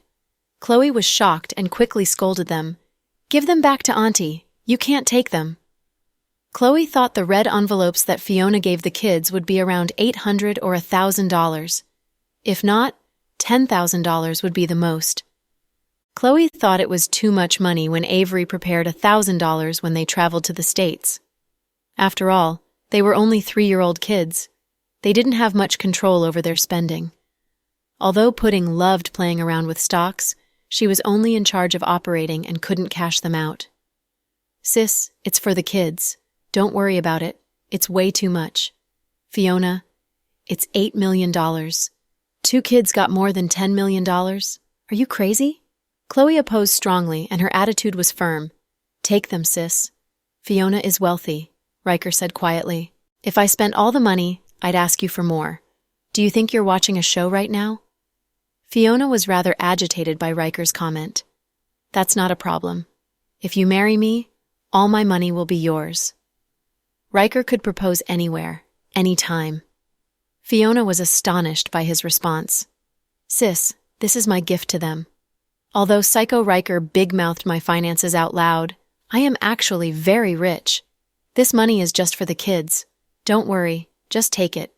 You can use it for funding their studies abroad in the future or whatever." "Auntie, with your money, we could probably go study on the moon," Pudding exclaimed. "Yes, take the rocket back and forth. Blast." Little Bean even imitated the sound and action of the rocket launch. The adults all laughed. During dinner, Jack proactively gave a toast. "Thank you two for celebrating New Year with us. Your sister is very happy today. Brother-in-law, we're a family." "There's no need for the formality," Fiona said with a smile. "Brother-in-law, I heard that the operation you did on me was a very difficult one. Thank you." Riker respected Jack a lot. He grew up in the Mafia. He was the king of the Russian Mafia and was also one of the most powerful men in the world. For the last few years, there was nothing Riker was afraid of. Other than Fiona, he respected Jack the most. If it wasn't for Jack, Riker would have been long dead. "We're a family. You two should eat more. You've come a long way." Jack had wanted to help Chloe find her real family, and now that Fiona was here, he had helped her fulfill her wish. "Fiona, Riker, eat this. It's great." Chloe was very ardent to her guests and kept putting food on their plates. She looked very happy. It was a rare scene, but the 4 drank 7 bottles of red wine. Fiona drank a lot, but no matter how much she drank, she would not get drunk. Riker was from Russia, and he was known for being the god of wine. Jack and Chloe were tipsy. After dinner, the 4 went out to the balcony to watch the fireworks. The lights lit up the dark sky. Suddenly, Chloe felt like she was dreaming. Jack led Riker to the side so they could have their men's talk. Jack knew that he would need Riker's family's power to defeat both Legend and Andrew. The twins and their grandparents were in another room. The twins were asking the elders for red pockets. Chloe and Fiona were alone in the balcony. They leaned against the rails and watched the fireworks bloom in the night sky. Suddenly, Fiona held Chloe's hand tightly. "Sis," Fiona sounded sentimental. "Fiona, I feel like I'm dreaming right now. This all feels so obscure to me. I've been rather anxious the whole day today. I think about you and Dad a lot, especially during festive seasons. I would wish you two would be with me." "Me too. After I found out I had a sister, I tried all sorts of ways to see you. If it weren't for Legend, Dad would have come too. It's sad that Dad and I haven't been together for many years during the new year. Even when we do see each other, it's a lot of hard work. Dad has a lot of work, and he spends most of his time in the lab. I go around to see the world alone." Fiona uttered slowly but clearly. "Fiona, it's really great to see you." Chloe embraced Fiona by her shoulders. The sisters had deep feelings for each other. Ever since Chloe learned about Fiona, she deeply cared about and missed her. She even wished that Fiona could live an ordinary life where they could be like normal sisters and do things like shopping and going out to eat together. "Sis, as long as I'm still alive, I will protect you. I am strong, and I will use all of my power to protect those I love, and that's you and Dad. The twins, too. I won't let anyone hurt you guys," Fiona said to herself. Fiona, have you ever thought about retiring from your current job? You can't be a mercenary forever, Chloe asked softly. Fiona blinked, thought for a bit, and then said, Sis, I don't like this world, but I am in it already. There are things I cannot control, and many of the things I can't control are things I don't enjoy. The outcomes of things are always out of my expectations. I'm tired. I have money, great subordinates, and some great friends. Also, that psycho Riker is completely into me. As long as Legend's not dead, though, I will not be able to get out of this world. He has chased after me and Dad for so many years now, and he's still unwilling to give up. Maybe all of this won't end unless Dad and I are dead. It's New Year now. Don't say such unlucky things, Chloe stopped Fiona. You just don't need to worry. Legend's death will end all of this too. When we do that, let's go find Mom. Then, our family will be reunited and we can be with each other forever. Sis, let me tell you this. I have saved up a lot of dollars, gold, and antiques. This fortune will last me for many lifetimes. I also have a private island in the South Pacific Ocean. It's spring there all year round. It's actually my headquarters. I'll take you there in the future and we can live a peaceful life. Okay. Chloe nodded. Fiona described her dream and paradise to Chloe, but Chloe knew that reality was much crueler and rougher. One legend could crush all of her dreams and everything she had. Chloe did not know much about Legend, the Nalo brothers, the other terrorist groups, or Andrew's relationships with these people. However, one day, she knew she would have to face them rather than let Fiona and her father face them while she hid behind them in the safety they fought so hard to get her. It was midnight, and the hotel had started to serve the dumplings. According to Northern customs, they would put a coin in a dumpling. In every family, they would see who was the luckiest person to get this dumpling with the coin. It was something that both adults and children would look forward to. It had been many years since Riker and Fiona had experienced such customs and ate such traditional dumplings. Little Bean ate 4 consecutively and was now full. However, since she had not eaten the one that had the coin, she continued to eat. Pudding was in a good mood, so she just ate 3 and stopped eating. She then sent a snap message to Justin to wish him a happy new year. Just then, Chloe suddenly felt that she bit into something. She frowned, spat out the gold coin, and put it on the table. Ugh, Mommy got it again, Little Bean pouted, very unconvinced. What do you mean again? Does your mommy get it every year? Fiona lightly pinched Little Bean's face and asked with a smile. Why is it always Mommy? She gets it every year. Is she cheating? Little Bean looked at Chloe with discontent. Chloe said innocently, How could I cheat? You wore those types of contact lenses that allow you to see through objects. Then you just pick and eat the one with the coin. Ha ha, you think I have a penetrating vision, eh? Chloe couldn't stop laughing. But really though, I'm 4 years old already, and for the last 4 years, Mommy got it every time. Little Bean was very unhappy. It shows that your mommy is a very lucky person. Jack tried to comfort his daughter with a gentle smile. Daddy only knows how to love Mommy. Little Bean, don't worry. You can use that 8 million to buy a lot of coins and put it in every single dumpling. Then you'd be lucky with every dumpling, Fiona suggested. Okay, fine. Auntie, you win. Little Bean thought she was weird, but she realized that her auntie was weirder. Just then, a bunch of celebrities started singing Loving You As We Are from the Same Family on television. It was the ending theme song of the New Year special show. Look, isn't that Uncle Cody? Little Bean's attention immediately shifted to the television. Pudding put down her phone and looked towards the television. Cody was leading the song, Loving You As We Are from the Same Family. The lyrics were extremely warm and touching. It was the first time Fiona watched the New Year special show so attentively. She had always thought it was boring. Cody's voice was crisp, clear, and could only be described as music to one's ears. Everyone was able to recognize his voice immediately. Upon arriving home, I enjoy the warm light that awaited me. Upon getting up, I enjoy the smiles on my family's faces. Upon leaving home, I like working hard for my family and my dreams. I like all my family members, and we're all striving towards the same goal. Chloe immediately resonated with the song and started singing along. Because we are one family, deeply attached to each other. We should share good fortunes and overcome difficult times together in exchange for eternity with kindness and support. When Chloe finished the song, she realized that Fiona and Riker were gone. "Where's Fiona?" Chloe stood up anxiously.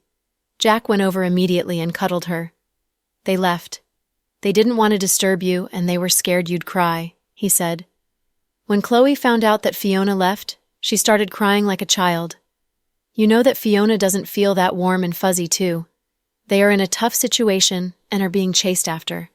They are in grave danger, so the helicopter had been waiting for them outside. "I know, but I just really miss her," Chloe sobbed. "Honey, I promise I'll solve this as soon as possible so that Fiona and the professor can come visit whenever, okay?" Jack patiently comforted Chloe as if she was a little child. "Mommy, don't cry. Auntie said she'd come to visit us again." Little Bean also started to try to calm Chloe down. "Mommy, when we have time, we can go visit Auntie in Russia." Pudding held onto Chloe's hand.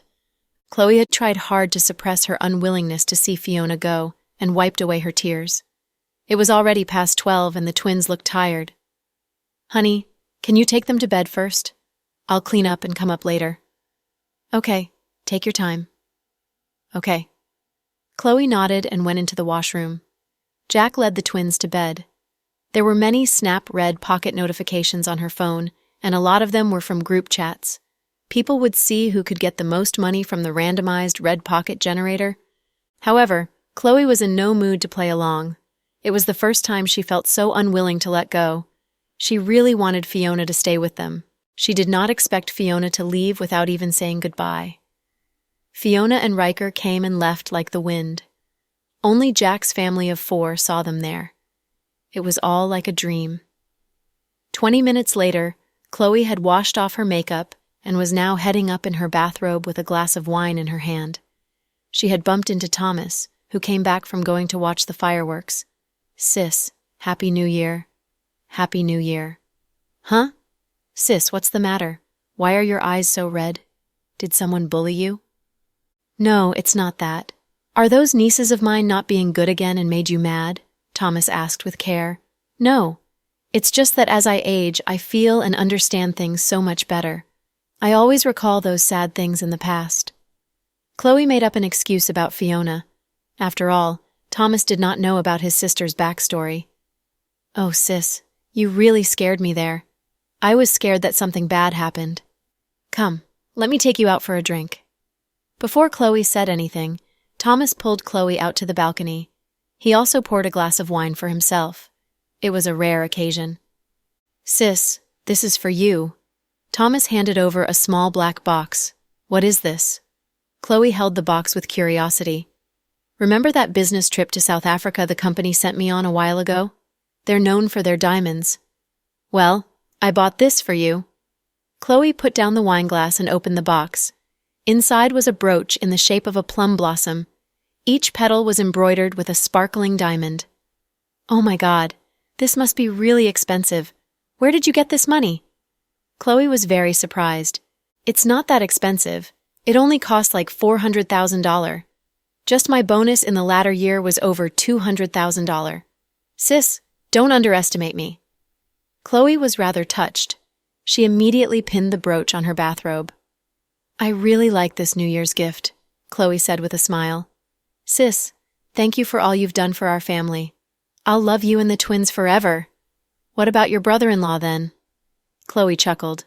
When she mentioned Jack, the look in Thomas's eyes changed. "Sis, you really love my brother-in-law, right?" Thomas asked in a serious tone. "Of course. If I don't love him, would I have married him and had 2 kids with him?" Chloe smiled, thinking that Thomas's question was stupid. What if you realized my brother-in-law betrayed you one day? What would you do?" Thomas asked. "Betray me? I've never thought about that." "Why? Did you discover that he has a mistress out there?" Chloe joked. "Sis, I'm not joking. I'm being serious here. Why are you asking something that's impossible? Chloe said with her first instinct. Are you really that confident in him? I'm saying what if he disappoints you? What if he was hiding something from you? Thomas looked at his sister with a concerned look. Thomas, what did you find out? Chloe's smile faded, and she asked Thomas in a serious tone.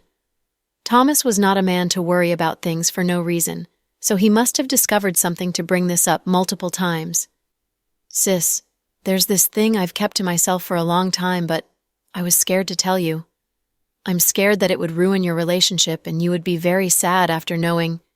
Thomas looked down. He was in a deep dilemma. If it's that serious, then I have to hear it, Chloe said in a half-joking manner. Sis, the truth is, I'm not sure how to tell you. Come on, Thomas, out with it. You're a man. You should be more direct and to the point. I'm your sister, for goodness sake. Although Chloe loved Thomas from the bottom of her heart, the fact that he was so soft and indecisive really got on her nerves, whether it was at work or in life. That was why Stella was not dating him yet. Okay then, I'll tell you, Thomas said carefully as he observed his sister's expression. Out with it. I can take it, even if you tell me your brother-in-law has someone on the side. Chloe placed her arms around her chest and smiled at Thomas. The latter said, without much determination, Sis, I really think Jack might have another woman on the side. How do you know? Chloe asked calmly. One night I woke up and accidentally heard Jack talking to someone over the phone. Basically, he was saying that you can't find out about this, and it seemed like it was something important because he looked really serious. We know how much Jack loves you. He would never do anything behind your back. So I thought... Thomas paused. So, you think Jack has a mistress? Chloe finished Thomas's sentence, and the latter nodded with a grim expression on his face. Ha, you're kidding me, right? He's always with me. Where does he find the time to have a mistress? Plus, we share bank accounts. I can see all of his transactions. Chloe smiled, obviously unconvinced. Sis, can you not be blinded by love and learn to be protective of yourself? My brother-in-law is handsome and rich, so it's normal for women to fall for him. Plus, it's not like you guys are together all the time, Thomas muttered under his breath. What are you talking about? I'm positive that he's home every night. He rarely even goes out of town, Chloe said, taking Jack's side. What about before he came back? You guys were apart for 4 years, Thomas couldn't help but add. Chloe immediately fell silent. Sis, I'm not saying that my brother-in-law is a bad person, but people change. He lived alone in the States for 4 years and moved from city to city. How are you sure that he wasn't with anyone? Maybe there's more to the story. He's not a god, and humans often make mistakes. Isn't it normal for a man not to be able to control himself? You guys might be married and have 2 children, but what if he slept with someone and they're still in contact? How would you know?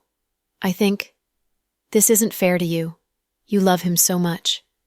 Sometimes, I even think that you love him more than he loves you. You waited for him for 4 years and held on to your relationship while ignoring Justin's feelings for you. How many women are capable of doing that? Thomas, you overestimate me. Plus, you can't measure relationships based on the degree of fairness. I know how much your brother-in-law loves me. His personality doesn't allow him to say what he thinks, but he always proves his feelings through his actions. I'm not an idiot. I know what is real is what is fake. Sis, I'm not saying that he doesn't love you, and I know his feelings toward you are real. I just think he's hiding something from you. I heard him make a sketchy phone call a while ago, and he kept emphasizing that he would never let you find out. I'm certain he's hiding something. When did you hear him make that call? Chloe asked calmly. A while ago. I wanted to tell you sooner, but I've been struggling as well. I was worried that I might regret it if I didn't say anything, and I might regret it if I did, Thomas said, struggling to find the right words. It's fine. You telling me just makes me more aware. Sis, maybe you should talk to Avery. She was in the States with Jack this entire time. I'm sure she knows, Thomas suggested. Thomas, did you tell anyone else about what you heard? Does Mom know? Of course not. I would never blurt something like this out. Plus, who knows what really happened? I don't want to wrong my brother-in-law, so I chose to only tell you. Good. Don't tell anyone about this. I'll keep it on my mind and deal with it. Okay, sis. I trust you. How are things going with you and Stella? Chloe asked. Thomas scratched his head. Stella's personality stops me from confessing my feelings to her. I don't want to lose her as a friend. Come on, dude. Learn from Cody. He's getting married, but you're still miles away. I can't, sis. Cody's a superstar. But you're President Dawson's brother-in-law, Chloe rebutted. Haha, okay, sis, you win. It's an honor to be President Dawson's brother-in-law, Thomas laughed. Go to bed, okay? It's late. After Chloe said goodnight to Thomas, she went straight back to their suite. Jack had reserved a presidential suite for the four of them so they could be together while having their personal space if needed. It was both romantic and considerate. It was already 2 a.m. when Chloe walked in. The twins had already fallen asleep, but Jack was still working at the desk. Wow, Mr. Dawson, why are you working during New Year? Chloe chuckled. You're back. Are you tired? You wash up and go to bed, Jack said, feeling bad for his wife. Then he got up and went into the bathroom, turning on the tub for Chloe. Jack had always been so loving and attentive that Chloe could never imagine that he might hurt her. But the thing was, Thomas would never lie or exaggerate about something like this, which meant that Jack was keeping something pretty important from her.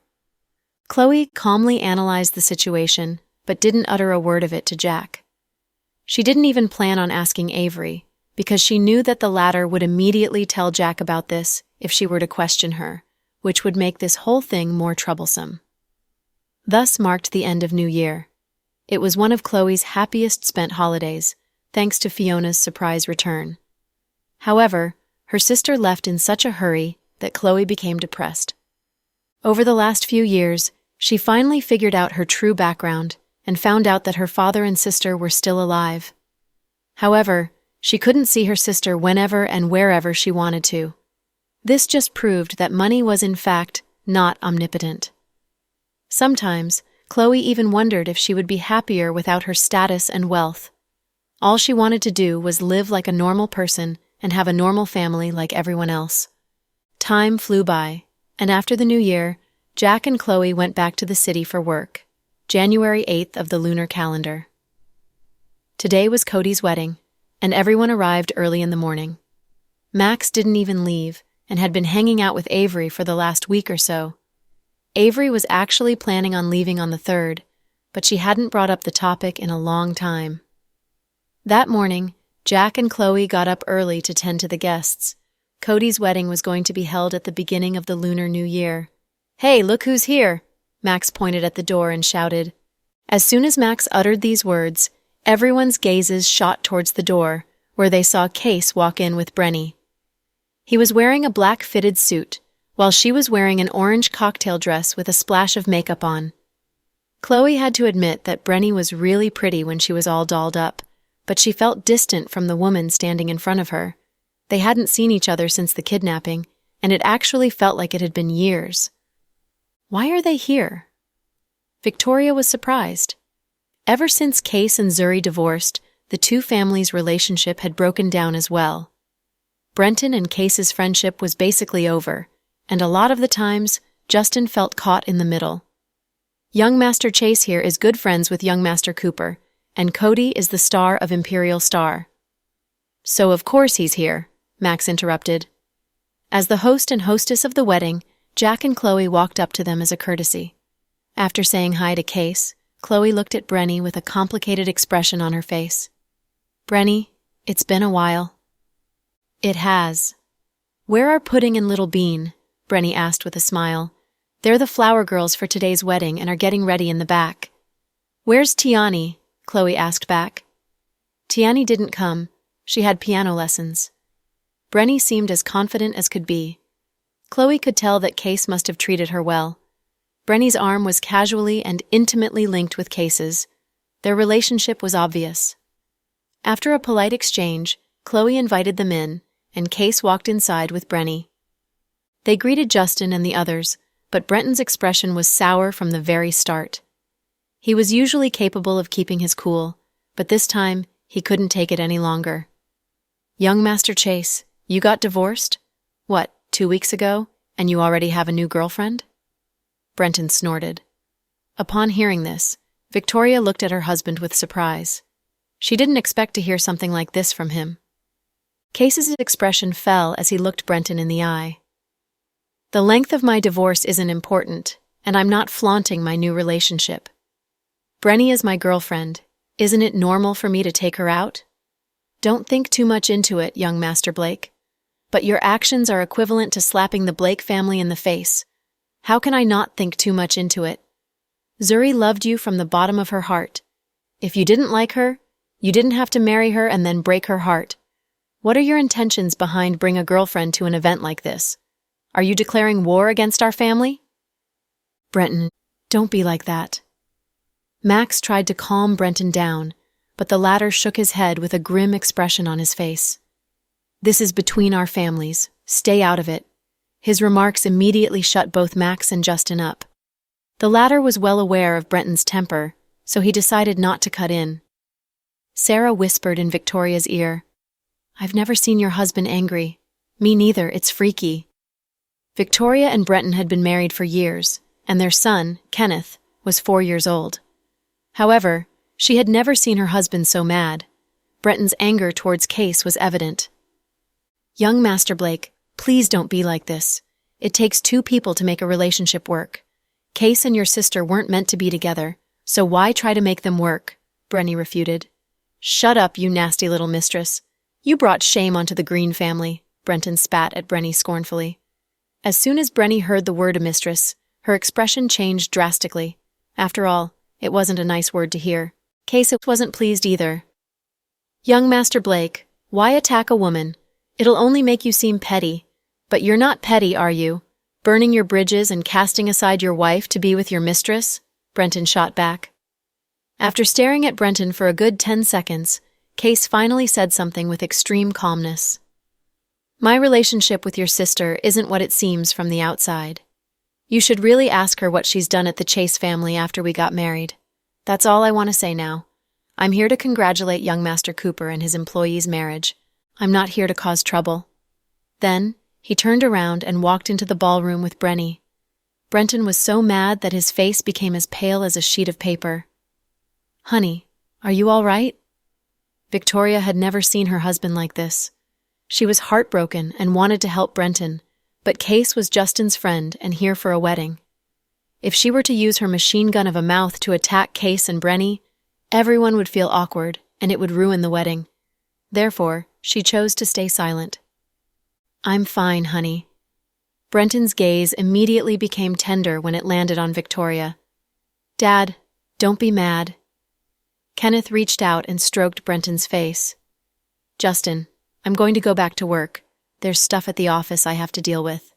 Victoria can take care of the rest, Brenton suggested, and Justin, knowing what was going on in his friend's head, immediately agreed. He patted Brenton on the shoulder. Let's go out for a drink later. Victoria, have fun with Kenneth. I'll pick you guys up later. Sure, drive safe. Victoria knew her husband had to leave right away, so she decided to let him be. Tell Chloe and Jack that I had to go, okay? Then, Brenton turned around to leave. Brenton really lost his cool today, Noah commented. No matter how calm a person seems, he'll always lose his cool when it comes to family. Although my sister-in-law is arrogant and domineering and even I don't like her, my husband's always been on her side since, after all, they're siblings. I know how he must feel. Do you guys know what Zuri did when she first got divorced? Victoria replied, biting her lips. I heard about it. She cut her wrist and took sleeping pills, right? I heard she even jumped off from a second-floor balcony. Max was always the group's encyclopedia of gossip. He knew everything about everyone. Victoria nodded. Damn, she did all those things?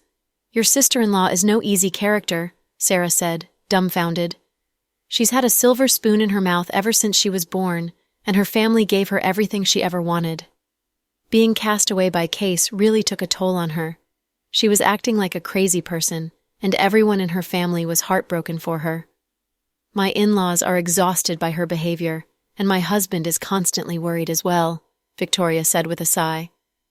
After Case and Brenny went into the ballroom, the former saw some business acquaintances and went up to say hi, while Brenny got herself some desserts and sat down to enjoy them. After greeting a bunch of guests, Chloe saw Brenny sitting alone, so she walked up to her with a serious expression on her face. "Brenny?" Upon hearing her own name, Brenny immediately looked up to see Chloe, and she put down the plate in her hand.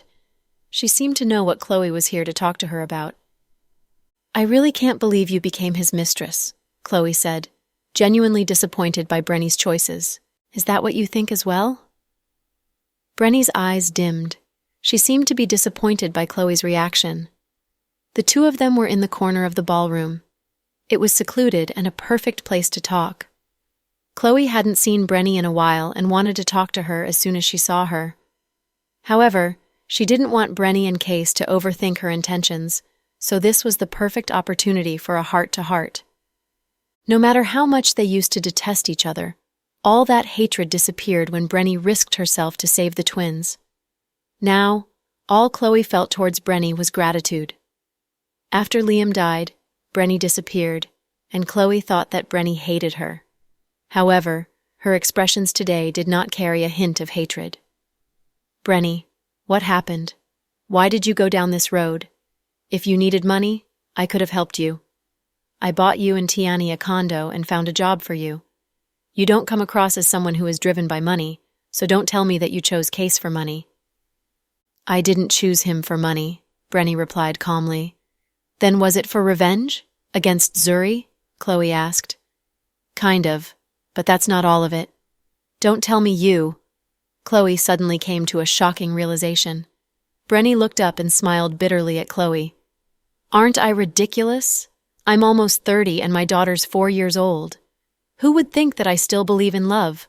But are you sure he's someone worthy of you giving him the rest of your life? Marrying into the Chase family is going to be harder than ever, and you can't be his mistress forever, can you? Aren't you worried that others are going to talk about Tiani behind her back?" Chloe was a woman with extreme morality, and she didn't like the idea of Brenny being called a mistress. "Chloe, I'm not a mistress. I didn't date Case nor move in with him until he got divorced. But if it weren't for you, would Case have divorced Zuri?" Chloe asked calmly, sending Brenny into silence. After a few seconds, Brenny looked down in guilt and replied quietly, knowing that she was in the wrong. "Chloe, I'm not as lucky as you are. Jack's been protecting you since you were young. Case has been great to me, and I don't care if he makes me his wife. I don't dream of marrying him. I just want to be by his side, really. You're still young and there's plenty of fish in the sea. Why did you choose Case? Not only are you pulled into the war between the Chase and Blake families, you're also forced to carry all the blame. People who don't know the truth will think that you seduced him. Plus, Zuri's too spoiled and nasty-tempered to let you off the hook. Why would you put yourself in harm's way like that?"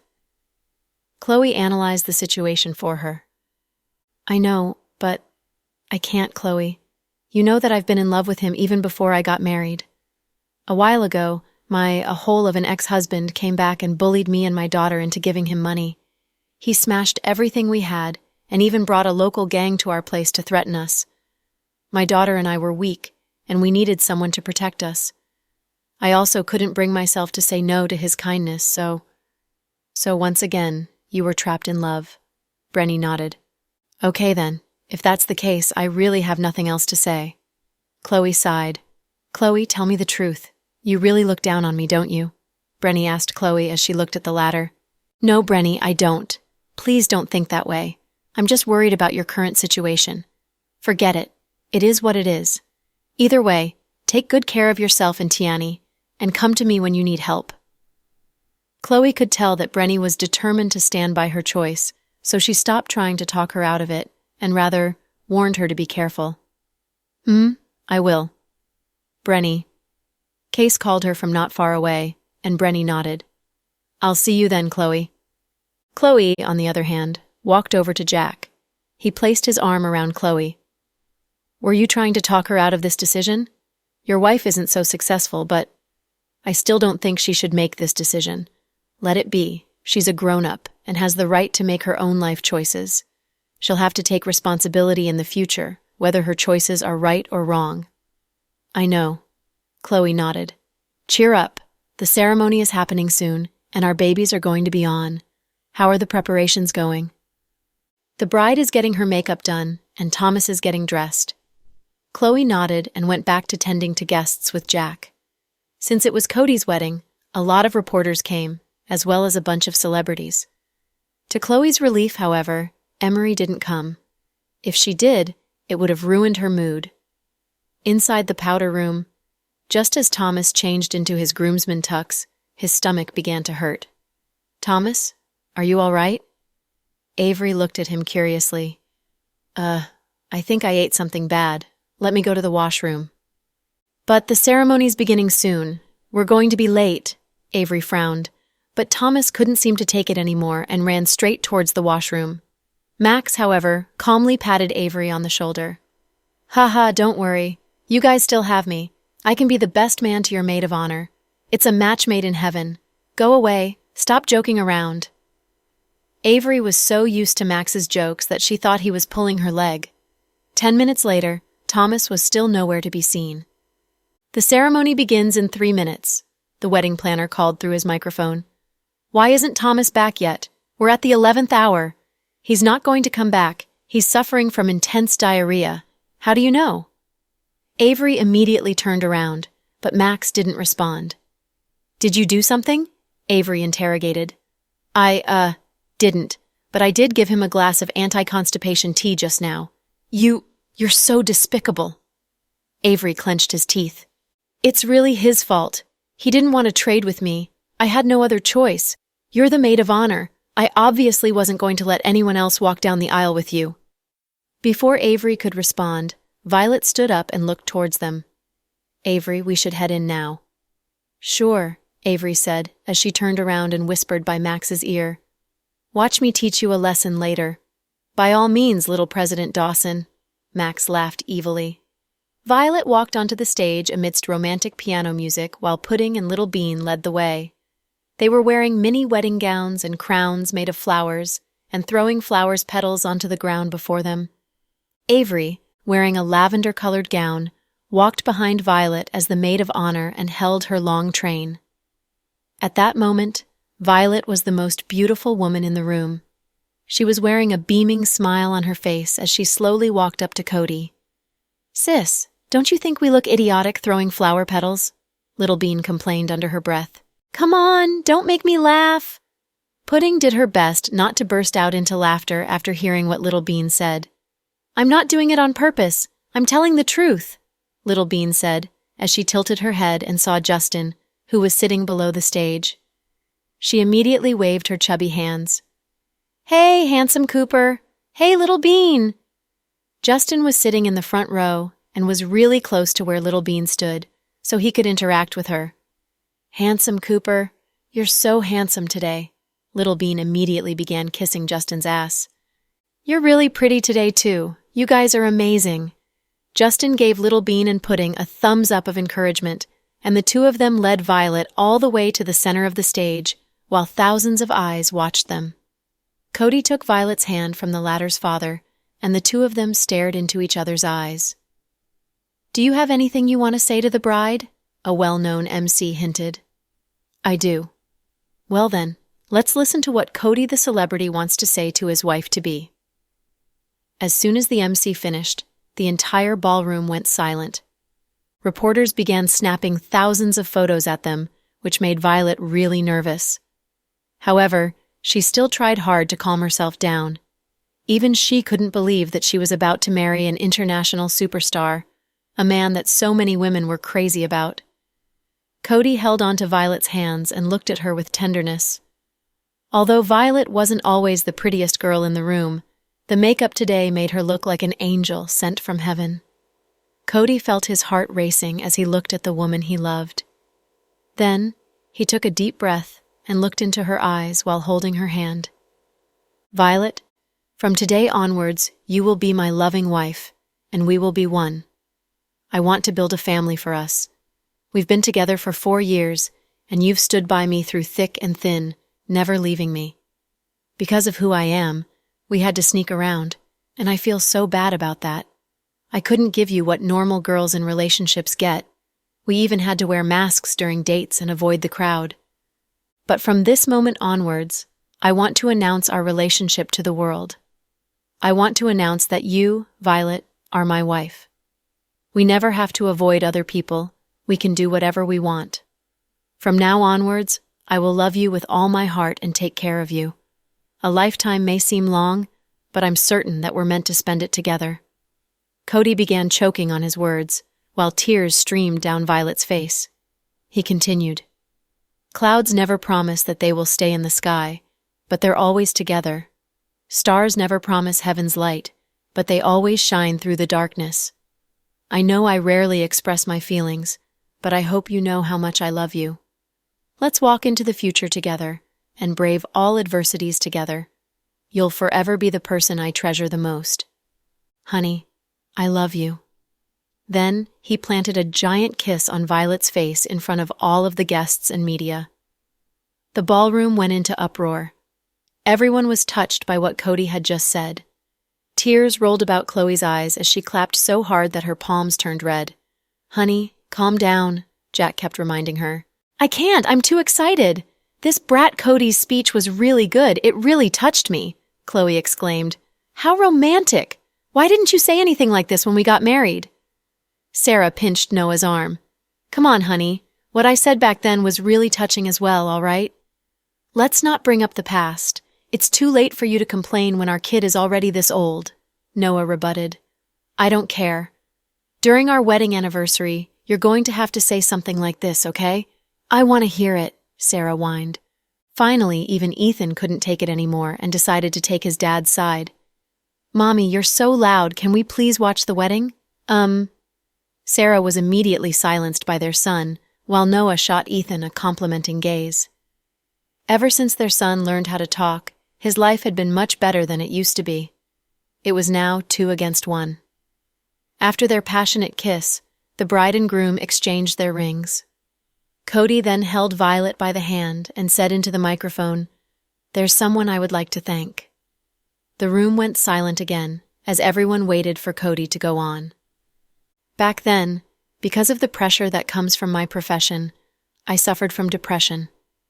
At that time, I met an amazing person who not only patiently cured my disease and helped me out of darkness, she even helped untie the knot that had been buried deep inside my heart for so long and helped my mom and I reconcile. I have what I have today because of her. She's a teacher who's been helping me advance in my career, and she's a dear family member, even though we are not related by blood. I love her like my own sister. I think about her no matter where I go. Now, let us welcome her onto the stage. My dearest sister, Chloe." The crowd went wild soon as Cody said Chloe's name. Justin glanced proudly at Chloe while Sarah clapped as hard as she could. "Shit, Chloe's going to be famous after today." Of course, Cody thanks Chloe. She's done a lot for him. Back when he had depression, Chloe spent so many sleepless nights discussing possible courses of action with me, Victoria exclaimed. Chloe's really a kind woman. Good people will be awarded by God." Sarah was happy for Chloe from the bottom of her heart. "Go on, Dr. Green. I'm proud of you." Jack patted Chloe on the hand, encouraging her. Feeling a little emotional, Chloe stood up and walked up to the stage as all the guests and media watched. "Wow, Mommy's so cool today," Little Bean said as she stood behind Violet, and Pudding chuckled. "Mommy's always cool, especially when she's teaching us a lesson. Come on, don't remind me. Mommy's going to give a speech. I have to record it," Little Bean said as she pulled out her phone. Save it for when you do something wrong next time. You can kiss your way out of trouble." Pudding looked at her scornfully, while Little Bean burst into laughter. "You sure know me well, sis." Chloe was wearing a navy-colored gown that showed off her shoulders. Not only did the gown show off her slim figure, it also made her look dignified yet humble. The outfit was a perfect fit for her personality. "You really surprised me. I didn't have any prepared," Chloe said apologetically. "It's okay, sis. Just say anything," Cody assured her. "Okay then." Chloe decided to cave when she saw Cody and Violet's anticipating expressions. Although she didn't want to, this ceremony really touched her. Maybe she would feel even more overwhelmed when Thomas gets married down the road. You can do it, honey, Mr. Dawson mouthed at Chloe, and the latter gestured cutely back at her husband. Did you see that?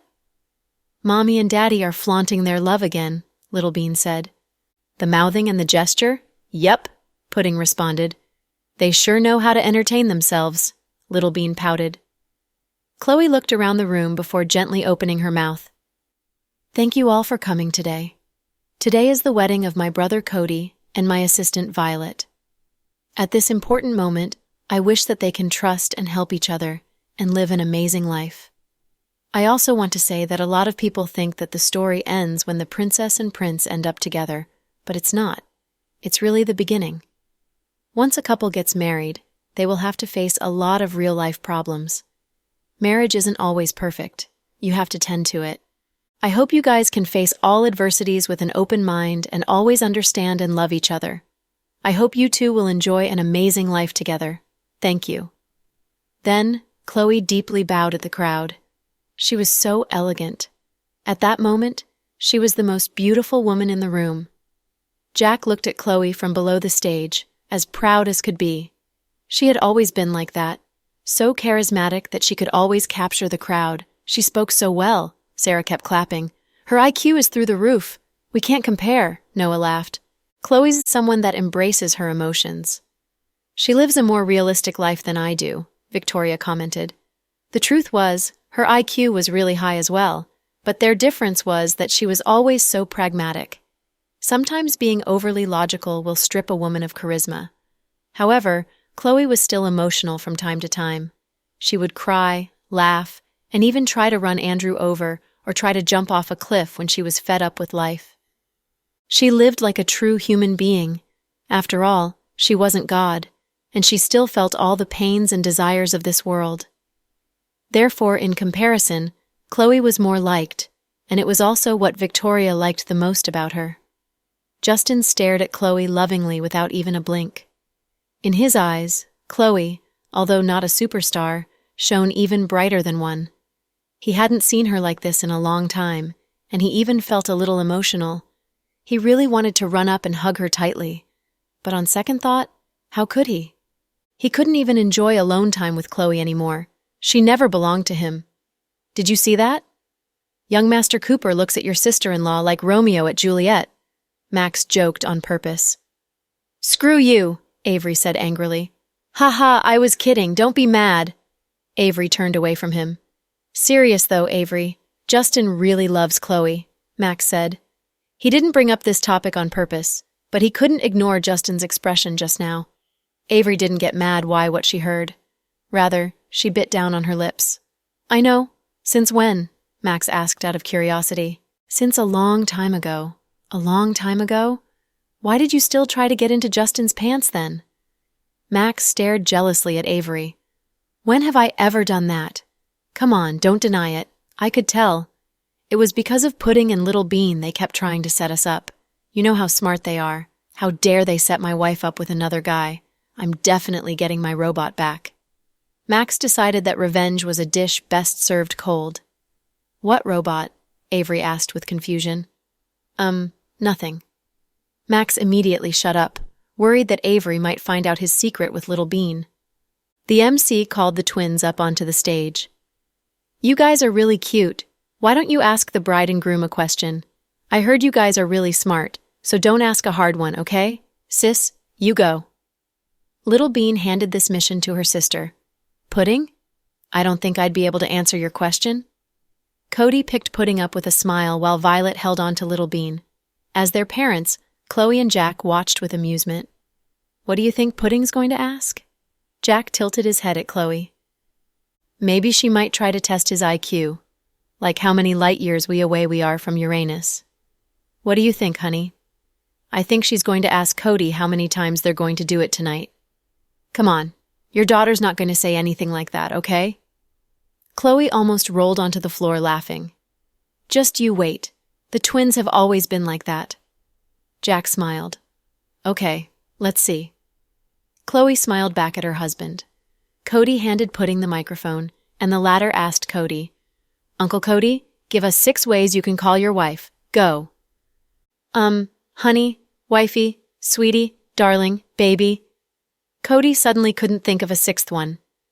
Max quietly whispered, "Your Majesty, what are you blabbering about?" Avery immediately stopped Max. "It's almost time, Uncle Cody," Pudding laughed. "One more? I can do it." Does sweetheart count?" Cody asked. "It does." Pudding nodded before turning to Violet. "You too, Auntie. 6 ways you can call your husband." "Honey, hubby, sweetie, darling, baby, sweetheart," Violet immediately said. She felt more relaxed since Cody went first. "You're smart, honey," Cody complimented. "So, Uncle Cody, you need to listen to your wife in the future, okay?" Pudding reminded. "Not a problem." Cody laughed. "Your turn, Little Bean. Want to ask me a question?" Cody loved the twins, so he wanted to give them a chance to show off their personalities. Little Bean took the microphone, which made both Jack and Chloe nervous. There were so many reporters here.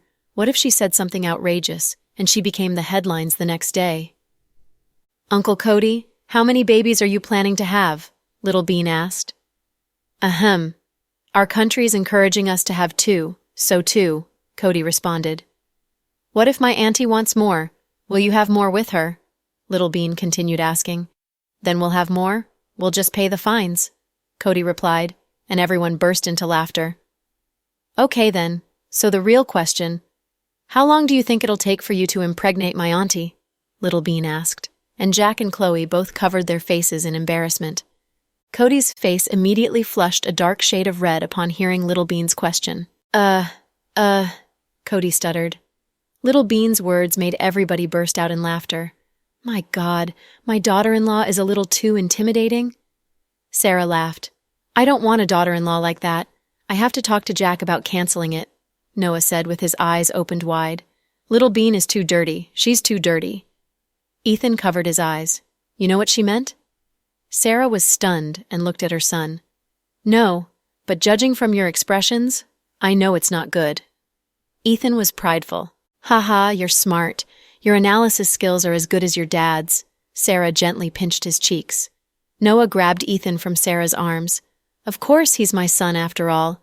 Little Bean is so lively, having a daughter like her must be wonderful." Victoria smiled. "Should we switch? Give me Kenneth and I'll give you Little Bean." Chloe reciprocated with a smile. Before Victoria could reply, Kenneth couldn't hold his ground.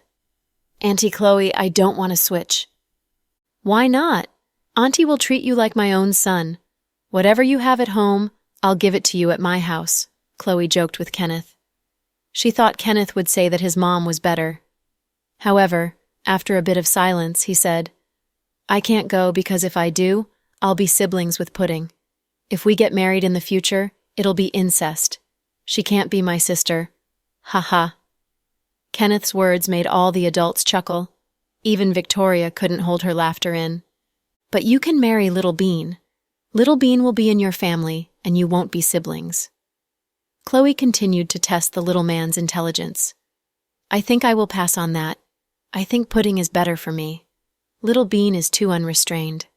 Kenneth used the word unrestrained to describe Little Bean and lost everyone. "Kenneth, he's pretty emotionally intelligent, just like you. He'll have a bright future." Sarah smiled. "He's more like his dad. Even though he doesn't talk much, whatever he says is so quotable. I don't know what to do." Victoria lovingly patted her son's head. Chloe couldn't stop laughing. She grabbed Jack and said, "Look, your Little Bean is being bullied. It's okay. Little Bean can marry Ethan. Mr. Dawson was incredibly calm." "Pfft, our Ethan isn't taking that burden." Noah hugged his son tightly and corrected Jack. The adults were having fun, but Cody, who was still standing on the stage, pondered how to answer Little Bean's question. "Mr. Cody, what's your answer?" the MC hyped. "I think I'll try to impregnate your aunt in the shortest amount of time, finally," Cody promised. Violet's face went bright red. "Little Bean is so cruel. But I like it, ha-ha." Laughing, Max said. Avery looked at the man laughing his heart out and suddenly thought that he was a great man. At least he wasn't difficult to read. "Why are you looking at me like that?" Max turned around and saw Avery staring at him. "Can't I look at it? Am I wasting your money?" Dissatisfied, Avery asked. No, look all you want. If that's not enough, you can touch it," Max snickered. Go away." The best man and the maid of honor play fought amongst themselves, and that was the wedding ended in smiles and happy tears. After that was the reception. Jack and Chloe covered all the costs. They ordered the most expensive wedding combo at Yundong Mountains Hot Spring Hotel. Each table had cost up to $38,888. The entrees consisted of fresh seafood and other high-class cuisines, and the food satisfied all the guests. They had 100 banquet tables, and they even reserved spots for the media, resulting in nothing but high praises. At the Green Mansion, Andrew was in a bathrobe sitting in his living room. With a glass of red wine in hand, he watched the 80-inch LCD television. He was incredibly focused when Chloe entered the stage. His subordinates all stood behind him, none of them daring to speak. "Isn't she beautiful?" Andrew asked. His right-hand man was confused at first. Then he realized who Andrew was talking about. To kiss Andrew's ass, he immediately nodded and said, Yes, of course. Miss Green is beautiful. I haven't seen her so graceful like this in a long time. She is such a cute girl. Everything she says is so interesting, too." Andrew sipped red wine and praised Chloe's performance. "Boss, if you miss Miss Green so much, why don't we invite her here?" Even though he said to invite Chloe, given their current relationship, getting Chloe here required force. Forget it. It's the new year. Why bother her? As he spoke, he grabbed his phone and called a number. Chloe was trying to get guests into their appointed seats, so she was incredibly flustered. She didn't look at the caller ID and picked up the phone. "Hello? I'm Chloe, out of breath," she said. "Chloe. Happy New Year." Andrew had a small smile and said with his magnetic voice. After realizing that it was Andrew speaking, Chloe's smile disappeared. "What's your business?" "Nothing. I just really miss you. I really hope you can come home sometime." Andrew referred to the Green family mansion. "Andrew, are you delusional?" Chloe coldly rejected. "Calm down. I just want that to happen. I won't do anything." "Oh, the live stream was awesome. Your performance was great." My girl, when she heard Andrew say cringy things like that, Chloe's heart ran cold. "If that's the purpose of your call, then I'm sorry. I am busy." After speaking, Chloe hung up the call. "What's wrong?" Seeing Chloe's bad mood, Jack approached her. "Nothing. Just a spam call." Chloe hid the truth, grabbed Jack's arm, and continued greeting guests. After the twins left the stage, they were held by their grandparents and sat with Cody and Violet's family. This table was for the elders, and they were all close to one another. Chloe purposefully made this arrangement. Max and Avery walked towards the break room. They were planning on changing. "You're wearing too little. Come. Wear mine." Seeing Avery's exposed outfit, Max offered her his suit jacket. "Where?" "This isn't too little." Avery looked down at her dress and found Max's words ridiculous. "It's not too little. The problem is that your chest is too big. Haha, it'll make people think about other things." Max smiled. "Filthy. Only a perverted person like you would think of such a filthy thing." Avery gave him a death glare. The two went back to the break room to change. At that time, Thomas finally stumbled out of the washroom. His face was a little pale. "Eh? Bro, where were you at? You reappear now that the wedding is over?" Max teased. "Don't mention it. I think I have food poisoning. I really needed to go. My legs feel weak." "What did you say? The wedding ceremony is over?" "Ah, what am I going to do? I was supposed to be the best man." Thomas's face lost all of its colors. "Don't worry about it. I filled in for you." Max righteously patted Thomas's shoulder. "God, I was so scared. I thought I messed up everything." "Thank you, Max." Thomas was naive and didn't realize what was happening. He even thanked Max. "Don't mention it. We're bros anyways. You guys change. I'll go to the reception." Thomas left while holding his stomach. Max laughed. Avery gave him a side glare. "Max, can you be more shameless?" "How am I shameless?" "You drugged him so that he couldn't be the best man. Now, you're pretending to be the good guy? How could you? Let me correct you. I didn't drug him. That was digestive tea. It's good for health. Do you understand? I was detoxing him. You're extremely shameless. He's an honest boy. If only he was half as smart as Chloe. He wouldn't be bullied by you. I didn't bully him. Don't slander me. Avery, I did it for you. She didn't know why. She blushed when she heard Max's teasing words. Avery, your face is so red. Max lowered his head and studied Avery's face. It's hot in here. Is the heat on too high? Avery looked for an excuse. Max looked at the AC and said, Impossible. The heater isn't on. It's hot. I said so, Avery corrected. Okay. Madame, you're right. It's as hot as the Sahara Desert. How about, let's go take a bath together? Max teased. Leave. Avery had enough of that scoundrel. She threw a pillow at him. He didn't even try to dodge. He caught the pillow and hugged it. So, Avery, is this a subtle hint that we can sleep together? Max, come here and I'll teach you a lesson, Avery said through clenched teeth. Ha, I won't. You'll kill me. Max hid further away from her. Get out. I'm gonna change. Do it. I'll close my eyes. No, only a fool will believe you. Avery was red from anger. That's where you're wrong. Even a fool wouldn't believe me. Max kept teasing her. Okay. I'll stop teasing you. I'll leave. Take your time changing. After speaking, Max was just about to leave when he remembered something. He walked behind Avery and pulled. The zipper came down immediately and exposed her entire back. Max, what are you doing? Avery was close to having a breakdown and screamed. Without any warning, he pulled down the zipper for her dress. Calm down. If I didn't help you, who would? No need to thank me. After speaking, Max left with the pillow still in his hands. Avery wanted to throw a tantrum, but he already closed the door. At last, she chuckled and took off the dress. The banquet lasted until 10. Chloe had enough of the crowd and went to the balcony for some air, and walked up behind her and called, President Green, And the two were pretty close. After all, Anne worked as Chloe's driver and bodyguard for 3 years.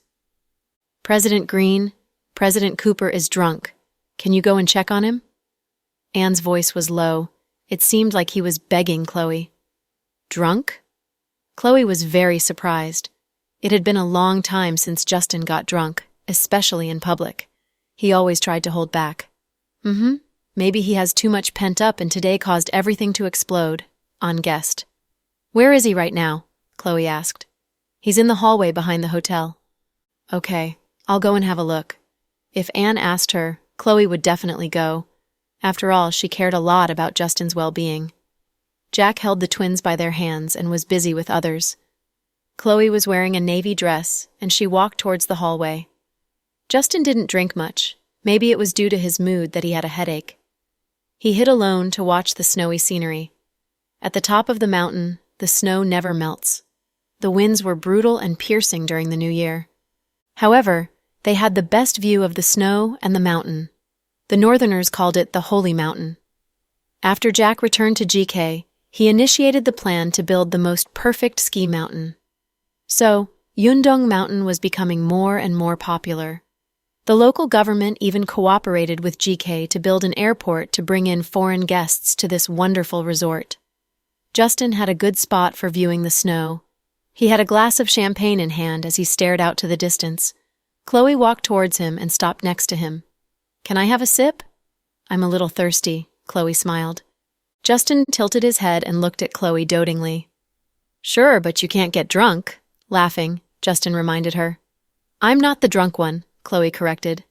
Did Anne send you? Justin inquired. You're still so sharp. It looks like you're not drunk. Anne was being too overprotective. Chloe sipped the champagne. When Chloe drank, she took in tiny sips. Her lips looked extra seductive under the reflection of the glass. Justin didn't know if he was really drunk or if he was delusional. At that instant, he really wanted to go up to her and kiss her hard. He had an inner voice that reminded him not to.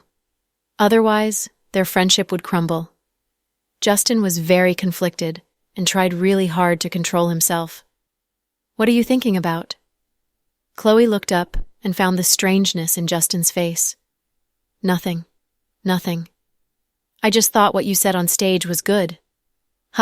I improvised. I didn't prepare a script. It wasn't good. It was just the truth. It's not fit for such a grand occasion. Sometimes the truth is the most heartwarming. Cody is lucky to have a sister like you, Justin exclaimed, and is lucky to have a boss like you. Chloe smiled. Chloe, Justin softly said. I suddenly have a crazy idea, Justin slowly said. What is it? Chloe curiously looked at Justin. I've decided to stay single forever. After speaking, Justin felt as if a stone had dropped from his heart, and he let out a big breath of relief.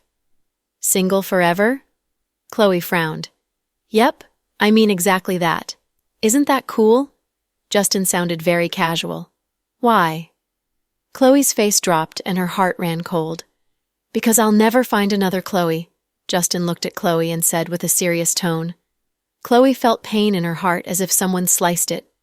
Justin smiled and changed the conversation. I was kidding. Don't worry. You're not the reason I am single. I am used to a life like this now. I feel like a life like this suits me. Being married doesn't mean I'll be happy, and being single doesn't mean I'll be sad. We all have ways of living. We're born as individuals, and we'll die as individuals. Living your life alone with a good mindset has its own kind of happiness. You're so smart, you should understand what I mean. Justin rarely spoke in such a serious tone. Every time they had interactions like this, Chloe's heart hurt. You're right, but what about your family? Chloe was concerned with the Cooper family's feelings. To be honest, Chloe, I don't really care. Sometimes people have to carry too much burden and responsibility because they overthink things. That's how they lose sight of happiness. I don't want to be like that. You can call me selfish, but I really don't want to consider too many things anymore. But you're an only child. You're going to end your family's lineage. Chloe wanted to say more, but she stopped herself. You're just as stubborn as my Gramps. At this time and age, nobody cares. We're bound by tradition to have sons. Even if I do, will my son have sons? The bloodline will end eventually, so don't overthink it. It has no meaning. Justin waved his hand and laughed. I know that I have no authority to interfere with your decision, and I don't want to nag you. I just want to tell you that destiny has its own way of showing itself. You meet some people early in life, you meet some later in life. They'll come eventually, so don't restrict yourself so early on. Maybe your other half is on her way here, and when you meet her, you won't feel the same way. Really? I'll be looking forward to that moment. For now, I enjoy life like this. However, I have a small request for you. You have to say yes. Justin was being prideful. He never acted this way with Chloe. It was the first time in their friendship. Chloe suddenly thought that he was cute like this. Okay, say it. If I'm alone forever, can you make me the godfather of the twins? When I am old, there'll be someone to take care of me. I don't want to be left in a care home forever. That would be tragic. Haha, you're thinking too far ahead, Chloe laughed. Don't laugh, I'm being so serious. Justin looked like he was wronged. Okay, I won't laugh. I promise that you'll be the godfather of all my kids, okay? When I have more kids, they'll be your godchildren too. Don't worry, you'll have tons of sons and daughters. Chloe was just joking. Justin heard the key words. His smile disappeared as he looked at Chloe seriously. So you decided to have more kids? Are you pregnant? Justin suppressed his voice. Chloe still heard everything. Ha, you're thinking too much.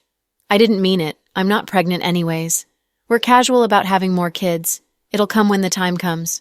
We don't ask for too much, Chloe explained. Justin nodded. At that moment, Chloe's phone rang. Hello? Honey? Okay, I'll be right there. After hanging up, Chloe smiled apologetically. Justin, we should go back. The reception is over, and the press wants to hear from you. Jack is coaxing Pudding and Little Bean to sleep. We'll accept the press's interview together. It's for 15 minutes, okay? No problem. Let's go.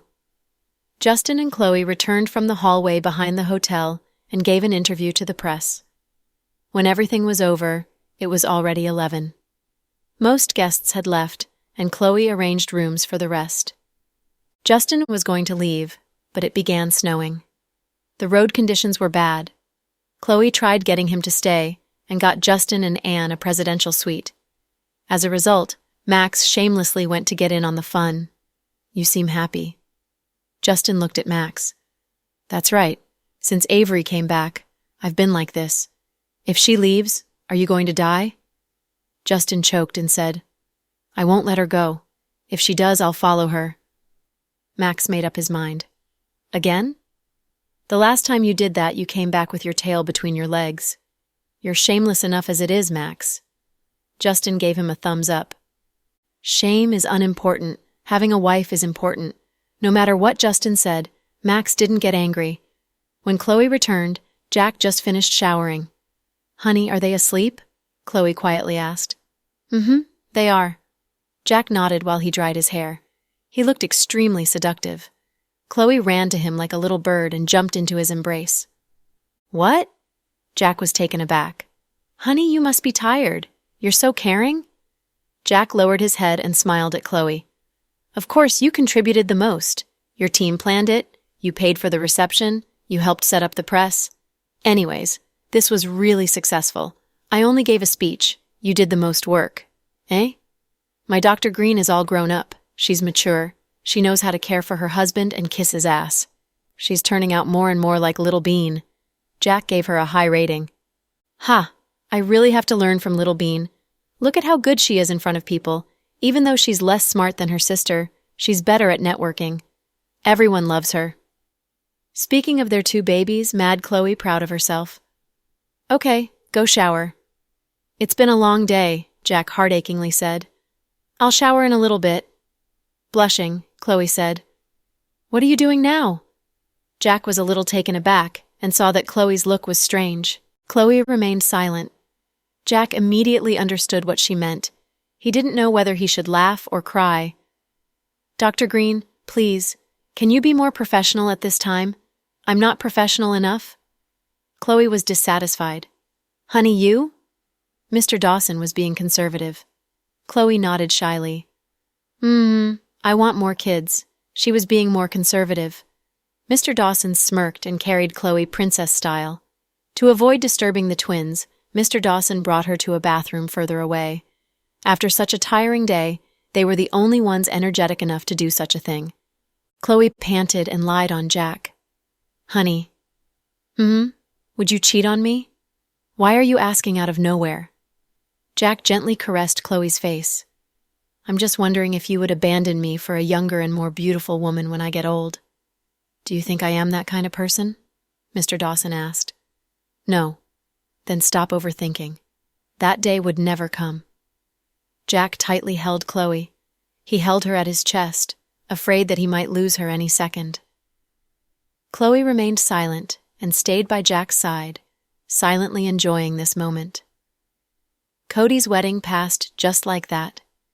Everybody returned to their normal lives. Avery, surprisingly, didn't want to go back to the States.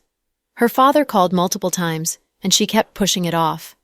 Because Jack's parents moved back, Thomas and Sandra moved back to Sky Blessing Court. That gave them more freedom. In the morning, Jack and Chloe both went to work. The twins began turning the house upside down. Avery put on makeup, a pair of plain jeans, and an orange wool coat. She was walking out. Stop right there, Auntie. Where are you going dressed like that? Little Bean stopped Avery. At the corners of her mouth were whipped cream. I'm going out for a walk. It's too boring hanging with the two of you all day, Avery purposefully said. While texting, Pudding looked up and said, Are you really? Aren't you going on a date with Uncle Cruz? No, don't joke around like that. Avery immediately felt busted. Auntie, you seem radiant lately. Ever since Uncle Cody's wedding, you seem different. Spill the truth. Are you dating that certain someone? Little Bean tried forcing out the truth. What Uncle Cruz? What do you mean? Is Avery in a relationship? Madame Dawson's curiosity was piqued by her granddaughters. Auntie, don't worry about it. Don't listen to their blabber, it's nothing. After speaking, Avery ran out. She ran away so she didn't have to deal with the twins. If it's nothing, why would she be running? If it was something, she'd come back pregnant, Little Bean exclaimed. Don't speak about your aunt like that, Little Bean. Madame Dawson felt what Little Bean said was inappropriate and stopped her from speaking. So, Little Bean walked to Pudding and sat next to her. Sis, do you think we should intervene? How? Pudding didn't even look up. Should we tell Mommy and Daddy? Maybe they can help Auntie assess this new boyfriend or something. You're thinking too much. There's no way Daddy and Mommy won't know about something like this. In my opinion, Daddy trusts Mr. Cruz. That's why he allows them to be together. Otherwise, if someone bad has ill intentions towards his sister, their legs would get broken. Pudding sounded casual. You have a point. Little Bean looked at her sister with admiration. Pudding's brain worked faster than Little Bean in terms of analyzing situations and critical thinking. At Southside Recuperation Center, Violet was away on honeymoon and wasn't back yet. Chloe wasn't used to her new assistant, so she did most of the stuff herself. Vice Director, somebody is here to see you. Bring them in. Chloe was busy checking documents and didn't raise her head. She heard the sound of her office door opening and soft footsteps. Chloe? Hearing a familiar voice made Chloe raise her head. She was immediately filled with surprise and joy. Lisa! Chloe immediately rose and shook Lisa's hand. It's been a long time. Look at you. You're already the vice director. Lisa wore a navy coat and looked incredibly graceful. She seemed completely different. Maybe it was because of the time she spent in the United States. Oh, you. Stop teasing me. It's all because of Director Richard. Come, sit. Chloe pulled over a chair for Lisa. At that time, she finally saw the man behind Lisa. It was Simon, and he was holding their daughter's hand. Happy New Year, Chloe. Simon smiled. Happy New Year. Chloe nodded and smiled back. After Simon went to the States, Chloe never heard from him. The few bits of news about him came from the mouth of Director Richard, and they were all brief. She heard that the couple opened a clinic for locals, and they were quite well known now in the area. Seeing Simon made Chloe realize how long it had been. His appearance didn't change significantly, but his aura felt different. Simon was wearing a black wool coat that looked similar to Lisa's. It looked simple and elegant. He had a Burberry scarf around his neck and silver-rimmed glasses on. He looked scholarly. His trashy attitude was gone. Needless to say, time and environment can really change a person. The girl Simon had was quite tall and looked a lot like him. Chloe immediately knelt down and touched her cheek. This must be Mila. She's so big already. Mila, say hi to Auntie Chloe, Lisa said. Hi, Auntie Chloe. The girl's voice was sweet. She was very likable. Ha ha, you are so cute. Mila's already so tall, and she's only a year older than Pudding and Little Bean.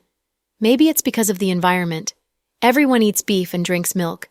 That's why they're healthy. A lot of my friends' kids all developed nicely, Lisa laughed. When did you come back? Why didn't you call me? Chloe enthusiastically looked at Lisa.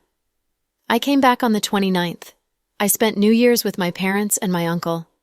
His health is declining lately, and we don't want to bother him. Also, Simon's parents missed the kid. We visited his home after the New Year's. We just came back. We thought that you'd be at work, so we came to visit you. I heard that you had twins. Congrats. Simon looked at Chloe gently. Thank you. Chloe nodded at Simon. Although polite, her gaze was incredibly distant. As far as Chloe was concerned, Simon was something of the past, not to mention they were never in love that much in the first place. Chloe, where are the twins? Bring them here and we'll eat together? The kids are with Jack's parents right now. They went to visit his side of the family for the new year. Unfortunately, Lisa's timing wasn't great. Pudding and Little Bean weren't there. Oh, I see. No problem. We can meet some other time.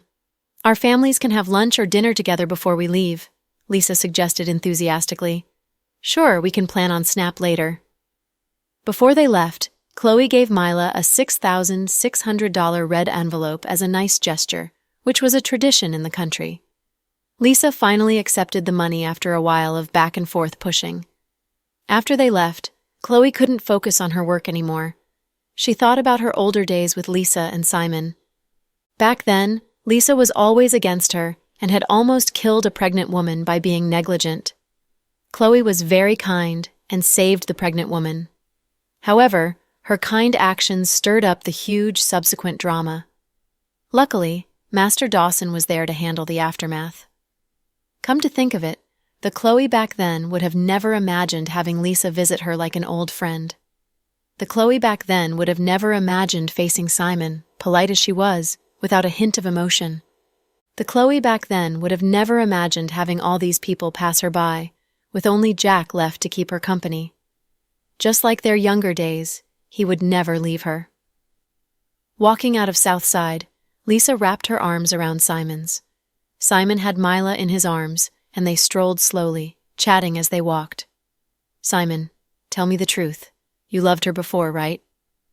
After a moment of silence, Simon nodded. "Yes." "Then why didn't you—" Lisa couldn't finish her sentence. "You want to ask me why I didn't give Chloe a chance to explain? If I didn't act like such a BS, someone like her would have never left me that easily, even if it was out of responsibility. Right?" Simon finished Lisa's question for her. "Yes. Honestly, I think I was just too young. Sometimes, the more you like something, the more you're afraid to lose it. I knew back then that she had an ex-boyfriend who lived abroad. He was her first love, and she loved him dearly. I also knew that I never truly entered her heart. So, when the obstacle came, I rejected everything and became hysterical. It was all due to my own insecurities. I knew that I wasn't the man Chloe loved. I was just a necessity in her pursuit of a normal life. When Jack came back, I knew that the rightful owner had returned. So I acted like a petulant child, acting up and causing a scene. Wow, I'm impressed by your objectivity for making this analysis about yourself." Lisa smiled at Simon, her head tilted. "Well, I am an adult, you know. So many things have happened these past few years. It's good to keep an open mind. Chloe really is an amazing woman. As a fellow woman, I was very jealous of her in the beginning. Now, I have nothing but admiration for her. I know that I could never rise to her level, no matter how hard I tried. She's as kind as she is strong. My entire family is in the medical field. Both my uncle and my grandpa are excellent doctors. They've always wanted me to reach the top as well. Unfortunately, I could never reach Chloe's level, no matter how hard I tried. She's currently the nation's youngest vice director of a hospital, and she's received so many international awards. I could only dream. Simon, don't you think I'm a failure?" Lisa exclaimed. Simon gazed at his wife lovingly and comforted. "Lisa, everyone has their own destiny. You shouldn't compare yourself to others. Yes, Chloe's incredible, but so are you. I think all who work hard and believe in a good life are good people." "Wow, our Dr. Simon's been reading Chicken Soup for the Soul," Lisa giggled. "Sometimes we need chicken soup." The pair left chatting and laughing. Vice Director was busier than ever and rarely returned to the South Side. Even hosting the weekly meetings became Chloe's job. After the new year, she immersed herself in busy work. Although it was hard work, it was also meaningful work.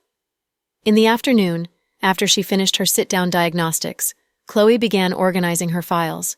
Her cell phone began to ding continuously, all of which were notifications from Snap.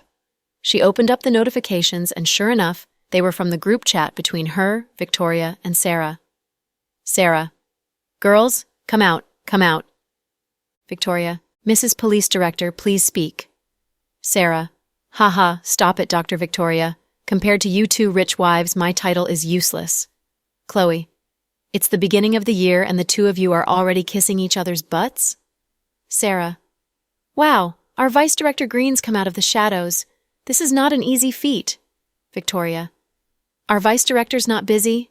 Chloe: "The two of you are really something. I wouldn't be able to avoid your consistent calls no matter how busy I am." Sarah: "How about we have a family get-together this weekend?" Victoria: "That's a good idea. We haven't met up in such a long time." Chloe: "That's a lie. I just saw you guys at Cody's wedding." Sarah: "That doesn't count. There were too many people there. Too busy. The two of you should come to my home. Although it's no mansion compared to your homes, it's very cozy. We'll buy the ingredients beforehand, and we can each cook 3 to 4 specialty dishes. What do you girls think?" Victoria: "I don't think I have a specialty. My hubby told me that my cooking itself is a disaster." Sarah: "He's absolutely right. I still remember the cola chicken wings you made for us last time like it was yesterday. I now vomit even at the thought of chicken wings. Ha ha. Chloe almost spat out her tea when she saw Sarah and Victoria's conversation. Victoria: Can you stop mocking me? Sarah: Of course, how about this? Chloe and I will each cook 6 plates, taking care of your portion as well. You can be responsible for washing the ingredients and assisting us in the process. How's that? Victoria: That's good. Deal. Sarah: What about our Vice Director Green? What do you think? Chloe: This Sunday? No problem. Let's meet up. We haven't had fun in such a long time. Sarah: Oh yay, then it's decided. This Sunday, at 9 a.m. sharp. Bring your families and I'll have the ingredients and fruits all prepared. We can relax and have fun the entire day. After their conversation on Snap, Chloe led a couple of doctors to do patient checkups. After a round of checkups, it was almost time to leave. Chloe began to tidy her desk. Just then, Andrew entered her office. He was familiar with its location, even if it was brand new. At the sight of Andrew, Chloe's brows immediately furrowed. You want to ask why I'm here, right? Haha, I know you too well. Andrew smiled at Chloe. You're not welcome here. Chloe showed no politeness. I know. Andrew nodded. If you know so much, shouldn't you leave? It's best for everyone. Chloe gave her order. I won't take up too much of your time. I'm here to give you your New Year's present. Andrew took out a large red gift box. On top of it was a red-laced bow. Happy New Year, my Chloe. Andrew smiled tenderly. Take it away. I don't want it. No matter what it is, Chloe rejected the gift immediately. You can throw it out if you don't want it. Gifting this is my business. Chloe, it's been too quiet lately. I have a feeling that a storm is coming. Remember, no matter what happens, no matter what troubles you're in, I'll always be by your side. I won't let anyone harm you. Andrew's words were bizarre. Don't try to freak me out. I don't believe a word you say. Even the punctuation marks. Chloe was clearly disgusted by Andrew's presence. It's New Year and you still haven't matured. You're still like a child, but that's okay. All right, I know you're getting off work soon. I won't take up any more of your time. I'll leave. Andrew looked at Chloe, content to have seen her today, and headed out. Before he walked out the door, he paused and turned to look at Chloe as if he'd remembered something. You must have been happy on New Year's Eve. I heard that Fiona came back. Chloe's expression changed drastically with Andrew's words. Chloe wanted to speak, but didn't have the right words. Her heart was pounding from fear. Don't look at me like that. Don't worry. The corners of his mouth curved up. I know about your relationship with Legend. Were you planning to tell him Fiona's whereabouts? Chloe instantly regretted her question. She was too impatient. If Andrew was bluffing, she'd just revealed to him Fiona's location. My little sister Chloe really knows a lot, Andrew continued to chuckle. Chloe stared into his eyes, incredibly distressed. Relax, I won't. Fiona and Legend's relationship is their business. Plus, Fiona's presence here was only fleeting. Even if I wanted to tell Legend, it'll be too late. I'm guessing she stopped by for no more than 3 hours, right? Why didn't you tell Legend where I was? I heard that he's been looking for me these past years? Chloe suddenly thought of an important question. Silly girl. How could you ask something so stupid? I'm not sure if I should laugh or get mad. Andrew looked at Chloe dotingly. I won't discuss this further. All you need to remember is this. If you're in danger, I'll care more than Jack. I'll worry more than him, and I'll be more willing to give up my life for you. With that, Andrew turned around dashingly, leaving behind a Chloe that didn't know how to feel. For whatever reason, the presence of Andrew always made Chloe uneasy, especially when she thought about the possibilities of him having a different identity altogether. It shook her to her core. The crimson hue of the gift box stabbed her eyes, forcing Chloe to rip it open. Inside was a traditional red qipao, something specially designed for the new year. It looked custom-made as the sleeves were embellished with pearls, giving it a luxurious look. Chloe didn't know why Andrew gave her the qipao for the new year. Without a second thought, She tidied up the gift wrappings and stuffed the entire thing in the bottom drawer of her desk. The gift was never going to see the light of day. Chloe would never wear anything gifted by Andrew. She also wouldn't throw them away. She was afraid to anger the man, and then he might take it out on Fiona or the twins. Yundong Mountain Resort. Cece and Rick were still vacationing. After Cody's wedding, everyone had left. They were the only ones left. Cece loved it there. She truly enjoyed the snow. Just as Cece was about to say something, there was a knock on the door. Rick turned his head, his expression serious. "Come in, Godfather. We really need to go. Something happened in the U.S." One of Rick's men looked at Cece as if she was heavy baggage. "I got it. You can leave now." Rick was expressionless, a complete poker face. "But Godfather, we don't have much time left, if we keep going like this." Before he could finish, Rick ordered him out. "Get out." The man trembled at Rick's orders. He immediately shut the door and left. Biting her lower lip, Cece sat down beside Rick and took his hands. "Rick, you've already stayed with me for many days. I know that you have important business to handle. A lot of people are waiting for you, so you should go. Although I want to snuggle with you every day too, I'm not that unreasonable. It's okay, don't worry about it." Rick took Cece's hands and comforted her. "I'm serious. I don't want to be your burden. I also won't try to convince you to quit. I know that you were born into that environment and that a lot of things are not up to you, that quitting isn't an easy feat. So, you do what you have to do. As long as you have me in your heart. As long as you'll come back to see me when you miss me, that's good enough for me." Cece was clearly choked up during the latter half of her sentence. She really didn't want to leave Rick. Due to the 3 years that they had spent apart, Cece didn't want to spend even a second more without Rick next to her. She knew, however, that it was impossible. She didn't want to burden Rick. "But you haven't healed yet." Rick pulled Cece closer to him by the shoulders, worried. "My wound isn't going to be a big problem. Even Chloe said I'll be fine as long as I rest." "Don't worry. Your job right now is to get better. Nothing else matters." Rick decided to prioritize Cece's well-being over everything else. During his extended stay in the country, Rick conducted all his business through the phone. It was definitely not as convenient as being present at the scenes. As a result, troubles arose over at the U.S. Compared to Cece's injuries, however, these troubles were insignificant. Rick stayed with Cece through the new year, plus the dozen days before and after it. He had never done anything like this before. In the prior 3 years, he couldn't even imagine relaxing like this. "Rick? Yeah? It's kind of boring at the resort.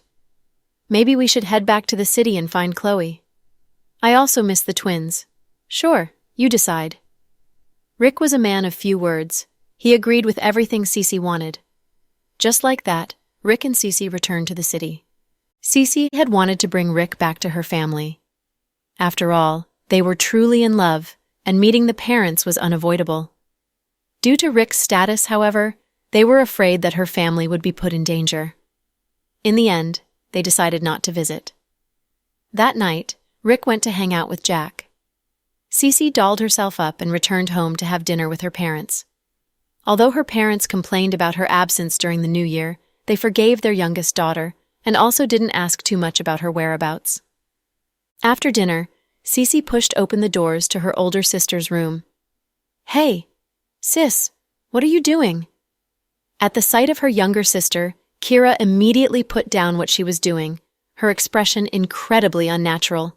"Oh? What do we have here? You're knitting? A scarf for a man too?" Cece giggled at the navy blue yarn. "Don't be so nosy." Her sister looked a little bit flustered. "You have someone you like? Is this for President Cooper?" Cece could guess what her sister was thinking. "I'm not sure if he'll accept it." Kira bit her lip nervously. "Sis, there are so many great men. Why are you so hung up on Justin?" Cece tried to talk her sister out of it. "Why didn't you go on any dates for the past couple of years? Isn't it because you couldn't forget about that mixed hottie? Her sister rebutted. That was different, okay? We've dated before. Yours is completely one-sided right now. Sis, I'm not trying to disappoint you. I just think that you should give up on Justin. It's probably not going to happen. He's had so many women around him for the past couple of years, but he's never liked any of them. Even someone as manipulative as Gianna couldn't get him to like her. Justin's really dedicated to Chloe. I really don't want to see you lose yourself. Knowing full well how much Justin loved Chloe, Cece had to stop her sister from liking the man. Unfortunately, feelings were not something to be controlled. If it could be controlled, there wouldn't be so many scorned lovers, so many people suffering from the pain of losing a relationship. Cece, I know what I'm doing. Actually, I'm not looking for anything. I won't confess to President Cooper either. I just want to take care of him in my own way, quietly.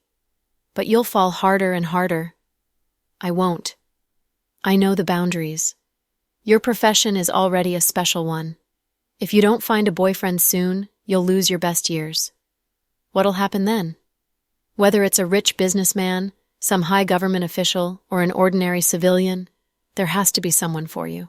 Sis, don't forget that you're older than me by a couple of years. Don't make Mom and Dad worry about you. All right, little girl, stop scolding me. I know what you're trying to say. With that, Kira wrapped her scarf around her neck in silence, breaking Cece's heart. It was true that Justin was a one-in-a-million kind of man, but he only had his eyes on Chloe. Everyone on the earth knew that. So was it really a good idea for her sister to like him? After Cece stayed with her sister for a while, she returned to her room and dialed Chloe's number. She wanted to treat the couple to a meal as a show of gratitude for the success of her difficult surgery. Chloe was going to be busy for the next couple of days, so she invited Cece and Rick to their weekend gathering to make it even more fun. Somewhere in the pedestrian streets, the people enjoyed themselves, their energies unhindered by the freezing temperatures. The festive spirit colored the streets, lanterns and lights decorating every corner. Donning a black winter coat, Max walked around the town with Avery. Avery was enjoying her ice sugar gourd happily. Our old city's still the best, right? Max asked. Yes, it's great. Of course it's great. You'd never be able to feel the same atmosphere in Los Angeles. Max looked proud. There's a market in Los Angeles too, all right? It's not like I'm from the countryside. Avery rolled her eyes at him. Yes, Los Angeles has a town, but Los Angeles doesn't have Mr. Cruz. With that, Max widened his mouth and took a huge bite out of Avery's ice sugar gourd. The hardened sugar immediately shattered, falling all over Avery's hands, and she immediately became mad. Max, you're so going to die. Come back here. Max ran away immediately, leaving behind an irate Avery with sticky hands. Avery shouted at him from the back, entertaining every bystander. They thought that the couple was having a lover's quarrel. A little girl pointed toward them and said to her mother, Mommy, look. The older brother and sister are so beautiful. They match so well. I want to find a boyfriend like him when I grow up, okay? Then you will need to work hard to make yourself an outstanding girl. The mom comforted her daughter as Avery walked past them. What is this kid thinking? How could she see Max as an ideal boyfriend? What a low standard. Avery turned around and saw Max walking towards her. Just as she was about to go off on him, she saw the steaming bowl in his hands. Hurry, give this a taste, Max said with a bright smile.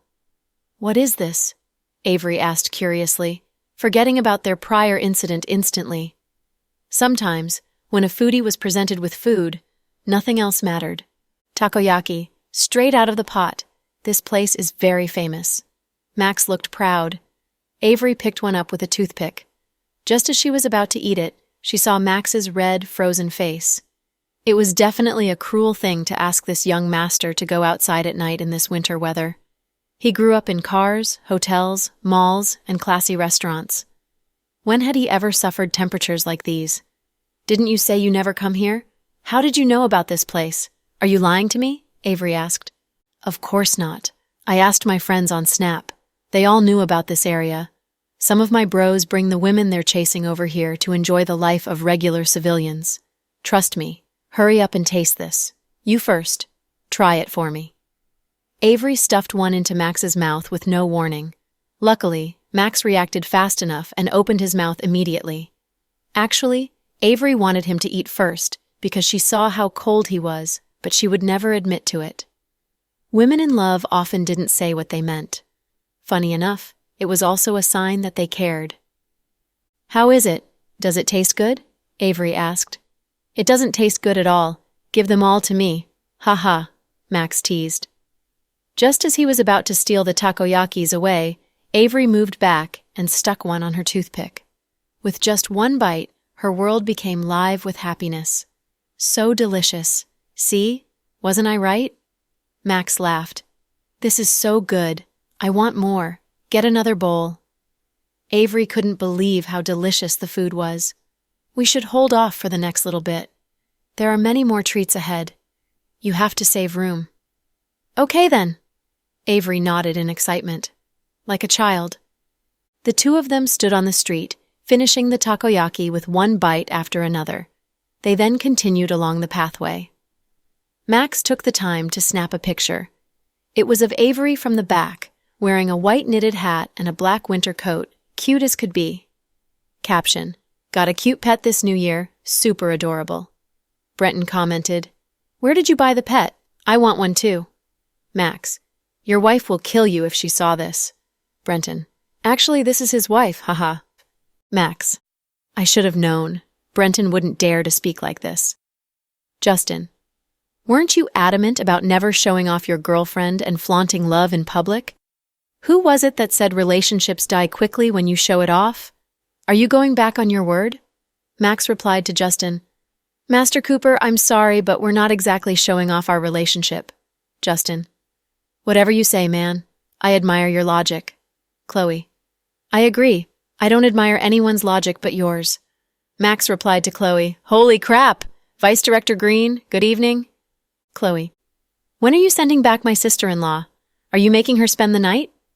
Max: "Haha, I wouldn't dare. Oh, great sister-in-law. Please give me 2 more hours. I'll bring her back after we finish eating." Brenton: "You're already calling Chloe sister-in-law? Where's your dignity?" Max: "For my honey, I don't need dignity." Justin: "Master Cruz, I'm going to look down on you if you're like this." Max: "It's as if you'd respect me if I didn't." In the final round of the bickering war, Justin lost. Unwilling to accept his fate, Justin cleared his throat and yelled, "Little Bean, Pudding, come out and help!" 3 seconds later, the comments section entered a frenzy. Little Bean: "Pets are cats and dogs." Pudding: "So that means Uncle Cruz sees Auntie like cats and dogs in his heart." Little Bean: "I've already saved the post. I'll show it to Auntie tonight." Max: "Please spare me." After just a few sentences from the twins, the previous champion of the bickering war, Max, was about to cry. Avery looked back at Max, who was busy playing with his phone. "Max, are you coming or not?" "I'm coming. I'm coming." Max immediately put away his cell phone and ran up to her. As far as he was concerned, making Avery happy was his biggest job that night. Inside of a Thai restaurant, Jack and Rick sat down across from each other. Unlike other men, they would never get drunk during their meetings. Instead, they'd listen to each other's words calmly and help one another to analyze the situation. They'd then ask for each other's opinions in order to find solutions. "I didn't think you'd stay here for so long." Jack looked at Rick calmly. "I didn't expect it either." "How's Cece's recovery?" Jack asked. "Not bad," Rick commented. "Don't underestimate the severity of her gun wound. Although it looks like it's healing well, you need to make sure that nothing goes wrong. Otherwise, it'll lead to heart complications." "The location of her gun wound is incredibly sensitive," Jack reminded. "Yes, that's what Chloe said too. What are you going to do now? In what aspect?" Rick looked up at Jack, still unfazed. I'm heading back to the U.S. within a couple of days. As for Cece, I'm bringing her with me." "You're bringing her with you? You sure that's a good idea?" Jack furrowed his brows, clearly surprised by Rick's decision. With Rick's status, It was incredibly inconvenient for him to have a woman next to him at all times. Plus, with his endless amount of enemies, Cece would only be his greatest weakness, a constant distraction. I don't have any other choice. I'm seeing things more clearly now. If a person's always afraid of everything, there's no point in being alive, no chance at happiness. Why not take a risk? That's not a bad idea. Give it everything you've got. Rick. More like leaving me without any other options. Jack raised his glass. Your Mandarin's becoming better than mine. After they took a sip of their glasses of wine, Rick asked Jack, Did you tell Chloe about it yet? I haven't yet. At the mention of this, Jack seemed a little evasive. With her IQ, she'll definitely find out. I don't think you're going to keep it under wraps for much longer. It's probably best if you tell her directly. This thing, I'll tell her later. I just haven't found the right time yet. Then, Rick wanted to ask something, but was cut off by Jack raising his wine glass. Cheers. Rick couldn't say anything more about the topic. He raised his glass and took a sip. When Jack arrived home, it was already past 9 p.m. The twins were having a blast with their grandparents in the living room. Where's Chloe? Jack asked. Daddy really loves his wifey the most. He always looks for his wife when he comes home, never his daughters. Little Bean was jealous. Jack laughed dotingly at Little Bean and lifted her up. No, Daddy put me down. I'm scared of heights. Are you going to keep complaining about your daddy? Jack teased. Ha ha, I'm joking around. Daddy, don't be so serious. Ah, sis, come and save me, sis. Jack had Little Bean over his head, frightening her so much that she cried out for Pudding. Next to them, Pudding was calm as ever. You only have your big mouth to blame. After a while of craziness, Jack put Little Bean down and patted Pudding's head. My little investing goddess, how much did you make today? Not a lot, not even 1 million yet, Pudding answered calmly. Sis, you need to learn how to be satisfied, okay? Most people won't make that much money their entire lives. You make it in one day. How could you say only 1 million? Totally incomparable. Maybe people who've seen roses like wildflowers, but those who have seen eagles won't like crows. Haha, fine, you win. Little Bean rocked back and forth, laughing. There's a stock market conference next week. I'll bring you with me. Really? Pudding's eyes lit up, clearly excited. Of course, Daddy never lies. Daddy, I want to go too. Although Little Bean had no interest in investments, she couldn't lose to her sister in spirit. Sure. After his playtime with his daughters, Jack went upstairs. Mrs. Dawson took a sip of her tea and sighed. Back then, you were worried about Jack's cold temperament. Look at him just now. His eyes are so filled with love looking at the twins. That's right. I never thought I'd see the day. Our son's now a loving, doting father. I've really underestimated him. Mr. Dawson sighed. This is probably all due to Chloe. He loves her so naturally, and he loves these kids. If we forced him to marry someone else back then, maybe we wouldn't be where we're at right now. Thinking back to that, we were really making a huge mistake. Mrs. Dawson's voice was filled with guilt. Grandma, did you and Grandpa almost separate Mommy and Daddy? Little Bean interrupted and asked. We wanted to, but your daddy didn't give us a chance. He's stubborn as a bull, Mrs. Dawson honestly replied. Lucky that he's stubborn. Otherwise, where would the two of us little cuties come from?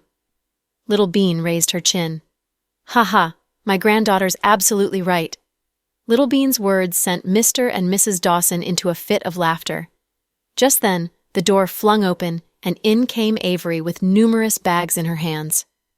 My God, Auntie, did you go to the flea market? What did you buy? Little Bean jumped off the couch and ran to the door. Avery's bags were filled with little goodies from the pedestrian street, some of which were won from the games she and Max played. Auntie, you're having so much fun. You're staying here and never leaving, aren't you? Pudding asked, laughing. Little rascal, how long has it been? You're already tired of me? Where's Uncle Cruz? Why aren't you inviting him in? Let Grandpa and Grandma meet your future husband. Ha ha, Little Bean said too much.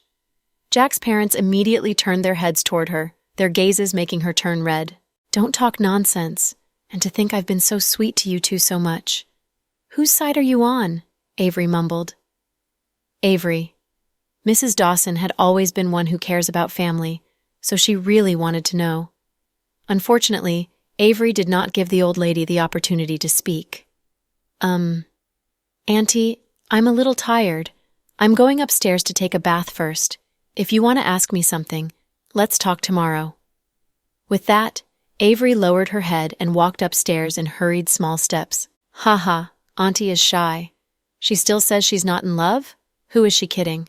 But Uncle Cruz is really efficient, winning her heart so quickly. I thought she would hold out for at least 6 months. Auntie really has no self-control, Little Bean whined. Uncle Cruz really loves Auntie, so he must have chased her with everything he's got. Our Auntie is still an innocent girl. How could she resist such a hot pursuit? Pudding calmly analyzed the situation. Yes, that makes sense. Little Bean nodded thoughtfully. Watching the twins back and forth banter, Mr. and Mrs. Dawson were completely dumbfounded. They almost couldn't keep up. Pudding, your auntie is inexperienced. What if she gets tricked? Why don't you tell your daddy? Mrs. Dawson asked, worried. Don't worry, Grandma. My daddy has known about this for a long time now. He knows? And he still lets her play around willfully? Her father's been very busy recently, but I don't see Avery returning to the U.S. anytime soon. The old lady was really beginning to worry. My daddy must have already approved of this relationship. Otherwise, he wouldn't let Auntie mess around either. Grandma and Grandpa should stop worrying. Plus, Auntie's father has met the man already. Ha, Little Bean interrupted. Mr. and Mrs. Dawson was becoming more and more confused. Don't ask the twins. You better ask Chloe and Jack tomorrow morning. The old man proposed not to ask the granddaughters. After all, how could they rely on the words of a couple of 4-year-olds? Back in her room, Avery showered immediately and got onto her bed, snuggling into the warm covers. She picked up her phone and saw Max's snap message. She didn't know why, but it brought her inexplicable joy. Max. Boss, you asleep? Avery.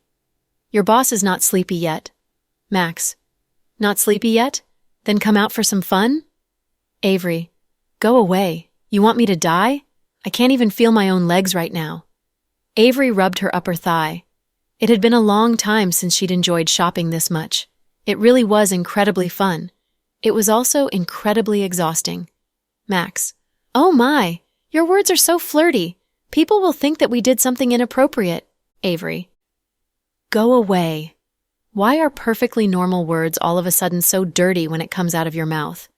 No wonder our little bean called you perverted. Max.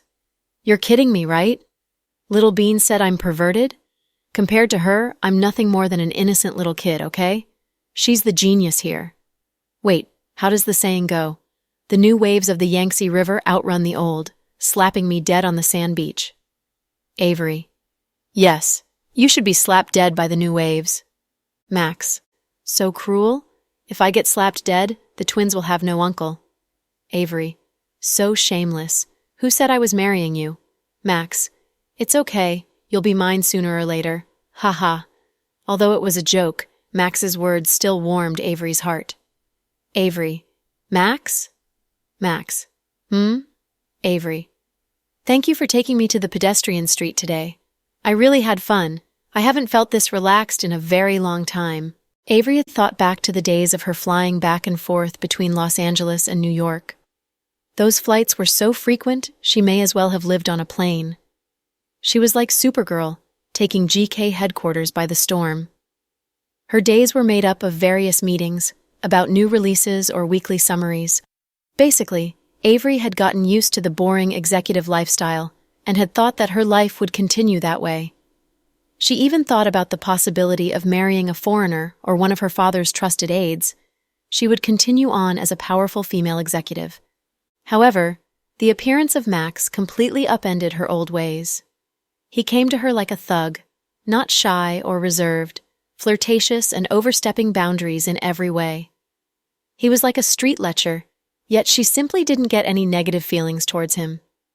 Whether it was him being a nanny, cooking and cleaning for her, or doing odd jobs like a busboy in the company, She never failed to find him cute.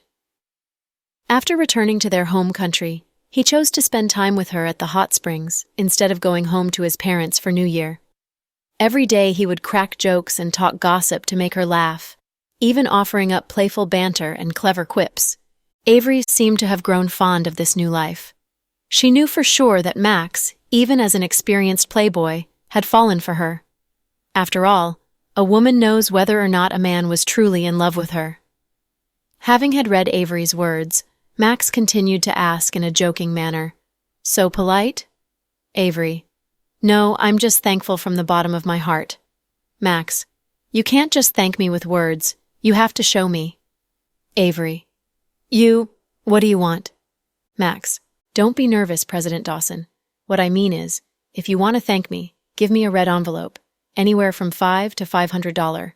By the way, a red envelope can have up to $200, but I don't mind email transfer, haha." Avery: "The word shameless suits you best at this moment." Max: "So, are there any red envelopes for me?" Max continued teasing her, and to his surprise, she really sent him a red envelope. Max knew Avery. She would never send 520, "I love you," or 1314, "with you forever." Sure enough, Avery used direct transfer, and the transferred amount was shown 250, idiot. Avery: "What? Isn't that what you wanted? You're not accepting it?" Max: "You are such a bully, calling me an idiot." Max was speechless. This woman really wasn't about to give him a break. What, if you don't want it, you can refuse it. It'll save me money. Avery sent an eye-rolling emoji. Psh, of course I want it. A penny is still money. Since it's money, I'll take it. I'll see it as the bride token, haha. Boss Dawson, remember to marry me. Don't forget your promise. I already belong to you after all. Although it was through their phone screens, Avery's face still ruddied at the sight of Max's words. She smiled shyly. She replied after a long while, "I'm tired. Going to bed.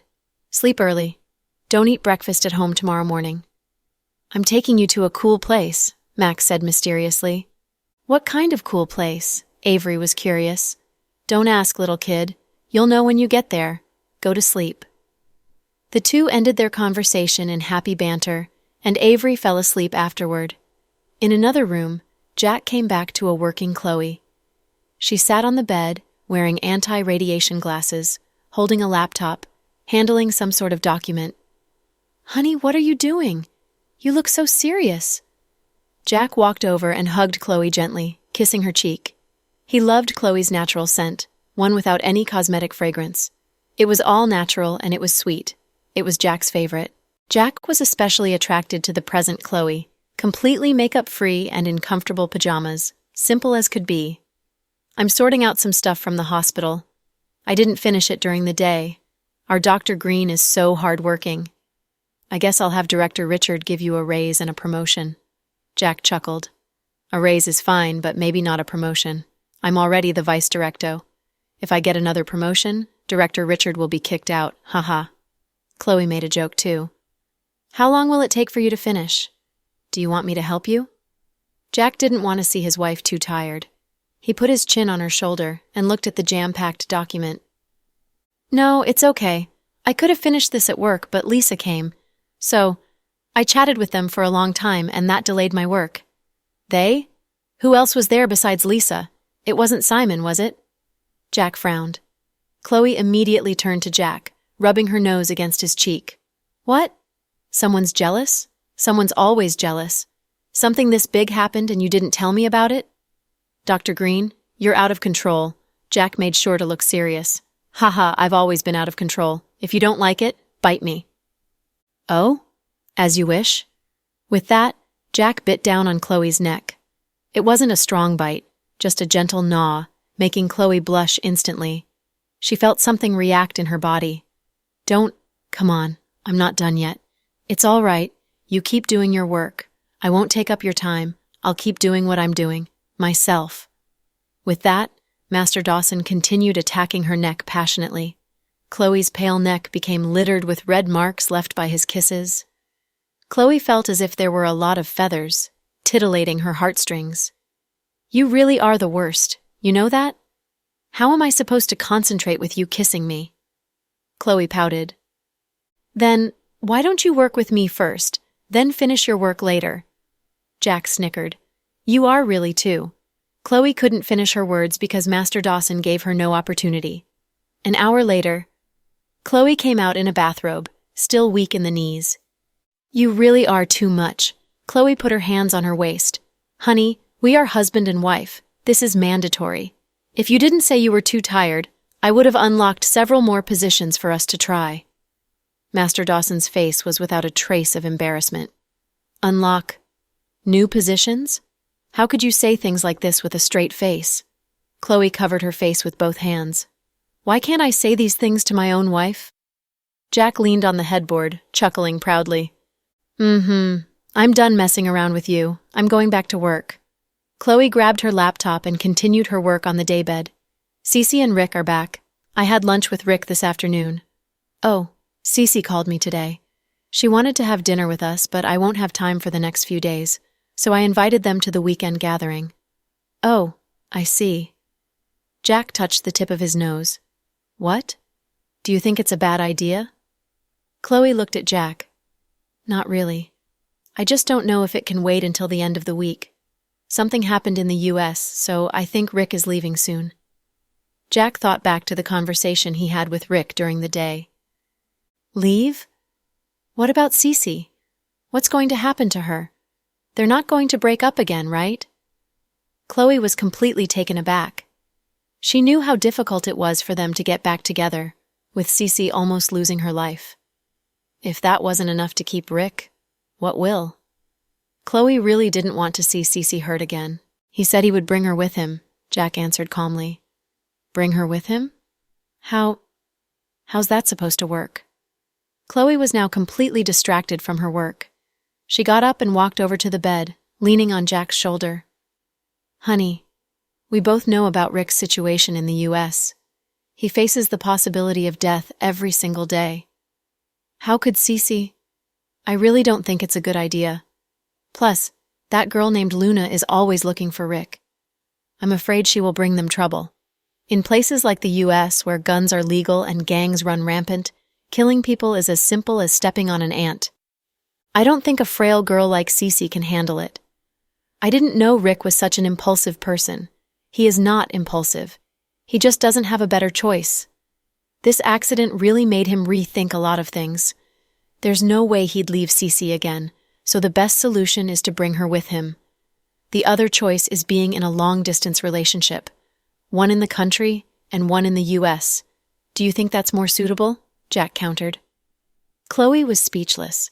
Master Dawson's analysis was admittedly reasonable, but was Rick putting Cece in danger by bringing her along?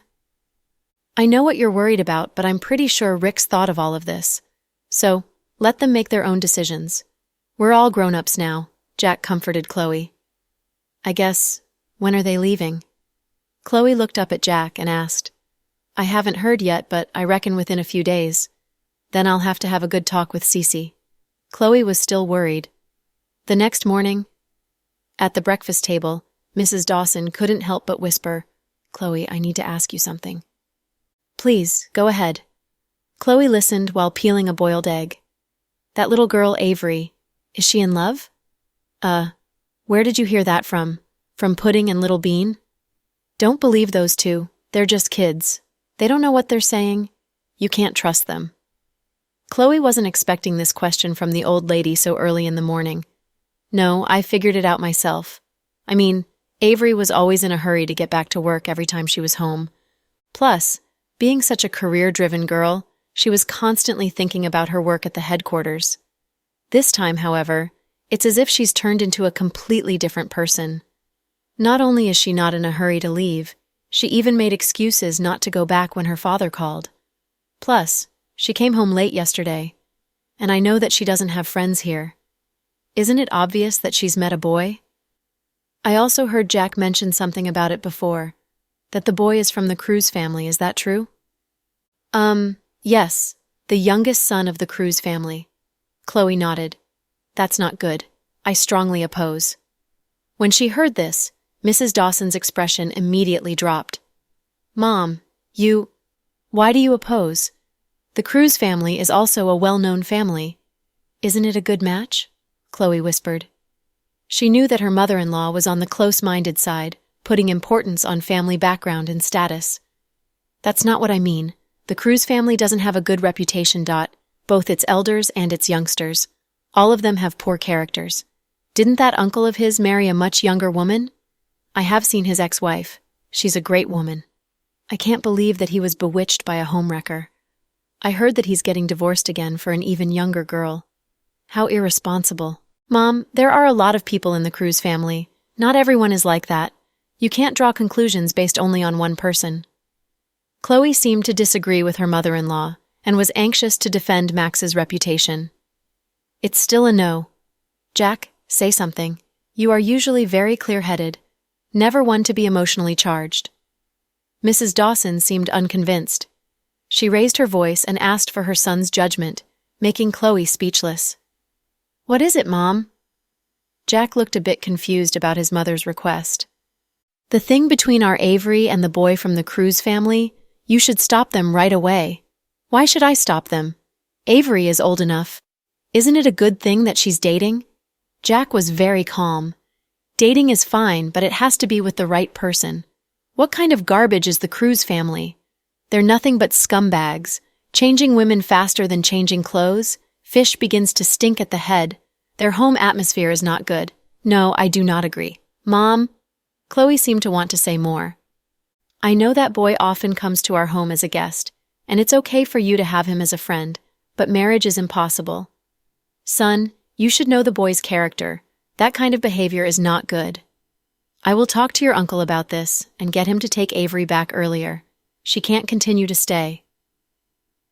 The Dawsons' old lady was very bossy when she was young, and she loved to be nosy. She had also been extremely against the relationship between Jack and Chloe at the very beginning, making the two families hostile to each other for many years because of that one event. And she had separated Jack from Chloe for 7 years. Seeing the old lady showing her bossiness again, to tell the truth, Chloe felt very uncomfortable. She wasn't really against her mother-in-law, nor was she intending to have an opinion on her. She just thought that she was so old that there was inevitably a generational gap between young minds and hers.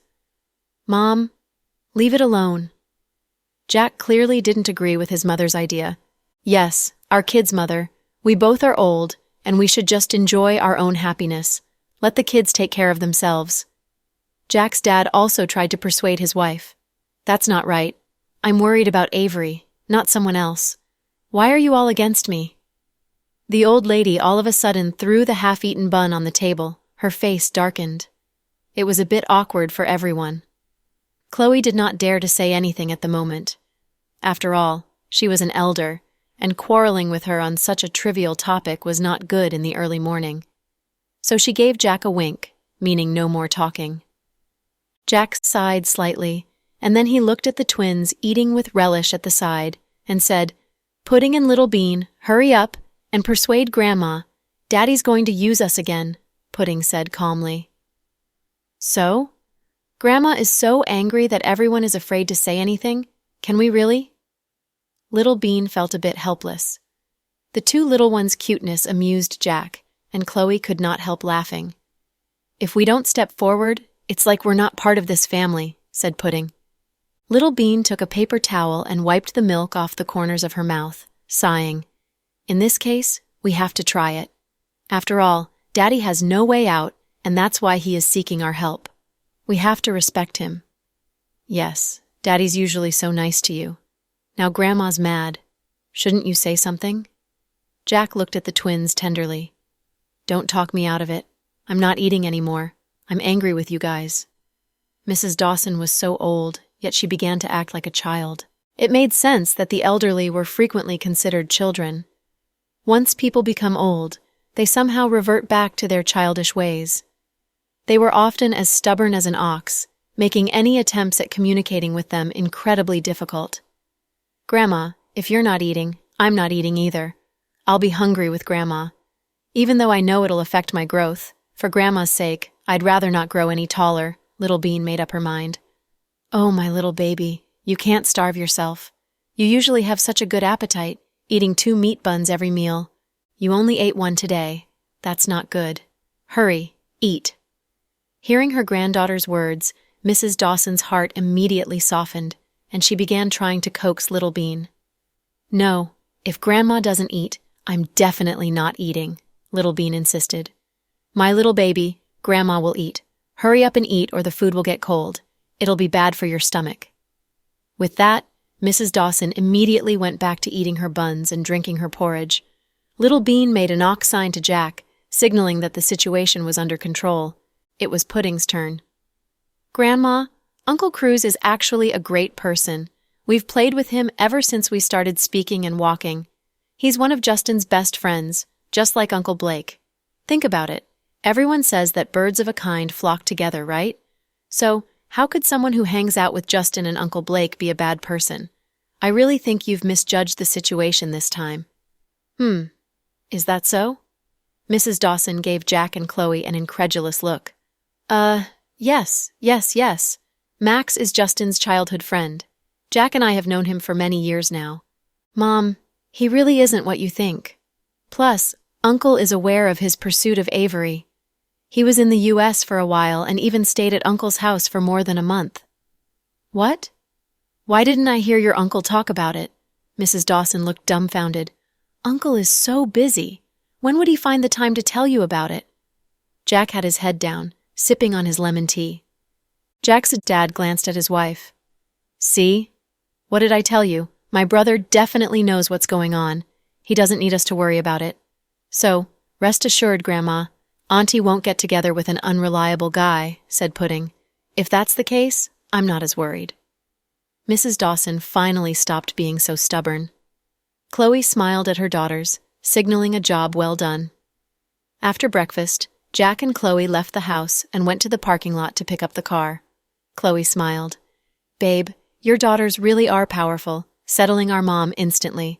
The credit is all yours," Jack complimented. "No, it's because of your good genes. No, it's because my wife is a genius. That's why they're so brilliant. Ha ha, we should stop kissing each other's bum. If we keep talking, we'll be late." Chloe put her arms around young Master Dawson's neck and kissed him on the corner of his mouth. They then got into their own cars and drove off. "What are you looking at? You look like you're in a trance." Pudding walked over to Little Bean, who was staring blankly out the window.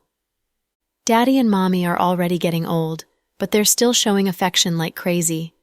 As a single person, I feel attacked," Little Bean sighed. "Calm down. You are only 4 years old. Even if you begin to date early at the ripe age of 16, you're still going to stay single for another 12 years. Pudding sprinkled her salt nonchalantly. Little Bean felt even more attacked. "Sis, if Mommy and Daddy have another baby, will we lose our status immediately?" Little Bean suddenly came up with a question. "What do you think?" Pudding asked calmly. "I think Daddy would love us even more. After all, it is natural for a father to dote on his daughters. However, our grandparents and our Mommy will probably dote on the younger more." Sigh. I get so irritated thinking about this. Little Bean held up her chubby little face. "I don't think so." Pudding laughed and sat down next to Little Bean. "Oh? Then what do you think, my great sister?" Little Bean was very interested, turning her head to her sister. "I actually think that the family will have one more scapegoat if Daddy and Mommy have another baby. Ha. Sis, you really are smart." Little Bean rocked back and forth with laughter. "Aren't I right? Haven't you realized that Daddy and Mommy are very dependent on us? Whatever issues they cannot solve, they use us as scapegoats. For example, everyone knows how scary it is when Grandma gets angry. Yet, during breakfast this morning, Mommy and Daddy sent us to the minefields without a second thought." Pudding bit down on her lip, feeling completely wronged. Sis, now that I think about it, I think you're right." The light bulb in Little Bean's head suddenly lit up. "So, I'm actually hoping for another baby so that they can share some of our problems." Pudding wrapped her arms around her chest, looking beyond serious. Little Bean snapped her fingers. She had an idea. "Sis, after hearing what you said, I just made the realization too. So I think we need to help Daddy and Mommy make another baby. Sooner. What do you say? Having a baby is completely up to Mommy and Daddy. How are we supposed to help? Pudding was a bit dumbfounded. We can use needles to poke holes in the protective rubbers in their room, or something like that, Little Bean said with a straight face. Hearing this, Pudding almost choked on her own spit. Sis, are you all right? Little Bean seemed to not have realized what she'd just said. Little Bean, why don't you just electrocute me to death with your words? I regret talking to you. Pudding sighed. But what do you think about my idea? Incredibly lame. I'm just wondering how you came up with such a dirty idea. No wonder both Auntie Sarah and Auntie Victoria called you a little pervert. You even led Ethan to the dark side after just a few playdates. What the hell is going on in that little head of yours? Pudding began to doubt whether she and Little Bean were born from the same mother. Maybe the nurse mixed her up with some other baby. Otherwise, why was Little Bean's character so different from hers? Please. I'm just looking for a solution, all right? Little Bean looked beyond innocent. But not like this. The idea is not good, not feasible. Pudding waved her hand in disapproval. Why not? You're scared? You're afraid that Mommy will beat us up? Being beaten isn't the problem. Having another baby, something like that should happen naturally. Do you think giving birth is as easy as hens laying eggs? 1 per day? Like a game? Fine. I'll stop. Geez. Little Bean pouted, feeling a bit wronged. The topic of their parents having another baby ended right then and there. Through Pudding's analysis, however, Little Bean gained a new perspective on the matter. She began to look forward to her daddy and mommy having another baby. If they gave her a baby sister, she could pass down her clothes to the little one. If it was a little brother, well, then he could take some of the blame for them. How perfect. In the blink of an eye, the weekend had arrived. Early in the morning, everyone packed their things and headed to Sarah's home. Sarah and Noah had moved to a new home because of his job. The 3-bedroom, 2-living-room, 2-bath suite was sized around 180 square meters and was located in a high-class area near the city police bureau. The house owners in the area were mostly dignitaries. Due to the high frequency of unexpected cases, Noah and Sarah moved into the neighborhood a year ago. The inside of the house was incredibly luxurious. Sarah's family was the only family that did not hire a caretaker. Her family of 3 was rather comfortable with each other without outside help. Since Ethan was already old enough for daycare, while Noah had to work, Sarah was able to take care of her husband and son rather well, despite having her own shop. When they had friends over, their friends would feel very much at home. Sarah's family lived in a good and safe neighborhood that was very close to the Municipal Public Security Bureau, so their friends would not need to worry if the media was outside stalking them. Chloe's family was the first to arrive in their black Bentley. They slowly drove into Sarah's neighborhood. Since it was a private party, they all dressed pretty casually. Chloe and Jack even wore matching outfits. Chloe had a light yellow jacket with an English letter logo on the front of it. It looked very stylish. Jack's jacket was dark blue with the same English letter logo. The two also wore matching white limited edition running shoes from a famous brand. Pudding and Little Bean wore red sportswear with the same English letter as their parents. When Sarah first saw them enter, she exclaimed, "Wow, you guys are wearing matching outfits. It's so cool. It's probably your first time seeing Jack in such a casual outfit, right?" Chloe smiled. "Yeah, I see him in suits most of the time." "Auntie Sarah, do you think my daddy looks better in suits or casual wear?" Little Bean asked openly. "Your daddy is very handsome, so even if he dressed like a hobo, he would still be good-looking." "Ha," Sarah joked. "So are you praising my husband?" Chloe couldn't help but laugh. "Of course I'm praising your husband. Don't you know how handsome your husband is?" Sarah exclaimed. Just then, Pudding asked with cold humor, "So, Auntie Sarah, do you want to swap husbands with my mommy?" Sarah almost choked on her own saliva. "Pudding, are you trying to sell your daddy out?" Chloe teased. Jack ignored their meaningless conversation. Instead, he walked to the fridge and got himself a can of Coke.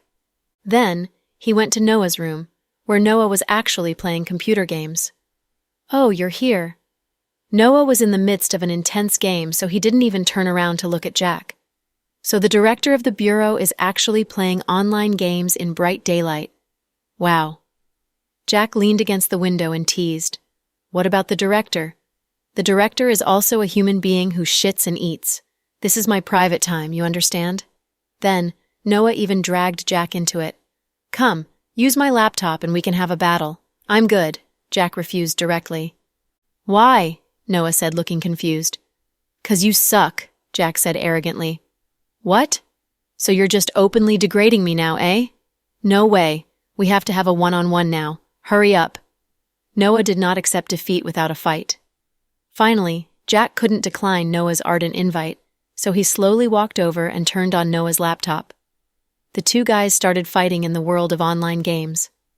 After graduating from high school, Jack rarely played online games, but he would still have knowledge of each popular one. Jack was a genius, so he beat Noah over and over again.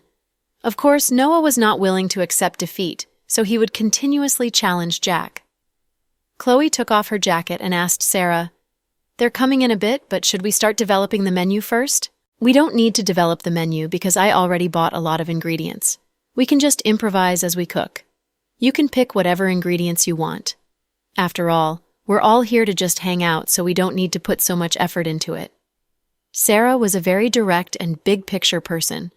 When she was doing her grocery shopping, she basically just threw random stuff into her shopping cart. Moreover, she bought so much that it seemed like she wanted to bring the supermarket home. On the contrary, Chloe was a perfectionist vertigo. "You're making it difficult for me." Chloe crossed her hands around her waist and complained. "Haha, it's not that difficult. We still have a lot of time. You can take your time to think. Oh, I'll hand you an apron." Then, Sarah grabbed an apron embroidered with lace and helped Chloe put it on. Suddenly, Chloe looked like a female chef. The two ladies worked hard in the kitchen to try to develop a good lunch menu, while Pudding sat in the living room, watching experts talk about the stock market on TV.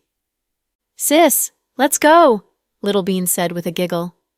"Where are we going?" Pudding asked with a confused look. "To where Ethan is.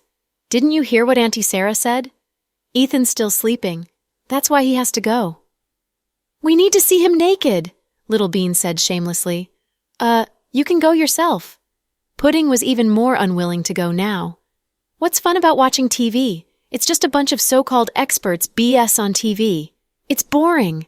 They're worse than listening to Uncle Cruz's bullshit." Little Bean seemed to think that what Pudding was watching was boring. "Everyone has their own preferences. Can you mind your own business? If you want to go play with Ethan, you can go yourself," Pudding said slowly. "Fine then. I'll go myself." Then, Little Bean whistled like a female pervert as she headed towards Ethan's room. Ethan didn't have to go to daycare on weekends, so he watched a lot of anime last night, causing him to sleep in the morning. Sarah loved her son too much to wake him up, so when Pudding went in, Ethan was still sound asleep in bed. Ethan's blanket was covered in yellow minions. It looked very cute. Oh my God, he's so childish. Even his blanket has cartoon characters, Little Bean mumbled. Then, she walked over to Ethan's bedside and looked down on him. He was snoring and drooling. She suddenly pulled his blanket and took a peek inside. She looked very disappointed and said, "Oh, he's actually wearing so much." Ethan was wearing a thin, long-sleeved shirt and long pants. Little Bean's dream of making him embarrassed for being seen naked became all just a dream. Despite his blanket being pulled, Ethan didn't seem to notice. Instead, he rolled over and continued to sleep. A light bulb seemed to lighten in Little Bean's mind, and she started whispering by Ethan's ears. "Meow." Ethan had no reaction. "Woof." Little Bean started imitating dogs, but she still got no reaction from him. Now, Little Bean did not have patience for this, so she slapped Ethan on the back and quickly leaned down and snuck under his bed. Ethan felt like someone hit him, so he was scared awake. He rubbed his sleepy eyes and looked around but saw no one. He asked himself, "Was I dreaming?" Then he laid back down and shut his eyes again. Yet someone hit him again. Ethan clearly felt the slap, so he sat up straight and looked around. He was unable to see anyone. 3 seconds later, Ethan started crying as he ran out of his room screaming, "Mommy, there's a ghost!" The kid thought there were ghosts. He was so terrified that he was almost wetting his pants as he was running out of his room. "What's the matter?" Pudding was watching TV in the living room. She was rattled by the commotion, but quickly realized that Little Bean must have been the mastermind of this. "Mommy, come, where are you?" Ethan was so scared that he was screaming for his mommy. When Sarah heard her son's cry for help, she ran out of the kitchen.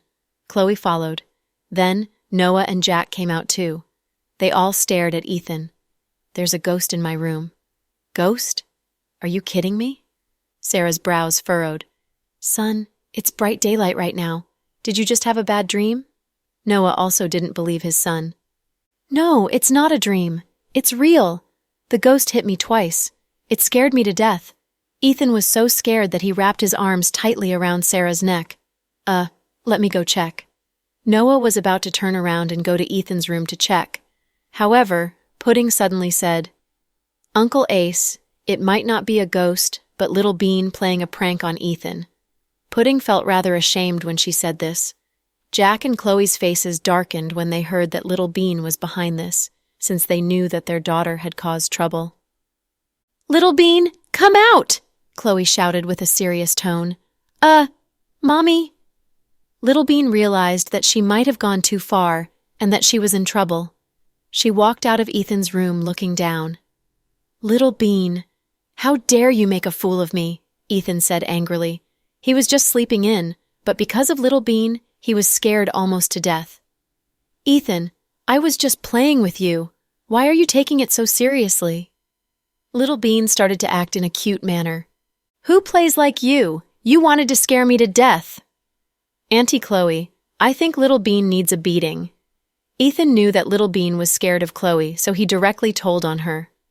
"Mommy, I didn't mean to scare him.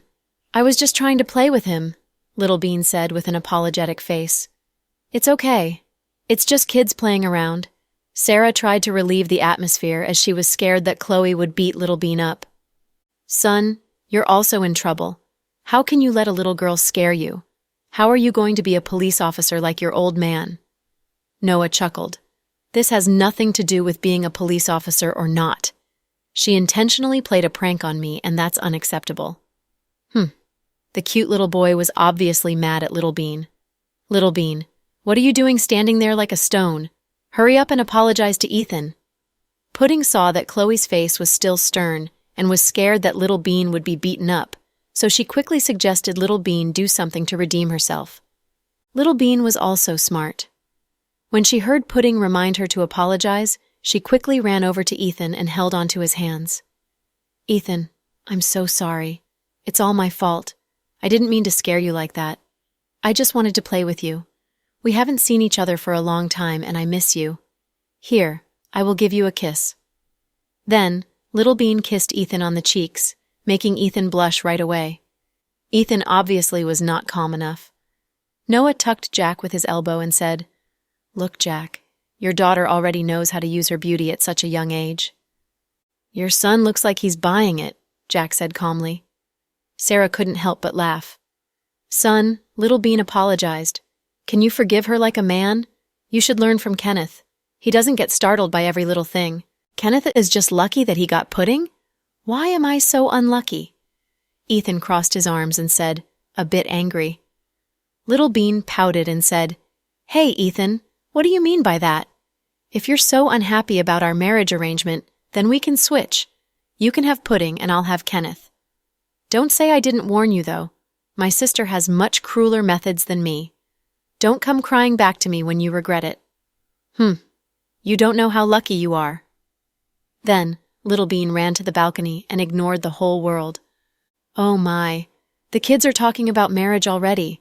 What should us adults do? Ethan, look what you've done now. Little Bean is mad. Go and cheer her up," Noah tried to encourage his son. "Huh? She's the one that caused trouble." "Why is it my fault now?" Ethan said with a wronged expression. "So Kenneth and I somehow had to get involved in you two's fight?" Pudding quietly stared at them, looking very helpless. Fine. Since everything's all right now, let's go back to the kitchen and continue cooking." "Ugh, such a waste of my time. Sarah pulled Chloe back in the kitchen, while Noah pulled Jack back to his library to continue their gaming. Pudding continued to calmly watch TV while eating fruits, as if nothing happened. Ethan went back to his room and got changed. Then, he washed his face. When he came out, he saw that Little Bean was still mad at him. "Pudding, is she still mad?" Ethan asked Pudding with a low voice. "What do you think?" Pudding glanced at him. "What should I do?" Ethan did not know what to do in such a situation.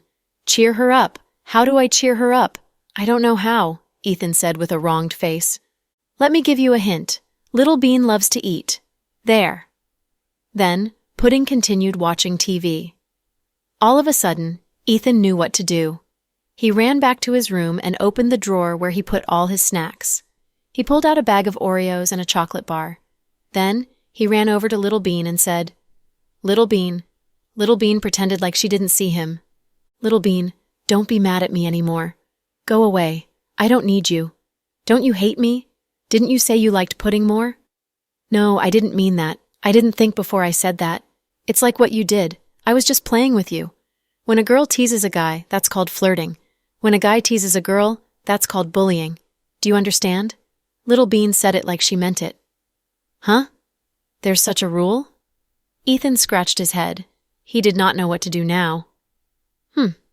Before, I just thought you were a bit ugly but was kinda cute. I didn't expect you to be such a jerk. How dare you even compare yourself to Kenneth? You're such a jerk. I hate you. I regret even kissing you. Now my mouth has been contaminated."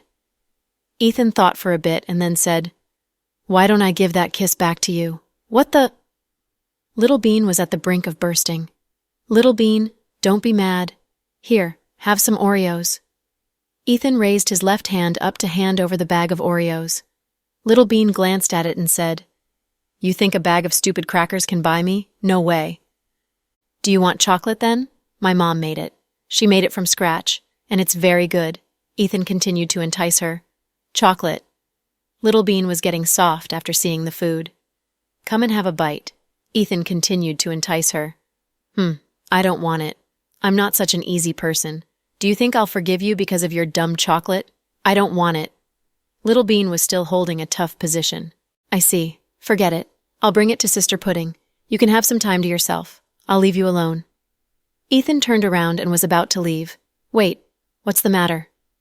Ethan turned his head. "Are you apologizing sincerely? Do you have sincerity, Ethan?" Little Bean wasn't impressed. "Of course I'm being sincere. Why else am I trying so hard to please you? It's not like I have nothing else to do." "Then you help me open the wrapper for that chocolate," Little Bean whispered. "Okay." Ethan took off the chocolate's wrapper with a smile and handed it over. Little Bean took a bite and nodded out of satisfaction. "The taste is indeed different. If you like it, eat more. I still have a lot at home. By the way, I'll pack some for you when you leave. Sure." Little Bean finally smiled. Pudding looked at them and was very bored. She took out her cell phone and sent a snap message to Justin. "Where are you, handsome Cooper?" Pudding messaged. Justin: "What's up, Pudding? I'm so done seeing some people showing affection in front of me. Come and play chess with me." Justin: "I'm at the airport, Pudding." Pudding: "Airport? Why are you there?" Justin: "For a business trip. An overseas company that we partnered with invited me to their annual meeting." Pudding: "I thought you would come to the gathering today." All of a sudden, Pudding was very disappointed. Justin: "I knew about the gathering. Your mom told me before, but it was unfortunate that everything is happening at the same time. I'll go if I get a chance next time. There's a lot of gatherings anyway." Pudding: "Okay, take care and message me when you get there." Justin: "Okay, kiddo, don't worry about me. You and Little Bean have a good time, eat lots of food, and bully Kenneth and Ethan." Pudding: "You don't need to tell me, I'm already on it." Justin: "Haha, nicely done." After messaging Justin through Snap, Pudding continued watching shows on television. People began to arrive one after another. The house instantly became bustling. The Cody and Violet couple bought lots of delicious fruits and snacks for the kids. Violet was housewifely. She went straight to the kitchen to help out. Cody sat on the sofa and chatted with Pudding while watching the television. Brenton and Victoria's family of 3 arrived next. Kenneth and Ethan were very good buddies already since they were both boys. Little Bean also joined the fun. The 3 kids ran to Ethan's room and played with all sorts of toy guns. Rick and Cece arrived after. They were more low-key compared to others, and also bought a lot of fruits and food. Rick went to see Jack in the study, while Cece also went to the kitchen to wash vegetables. Max and Avery were the last to arrive. They also came very late. It was almost lunchtime when they arrived. "Mr. Cruz is so late. You gotta drink 3 shots, Brenton joked. "No problem. I'm good with 6 shots too." "Haha, I brought a goal to fight here," Max said. "What goal?" Chloe smiled. "To make you all drunk." Max waved his hand and boasted. "Wait, it seems like we're missing someone. Where's young Master Cooper?" Victoria didn't know that Justin wasn't coming and asked out of curiosity. "Did you tell Justin, Chloe?" Sarah remembered that Chloe said she notified Justin. "I told him. Justin said he had something to do and can't come." "I think he went on a business trip," Chloe recalled. Pudding nodded. "I messaged Handsome Cooper through Snap. He was at the airport and about to go overseas." "Oh, I see. What a pity. I thought we could have a big reunion this time." Sarah was slightly disappointed. "It's good that young Master Cooper didn't come. He needs to lay low." Max interrupted the conversation. "For what? Did Justin get into trouble?"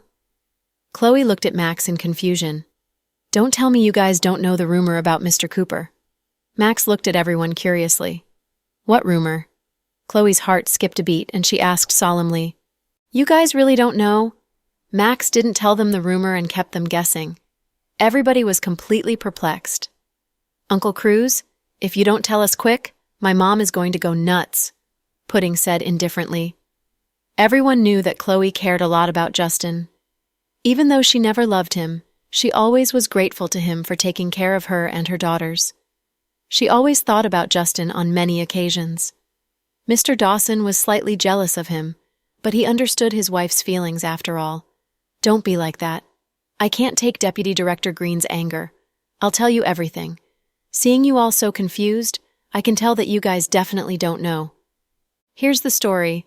The community spread the rumor that Justin isn't interested in women anymore and likes men instead.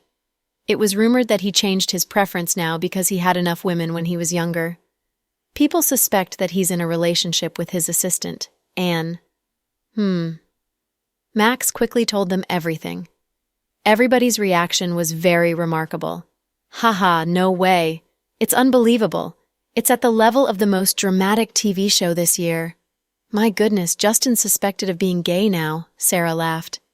"This is a little out of control. Justin will probably be mad if he finds out," Noah said. "He still doesn't know. Who would have the guts to tell him? With his temper, he would probably flip this whole city over. Besides, the people in the circle only dare to talk about it in secret. No one dares to offend him."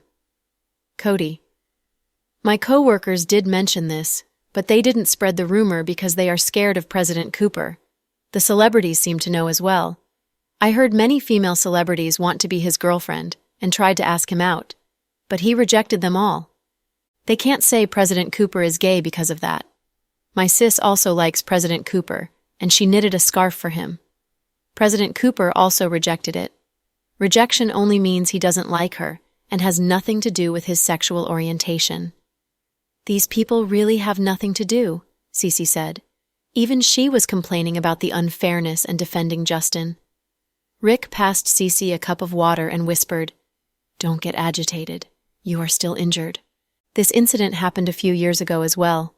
There were also rumors about young Master Blake, young Master Cooper, and I being gay. After I got married, Max messed around, and young Master Cooper confessed his love to Chloe. The rumors were gone. "Why is everything being brought up again?" Brenton asked.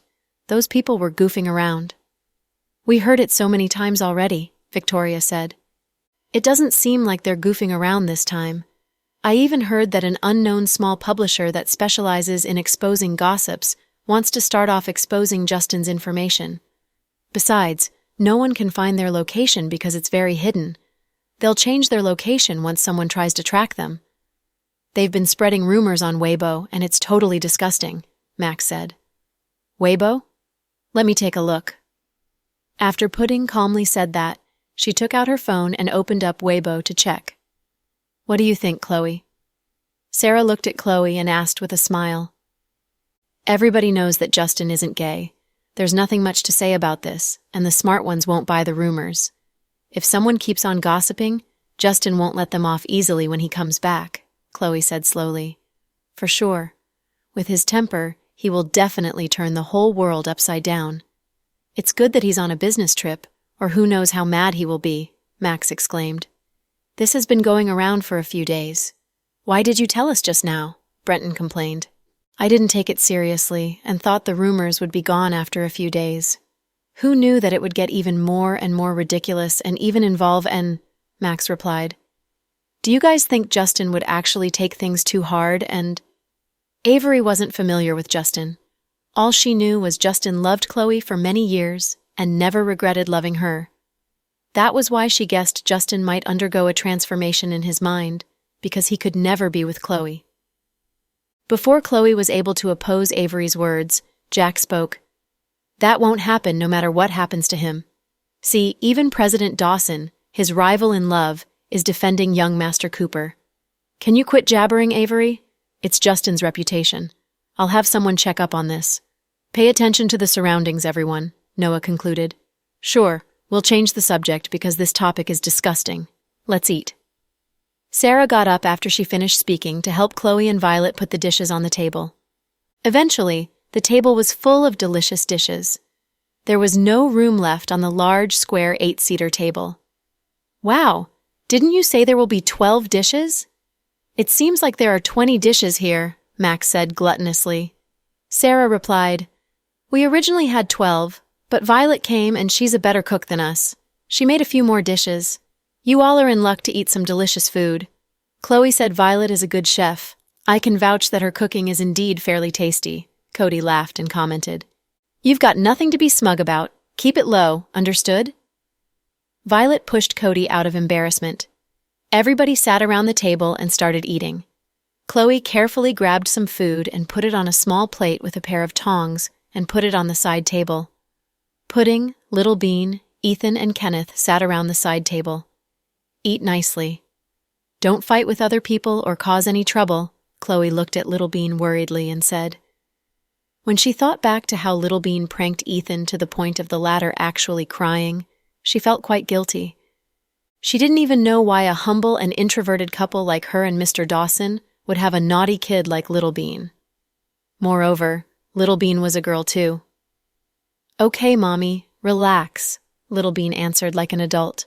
As a host, I'll drink a cup of wine to thank everybody for coming. I really like the atmosphere like this, haha. We have to have more gatherings like this. Noah seemed to be in a good mood. Drink up, everyone. Max was good at livening the atmosphere up. People started eating, drinking, and chatting. The atmosphere was very bright and relaxed. Even Rick, who rarely spoke, laughed when people made jokes from time to time. Sis, why aren't you eating? Little Bean watched Pudding hold her cell phone quietly. I'm arguing, Pudding replied without looking up. Arguing? With who? Little Bean was confused. With those anti-fans on Weibo, they're so mean and commented on Handsome Cooper's Weibo about that. Handsome Cooper will be very sad if he sees it. Pudding seemed unpleasant. Little Bean came over and read the comments. Her sister was indeed arguing hard with those anti-fans. Sis, how about… I suggest that we eat first. After we finish eating, I'll help you argue with them. How's that? Little Bean advised. Yeah, Pudding, finish eating first, so you'll have the strength to do other things. Ethan was a good kid, and the chubbiest out of all 4 kids. His body was very robust because he was never a picky eater. Pudding felt depressed and answered quietly, I don't have an appetite. You 3 eat first. Ethan held his bowl and whispered to Kenneth, Why don't you persuade your wife? After he finished talking, Ethan thought Kenneth would fall out. Unexpectedly, his face turned red, and he put a piece of mushroom in Pudding's bowl. Auntie Chloe said you like to eat mushrooms. This one is delicious. Give it a try. Kenneth looked at Pudding. Thank you. Pudding picked up her chopsticks, put a mushroom in her mouth, and continued refreshing Weibo's webpage. What Max said was right. This incident had been spreading on Weibo. No one knew which damned person took so many photos of Justin and Anne secretly. As a bodyguard, Anne had to follow Justin no matter where they went. Some people started a topic with these photos and wrote, "Justin is a huge pervert and likes his male assistant." Yikes, it's disgusting. How could Pudding's temper endure this? Justin was an especially sacred figure in her mind. She replied, "Shut up if you don't know how to talk. You'll spoil your own virtue." Justin was on the plane for 3 hours due to the business trip, so he didn't turn on the phone and didn't reply to Pudding's snap messages.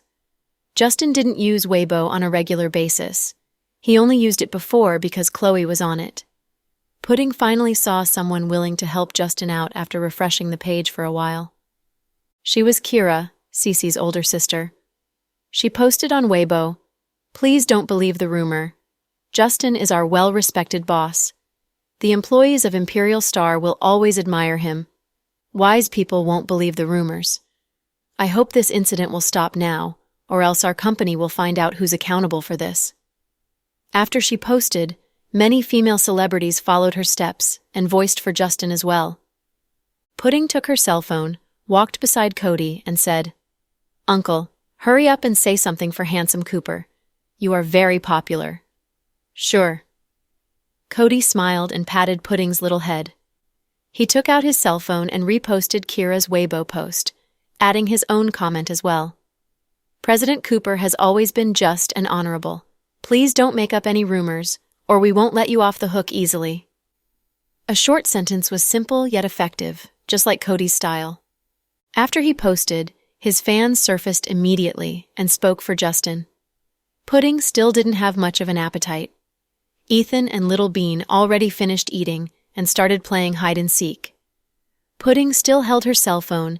It seemed like a lot of things were on her mind. Kenneth was like his father and didn't like to talk much. He didn't know what to say, even though he wanted to comfort Pudding.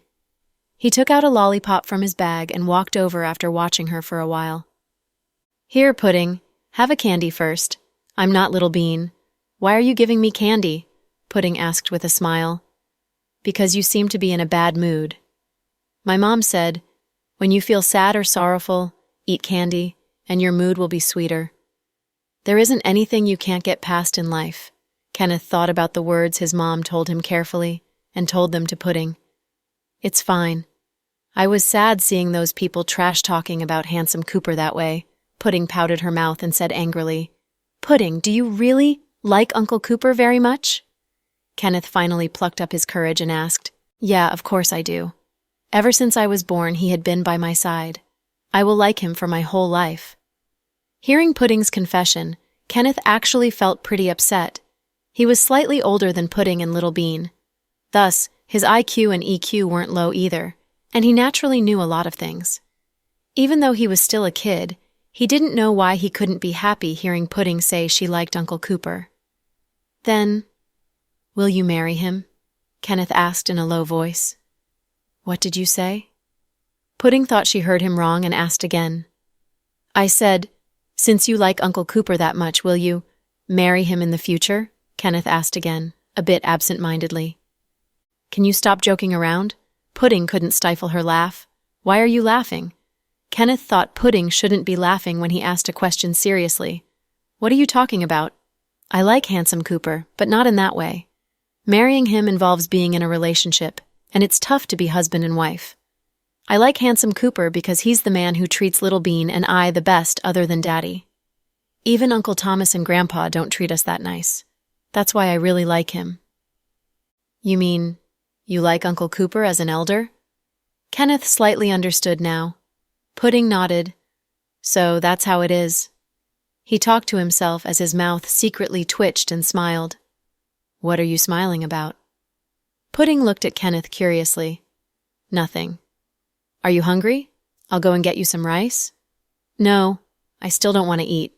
"Then, we can go check out the study." "I heard Uncle Ace's place has a lot of books," Kenneth suggested. "Good idea. Let's go."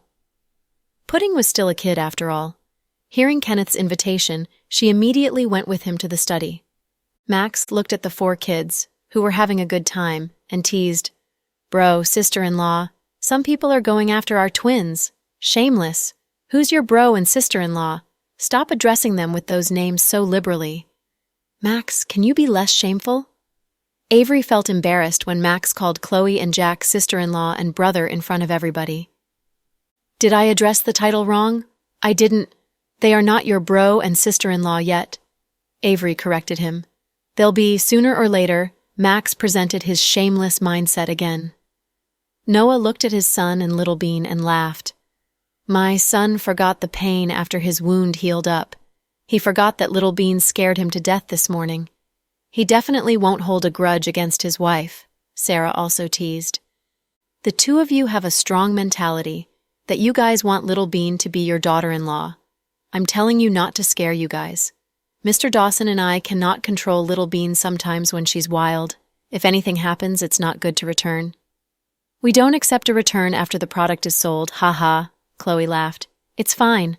Our son likes this girl's temper," Sarah laughed. "It seems that Pudding is a good fit for Kenneth's personality.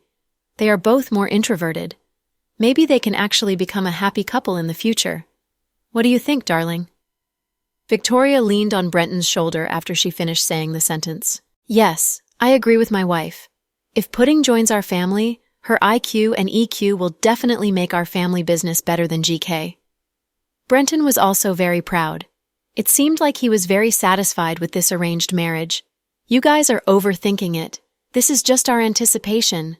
It's great if they can maintain this relationship when they grow up, but if one of them picks someone else, we would have done all these things in vain," Noah reminded them. "It's fine. We'll just go with the flow, huh? It'll be better if everything works out. If not, they'll still be close friends." Victoria was very optimistic. "By the way, when are the 2 of you getting married? You can have a baby and join the fun." Brenton looked at Max and Avery and joked deliberately.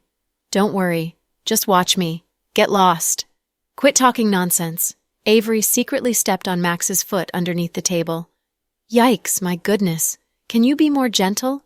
You're killing your husband." The atmosphere was very relaxed with this humorous couple. Chloe suddenly remembered the couple beside her. "When do you guys plan to have a baby? You guys can have one while you're still young, then you can nurse your body and then go for another one." "Yeah, that's what we're thinking as well," Violet nodded shyly. "How about you guys, Rick? When will you guys have good news?" Max asked Rick. Cece was suddenly embarrassed and got up awkwardly. "Ugh, I'll go to washroom first. Why is she running away? Geez, she's got even thinner skin than Avery," Max teased. "Cece and I won't be considering a wedding for now. We'll talk about it after the urgent matters are dealt with," Rick answered in a serious tone. Everybody raised their glasses while they ate and drank at the same time. Chloe got up. "I'll go to washroom too. You guys drink first." When Chloe got to the washroom, she saw Cece combing her long hair. "Chloe," Cece smiled brightly when she saw Chloe. "How's your wound recovering?" Chloe asked. "It's fine and doesn't hurt anymore. Even when I press it lightly, there's no big deal. I'm still young, so I'll recover fast. Don't worry about me." Chloe nodded. "Did Rick tell you about bringing you to the States?" Cece smiled sweetly. "Yes, he did. What do you think? I still want to be with him. To be frank with you, I was like a lonely soul without him for the past few years. Chloe, I'm not afraid of you laughing at me. I love Rick very, very much, and I don't want to be separated from him ever again, so I understand. How about your family? Do they agree with you going aboard?" "My family's already used to me being in a foreign country. My sister doesn't really approve because it's an unfamiliar place for me. But you know my temper. I will do anything for love. I can even throw in my life for it. Maybe you are disappointed at me, but I'm just this type of person." When Cece said these words, she was extremely unconfident about herself. She didn't dare to look Chloe in the eyes. "Cece, don't be nervous. I don't blame you, and I won't laugh at you. I'm just worried about your safety. Do you know what Rick does for a living?" "Yes, he told me everything. Yeah, then you should know how dangerous it will be in a place like the United States where guns are legal? Chloe asked seriously. I know. Cece nodded heavily, as if she had thought about these things in her mind, a determined light in her eyes. Chloe. So, what I really want to say is, take good care of yourself when you get there, and don't go out randomly because Rick has a lot of enemies. People might hurt you at any moment. You must be calm if you encounter anything. Cece. Yes, I will. Thank you, Sister Chloe. Okay, that's what I'm here for. If you need any help, you can call me. Even though I'm in the country, Mr. Dawson has been in the States for many years, and our second uncle is also influential over there. They can help you guys out somehow. Okay, let's go back. Don't make everybody wait for too long. Chloe dragged Cece and returned to their seats after she finished talking. All right, let's start playing since people are back, Max teased. What are we playing? Chloe was confused. The Drinker's Wager game. I have an extremely fun Drinker's Wager game here. It's definitely something different because we have a lot of people. I'm telling you, no one can escape the punishment. Whoever loses has to drink. We have to have some fun tonight. It seemed like Max was very happy today and had been hyping the atmosphere up. Everybody was in a good mood as well. Sure, I'm not afraid of you. Sarah rolled up her sleeves looking like a tomboy. Haha, it's hard to beat Chloe and me on puzzles. Show me what you got. Victoria drank a lot. When she spoke, she raised her wineglass and knocked it against the table. Yikes!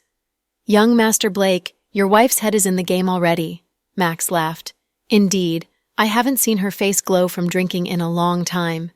Now that you mention this, I remember hearing that young Master Blake wooed Sis on the drinking table, Cody asked with a smile. Yeah, that's right. I was the witness. Sis-in-law's alcohol tolerance was massive. She almost got young Master Blake to drink to death. Max stood up excitedly, and he told everyone how Brenton ran naked and then courted Victoria, making everyone laugh from the unique romance story. All right, stop talking about us. Are we playing the game or not? Victoria was embarrassed and hurried Max. You must play with us. Come here. I'll teach you the rules first. Listen up. Don't blame me for not explaining well if you lose. I'm telling you that I won't be the scapegoat. Quit chit-chatting and hurry up, Max. Everyone's waiting for you. Why are you so slow? Avery's alcohol tolerance was also impressive. After drinking a dozen glasses of beer, she wasn't feeling dizzy at all. Unexpectedly, she was more relaxed and open, and was overall in a great state. So here's how you play it. Listen up, everybody. Ha! I'll yell out 1, 2, 3, start and say, please drink up, the super rich. You guys will cup your fist in the other hand and say, yes. For example, I say, Max treats Avery to a drink. Avery has to say, Avery doesn't drink. I'll ask, could you tell me who drinks? Avery can randomly point anyone and say he or she drinks. In the whole process, no one can slow down, pause, or say anything wrong. Understood? That's it? This simple? Victoria looked at Max in disdain. She thought it would be a high-difficulty Drinker's Wager game when he got excited. Yeah, that's it. It's this simple. But you guys have to be careful. It's very easy to make a mistake. Max laughed. I'm the best at the Drinker's Wager game. You kiddos are no match, Sarah bragged. Director Ace, your wife seems to have drunk too much. Will she give you a hard time tonight? Chloe said in joy. Stop chit-chatting. Come on, guys. I can't wait. I'll make you guys all drunk now. Sarah's pose seemed like she was prepared for a fight and she didn't plan on leaving any survivors. Then I'll go first since I suggested it. Shall we? Max excitedly volunteered himself. Fine, you can go first. Come on, let's get started. Sarah couldn't wait. Ever since she had given birth to Ethan, she had been staying at home taking care of her husband and kid, which was starting to bore her. She hadn't been to a gathering like this where she could just relax in a long time, especially since it was at her own place, which made the atmosphere even better. All the super rich, please drink. After Max said that, everyone balled their fists and said, yes, Max is inviting Jack for a drink. Max was tricky and started off the game by teasing Mr. Dawson. Luckily, Mr. Dawson reacted extremely quickly and answered, Jack doesn't drink. Then please tell me who can drink, asked Max. Max knows how to drink. Jack immediately bounced the question back to Max. Upon hearing him called Jack, Chloe was about to cough up her drink. She had known Mr. Dawson for so many years, but this was the first time that she heard such an intimate name for him. Haha, the name Jack isn't bad. It fits Mr. Dawson so well. Even Sarah couldn't stop laughing. Hey, Sarah, please be serious and don't get off topic. Max doesn't know how to drink. Then please tell me who can drink, responded Jack immediately. Noah knows how to drink. Max started to mess around with Noah. Noah froze for a couple seconds and didn't even realize. Honey, what are you thinking about? It's your turn, said Sarah with a nudge. It seems like I'm not used to this new name. Noah looked so confused. Haha, then drink. Max was laughing too hard. Noah paused a little, patted his forehead, then grabbed a glass of wine and finished it all. He did all that in such a smooth motion that everyone was giving him a round of applause. Noah, it's your turn now. After Max said this, he felt that all of his hair was standing up. All the super rich, please drink. Yes, everyone balled their fists. Noah is inviting Sarah for a drink. Sarah knows how to drink. Sarah was really excited for her turn, as she waited for a long time. She wanted to show off so badly, but she messed up by directly saying that she could drink. Then you can drink. Noah pushed the wine glass closer to his wife. Are you serious? How dare you betray me? Sarah pinched Noah. But you said yourself that you can drink. Noah didn't know if he should laugh or cry. Of course that was a mistake. Sister Sarah, just bottoms up. Show us how a real woman drinks, Max encouraged. Sarah didn't hesitate at all. She picked up the wine glass and finished it in one go. Noah whispered, Why do I have the feeling that tonight, we as a couple will both be wasted? Yup, you two are just monkeys' dads. Baboons. Brenton's unexpected comment made Victoria's stomach hurt from laughing. What are you laughing at? Isn't it my turn? Sarah looked so confused. Sarah, it should be all the super rich. Please drink, not all the heroes. So you are wrong again, Victoria gently corrected. Sister Sarah, drink, drink, Max continued jeering. Sarah was speechless. Without a single word, Sarah just poured another glass of wine and finished it, without any hesitation. All the super riches, please drink. Finally, she didn't make a mistake this time. Noah was so nervous about her that he felt his heart pumping hard. Yes, Sarah is inviting Victoria for a drink. Victoria doesn't know how to drink, Victoria replied quickly. Then please tell me who can drink, Sarah questioned back. Chloe knows how to drink. Once Victoria finished, Chloe immediately responded, Chloe doesn't know how to drink. Then please tell me who knows how to drink, asked Victoria. Max knows how to drink. Max doesn't know how to drink. Max was an expert at this. Then please tell me who can drink, asked Chloe. Brenton can drink, Max pointed to Brenton. Brenton doesn't know how to drink either, Brenton answered slowly. Ha ha, you are wrong. Wrong! Young Master Blake, drink as your punishment. Max was so excited that he was about to jump out of his seat. Where? Brenton was confused himself too. You added a word. You said, Brenton doesn't know how to drink either. Ha ha, there shouldn't be the word either, Max pointed out. Brenton was speechless. Honey, what did you just do? Why are you so careless? Everyone else said they can't drink. Why did you have to add a word? Victoria was worried about Brenton's intelligence. I just made a mistake. Huh, Brenton didn't hesitate. He picked up the glass and finished the wine without a word. Brenton is inviting Cody to drink. Brenton targeted Cody, who hadn't spoken at all yet. Cody doesn't drink. Then please tell me who drinks. Rick drinks. Cody peeked over at Rick lovingly. Once Rick realized that Cody was talking about, he immediately responded without being able to complain about this dumb name. Cody doesn't drink. So please tell me who drinks? Chloe drinks. Rick redirected the question to Chloe. Chloe doesn't drink. Chloe flashed a morose face. Then please tell me who can drink? Rick asked with extremely formal. Cece knows how to drink. Chloe immediately retaliated at Rick by directing it to his weak spot. Cece was sitting there laughing and didn't realize it at all until after 3 seconds when everyone was looking at her. "Cece, where's your brain? You were called just now," Victoria reminded her gently. "Ah yeah, I was just being an observer here." "Haha, totally didn't expect it to be my turn this fast," Cece laughed innocently. "Drink, just drink." Max was still the one forcing people to drink. Without even letting Cece say anything, Rick picked up Cece's glass and finished it all in front of everyone. Then he explained, "Cece just got discharged from the hospital.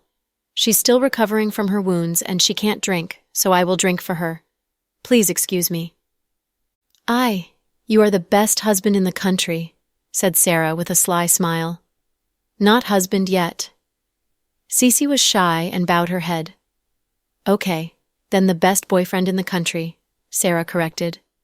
Just like that, the whole atmosphere of this party was livened by such a simple game. This game looked easy, but it was not easy to play. Due to its fast speed, it's hard to keep pace, especially after several glasses of alcohol. That's why later on, people were making more mistakes, and thus drinking more. In the end, even geniuses like Jack and Chloe couldn't endure. Ever since Chloe gave birth to the twins, she hadn't drank this much for a long time. This time, she was really drinking carefree. While the grown-ups were playing happily over there, Pudding and Kenneth sat aside and served as an audience. Pudding peeked at them calmly and said, "It's so boring. Are they even grown-ups? The game they are playing is so childish. I'm speechless. I didn't expect that even my cool daddy and smart mommy would be enjoying themselves so much too. This game is just crazy, don't you think?" "I agree with you. I didn't expect them to actually have so much fun. Especially my mommy. This is my first time seeing her like this," said Kenneth, his hands holding his chin as he looked at Victoria, who was laughing like a little kid. It was so hard for him to believe that this was his mom, who was usually super serious and calm.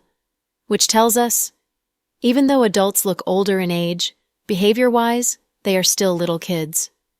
The relationship between parents and kids has always been hard to deal with and full of disagreements. It's all because both sides are not mature.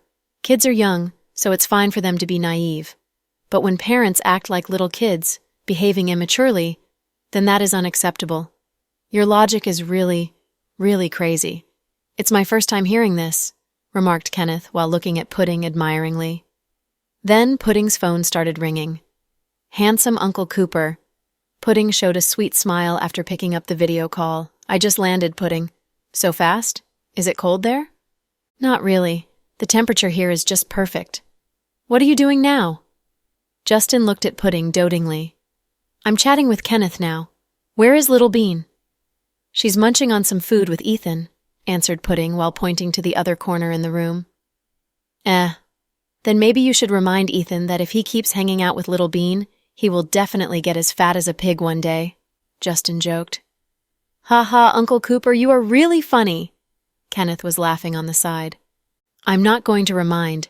Even if I do, it's useless. Little Bean always uses her beauty to trick Ethan. You know it."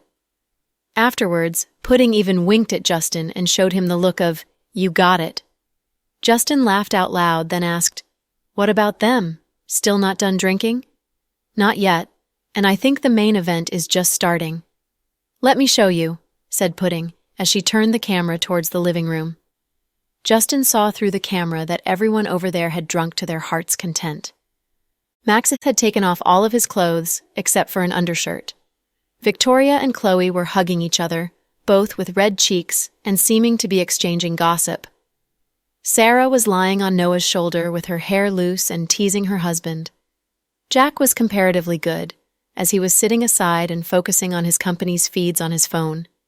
Even Cody and Violet, who were usually pretty low profile, started to kiss in front of others. "Oh my God, they are pretty hammered," Justin exclaimed. "Yep, they are so high right now that they'll probably fly into the sky to be friends with the sun," Pudding added. "What a pity that I can't attend this gathering." "I really want to see them drunk," Justin laughed. "It's okay. I will secretly record some videos for you later," Pudding whispered. "Okay, I will keep them and use those videos to blackmail them." Ha ha, Justin laughed proudly. After Pudding hung up the phone, Kenneth looked at Pudding with jealousy. You are so nice to Uncle Cooper. Uncle Cooper is nice to us too. Pudding didn't think it was a big deal. When you are married in the future, are you going to treat your husband better or Uncle Cooper? Kenneth started to have a dilemma again. I'm not going to answer this question because I'm still too young and don't have a husband yet. So your assumption doesn't stand. Pudding's one line made Kenneth have no idea what to respond. Meanwhile, on the other side, Little Bean had almost finished all of Ethan's yummy snacks, with only empty packages left over. Ethan, I'm a little thirsty, Little Bean said coquettishly. There are juices, sodas, milk, and lemon tea. What do you want? Ethan asked Little Bean happily. But which one do you like? Little Bean started to act cute. I personally like to drink sodas, but then my mom said that it's not good to drink too much, since it will create a lack of calcium in my body. So usually she makes me drink more milk, Ethan answered seriously. Okay, then give me a bottle of milk, Little Bean ordered. Sure thing, let me go get it for you. Ethan ran over to the fridge, but he was too short to reach the milk on top of the fridge. He immediately asked for help. Daddy, come over. What is it? Noah was having so much fun drinking that he was a little impatient when he heard his son calling, Give me 2 bottles of milk. Noah stood up and walked over to open the fridge, taking 4 bottles out. Little scrub, don't just pay attention to you and your wife. Remember your sister-in-law, said Noah jokingly while pointing at Pudding. Ethan blushed and took the 4 bottles of milk. He first handed 2 over to Pudding and Kenneth. Then, with the 2 remaining bottles, he brought them to the room to share with Little Bean. Just one drinking game made everyone buzzed. That was why everything that followed happened. Looking at the first couple, Chloe was holding onto Jack's neck like a koala. Honey, tell me, am I pretty? Of course. Mr. Dawson looked at his wife lovingly. Then am I prettier, or are you? Chloe was being silly. You are prettier, much prettier than me, Mr. Dawson said assuredly from the bottom of his heart. There was a saying that goes, beauty lies in the eyes of the beholder. Then am I prettier, or are Pudding and Little Bean? Chloe continued to compare herself with her own daughters. You're prettier.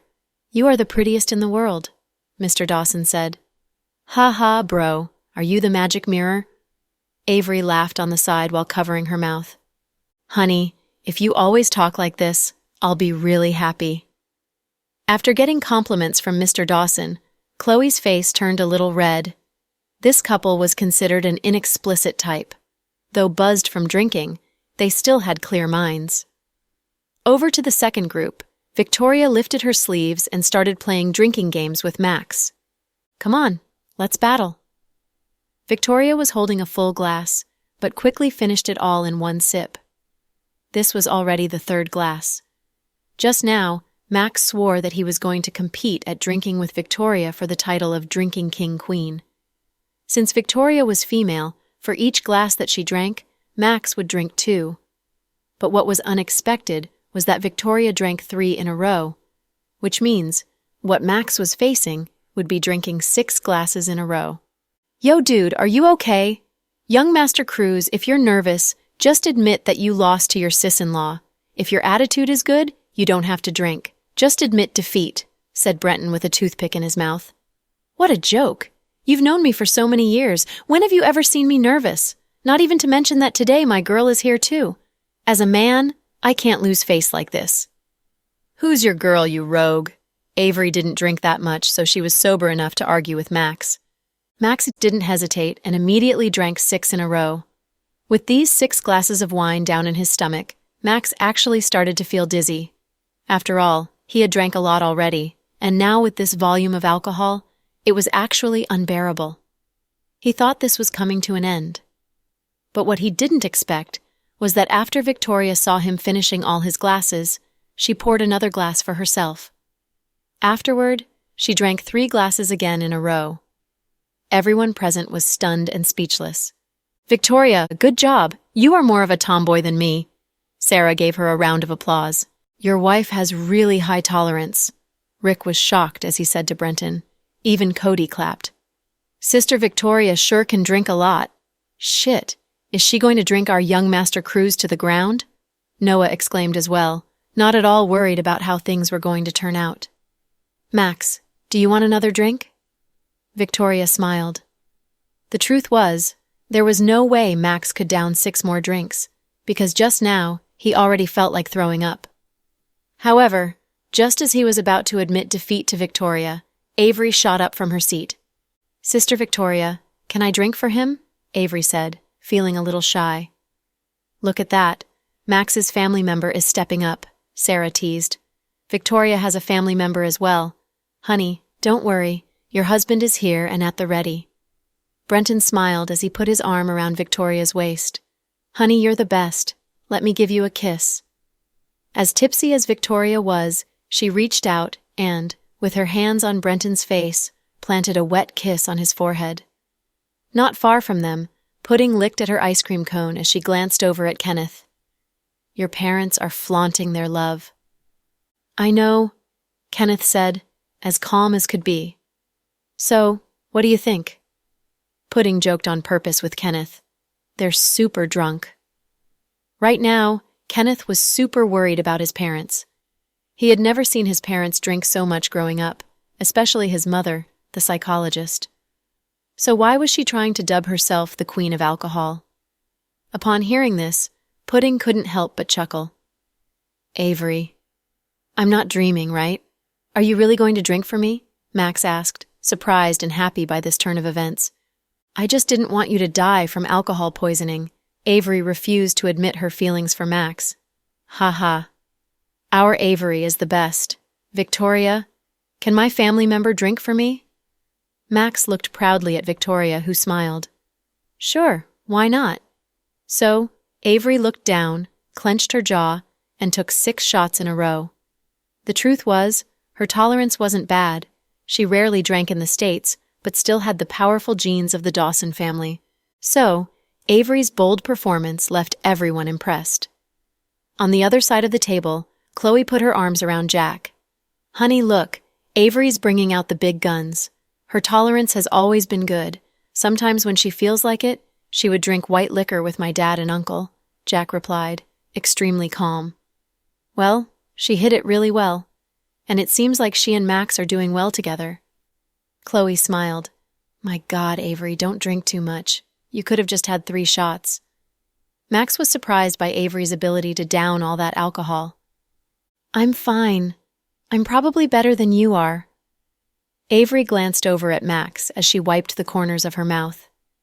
At that moment, Max was filled with admiration for the woman in front of him. Honey, you're amazing.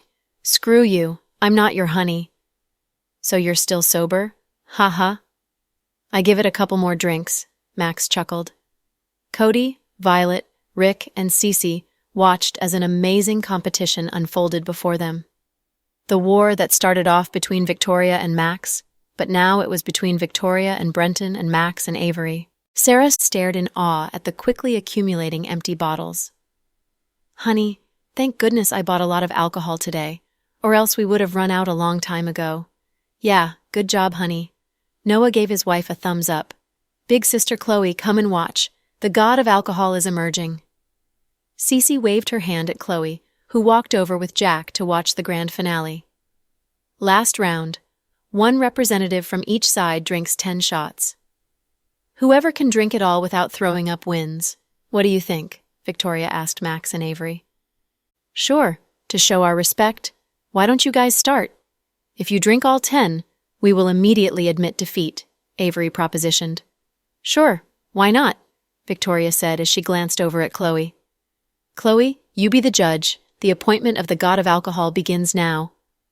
Sure, but aside from the title, what else would the god of alcohol win? Chloe asked.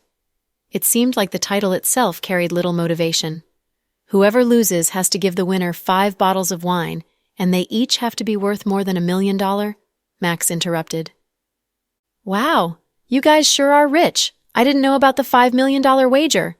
I approve, Chloe exclaimed. Hey, take a look at the super rich people here. Normal families like us can't compare, Sarah joked on purpose.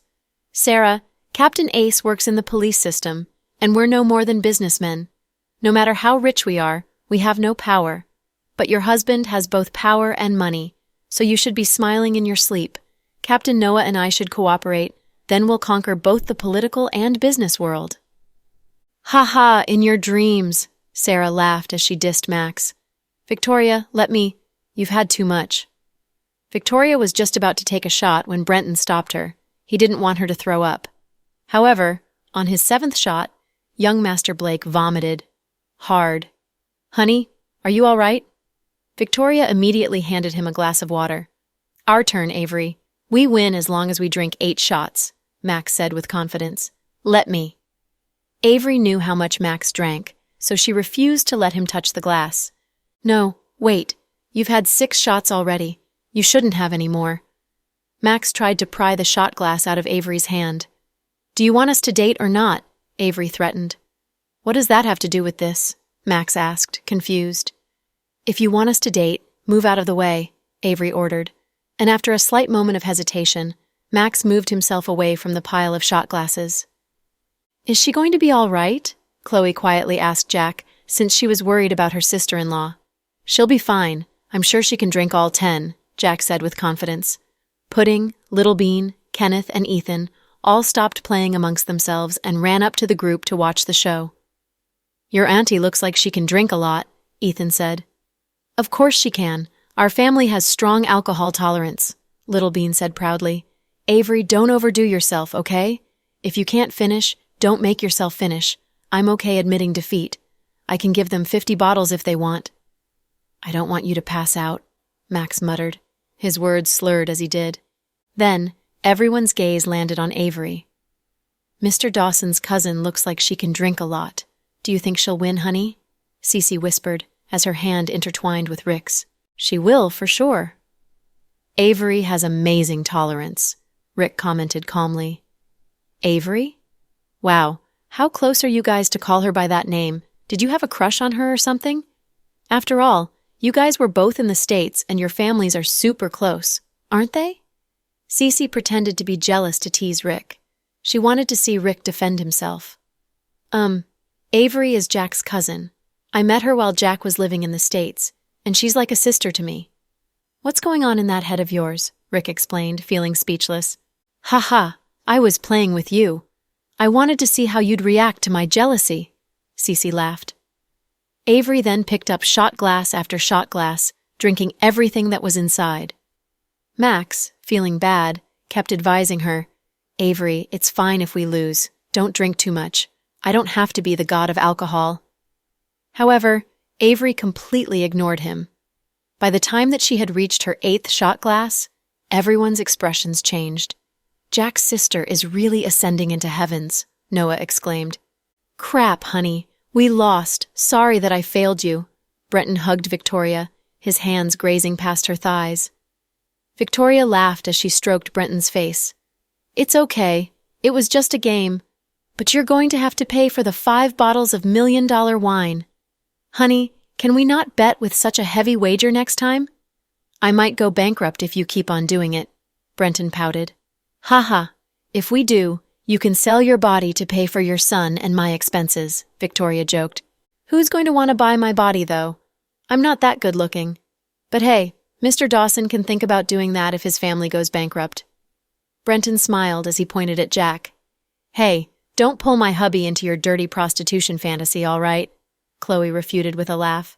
"Wait, I'm giving your husband a compliment," Brenton added. "How is that a compliment? But don't worry, if our family really goes bankrupt, we'll just open up a clinic or something." "Selling his body won't make as much," Chloe said proudly. "Totally forgot. You guys still have such strong survival skills." Brenton gave Chloe a thumbs up. By now, Avery had finished all 10 shots, but she still seemed completely fine, with no sign of wanting to puke. "Oh my God, nice job, Avery!" Sarah clapped. "Avery, are you all right?" Max immediately walked up to her, and Avery smiled as she wiped off the corners of her mouth. "I'm fine. Honey, we lost. Now we owe them wine," Victoria said coyishly as she leaned against Brenton's chest. "Okay, we admit defeat. But young Master Cruz, my wife didn't lose to you. She lost to Avery. Right. Your wife lost to my wife." Max chuckled, and this time, Avery actually didn't call him out for calling her his wife. Max, my throat is super dry. I want water, Avery commanded, and Max immediately passed her a glass of water. Max, my shoulders hurt. I want a massage. On it, young madam. Max immediately began massaging Avery's back, catering to her every need. Young Master Cruz is a poor bloke in love, Brenton laughed. Congrats, Mr. Dawson. You've got yourself an obedient brother-in-law, Noah chimed in. Why don't we call it a night? We all drank a lot. We should get some rest, Chloe suggested. Come on, we're having fun. Why don't I treat you guys all to karaoke? Max asked. No thanks. I can barely keep my eyes open. We're too old to stay up all night, and it's been a good night. We should go home, Victoria agreed with Chloe. Okay then, but for those of you who drank, don't drive, all right? I already called drivers for you guys. They'll be right here. Safe travels home, Sarah said. Thanks, Sarah, Cody said, and the others began putting their jackets on. Ethan was not ready to say goodnight to Little Bean. Little Bean, when are you going to come to play again? When I have time, Little Bean replied in all seriousness. Aren't you guys free every day? My mom said you and your sister don't go to kindergarten. We don't, but we're busy people. My sister's always buying and selling stocks, and I have piano and waltz classes. We also have to spend time with our grandparents, as well as Grandma and Grandpa Cooper. Anyways, we don't have that much time. Okay then, remember to come to play when you're free. Ethan looked at Little Bean with puppy dog eyes, and the latter suddenly kissed him on the forehead. I will. Thanks for giving me so much food to eat tonight. The kiss left Ethan so flattered and surprised that he froze in shock. Pudding, standing not far away from them, burst out in laughter. My sister's taking advantage of Ethan again. Beside her, Kenneth muttered. I want to be taken advantage of as well. What did you say? Pudding asked, not sure what he was mumbling about. Nothing. You didn't eat a lot tonight. Aren't you hungry? Kenneth asked. No, it's not good to eat so much at night. It's bad for the digestive system. As young as Pudding was, she already knew how to take care of her body. Okay then, Kenneth responded and looked down at his feet. Pudding, Little Bean, come put your jackets on, Chloe called. Coming, Mommy! The twins immediately ran up to Chloe and Jack, who helped them into their jackets. Then, the gang left, one by one. Sarah and Noah looked at each other, and then at the mess left behind. Neither of them said anything for a good minute. Finally, Sarah smiled cutely. Honey, who's going to clean all this up? Honey, I'm exhausted. Can we ask the cleaning lady to come tomorrow? Noah suggested. We can't do that. Our place is really hot. All this food is going to go bad, and there's going to be bacteria everywhere. It's not good for us, Sarah said. What should we do then? Noah asked helplessly. Should we play rock, paper, scissors? Sarah suggested. Whoever loses has to clean up. Worried that his wife might trick him after the fact, he decided to double-check, since Sarah was the kind of person who would change the rules after a game to make things go in her own favor. Of course. What do you think? I'm in. Noah nodded. Come on, I'll say 1, 2, 3, and we both play together, Sarah said, placing her hand behind her back. Noah carefully did the same thing, feeling like she was going to cheat.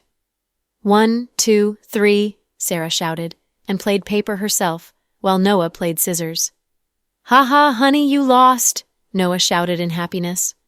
What's the rush?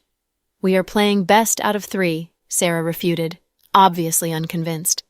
Come on, 1, 2, 3, Sarah said again, and Noah played scissors again. Sarah played paper. Honey, you lost again. Why would you play scissors again? Don't you know to change it up? Sarah demanded angrily. Honey, you can't do that. I should be able to play whatever I want. Are you trying to cheat? Noah felt like crying. He was so tired. Honey, let's not count the round just now. Can we play best out of 5? Sarah laughed. Let's not, honey, because if you lose again, we're going to be playing best out of 6, 7, and infinity. I don't think there will be an end to this. I'll just clean up the mess. Noah decided to admit defeat, and he turned around to clean up their living room. Upon hearing this, Sarah picked Ethan up, as happy as could be. "I'll give our son a bath then. Thanks, honey." After leaving Noah's place, everyone else headed home. Inside a black Bentley. "Daddy, why didn't Auntie come home with us?" Pudding asked. "She took Max's car," Jack replied. "Oh my God, so she's not coming home tonight? She's having a sleepover?" Little Bean's mind immediately began to play 19+ material.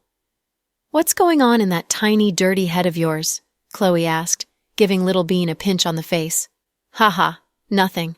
I was just worried about Auntie. Also, I have a bone to pick with you. No more pranking Ethan again. You scared him really badly today." Chloe suddenly remembered the incident from earlier today. "But I played with him all night to mend his psychological wounds," Little Bean argued. "Right. You also ate all the snacks at his place." Pudding added, "Before we left, you also kissed Ethan. Gosh." Little Bean was speechless. I was expressing our camaraderie. Don't overthink it, okay, sis?" Little Bean continued her denial. Chloe placed a hand on her forehead. "Delcy, don't tell other people you're from our family. We don't know you. Little Bean, you need to be more careful in the future. You can't just do whatever you want to." Even Jack lectured her. "Did you hear Daddy? Be careful next time, Little Bean." Pudding tried to lecture her sis as well. "Why are the three of you attacking me at the same time? Are you jealous of my natural beauty?" Little Bean pouted, her cute cheeks plumped up, and Jack's heart immediately melted. "Anyways, enough with the gossip. Let's go to bed as soon as we get home, okay?" After they got home, Jack led the twins upstairs while Chloe had a brief conversation with Mrs. Dawson. Then, she went upstairs and sang the twins a lullaby. Just as she was about to leave the room, Pudding's phone began to ring. It was actually a video call from Justin. He probably thought that they were still at Noah's. Chloe picked up without thinking. With a smile, she asked, "Young Master Cooper, how can I help you?" The startled Justin immediately grabbed a jacket and placed it over his chest. He was at a hotel and had just taken a shower, so he was wearing nothing but a bathrobe. He called to ask how the twins' night was, but to his surprise, Chloe picked up, leaving him extremely embarrassed. "What are you getting so worked up about? It's not like you're naked," Chloe teased him on purpose. "Why did you pick up?"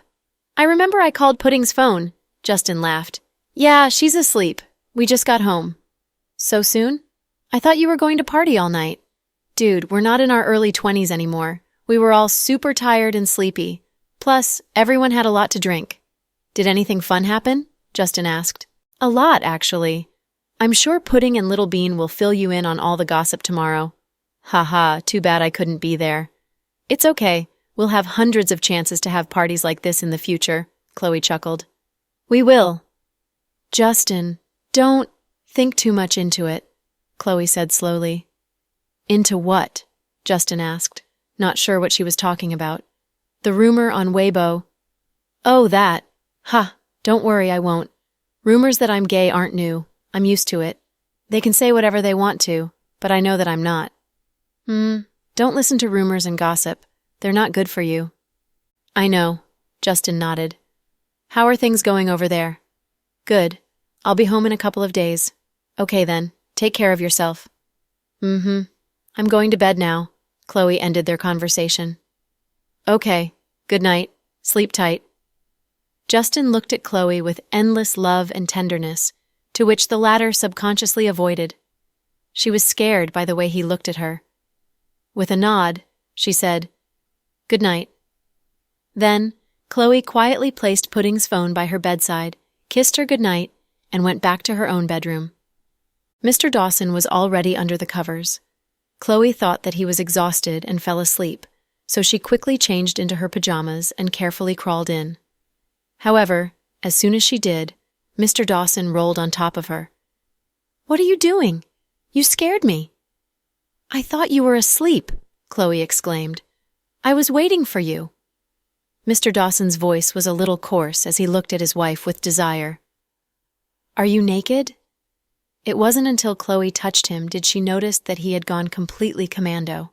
She blinked several times. "Honey, is it the alcohol?" "You can think of it that way." Then, Mr. Dawson leaned down and kissed Chloe's long eyelashes. Avery and Max were sitting inside the latter's car, which was parked outside South Hill Manor. However, Avery didn't seem to want to leave. "How much longer are we going to sit here for? I have other jobs to take." The designated driver Sarah called for them was going crazy. "Here, take the money and leave." "You're in my way anyways," Max responded, whipping out a couple of $100 and handing it to the driver. "Money's not the problem. I can't go anywhere without a car.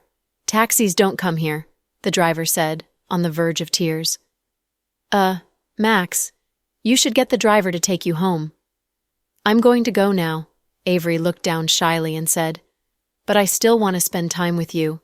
"I don't want to go home," Max said, unwilling to let her go. Upon hearing this, Avery's face flushed redder than it already was. Only then did the driver understand what was going on. He had bumped into a new couple who was still in their honeymoon phase, as sticky as glue.